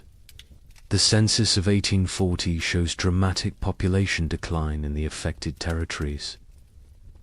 But the numbers tell only part of the story, cannot capture the psychological damage, the broken families, the lost potential, the dreams that died, the innocence that was shattered.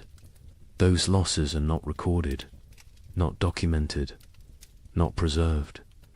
But they were real, were significant, were the true cost of the winters that would not end. Some survivors tried to document what happened, wrote letters to relatives back east, kept journals, created records. But even as they wrote, they sensed their accounts would be doubted. Would be dismissed as exaggeration, as hysteria, as the ramblings of traumatized minds. How could they explain what it felt like to watch your child starve? To burn your furniture for warmth? To consider actions that in normal times would be unthinkable? Words were inadequate. Experience was untranslatable. They wrote anyway, because someone needed to remember, someone needed to bear witness, even if no one believed them. The young man in Michigan wrote to his brother in Ohio in 1840, described what they had endured. His brother wrote back, said surely it had not been that bad, said the human mind exaggerated traumatic memories. The young man never wrote to him again, did not have energy to convince anyone, to defend his experience, to prove his suffering.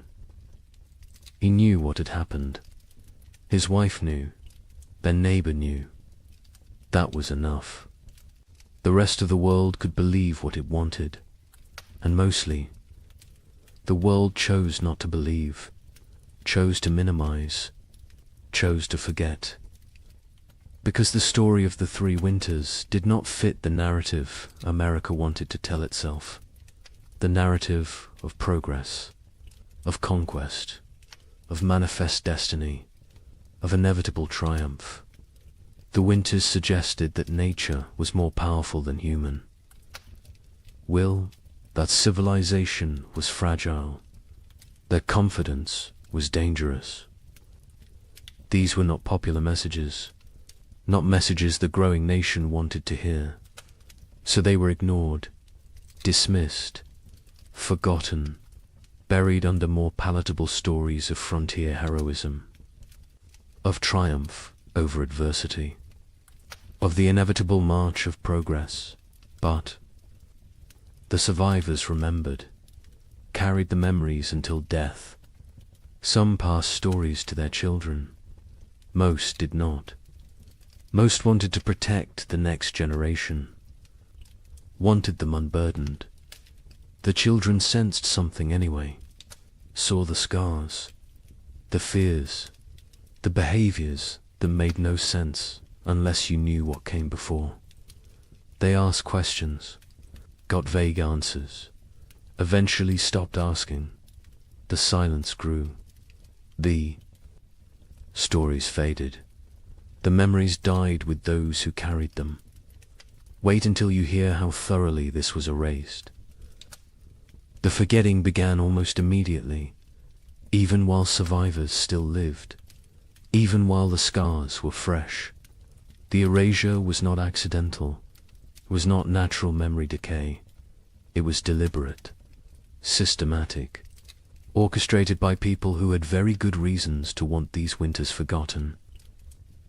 People with money, with power, with futures that depended on frontier land continuing to seem attractive, continuing to seem profitable, continuing to draw settlers and investment.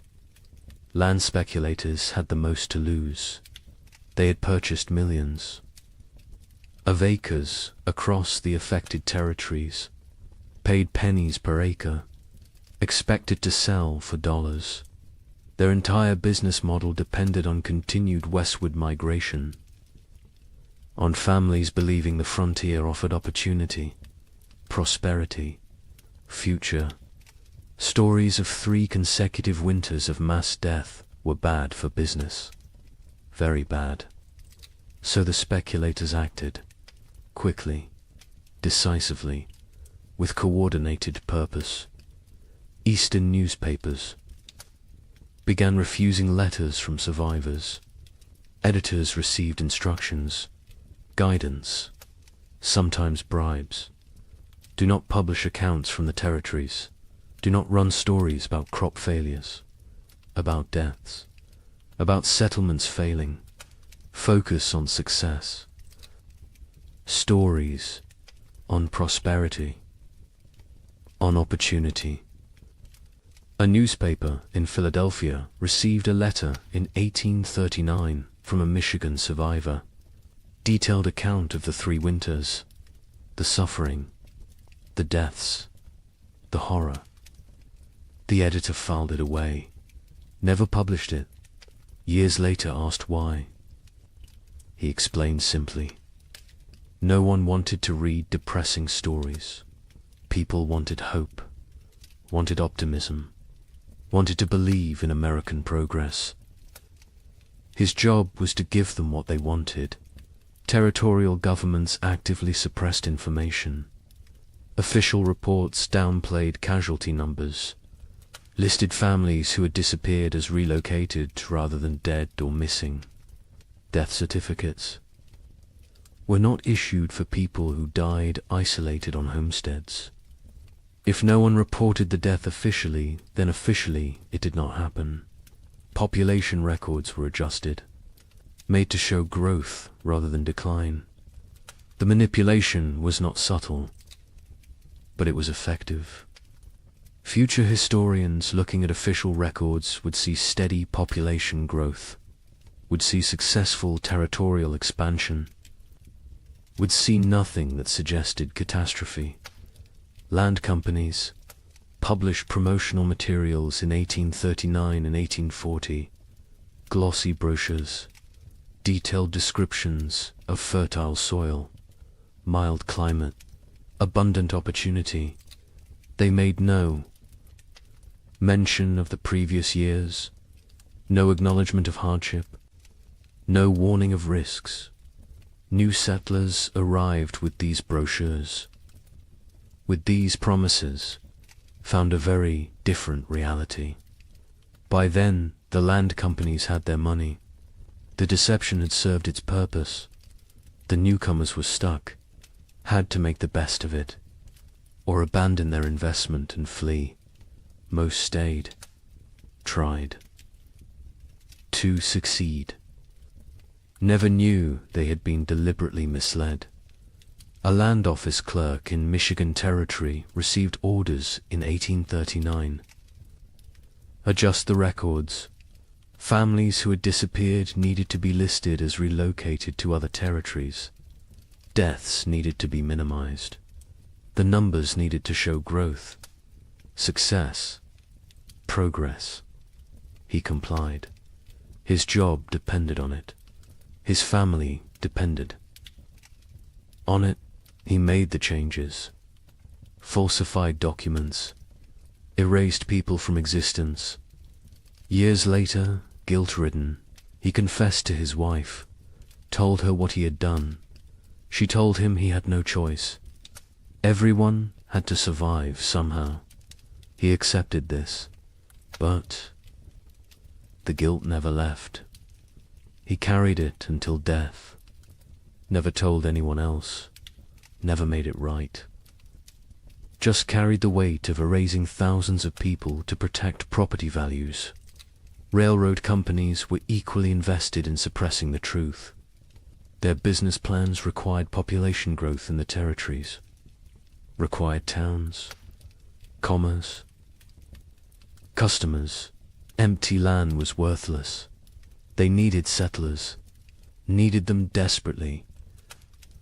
Stories of mass death were obstacles, barriers to profit. So they acted, funded newspapers that told the right stories, hired writers to create promotional content, paid for testimonials from satisfied settlers, built a narrative of success and opportunity that bore little resemblance to reality. The suppression extended to personal correspondence, letters from survivors to relatives. Back east were sometimes intercepted, lost, destroyed.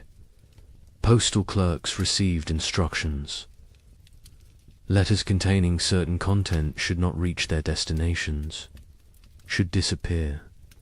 It was not official policy, not written down anywhere, but it happened regularly, systematically.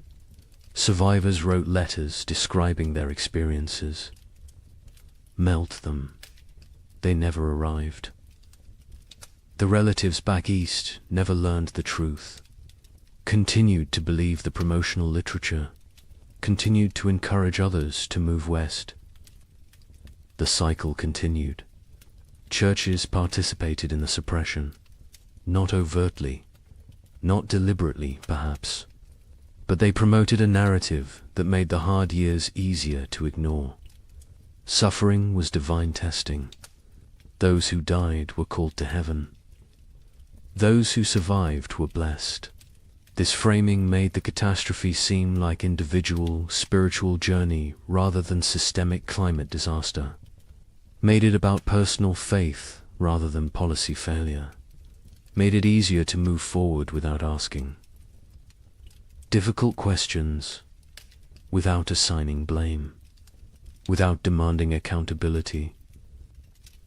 The survivors themselves often did not speak about their experiences. Many were deeply traumatized, could not articulate what had happened. The words did not exist. The concepts did not exist. Post-traumatic stress disorder would not be named. For another century, they just knew they could not talk about it, could not revisit it, could not make others understand. So they stayed silent, kept the memories locked inside. The silence was mistaken for acceptance, for healing, for moving on. It was none of these things. It was survival mechanism. It was protective barrier. It was the only way they could continue functioning. Others faced social pressure to remain silent. Communities wanted to move forward, wanted to rebuild, wanted to forget. People who dwelt on the hard years were seen as weak, as complainers, as obstacles to progress. A woman in Illinois tried to talk about losing her daughter, about the starvation, about the cold. Her neighbors told her to stop living in the past, to focus on the future, to be grateful for what she had. She stopped talking, but the memories did not stop. They never stopped. She just carried them alone, in silence, until they consumed her. Some survivors feared judgment for the choices they had made, for the actions they had taken to survive. Better not to speak of those years at all than to risk revealing what they had done, what lines they had crossed, what boundaries they had violated. Silence protected them, protected their reputations, protected their ability to be seen as respectable members of society. The price was isolation, loneliness, the inability to process trauma, but the alternative seemed worse. So they chose silence. The scientific community of the era struggled to explain the phenomenon. Without modern climate science, they lacked frameworks for understanding. Some suggested it was localized, exaggerated, not as severe as reported. Others proposed natural cycles, temporary aberrations, nothing to worry about long term. A few recognized it as significant climate event, but their voices were minority, were drowned out by those who preferred simpler explanations, who preferred not to see pattern, not to acknowledge that this could happen again. Meteorological records from the period are incomplete. Weather stations were sparse. Record keeping was inconsistent. The data that exists shows temperature anomalies, shows unusual patterns, but gaps in the record allow for interpretation, allow for doubt, allow for dismissal. Later research, looking at the fragmentary data, could conclude it was not that bad, could argue the survivors exaggerated, could minimize the catastrophe. The incomplete record became excuse for incomplete acknowledgement. By 1850, just 12 years after the final winter ended, the 3 winters were rarely mentioned. Textbooks focused on westward expansion, on Oregon Trail, on Gold Rush. on the exciting narrative of American growth. The dark years from 1836 to 1838 were footnote at best. More often, they were completely absent.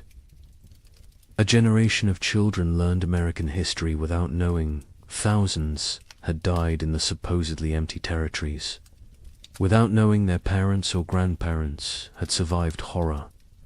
The erasure was nearly complete. The Civil War cemented. The forgetting. After 1861, the nation had new trauma, new deaths, new catastrophe to process. The frontier winters seemed distant, irrelevant. Why dwell on old suffering when new suffering was everywhere? The few survivors who tried to tell their stories found no audience, found a nation consumed by present crisis. Unwilling to hear about past pain, they gave up, accepted that their experience would die with them, that no one would remember, that no one cared. The American mythology of the frontier required triumph, required success, required the narrative of bold pioneers conquering wilderness, building civilization, creating something from nothing. The Three Winters did not fit this mythology, could not be incorporated, so they were excluded. The myth was more important than history. The story was more important than truth. America needed heroes, needed victories, needed to believe in manifest destiny, needed to believe that will and work were enough, that nature could be tamed, that progress was inevitable. The erasure served another purpose. It protected those in power, politicians who had encouraged westward expansion, who had promoted territorial development, who had promised safety and opportunity. Acknowledging the winters meant acknowledging failure, meant admitting they had. Sent people into danger, had promised what they could not deliver, had prioritized expansion over safety. This admission was politically unacceptable, so the winters were forgotten. And the politicians continued promoting westward movement, continued making promises, continued prioritizing growth over caution. Survivors who tried to speak faced ridicule, disbelief, accusations of exaggeration, of hysteria, of attention-seeking. The young man in Michigan attempted to tell his story to a traveling writer in 1845. The writer listened politely, then suggested perhaps the cold had not been quite as severe as remembered. Perhaps trauma had distorted memory. Perhaps things had been difficult but not impossible. The young man stopped talking mid-sentence, realized there was no point. People would believe what they chose to believe. Truth was irrelevant. He never tried to tell his story again. The conspiracy of silence was not organized. No one coordinated. The suppression, no central authority dictated what could be said. But the incentives aligned perfectly. Land speculators needed silence. Railroads needed silence. Governments needed silence. Churches preferred silence. Survivors chose silence. The result was comprehensive, effective, devastating. Within 20 years, the Three Winters had been nearly erased from collective memory. Within 50 years, they were completely forgotten. A climate catastrophe that killed thousands and destroyed. Hundreds of settlements simply disappeared from history, vanished, as if it never happened. But evidence remained, buried, hidden, waiting, in journals stuffed in attics, in letters preserved by accident, in graveyards with too many children's stones dated 1836 to 1838. In the population records that did not add up, in the archaeological evidence, in the tree rings, in the ice cores, in the gaps in genealogies where entire families simply ended. The evidence was there, scattered, fragmentary, ignored, but there, waiting for someone to look, someone to ask questions, someone to remember. Wait until you hear what we found. Modern science has uncovered what deliberate forgetting tried to erase. The evidence exists, scattered across disciplines, buried in places most people never think to look. But it is there, consistent, compelling, undeniable. The 3 winters happened, were as severe as survivors claimed, perhaps more severe than they could articulate. The truth has emerged slowly, piece by piece, building into a picture that validates everything the survivors tried to tell us. Tree ring analysis provides the most objective evidence. Trees record their growing conditions in their rings. Wide rings mean good growing seasons. Narrow rings mean stress, cold, drought, poor conditions. Researchers examining old-growth trees across the Midwest discovered something remarkable. The rings from 1836 to 1838 are extraordinarily narrow, some of the narrowest in the entire record. These trees were stressed, struggling, barely growing. The pattern is consistent across species, across regions, across thousands of individual trees. The cold was real, was widespread. Was severe ice core samples from Greenland tell a similar story. Each layer of ice preserves atmospheric conditions from when the snow fell. Chemical analysis reveals volcanic particulates, sulfur compounds, evidence of major eruptions. The layers from 1835 and 1836 show unusually high concentrations, multiple eruptions. The volcanic material entered the upper atmosphere, circled the globe, blocked sunlight, lowered temperatures, created the conditions for catastrophic cooling. The ice remembers what humans forgot. A volcanic eruption near Japan in late 1835 was particularly significant. Mount Osama, not as famous as Tambora, which caused the year without summer in 1816, but substantial, combined with other eruptions in the Pacific. In Central America, the cumulative effect was devastating. The particulates in the atmosphere created a cascade of cooling, blocked solar radiation, disrupted weather patterns. The effects were most severe in continental interiors, places far from moderating ocean influences, places like the American. Midwest soil analysis from archaeological sites shows frost penetration to unusual depths. In normal years, frost might penetrate 12 to 18 inches.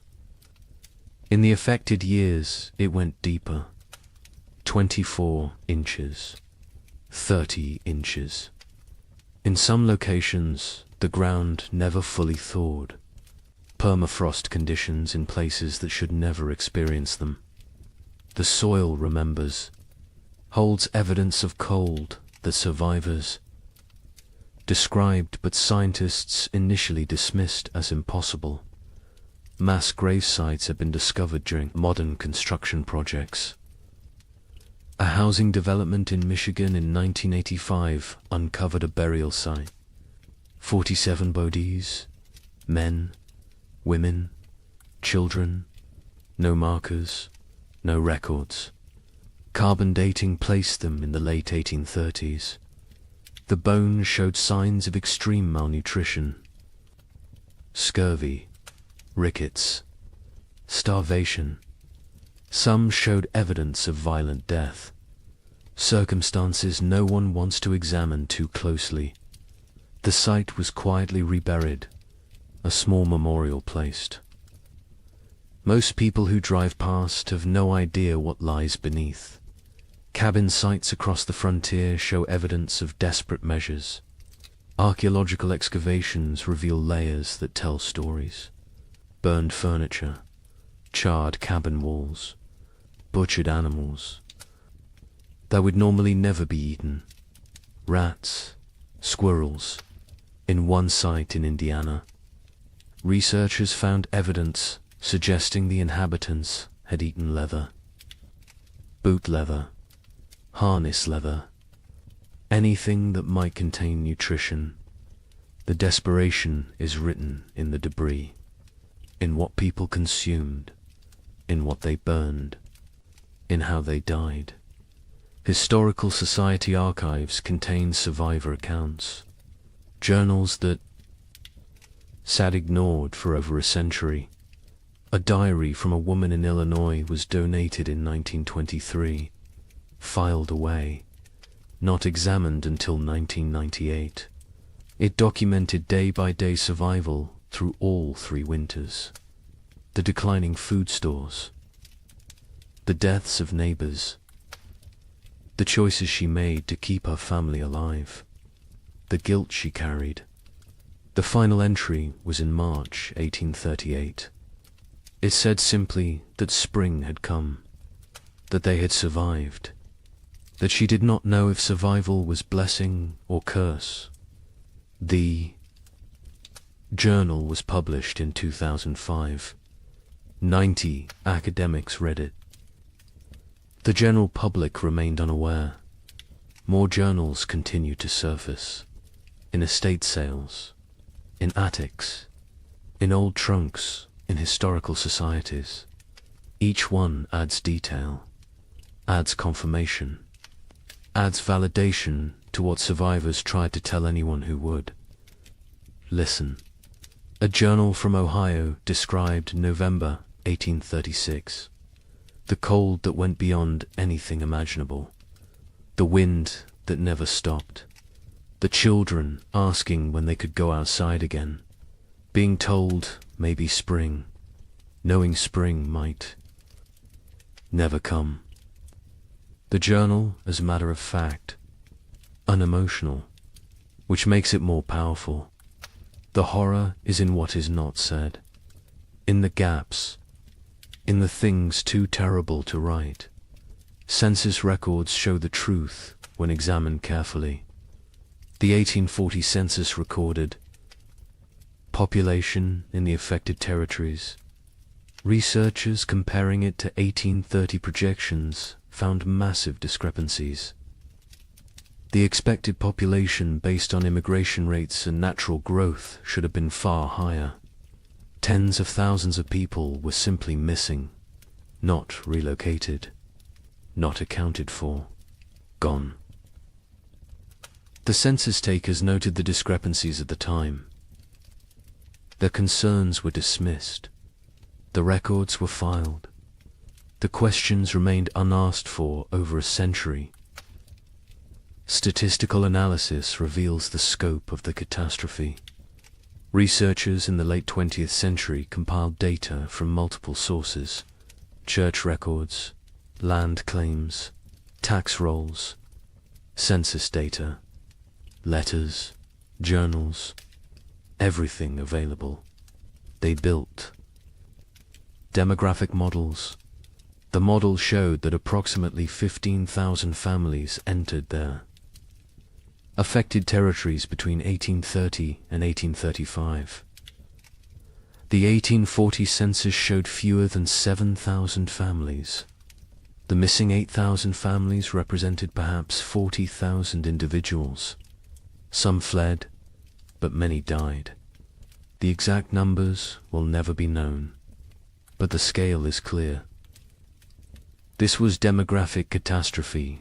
Climate modeling supports the survivor accounts. Modern computers can simulate historical climate conditions, input the volcanic eruptions, the solar activity, the ocean currents, Run the models. See what temperatures they produce. The models consistently show severe cooling in the continental interior from 1836 to 1838. Temperature drops of 10 to 15 degrees below normal. Extended growing seasons by 30 to 60 days. The kind of conditions that make agriculture nearly impossible. The kind of conditions that kill. The models validate what survivors said.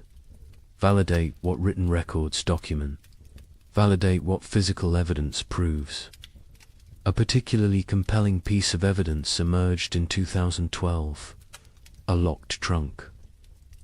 Found in the basement of a historical society in Pennsylvania. Inside were letters. Dozens of them. From frontier families to relatives back east. Letters that never reached their destinations. Letters that had been intercepted. Saved by the postal clerk who could not bring himself to destroy them, but could not deliver them either. The letters described starvation, death, terror, desperate pleas for help that never came. Because the letters never arrived. The trunk sat unopened for 170 years. The stories inside died with those who wrote them, until the trunk was finally opened, finally read. Finally acknowledged the letters paint a consistent picture. Cold that started early, that would not end. Food running out. Neighbors dying. Children dying. The grinding daily battle to survive another day.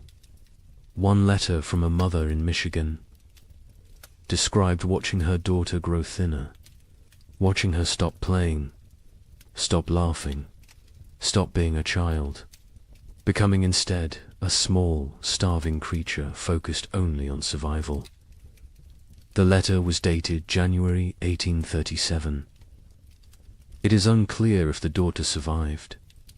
The mother's name appears in no later records. She likely died. The letter is her memorial, her testimony, her proof that she existed, that she suffered, that she tried. Genetic evidence provides another layer of confirmation. Population geneticists studying Midwest families found bottleneck events in the late 1830s.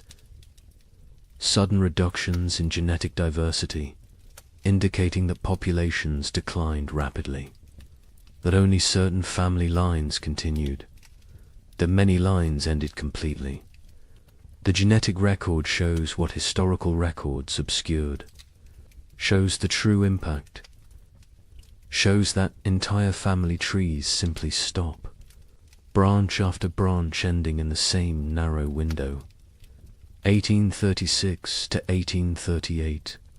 Native American oral histories mention the hard years. Tribes in the affected regions have stories of the time when winter would not end, when buffalo disappeared, when people starved. The stories were not prominent, were overshadowed by other traumas, removal, disease, war, but the stories exist. Another source of validation, another voice confirming what happened, confirming that the cold was real, was widespread, was catastrophic for everyone in its path. European records provide external confirmation. Observers in England and France noted unusual weather patterns in North America, received reports from travelers, from ships, from traders. The reports described severe cold, crop failures, humanitarian disaster. These reports were published in European scientific journals, were discussed in academic circles, were known at the time, but were forgotten in America, were not incorporated into American historical narrative, were treated as foreign observations of foreign problems, not as documentation of American catastrophe. The evidence is overwhelming, undeniable, consistent across every discipline, every source, every method of inquiry.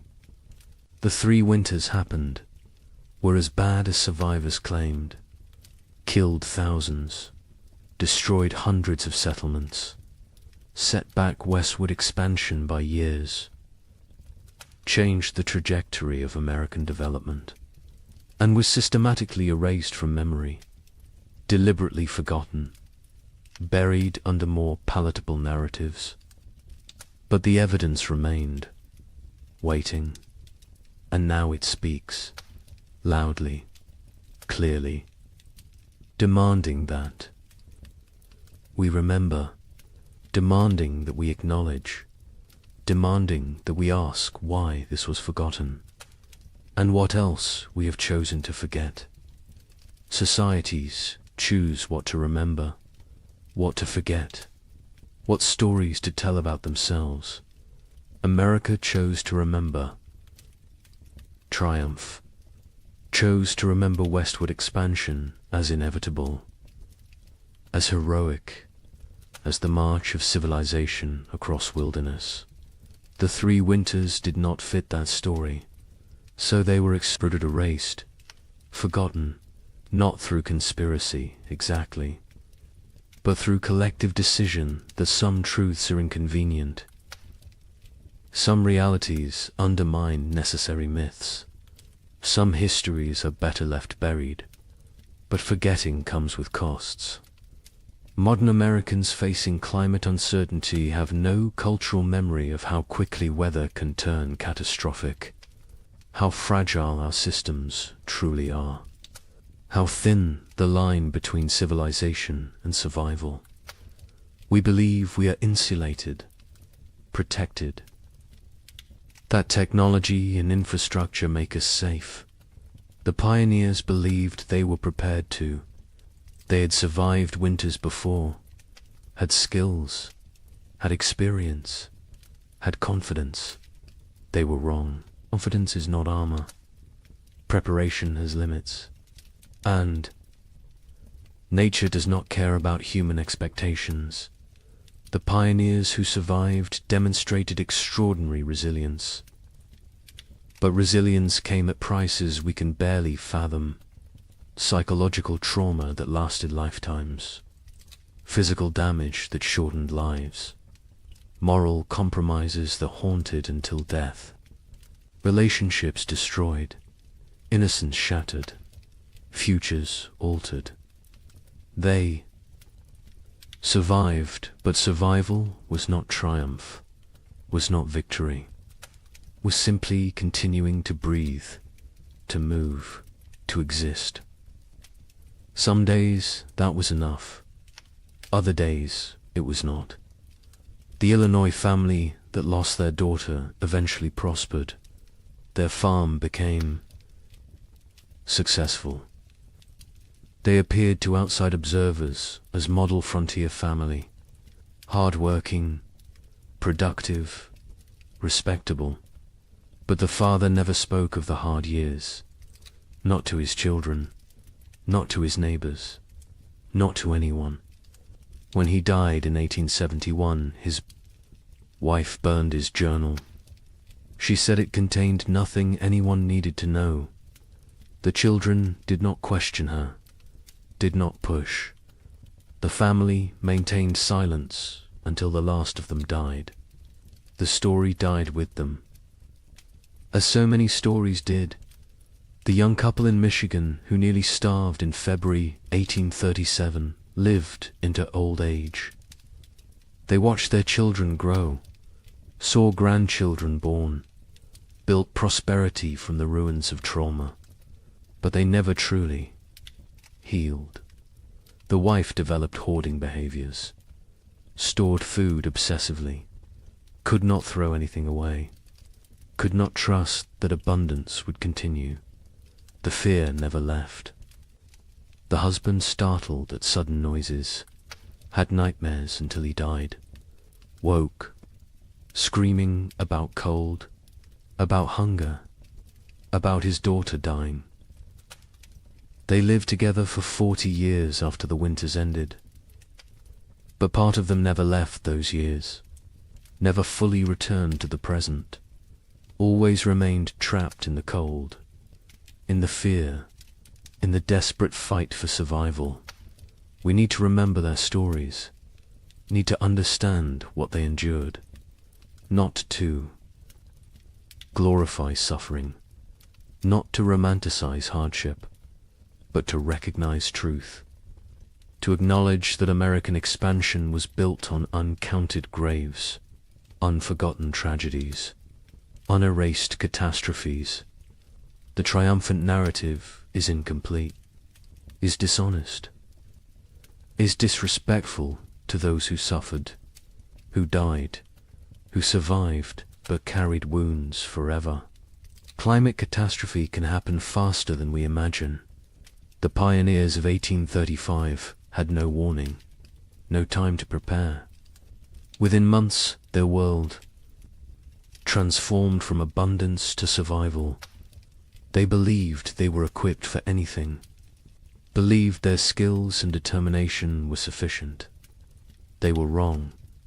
Today, we believe similar things, believe our technology protects us, our infrastructure shields us, our wealth insulates us. We may be wrong too.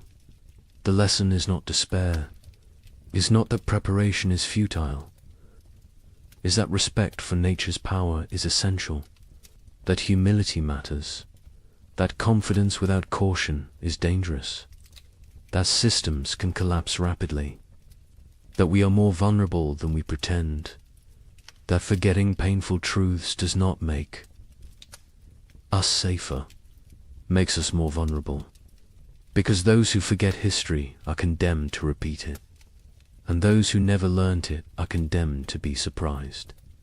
The pioneers who lived through those years are all gone now. The last survivors died in the early 20th century. They took their full stories with them, the memories, the details, the small human moments that made the horror real. We have fragments, evidence, documentation, but we do not have them. Do not have their voices, their perspectives, their truth in its fullness. That loss is permanent, irretrievable, another cost of the forgetting, another price of erasure. But on cold nights, in old cabins scattered across the Midwest, some say you can still hear something. The wind howling the way it did then, relentless, hungry, patient, the creaking of wood under extreme cold, the silence that came after the last piece of furniture was burned, the sounds of a world frozen beyond endurance. Perhaps it is just wind, just old buildings settling, just imagination. Or perhaps the land remembers, perhaps the earth holds memory, perhaps those who suffered left something of themselves in the soil, in the trees, in the stones, a presence, a witness, a reminder. Winter always remembers, even when we choose to forget. The sky changes first. It loses its depth. The blue becomes pale and thin. The sun rises later each morning. It sets earlier each evening. The warmth drains away slowly. Day by day, the world transforms. The tribe notices. They always notice. Their survival depends on reading these signs. An old woman stands at the cave entrance. She watches the horizon. Her skin remembers 50 winters. Her bones ache with the coming cold. She knows what approaches. The birds leave first. Great flocks rise from the marshlands. They circle once, twice, then disappear southward. Their cores fade into silence. The sky empties. Only the crows remain. They perch in dead trees. They watch with black eyes. They know about winter. They know about death. The leaves turn brown. They fall in waves. The forest floor becomes a carpet of decay. The trees stand bare. Their branches reach upwards like skeletal hands. The wind moves through them differently now. It whistles. It moans. It carries the scent of ice from distant mountains. The animals change their behavior. The deer grow thick coats. They move lower into the valleys. The bears eat constantly. They gorge themselves on final berries and roots. They search for caves. They test the depths of hollow trees. Soon they will sleep. Soon they will vanish until spring. The tribe's children play near the cave. They notice the changes too. A young girl finds frost on a stone. She touches it with her finger. The ice melts instantly. She looks up at her mother. Her eyes ask a question. Her mother nods slowly. Yes, it is coming. The hunters return from their scouting. They gather around the central fire. Their news is grim. The herds are moving. The massive beasts that sustained the tribe are leaving. They migrate to warmer lands. The hunters saw their tracks leading south. Hundreds of prints in the soft earth. All heading away, the chief stands. He is a broad man with greying hair. Scars cross his chest and arms. Each one tells a story of survival. He speaks slowly. His voice carries weight. The tribe must prepare. They must gather. They must hunt. Winter shows no mercy to the unprepared. The women begin their work immediately. They repair the leather hides that cover the cave entrance. They check every seam. They patch every hole. Cold air finds the smallest gaps. It sneaks in like a predator. It steals warmth. It steals life. The children are sent to gather firewood. They work in groups. They drag dead branches back to the cave. They pile them high against the rock walls. Never enough. There is never enough wood. The fires must burn for months. The fires are life itself. An elder man sits working stone. He shapes a new blade. His hands move with practiced skill. The flint chips away in precise flakes. This blade will skin animals. It will cut meat. It will help the tribe survive. Tools matter. In winter, everything matters. The temperature drops. Further, morning brings white breath. Puddles freeze overnight. They crack under footsteps. The ground hardens. Digging becomes difficult. The tribe works faster. Urgency replaces the lazy pace of summer. A young hunter climbs the high ridge. He looks north. Dark clouds gather on the horizon. They build like mountains. They promise snow. He returns quickly. He reports what he saw. The tribe has perhaps 10 days, maybe less. The chief calls a meeting. Every adult attends. They discuss strategy. Who will hunt? Who will gather? Who will fortify the shelter? Who will watch the children? Roles are assigned. Arguments are brief. Survival requires cooperation. Personal disputes wait for spring. The women process the last of the autumn harvest. They pound roots into paste. They dry strips of meat over smoky fires. They collect every edible plant within walking distance. Nothing is wasted. A handful of seeds might mean the difference between hunger and starvation.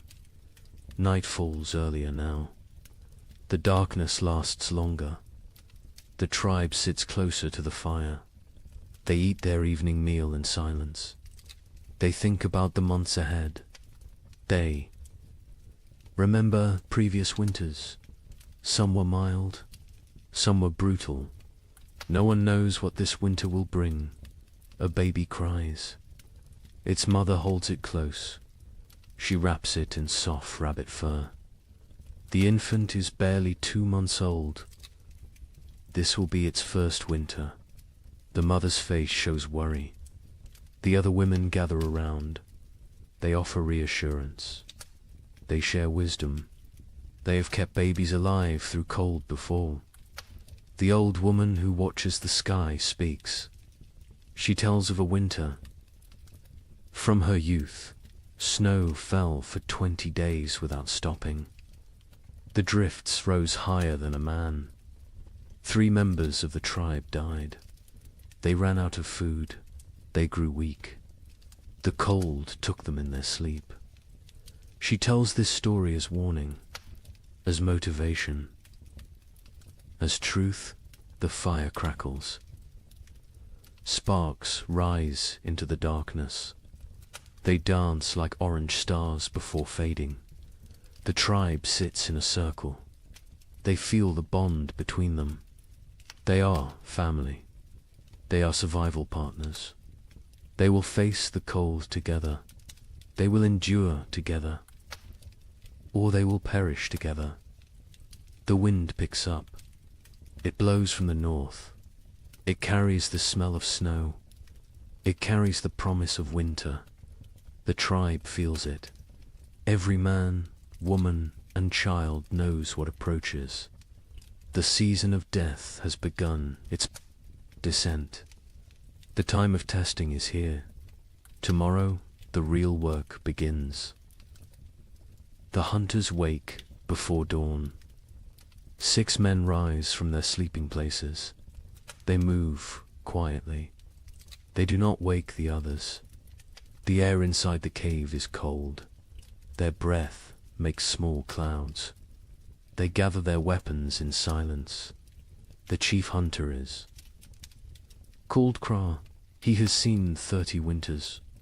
His body is lean and strong. Scars mark his arms and legs.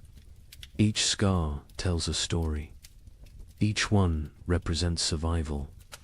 He checks his spear. The stone point is sharp. The binding is tight. This weapon has killed.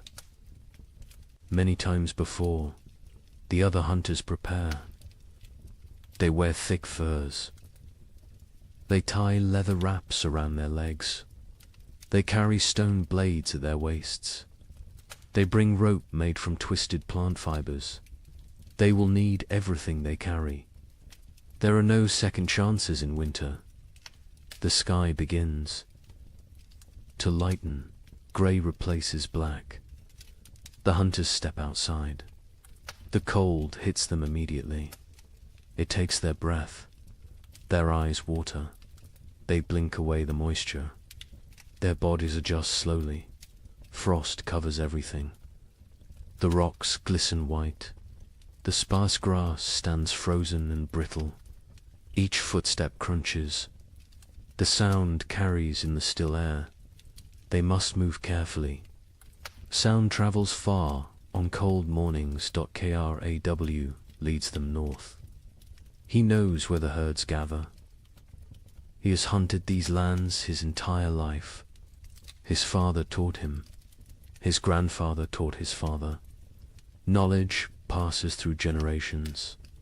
It keeps people alive. They walk for an hour. The sun rises behind them. It provides no warmth. It is a pale circle in the grey sky. The light reveals a changed landscape. Winter is transforming their world. Snow patches appear. Small drifts collect in shadows. The ground is harder now. Frozen. Solid in places. Walking becomes more difficult. Legs tire faster. But they push forward. Kraw stops. He kneels. He examines the ground. Tracks. Large tracks. deep impressions in the half-frozen earth. Bison. A small herd passed through recently, perhaps during the night. The tracks are fresh. The hunters gather. Around they study the signs. Craw counts the tracks. Maybe 8 animals. Maybe 10. The herd is moving slowly. They are grazing as they travel. This is good. This means the hunters can catch them. They follow the trail. The tracks lead northeast, toward the river valley. Bison often shelter near water. The valley provides protection from wind. There is still grass there, brown and dry, but edible. The wind picks up. It blows from the north. It carries tiny ice crystals. They sting exposed skin. The hunters pull their furs tighter. They lower their heads. They keep moving. Another hunter named Dren speaks quietly. He points to the sky. More. Clouds are building, dark and heavy. They roll in from the mountains. A storm is coming. Everyone sees it. Everyone understands. They must hunt quickly. The tracks become fresher. The eddies are sharp. The animals are close now. Very close. Craw signals for silence. Hand gestures only. The hunters spread out. They form a loose line. They move like shadows. They crest a small rise. Below them, the river valley opens up. And there, near the frozen stream, the bison herd grazes. 9 massive animals, brown and shaggy. Their breath rises in great clouds. They paw at the snow. They search for grass beneath the hunters crouch low. They are downwind. The bison cannot smell them. This is crucial. Bison have poor eyesight but excellent noses. Scent betrays hunters more than sound. Craw studies the herd. He looks for weakness. Old animals. Young animals. Injured animals. His eyes settle on a large female. She stands at the edge of the group. She limps slightly. Her left rear leg favors her weight. She is the target. He signals to the others. They understand immediately. Years of hunting together create silent language. They know their roles. They know the plan. 3 hunters will circle left. 3 will stay right. They will drive the herd. They will separate the weak one. The maneuver begins. The hunters move like wolves, patient, calculated. They use every rock for cover, every depression in the ground. They become part of the landscape. The left group reaches position. They wait. Timing matters. Rush too soon and the herd scatters. Wait too long, an opportunity vanishes. Craw watches. He feels the moment. He rises. His shout breaks the silence. The other hunters echo him. The bison startle. Their heads snap up. Panic floods through the herd. They bunch together. They begin to run. The injured female falls behind. She tries to keep pace. Her bad leg betrays her. The gap widens. The hunters close in. Their legs pump. Their lungs burn. The cold air sears their throats. Craw is fastest. He closes the distance. The female sees him. She turns. She tries to change direction. Too slow. Crow throws his spear. Years of practice guide the weapon. The stone point strikes true. It sinks deep into her shoulder. The bison bellows. Pain and rage combine. She spins. Blood sprays across the snow. bright red against pure white. She charges at Craw, massive and furious. Death approaching on 4 legs. Craw dodges, barely. The bison's horn scrapes his side. His fur tears. He rolls away. Another hunter throws his spear, then another. Both strike the animal's flank. She staggers. Dren moves in close, very close, dangerous close.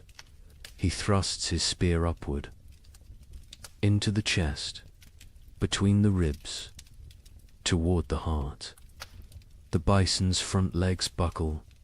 She goes down. The hunters surround her. They wait. She kicks twice. Her breath comes in gasps. Her eyes roll, then stillness. The fight ends. The hunt succeeds. The hunters stand panting. Their bodies steam in the cold. Sweat freezes on their skin.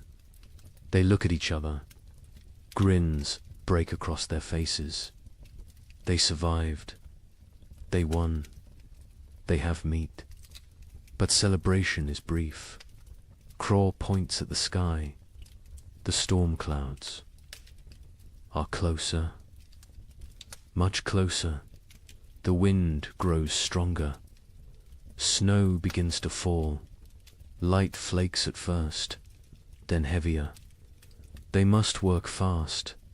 Butchering takes time. This animal weighs more than 10 men combined. They cannot carry everything. They must choose. They must prioritize. Stone blades come out. Sharp edges gleam. The hunters begin cutting. They work with practiced efficiency. The hide comes off in sections. The best meat is removed. Organs are carefully extracted. The liver, the heart, the kidneys. These provide vital nutrition. Blood stains the snow. It pulls and freezes. The hunter's hands go numb. They ignore the pain. They keep cutting, keep working. Their survival depends on speed. They bundle the meat in the animal's own hide. They create packs they can carry. Each hunter takes a load. Heavy loads, impossibly heavy. But fear provides strength.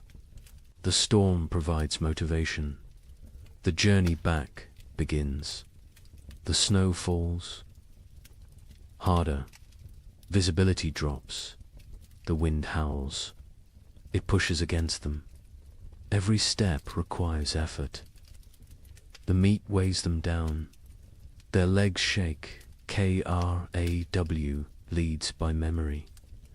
He knows these lands, but the snow obscures landmarks. Everything looks the same, white and grey and endless. He trusts his instincts. He walks steadily south. One hunter falls. The weight and exhaustion combine. The others help him up. They redistribute his load. No one is left behind. This is the unspoken rule, the absolute law.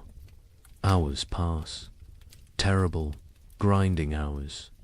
Cold seeps through their furs. Their fingers lose feeling.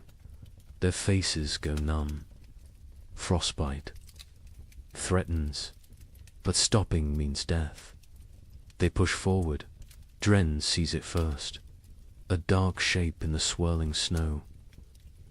The cave. Home. Relief floods through them. They stumble faster. The last 100 paces feel like miles. They enter the cave. Warmth hits them. The central fire burns bright. The tribe has kept it strong. Faces turn toward them. Eyes widen. They see the meat. They see success. The hunters drop their loads. They collapse. Their bodies give out. Women rush forward. Children crowd around. Everyone wants to see. Everyone wants to touch the meat. The chief comes forward. He examines the kill. He nods at Craw. Approval in that single gesture. Pride in that simple nod. The tribe will eat. The tribe will survive another week. Maybe two. The women take over. They hang the meat from the cave ceiling. Away from scavengers, they begin processing it. Some for immediate eating, some for preservation. Every part will be used. Nothing wasted. The hunters sit by the fire. They warm their frozen hands. They drink hot broth. The feeling returns too. Their fingers and toes. Pain comes with it. Sharp and burning. They endure it silently. Outside, the storm intensifies. Wind screams past the cave entrance. Snow piles against the rocks. The leather hide covering the entrance flaps and strains. But inside, there is warmth. There is food. There is safety. Aye. Child approaches Craw. A small boy. He stares with wide eyes. He touches Craw's torn fur. He sees the scrape from the bison's horn. His mouth forms an O of wonder. Craw smiles. He ruffles the boy's hair. This is why they hunt. This is why they risk death. For the children. For the old ones. For the tribe. Individual survival means nothing. The group is everything. The meat roasts over the fire. Fat drips and sizzles. The smell fills the cave. Mouths water. Stomachs growl. Soon they will feast. Soon they will celebrate. But first they rest. Craw closes his eyes. His body aches. Every muscle protests. But satisfaction fills him. They succeeded. They brought food home. They completed the last great hunt before the deep winter. The storm rages outside. Let it rage. Let the snow fall. Let the cold descend. The tribe is ready. They have meat. They have fire. They have each other. This hunt might sustain them for weeks. It might mean the difference between survival and starvation. No one knows what the winter will bring. No one can predict the future. But today they won. Today they live. And in the primitive world, today is all that matters. The storm passes after 3 days. The snow stops falling. The wind dies down. The tribe emerges cautiously. They squint against the brightness. Snow covers everything. The world looks different now. Transformed. Dangerous. The work begins immediately. Winter preparation cannot wait. Every day matters. Every hour counts. The tribe divides into groups. Each group has specific tasks. Organization means survival. The women examine the cave entrance. The leather hide covering took damage in the storm. Wind tore several seams. Snow forced its way through gaps. Cold air invaded their shelter. This cannot happen again. An older woman named Mira leads this work. She has repaired shelters for 20 winters. Her hands know the work. Her eyes spot every weakness. She directs the younger women. They listen carefully. They learn by doing. They take down the damaged hide. It is stiff with ice. They carry it to the fire. The heat makes the leather pliable again. They can work with it now. They can repair the tears bone needles come out. Thread made from animal sinew, the women sit in a circle. They stitch the tears closed. Their fingers move quickly. They push. Needles through tough leather. They pull thread tight. Each stitch must be perfect. Weak stitching means cold air. Cold air means death. While they work, others gather moss. They find it on the north side of rocks. They peel it away carefully. Moss provides insulation. They stuff it into cracks in the cave walls. Every tiny gap gets filled. The cave must become a sealed chamber. The men focus on firewood. They need mountains of it. What they have is not enough. It is never enough. They venture into the forest. They search for dead trees. Dead wood burns best. Green wood smokes and sputters. A young man named Torg swings a stone axe. He strikes a dead trunk repeatedly. The impacts echo through the forest. Chips of wood fly. His arms burn with effort. Sweat forms despite the cold. He ignores the discomfort. The work must continue. Other men drag fallen branches. They create trails through the snow. Long paths marked by dragged wood. Back and forth. Trip after trip. Their backs ache. Their hands blister. They keep working. Children help too. Even the smallest ones. They gather kindling, dry twigs and bark, pine cones that will catch fire easily. They fill baskets. They carry them back to the cave. Everyone contributes. Everyone has value. By afternoon, wood piles grow. They stack it along the cave walls, high stacks that reach toward the ceiling. The cave begins to shrink. Storage takes space. But space is less important than fuel. Inside the cave, women organize food storage. The meat from the hunt hangs from the ceiling. They wrap it in bark. This protects it from insects, from moisture, from mold. Preserved meat can last months if stored correctly. Dried roots go into leather pouches. They stack these near the back wall, the coldest part of the cave. Natural refrigeration. The cold preserves. It prevents rot. Nuts and seeds fill clay pots. These pots are precious. Making them takes skill and time. They seal with wooden lids. They keep contents dry. They protect from rodents. A woman counts the supplies. She uses stones to track quantities. 1 stone for each pouch of roots. 1 for each bundle of dried fish. The counting is important. They need to know what they have. They need to ration carefully. The chief watches this inventory.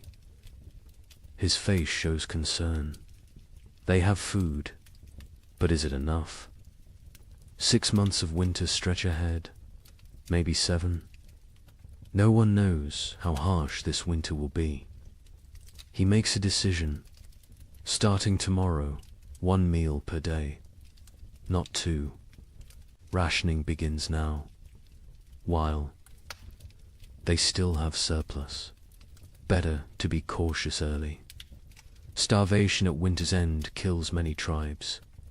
The sleeping areas need attention. The tribe sleeps in a specific arrangement. This is not random. This is survival strategy. The weakest sleep closest to the fire. Infants and small children. The very old. Those who are sick. Adults sleep in the middle ring. They provide a barrier. Their bodies block drafts. They generate warmth. They protect the vulnerable. The strongest hunters sleep near the entrance. They endure the coldest positions. They wake first if danger approaches. They are the first defense. This hierarchy never changes. Women spread fresh pine boughs on the ground. These create mattresses. They provide insulation from the cold stone floor. They replace old bows that have compressed and lost their cushioning. Furs are distributed. Each family gets a share. Thick bear hides for the children, wolf pelts for the adults, rabbit skins sewn together for extra layers. Everyone must stay warm through the night. The fire pit requires work. It sits in the center of the cave. Stones ring it. These stones were carefully chosen. They hold heat. They radiate warmth long after flames die down. But some stones have cracked. The extreme heat damages them over time. Cracked stones can explode, send sharp fragments flying, cause injuries. The men remove the damaged ones. They bring new stones from the river, smooth and solid. The warning comes at dawn. The air feels wrong, too still, too heavy. The pressure changes. Animals sense it first. Birds that remained through autumn flee. They rise in frantic groups. Their calls sound panicked. Even the crows abandon there. Perches, got KRAW, stands outside the cave. He tastes the air, metal on his tongue, the taste of coming snow. His joints ache. Old injuries throb. His body predicts weather better than his eyes. A massive storm approaches, perhaps the worst of the season. He returns to the cave quickly. He finds the chief. They speak in low tones. The chief's face hardens. He knows what this means. He has survived 40 winters. He recognizes the signs.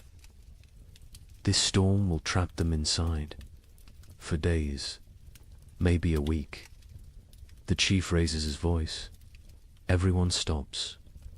Everyone listens. The blizzard comes.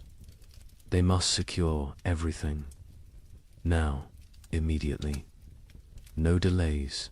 The tribe erupts into controlled chaos. Everyone knows their emergency roles. They have practiced this, prepared for this moment. Speed matters now. Organization matters. Men rush to bring in final wood loads. They grab everything nearby. Dead branches, split logs, even greenwood. Anything that burns. They pile it inside until the cave floor disappears beneath fuel. Women grab the drying meat. Some pieces are not ready, still moist, still vulnerable to spoilage. But leaving them outside means losing them. Animals will steal them. Snow will ruin them. Everything comes inside.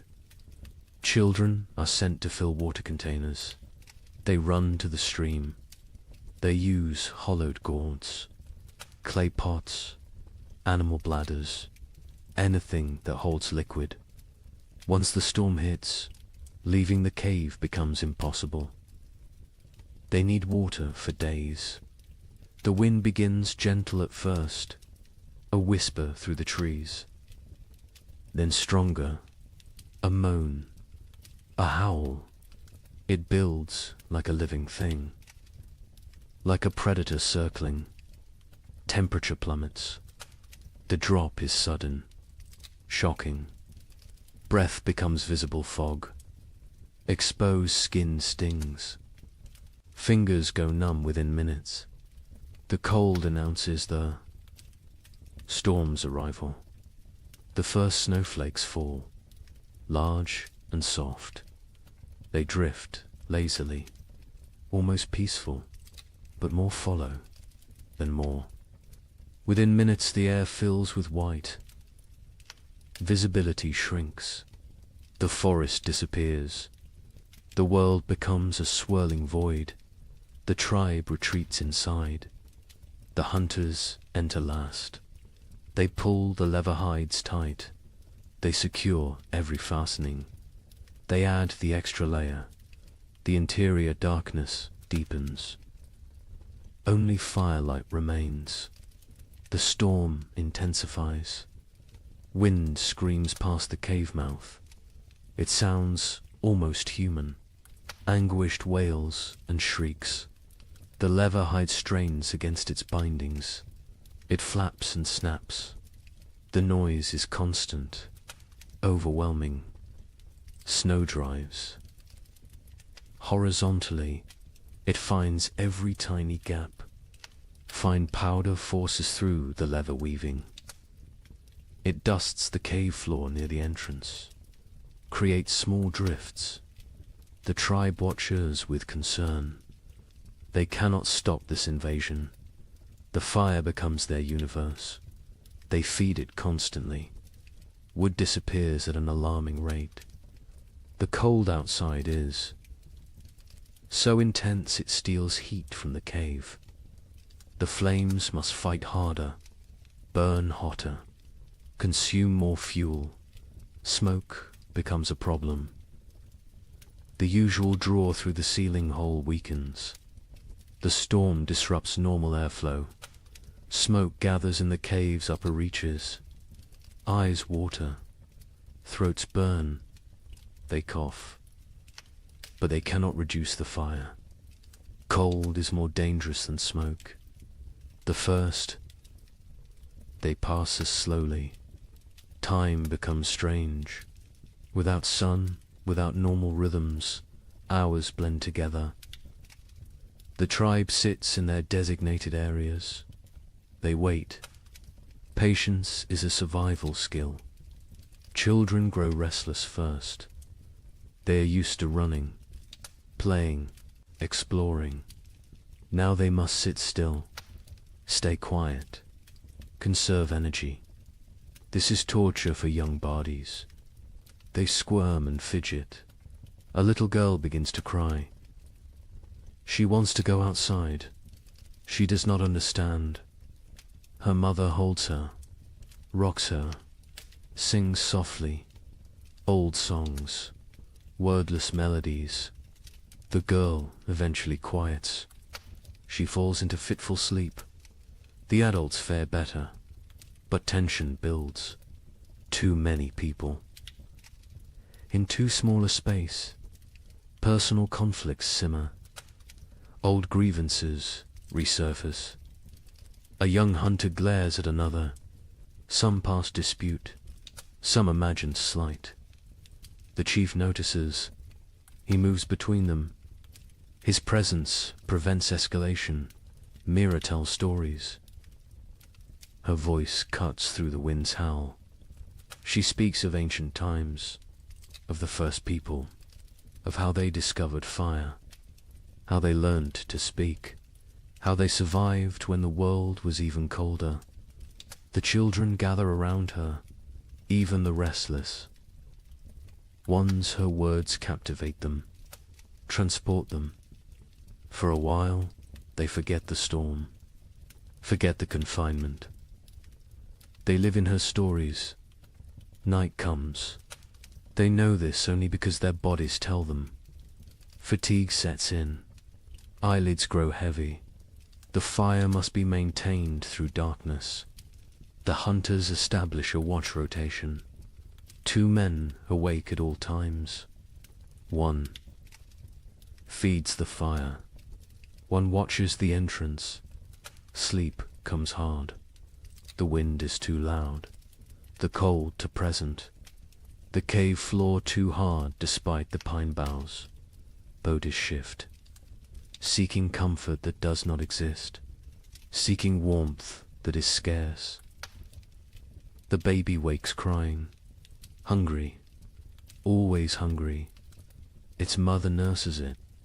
But her own hunger makes her milk weak. Thin. The baby feeds but does not satisfy. It cries again. Other children wake. The mother's face shows exhaustion, desperation. An older woman brings warm broth. made from bones and snow water. She encourages the mother to drink. Liquid helps produce milk. The mother drinks. The broth is barely warm, barely flavored, but it is something. The second day brings no relief. If anything, the storm worsens. The wind reaches new levels of fury. It sounds like raging beasts, like angry spirits. The entire cave vibrates. Small stones fall from the ceiling. Dust rains down. Fear creeps in. What if the storm never stops? What if they run out of wood? What if the cave collapses? These thoughts spread silently, visible in worried eyes, in tense shoulders, in clenched jaws. The chief sits straight. Projects. Confidence. But privately he worries. The wood piles shrink rapidly. Too rapidly, he calculates. 3 more days, maybe 4. Then they burn sleeping firs. Then they face choices. Terrible choices. Food rationing becomes stricter. 1 small meal, barely enough to sustain.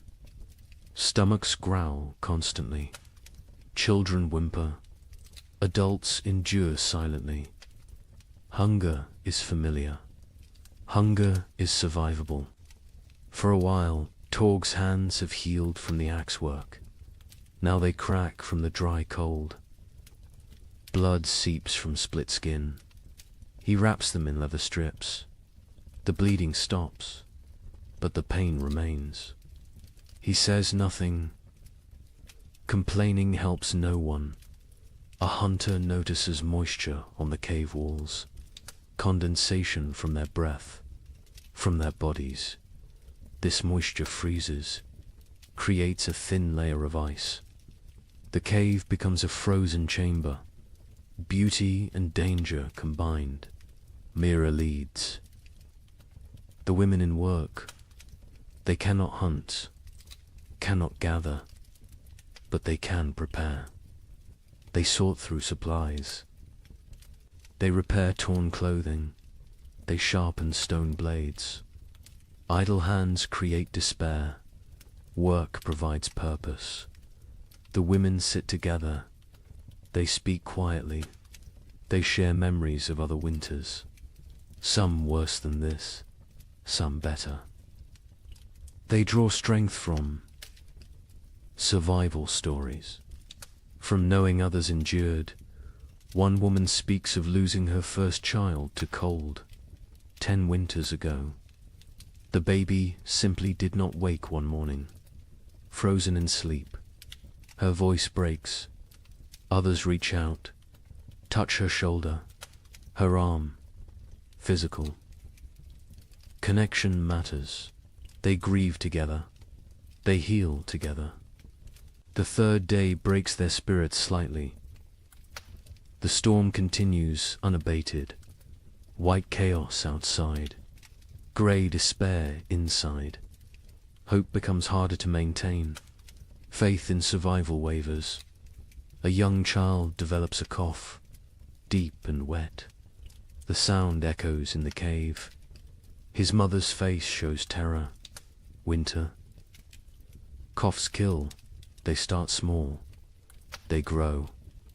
They steal breath. They take lives. The healer examines the child. An old woman with knowledge of plants, of remedies. She has dried herbs, stored carefully. She makes a tea, bitter and strong. The child refuses it. She forces him. He must drink. He must fight. The child drinks. He gags. He sputters. But the liquid enters his body. The healer wraps him in extra furs, keeps him near the fire. She monitors his breathing, his color. She has saved children before. She has lost children before. She does what she can.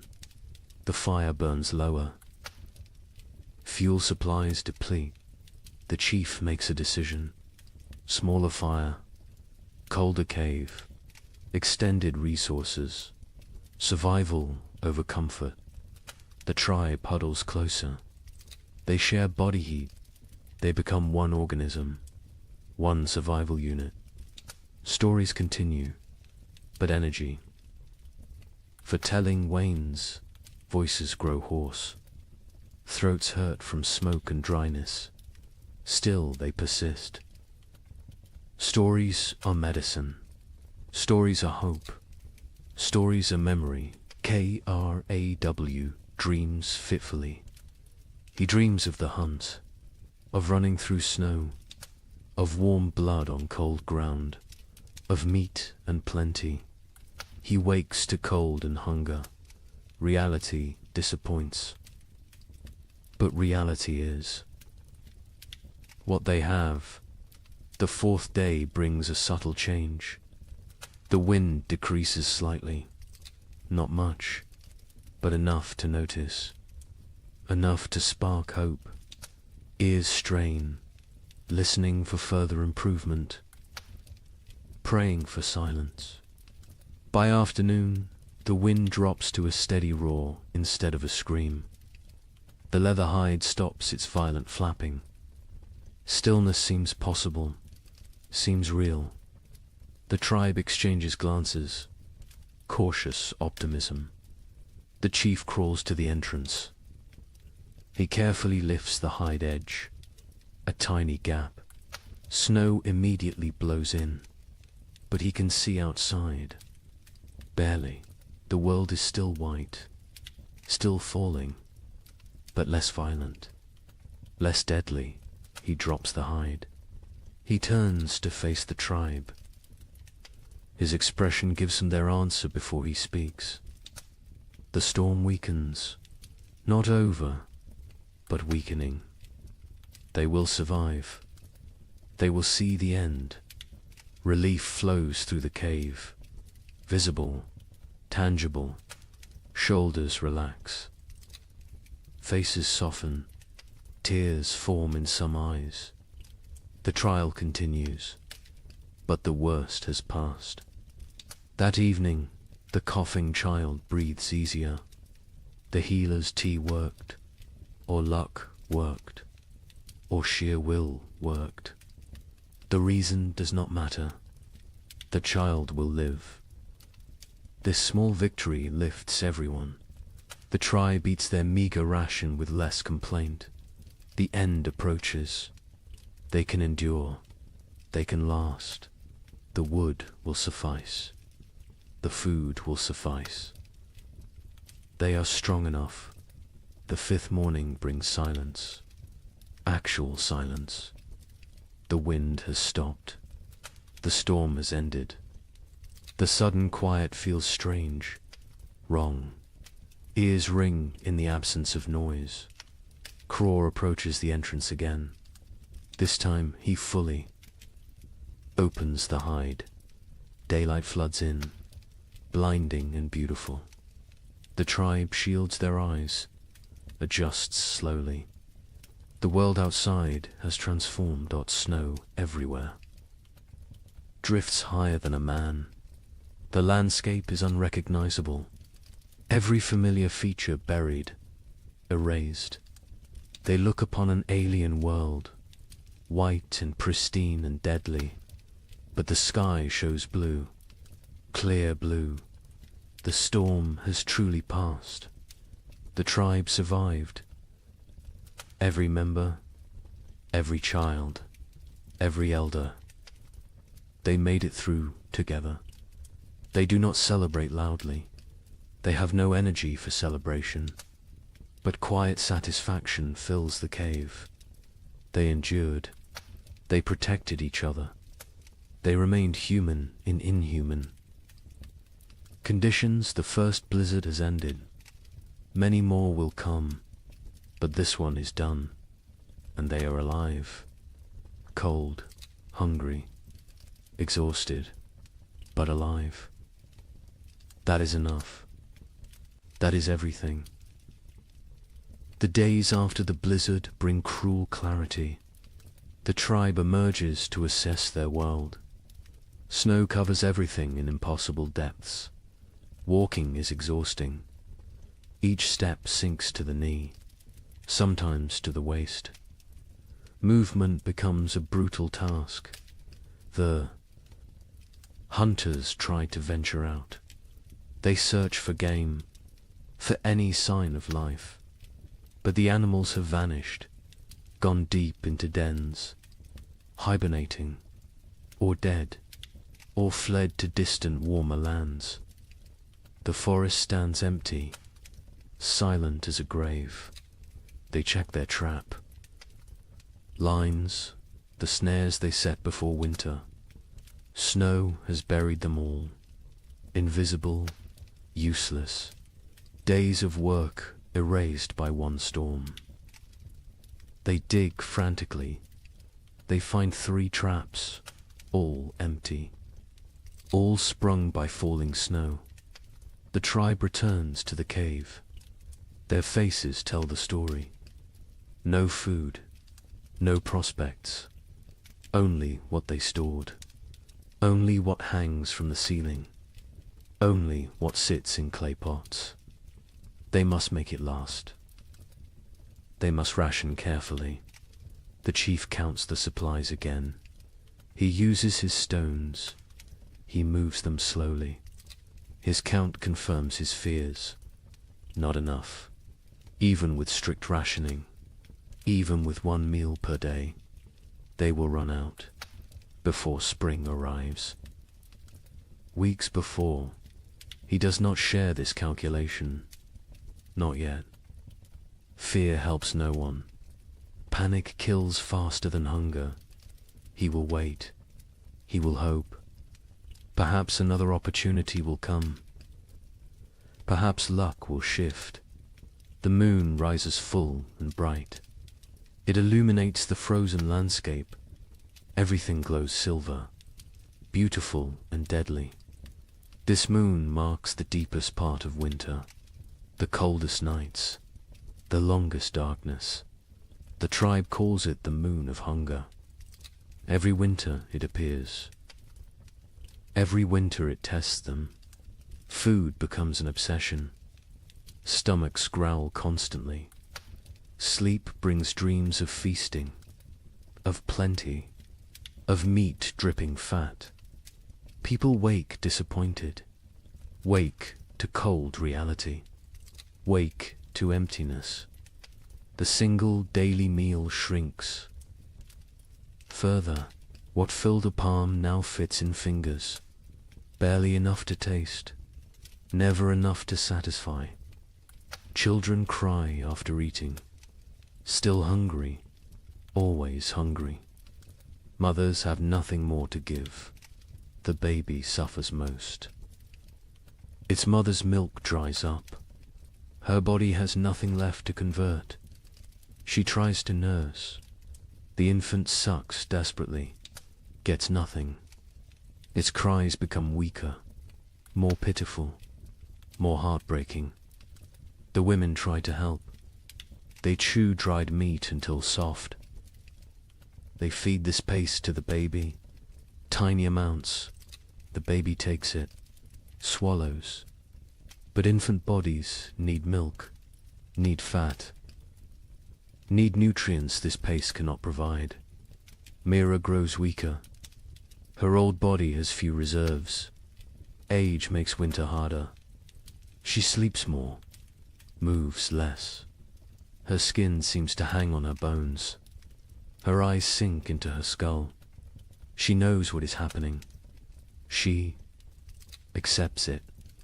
This is the way of things, but she still tells stories. Her voice is thin now, barely audible. The children lean close to hear. She speaks of abundance, of spring, of flowers and green grass, of warm sun on skin. She gives them hope. She gives them something beyond hunger. A hunter named Breck volunteers to venture far, to search for game in distant valleys. Perhaps the herd's sheltered somewhere. Perhaps hunting is possible. The chief considers this. The risk is enormous. But starvation is certain. He agrees. Breck leaves at dawn. He carries a spear, a stone blade, nothing else. Weight would slow him. He must move fast, cover distance, return quickly, or not return. At all, the tribe watches him go. A small figure against vast white. He grows smaller, smaller, then disappears over a ridge.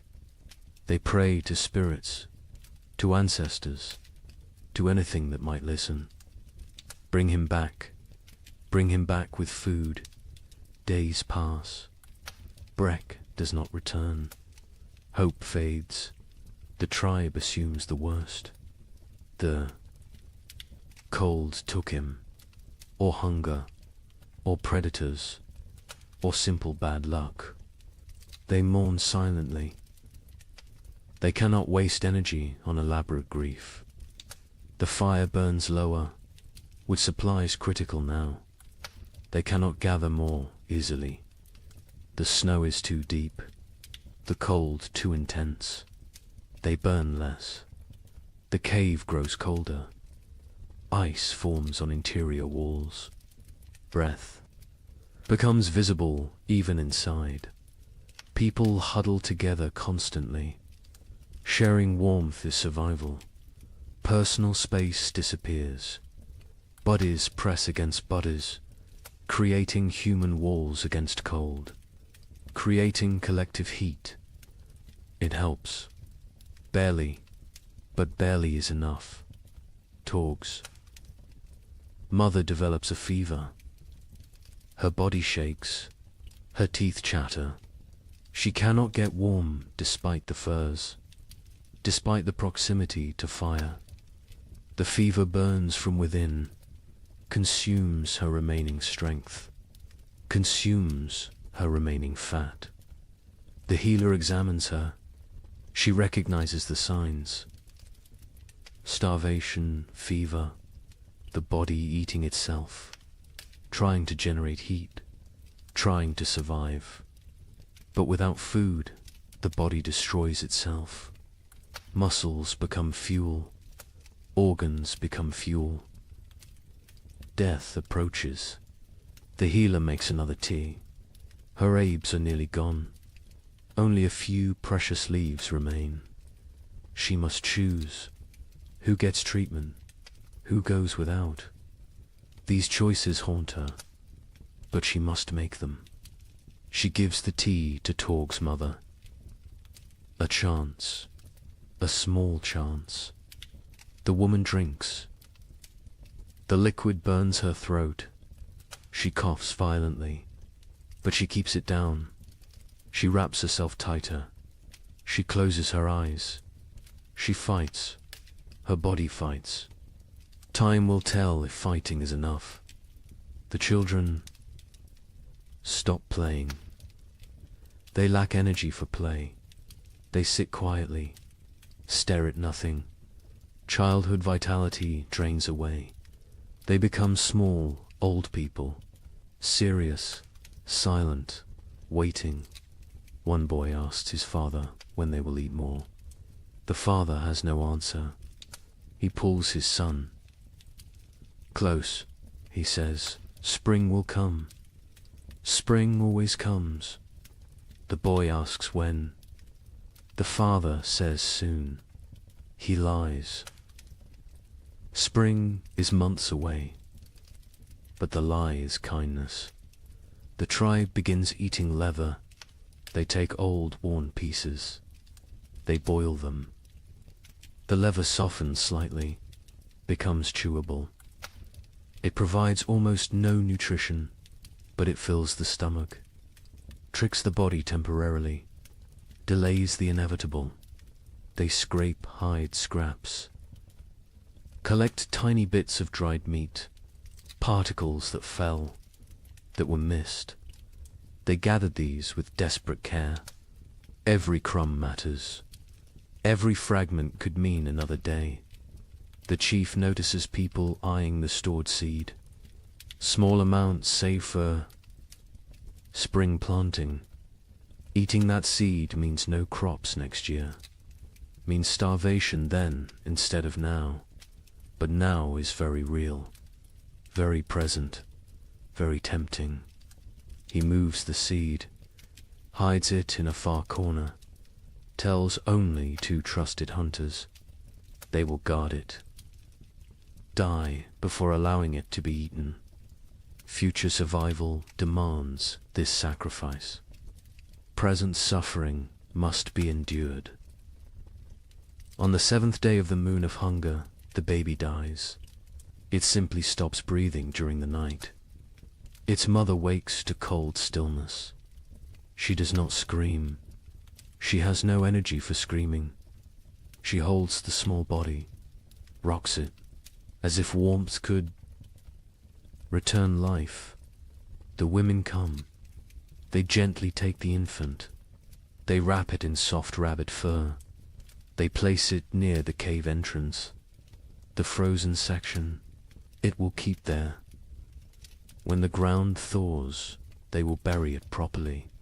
For now, this is all they can do. The mother sits empty. Her arms feel wrong without the weight. Her chest aches with useless milk that finally came. Too late, always too late. Other women sit beside her. No words exist for this loss. Presence is enough. Mira's breathing becomes labored, wet and rattling. She lies on her furs. She does not complain, does not demand attention. She simply fades. Life seeping away like water into sand. The tribe knows. They have seen this before. Young. Ones are brought to her, one by one. She touches their faces, whispers blessings, passes final wisdom. Her hand trembles with the effort, but she completes this duty, this last gift to the future. That night, Mira stops breathing, peacefully, in sleep. Her face relaxes, tension disappears. She looks younger suddenly. The years fall away. She returns to some earlier self. The tribe covers her with respect, with gratitude. She gave them everything, even her final breath. 2 deaths in one day. The tribe feels the weight. They are fewer now, weaker now, more vulnerable now. But they must continue, must endure, must survive for those who did not. The 8th day brings a miracle. A shout from outside. The hunters rush to the entrance. They peer out. A figure approaches, limping, struggling, but alive. Breck has returned. He collapses at the cave entrance. His lips are blue, his face is white. Frostbite blackens his fingers, his toes, but he smiles. He gestures weakly behind him. There, in the snow, a shape dot the hunters rush out. They find his kill, a mountain goat, not large, but fresh, real, actual meat. Breck tracked it for days, followed it to high cliffs, killed it with a desperate throw, then dragged it back. Somehow, against all odds, they bring the goat inside. They bring Breck inside. The tribe crowds around. They cannot believe it. Food, real food, hope made flesh. Tears flow freely. Relief, gratitude, joy. The women butcher immediately. They work with trembling hands. Blood flows. Precious blood. They catch it. Blood soup will feed many. Nothing wastes. Nothing spares. They roast small pieces. The smell fills the cave, mouths water, stomachs cramp with anticipation. The wait is agony, but the meat must cook. Raw meat brings sickness. Patience is required. Finally, the meat is ready. The chief distributes it. Tiny portions, barely a bite each. But that bite is everything. Rich, warm, nourishing. People chew slowly, savor every second. Some cry while eating. Breck receives his portion, receives gratitude, receives respect. He risked everything. He saved them, not permanently. This meat will last only days, but days matter. Days a lifetime when death looms close. The healer tends his frostbite. His blackened fingers will probably fall off. His toes are lost. He will be crippled, but he will live. He made the trade willingly, his pain for their survival. No one will forget this sacrifice. Torg's mother survives. The tea worked, or her will worked, or the tiny bit of meat worked. Perhaps all three. She is still weak, still fragile, but alive, improving. The fever breaks. She sleeps naturally. Healing sleep. The tribe settles that night with fuller bellies. Not full, but fuller. The difference is profound. Mood lifts. Energy returns slightly. Conversation resumes. Small jokes are made. Laughter sounds strange, foreign, but welcome. The moon of hunger continues. It will continue for weeks more. They are not saved, but they are not finished. They endure. They adapt. They survive. More storms will come. More hunger will come. More death might come. But tonight, they have meat. They have hope. They have each other. The fire burns a bit brighter. Wood is still rationed. But they allow a slightly larger flame. Warmth spreads. Bodies relax marginally. Sleep will come easier tonight. Outside, the moon hangs cold and distant, indifferent to human suffering, indifferent to human triumph.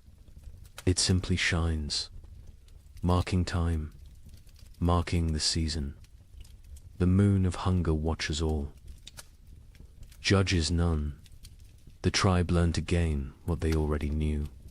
Survival requires sacrifice, requires courage, requires the few to risk for the many.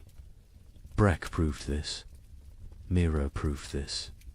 The baby's mother proved this. They carried these lessons. They teach these lessons. They live these lessons. This is how humans persist. This is how they conquer impossible odds. Not through strength alone, but through sacrifice, through love, through unwillingness to surrender.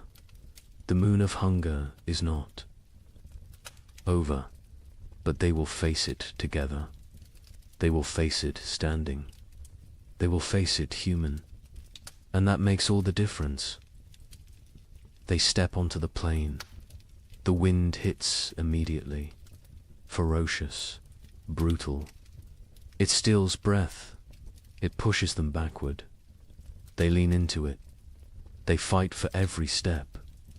Progress becomes measured in body lengths, not miles.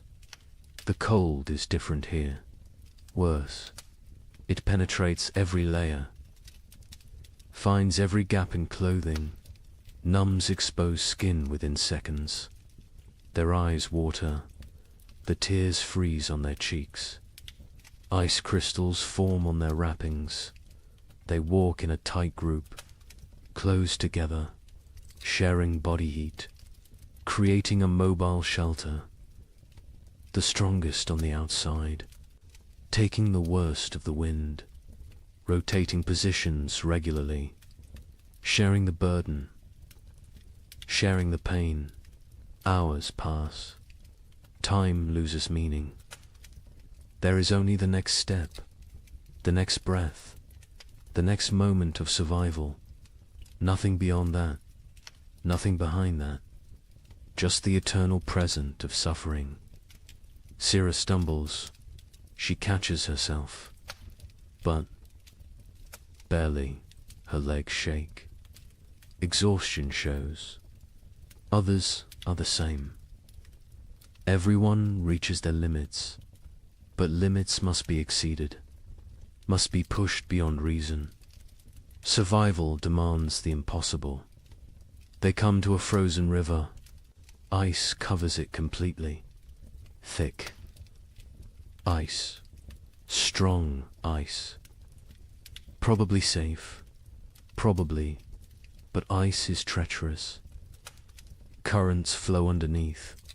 Weak spots form. One wrong step means freezing water, means death. Crawl tests the edge. He stamps hard. The ice holds. He ventures further, still solid. He waves the others forward. They cross one at a time, spreading out, distributing weight. Every step careful, every movement calculated. Halfway across, the ice groans. A deep, ominous sound. Everyone freezes. They wait. The groaning continues, but no cracking, no breaking. They breathe again. They continue, faster now. Urgency overcoming caution. They reach the far side. Relief is brief. More walking awaits. More suffering. The plane continues endlessly. Horizon meets horizon in white emptiness. No landmarks, no reference points. Only Craw's memory guides them. Only faith in his knowledge. Afternoon brings no warmth. The sun is visible but distant, cold. Its light provides no comfort, no heat, just illumination of their misery. Of the vast emptiness surrounding them, Ren falls. He does not get up immediately. Others stop. They help him, pull him upright. His face is white, his lips blue. Hypothermia begins. They force him to walk. Movement generates heat. Stopping means dying. He walks, stumbling, barely conscious. But walking, they find a small depression, a slight dip in the endless plain. It blocks some wind, not much, but some, enough. They stop briefly. They need rest, need water, need to check their bodies. They huddle together. They share warmth. They drink from water skins. The water is partially frozen. They break ice with their teeth. The cold liquid burns going down. But hydration matters. Dehydration kills in cold. Silently, quickly, Sarah checks everyone's extremities. Fingers, toes, noses, ears. Looking for white patches, for frozen flesh. She finds some on Ren. His fingers are too pale. She rubs them vigorously, trying to restore circulation, trying to save his digits. Pain shoots through Ren's hands as feeling returns. He gasps, bites down. The pain is good. Pain means life, means the tissue still functions. He flexes his fingers. They move, stiff but mobile. He survives this test. They rest for half an hour, no longer. Their bodies cool quickly without movement. Already the cold seeps deeper. They must continue. Must reach the valley before nightfall. Darkness on the plain means death. Certain death. The afternoon trek is harder. Fatigue accumulates. Muscles refuse commands. Minds grow foggy. This is dangerous. Clear thinking preserves life. Confusion kills. They focus on simple goals. Next 100 steps. Then next 100. Then next, they see shapes ahead. Dark forms against white. Rocks. Trees. Hope. Surges, but distance deceives. The shapes are far. So far. What looked like minutes away takes hours to reach. The plain plays tricks, tests sanity. Finally, they arrive. Not trees, just large boulders. But boulders provide shelter. Wind breaks around them, creates calm pockets. They can rest here. They can survive the night here. Relief is overwhelming. They collapse against the rocks. Their bodies give out. They have nothing left. They walked for 14 hours, maybe 15, through impossible conditions. They should be proud, but they are too tired for pride, too exhausted for emotion. They must make fire, must create warmth, but they have no wood. The plain offers nothing, just snow and rock and ice. Craw searches desperately. He finds dried grass, small amounts poking through snow. He gathers every strand, every piece. They pile the grass. They work their firestones, striking, sparking, again and again. Their frozen fingers fumble, drop the stones, retrieve them, try again. Finally, a spark catches. Tiny flame, fragile, growing dot, they feed it carefully. Grass burns fast, too fast. The flame provides momentary warmth, psychological comfort more than physical heat, but it helps. It reminds them they are human. They can create. They can fight nature. The fire dies within minutes. No fuel remains. Darkness settles completely. Cold intensifies. Night on the plain is brutal beyond measure. They huddle together, all 10 bodies pressed close, creating a human ball. Preserving core warmth, sleep comes in fragments, minutes at a time. Someone must stay awake, must watch, must ensure everyone breathes, must prevent the final sleep that never wakes. They rotate this duty, share this burden. The night lasts forever.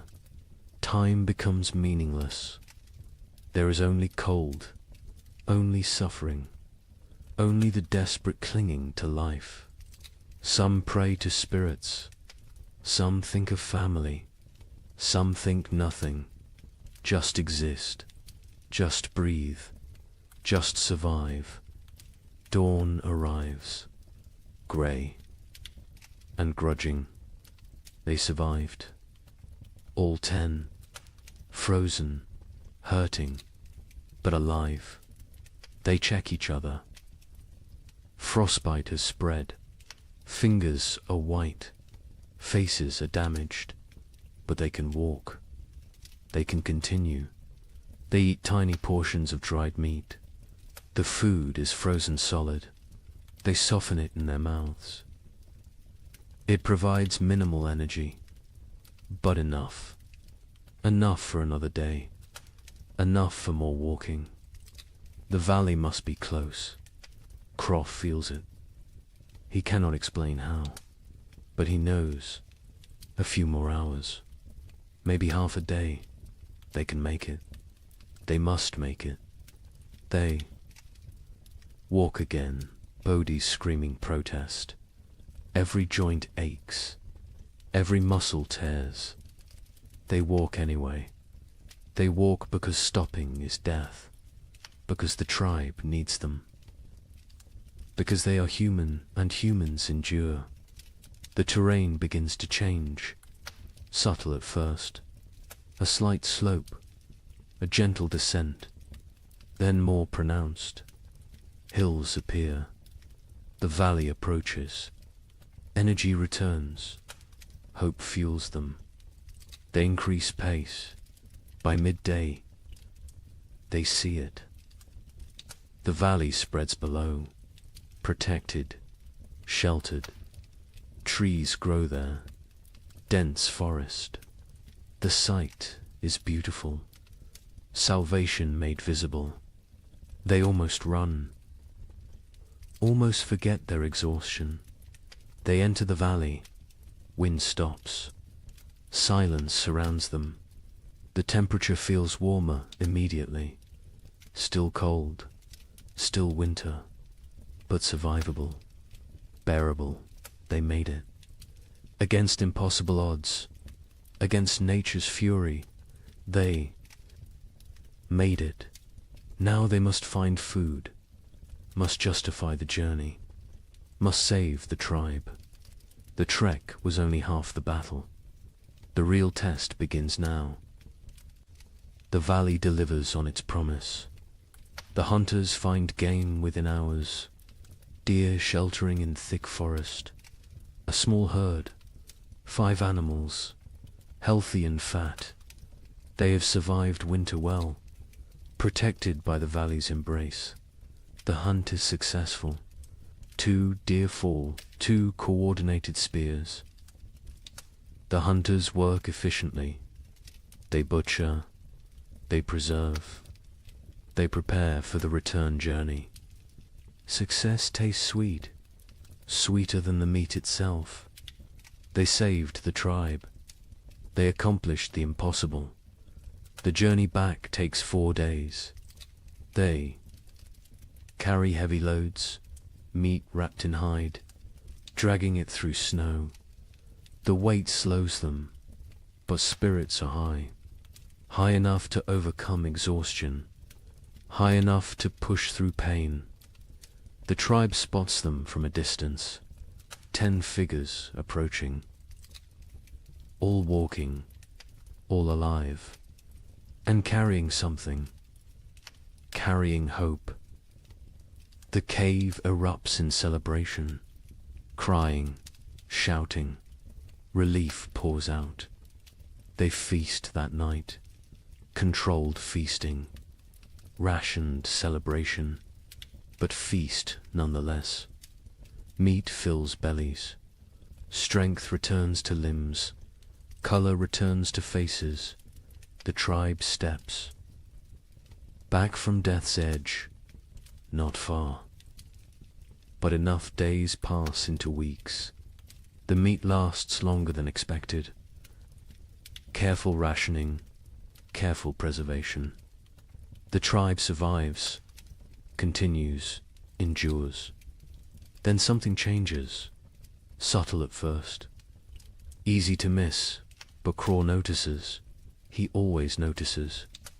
The air feels different, less sharp, less cutting. The quality of cold has shifted. He mentions it to the chief. The chief feels it too.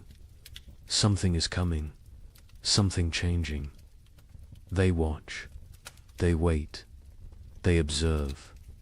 The days grow longer, minutes at a time, barely noticeable, but cumulative. Dawn arrives earlier.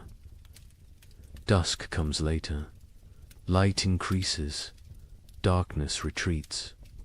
The balance shifts. The sun rises higher in the sky.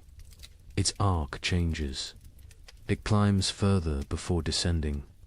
Its light hits at different angles, penetrates deeper into the cave. These are signs. Ancient signs, remembered signs. One morning, water drips. A single drop from the cave roof, then another. Ice is melting, slightly, temporarily, but melting. This has not happened in months, not since autumn. The tribe gathers to watch, to witness this miracle. Liquid water, life returning.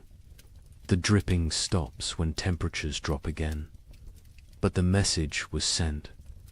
Winter weakens. Its grip loosens. Imperceptibly, gradually, but definitely. Birds return. Not many, just a few scouts. Ravens first. Always ravens. They circle overhead. They call to each other. Their voices break the silence of months. The sound is jarring, almost forgotten, but welcome. So welcome. The snow begins to change. Its texture alters. Morning crust forms. The surface freezes hard overnight. Supports weight. Walking becomes easier. No more sinking to the thighs. Progress quickens. Movement improves, but afternoons bring different snow. Soft, wet, heavy. The snow absorbs sunlight, converts it to water. Slowly, drop by drop, the snow level decreases. Patches of ground appear, brown and dead, but ground, actual earth. The hunters venture out more frequently. They find tracks, fresh tracks. Animals emerge from dens, from hibernation, from wherever they sheltered. Life stirs again, cautiously, tentatively, but undeniably. A child sees something green, a tiny shoot, pushing through melting snow. Green, the color is shocking. Alien after months of white and brown and grey. The child calls others. They gather around this small miracle, this proof of continuation, this promise. The tribe's energy shifts. Desperation eases. Not gone, but reduced.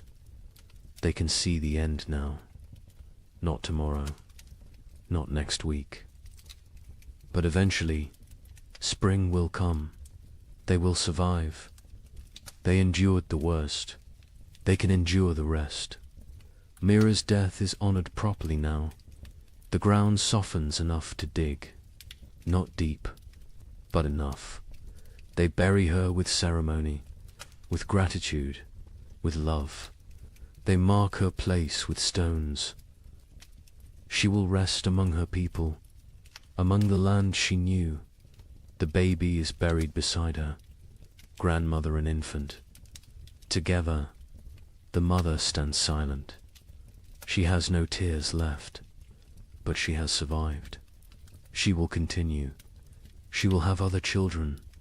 This is not comfort, but it is truth. It is the way. The tribe expands their range. They explore further from the cave, finding what winter destroyed, what winter spared. They assess damage, plan repairs, think ahead. Survival mode shifts to recovery mode. They find a frozen stream beginning to flow. Ice breaks apart. Water moves underneath. Clear, cold, but flowing. They drink fresh water, not melted snow, not stale. Fresh the taste is incredible, pure, clean, alive. Fish will return soon. With flowing water comes fish. The tribe prepares nets, repairs traps, sharpened spears. The river will provide. It always has. It will again. The wind changes direction, no longer from the north, now from the south. Warmer air pushes in, not warm, but warmer. Relative warmth, comparative warmth, enough to matter. Ice on the cave walls melts. Water runs down stone faces. The cave becomes damp, almost humid. This creates new problems. Mold threatens. Furs must be dried, arid, maintained. But these are problems of living, not problems of dying. The tribe welcomes them. Sero spots deer tracks. Many tracks. A large herd pass nearby, moving north, following some ancient instinct. Following the thaw, the hunters follow. They track for miles. They find the herd. The hunt succeeds again. 3 deer this time. The tribe has surplus. Actual. Surplus. They smoke meat. They preserve it. But they also eat fully. They allow themselves satisfaction. Bellies fill completely. Children laugh. The sound is strange, foreign, forgotten, but it returns. Slowly it returns. Young ones play outside again, running, shouting, burning energy stored through winter. Parents watch with emotion. These children survived. Against odds, against nature, they live. They thrive. They play. Breck's frostbite healed as well as possible. He lost 3 fingers, 2 toes. He walks with a limp. His hands cannot grip spear properly. But he lives. He survived his sacrifice. The tribe honors him daily, through respect, through care. Through memory, he teaches young hunters. Passes knowledge, cannot hunt himself, but can create hunters. This is valuable. This is contribution. This is purpose. He has worth beyond physical ability. The tribe ensures he knows this. Torg's mother recovered fully. The fever broke. Strength returned. She works alongside other women. She processes new hides. She gathers early plants. She lives. Her son watches her with gratitude, with relief, with love. The nights grow shorter. Darkness retreats further. The tribe sleeps less, needs less sleep. Energy returns with light, with warmth, with hope. They begin projects, repairs, improvements, planning for next winter. Learning from this one, they discuss what worked, what failed, how to improve. Knowledge is survival. Experience is wisdom. They will not forget this winter, will not forget its lessons, will not forget its cost. 2 died, Mira and the baby. 2 out of many. This is success. Grim success. But success nonetheless. Other winters killed more, much more. This winter was survived. This winter was conquered. The chief ageth visibly. The stress wore him. Carved lines deeper. Grayed his hair further. But he stands straight. He led well. He made hard choices. He saved the tribe. Leadership exacted its price. He paid willingly. Cross joins ache more. The track damaged him. Pushed. His aging body beyond limits. He knows his hunting days near their end. Soon he will teach only, lead only. hunt vicariously through younger men. This is natural. This is right. This is the cycle, but not yet. This spring he will hunt. This summer he will provide. He has a few good seasons left. He will use them fully, will extract every last contribution. This is his way. This has always been his way. The tribe ventures to high ground. They look north, the direction of the killing cold, the direction of death. Snow still covers distant mountains. Ice still gleams on peaks. Winter remains there, will remain for months. But here, in the valley, in their home, spring approaches, green spreads, slowly, gradually, but visibly. Grass emerges, leaves bud, flowers prepare to bloom. Color returns to the world. The monochrome existence ends. Life reasserts itself. Birds return in waves, small ones first, then larger. They sing, they call, they mate, they build nests. They choose to live here, choose to raise young here. The tribe takes this as blessing, as approval, as sin. Children collect eggs, carefully, leaving some, taking some. The birds can spare them. The birds will lay more. This is balance. This is sustainable. This is how it works. A bear emerges, thin, hungry, dangerous. It approaches the cave. The hunters drive it away. They cannot kill it. Too dangerous, too large. But they make their presence known, establish dominance, protect their territory. The bear leaves, seeks easier prey. The tribe remains vigilant. More bears will come, more predators. Spring brings life, but also competition, also danger, different danger than winter, but real.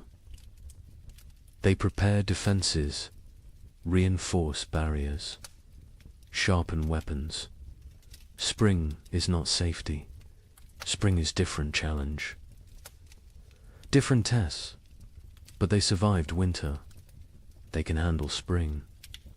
The elderly who remained in the cave through the trek are recovering. They endured. They kept fire burning. They maintained hope. They held the center. Their contribution was essential, unrecognized during the crisis, acknowledged now. The tribe holds council. All adults attend. They discuss summer plans. Where to hunt, where to gather, what to store, how to prepare for next winter. Always next winter. Winter always comes again. But between now and then, between this moment and that future threat, there is spring. There is summer. There is abundance. There is life. They will live fully, live completely, live gratefully. The thaw continues, accelerates, snow vanishes, rivers swell, the land transforms. The frozen death world becomes living green world. The change is profound, almost unbelievably, but real. Witnessed, experienced. The tribe survived. All but two. They endured when winter meant death. They outlasted the brutal cold. They conquered the primitive darkness. They proved again what humans are, what humans do, what humans will always do. They survive. They adapt. They continue. Spring has begun.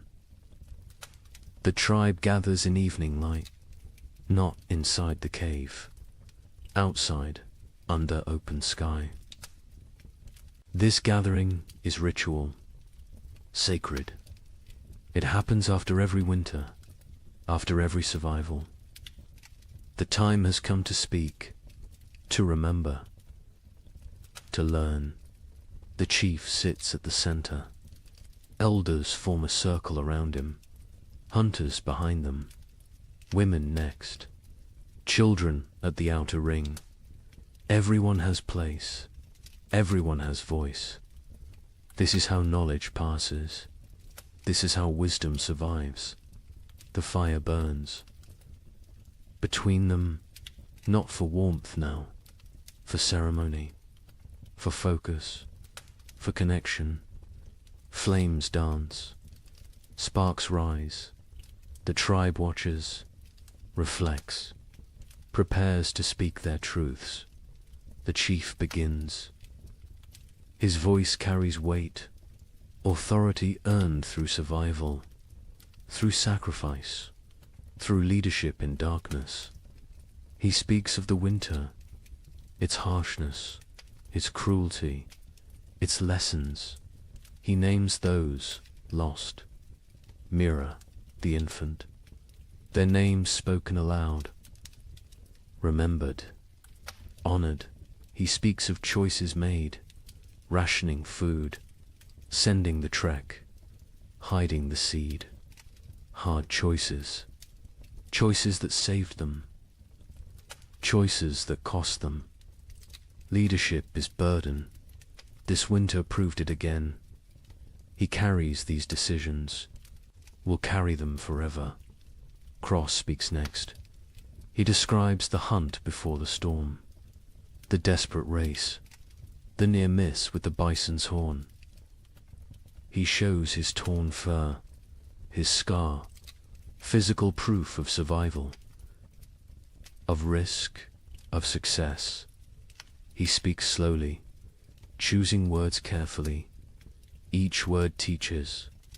He talks about the trek, the frozen plain, the endless walking, the night without shelter, the valley discovered, the game found. He does not glorify, does not exaggerate, simply states, truth is lesson enough. Truth needs no embellishment. The other hunters add details. Each perspective matters. Each view completes the picture. One speaks of exhaustion, another of fear, another of hope sustained. Together they create full understanding, complete knowledge, shared experience. Breck holds up his damaged hands. 3 fingers gone. Stumps healed now, scarred. He speaks of tracking the goat, days alone, nights frozen, the desperate throw that killed, the impossible drag back.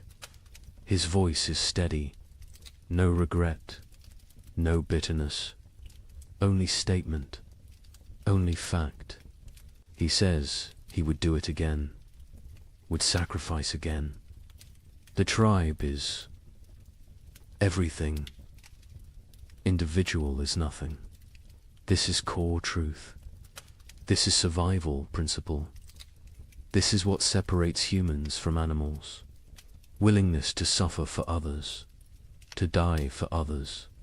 If necessary, the women speak. Myra's daughter tells of her mother's final days, her weakness, her continued teaching, her peaceful end. Tears flow, but also pride. Mira lived well, died well, left legacy. This is all anyone can hope for. The baby's mother speaks, briefly. Her voice breaks. She cannot say much, but she says enough. Her child lived weeks, new warmth, new love, new mother's touch, short life, but life nonetheless. She will honor it, will remember it, will carry it forward. Other women discuss food preservation, what worked, what spoiled, leather eating, bone boiling, every technique examined, every method evaluated. They share improvements, better ways, smarter approaches. Next winter, they will do better. This is the point. Always improve. Always learn. Ciro speaks of navigation, of reading snow, of finding signs, of keeping group together. She describes the river crossing, the groaning ice, the careful steps. She explains her fears, her doubts, but also her determination. Leadership is not certainty, is not confidence, is commitment despite uncertainty. The young ones ask questions. How did you stay warm? How did you stay brave? How did you keep going? The answers vary. Honesty prevails. Sometimes we did not stay warm. Sometimes we were not brave.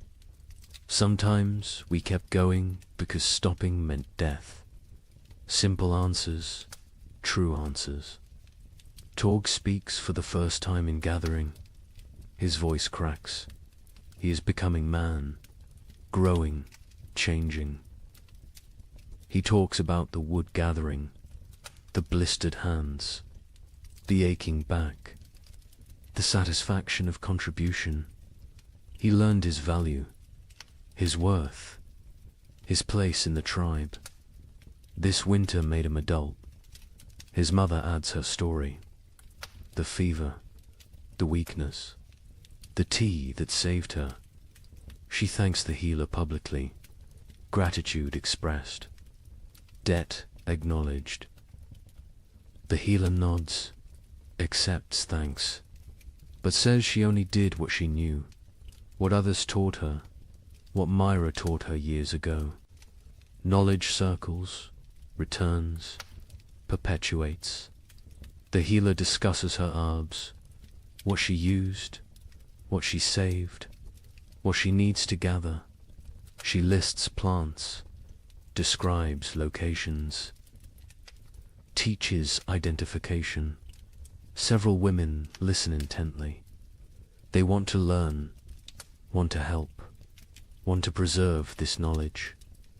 The healer accepts students, welcomes them.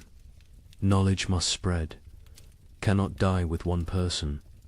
Talk turns to preparations.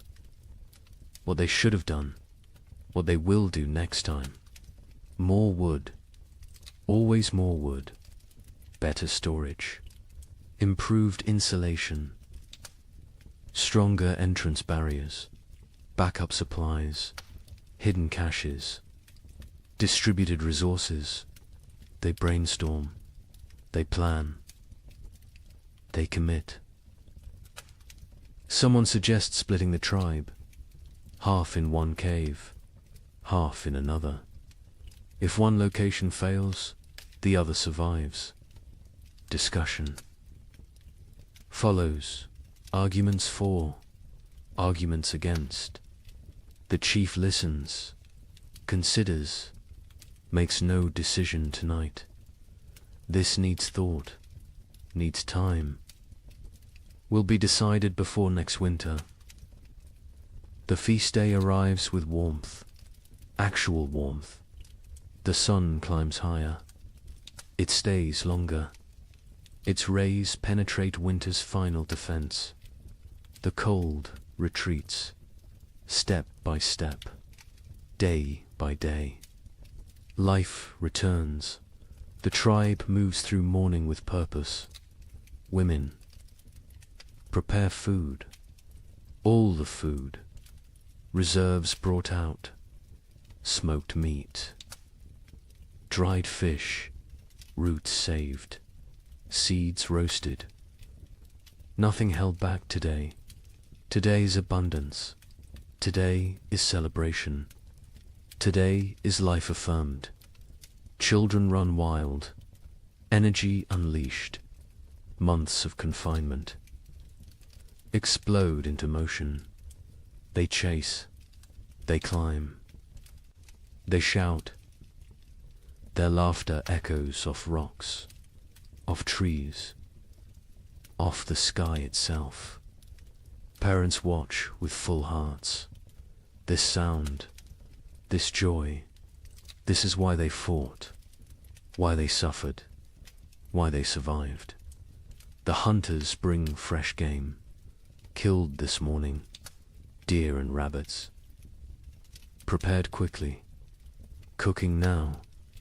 The smell fills the valley, rich, savory, irresistible.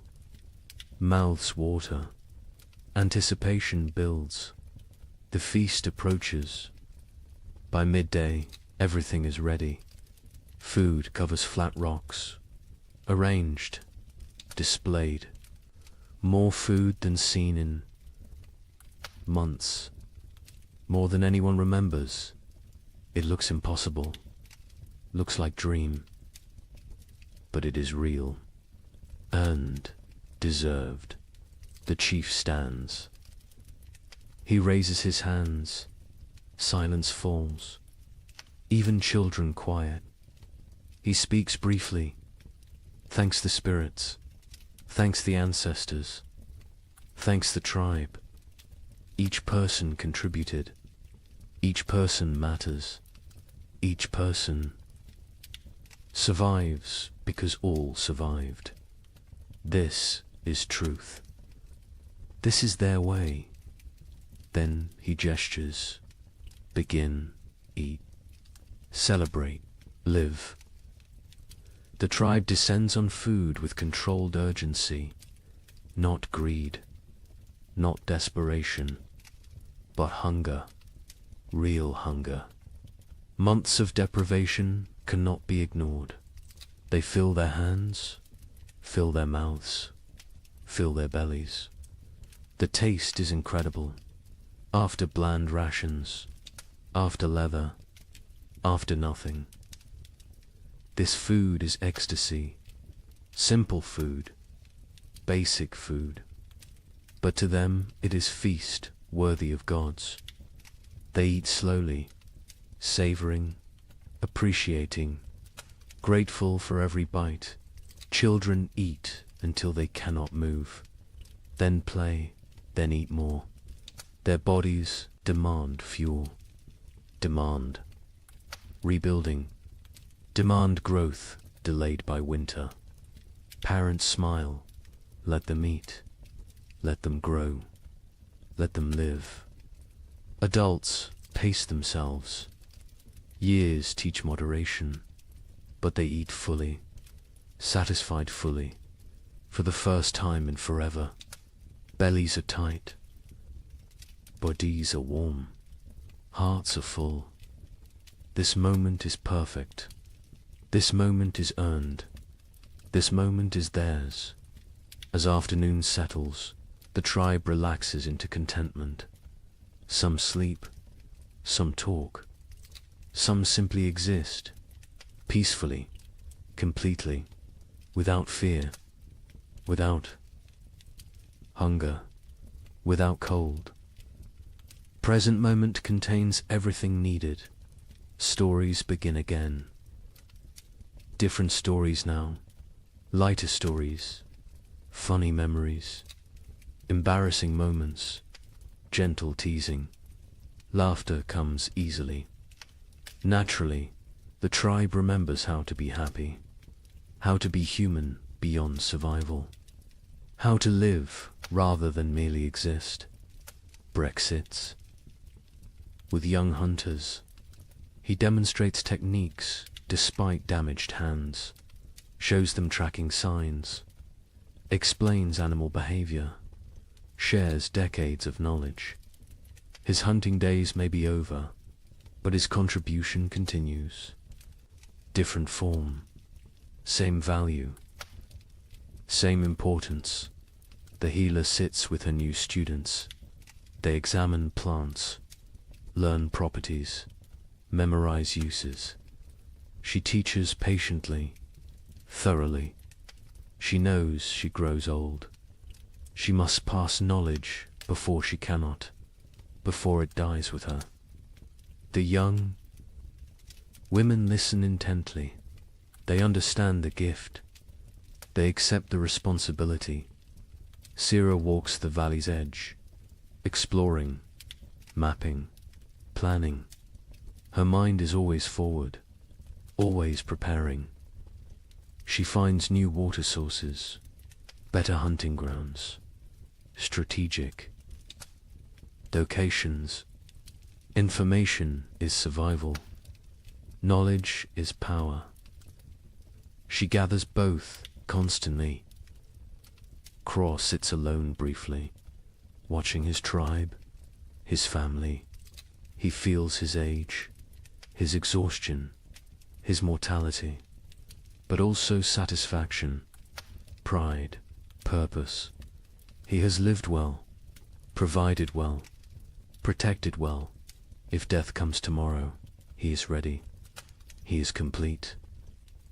He is content, but death does not come. Life continues. Spring unfolds.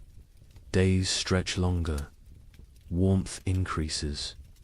Green spreads across the land like water, flowing, growing, transforming everything it touches. Other tribes exist. Other peoples, scattered across the vast lands. Each endured their own winter. Each fought their own battles. Each lost their own members. Each survived through strength and sacrifice and will to the north. Coastal peoples weathered storms. Ocean. Winds brought different cold. Wet cold. Penetrating cold. They huddled in driftwood shelters. Ate fish when they could. Kelp when they must. They survived. Barely, but survived to the south. Dozen peoples faced different trial. Cold nights, scorching days, extreme swings, no middle ground. They sheltered in caves, conserved water, endured. They know survival has many faces. Cold is only one. Each environment tests differently. Each demands different strengths. Mountain peoples lived with the snow, always. Surrounded, buried, isolated. They knew winter intimately, understood its moods, its dangers, its rare gifts. They moved with the seasons, migrated, adapted, survived through flexibility. Through knowledge, through respect for nature's power, plains peoples tracked the herds, followed them south, followed them to survival. They lived nomadic, always moving, always hunting, always one step ahead of starvation. Their winter was journey, was constant motion, was different struggle, same stakes. All these peoples, all these tribes, all these humans, connected by nothing except species, except determination, except refusal to surrender. They do not know each other, will never meet, will never share stories, but they share experience, share struggle, share humanity. Winter tested all, cold respected none. It killed without preference, without mercy, without meaning. It simply was nature being nature, indifferent, eternal, unstoppable. But humans stopped it anyway. Not the winter itself, but its victory, its completeness, its total dominion.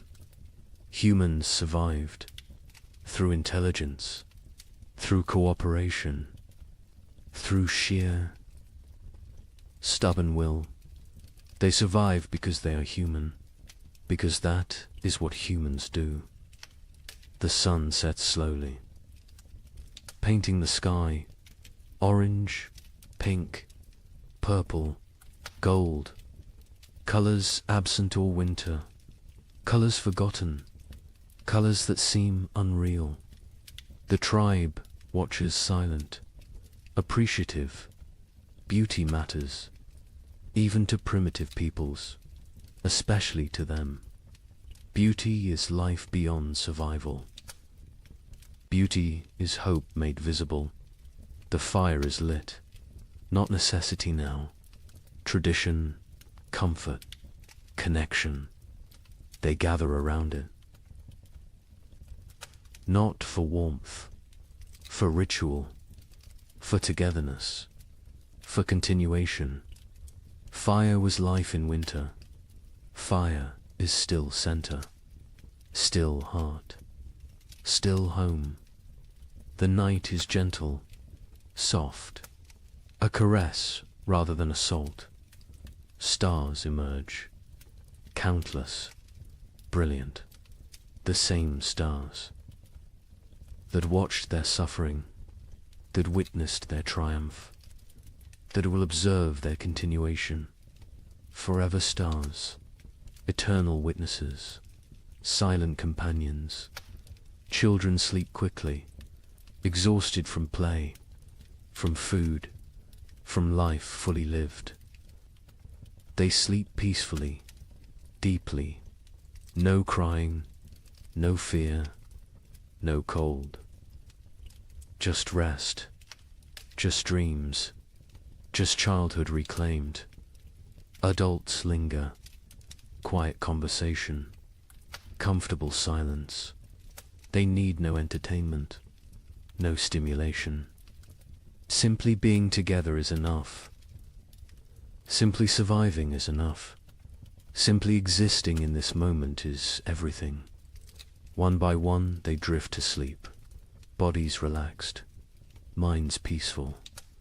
The tribe sleeps well, under stars, under sky, under the protection of their own strength, their own unity, their own humanity. The night deepens, the fire burns low, embers glow, red, orange, fading. The valley is silent, peaceful, safe. Life sleeps, life rests. Life prepares for tomorrow, somewhere. In the darkness, a wolf howls, distant, lonely, calling to pack, calling to family, calling for connection. The sound carries, echoes, fades. The tribe does not wake, does not fear. Wolves are neighbors, not enemies. All creatures struggle. All creatures survive. All creatures seek pack, seek family, seek belonging. The echo continues. Not just wolf, but all sounds, all voices, all stories. They echo through time, through generations, through eternity. This tribe will fade. These people will die. But their echo continues. Their legacy persists. Their survival matters. Because they are not the end.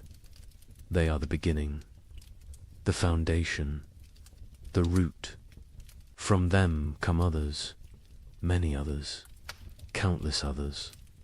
Every human alive carries their echo, their determination, their refusal to quit. These primitive peoples, these ancient survivors, these frozen warriors, they are ancestors to everyone, to all of humanity. Their winter is our winter. Their struggle is our struggle. Their survival is why we exist. The night holds all of this, all of history, all of future. all of possibility. It holds the sleeping tribe, the dying fire, the silent stars. It holds everything that was, everything that is, everything that will be. And in the morning, they will wake, they will continue, they will live another day, then another, until winter comes again. And they will face it, and they will endure, because that is what they do, what they have always done, what they will always do. They are human. They survive. The night knows this. The stars know this. The earth knows this. And now you know this. To rest now. Sleep now. Dream of warm fires. Of full bellies. Of tribes that endure. Of humans who refuse to quit. Of ancestors who gave us everything, including survival itself. The echoes continue, forever, always, in the night.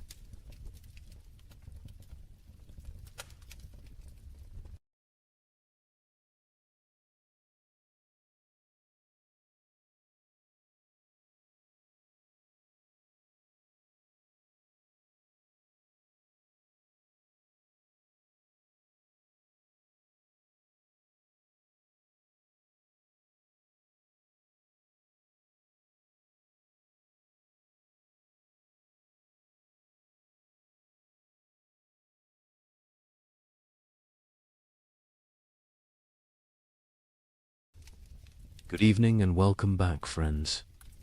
Tonight we're diving into the fascinating world of the Roman Empire. As always, let me know where in the world you're listening from.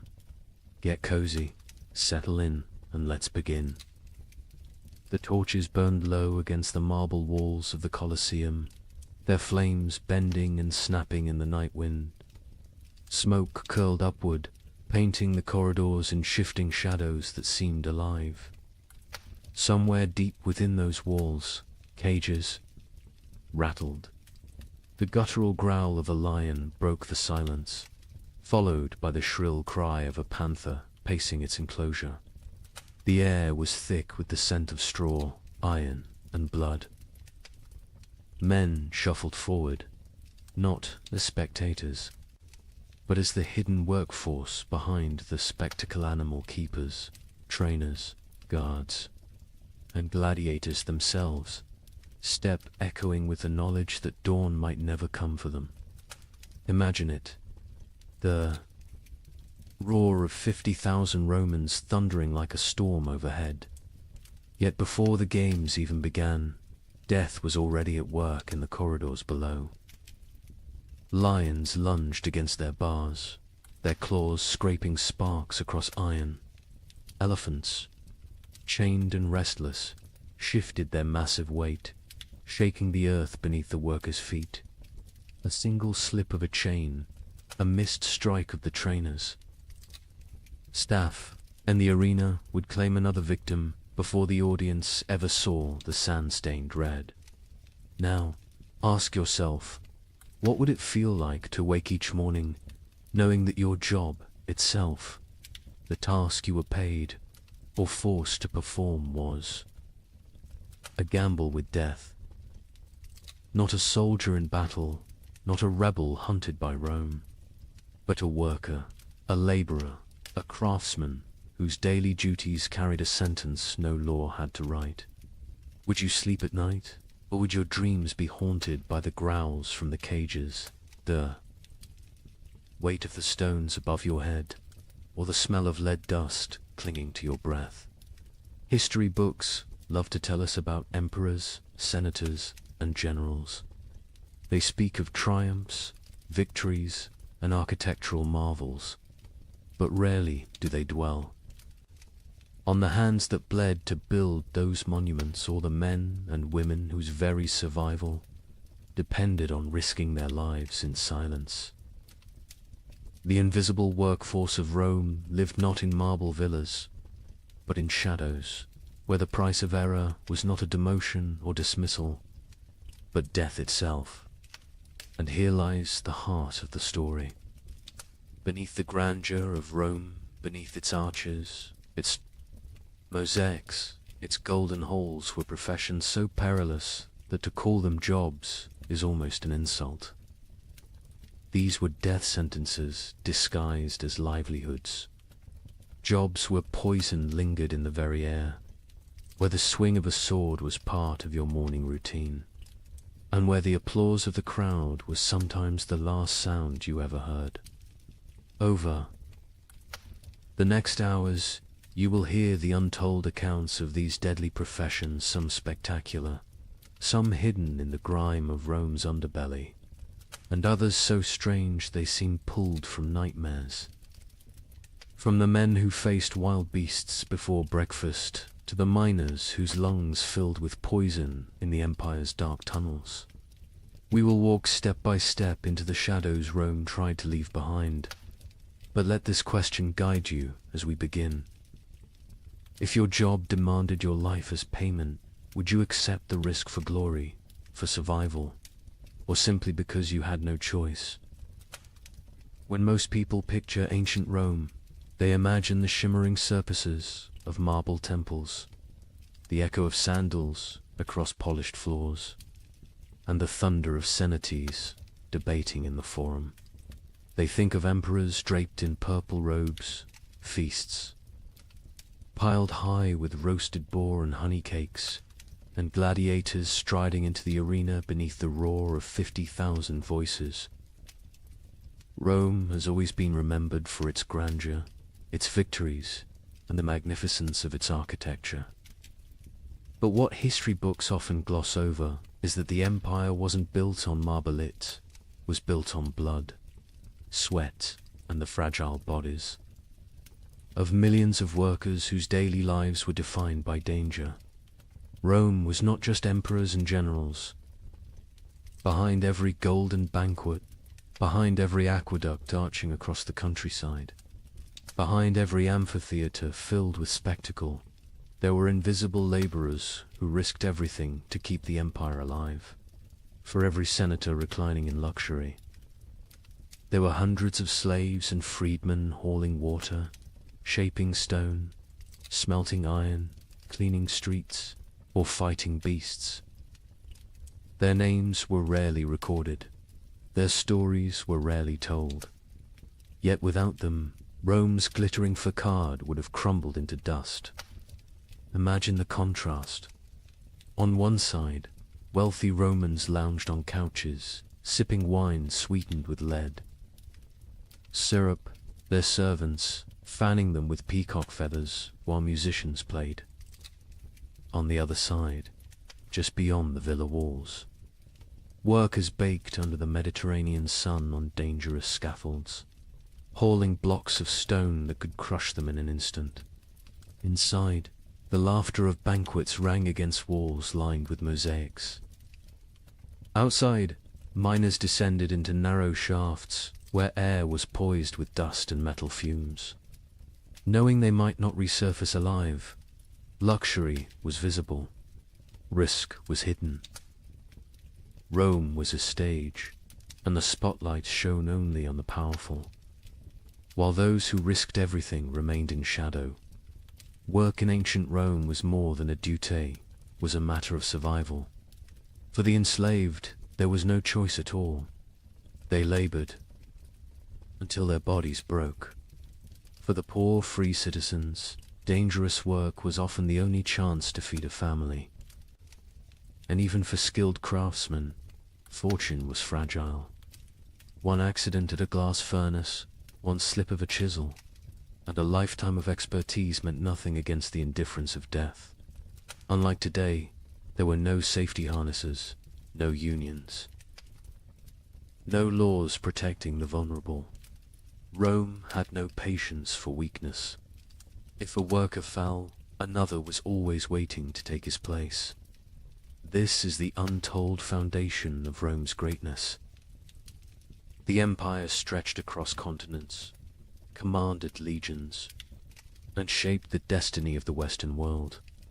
But it was held together not just by marble and laws, It was held together by expendable lives. The amphitheaters that dazzled crowds were built by hands calloused from stone and bloodied by accidents. The shimmering purple robes of emperors were dyed by workers suffocating in vats of poisonous mollusk brine. The wine that filled silver goblets was poured by servants who would never share in the feast. Now pause and ask yourself, would you trade your office, your workshop, your school, or your daily commute for the mines of Hispania, where men choked on poisonous dust in darkness for the promise of silver Rome craved? Would you exchange your cubicle or construction site for the sands of the Colosseum, where gladiators bled to entertain a restless mob? Could you imagine waking each morning knowing your work itself might kill you, not because of war, not because of rebellion, but because your role in society was considered disposable? That is the contrast that makes Rome so haunting. Its glory. It was dazzling, but it was built on invisible suffering. Every aqueduct meant water for cities, but also corpses crushed in its construction. Every road meant trade and travel, but also slaves dying in the ditches. Every banquet meant celebration, but also bakers coughing from flour dust, servants poisoned by fumes, and children forced into brutal apprenticeships. Rome was not just a civilization of luxury. It was a civilization of calculated risk, where millions lived knowing their value extended only as far as their usefulness to the empire. As we step deeper into these stories, keep this in mind. The history of ancient Rome is not just about triumphs and monuments. It is about the unseen workers who carried the weight of empire on their shoulders, often until those shoulders broke. Tonight, we will walk in their footsteps. We will stand in the mines, in the furnaces, in the arenas, and in the shadows of temples to uncover the professions so perilous they could rightfully be called the deadliest jobs of the ancient world. So, settle in. The story you are about to hear is not one of emperors' speeches or military campaigns. It is the story of ordinary men and women whose names we will never know, but whose risks carved Rome into the world's memory. And as we journey through these forgotten professions, I'll ask you again to reflect. How safe is your work compared to theirs? And more importantly, would you have survived in their place? Beneath the Colosseum, night was never silent. Torches sputtered against damp stone walls, smoke trailing upward into the labyrinth of corridors. From the shadows came the sound that froze even hardened gladiators in their tracks, the rattling of iron bars, the scrape of claws against cage doors, the guttural growl of beasts that did not belong to Rome but had been dragged here from the farthest corners of the empire. Leopards shipped from the rocky coasts of North Africa, half-starved, to make them hungrier. Tigers, stolen from distant India, pacing in restless fury. Bears hauled from the frozen forests of Germania.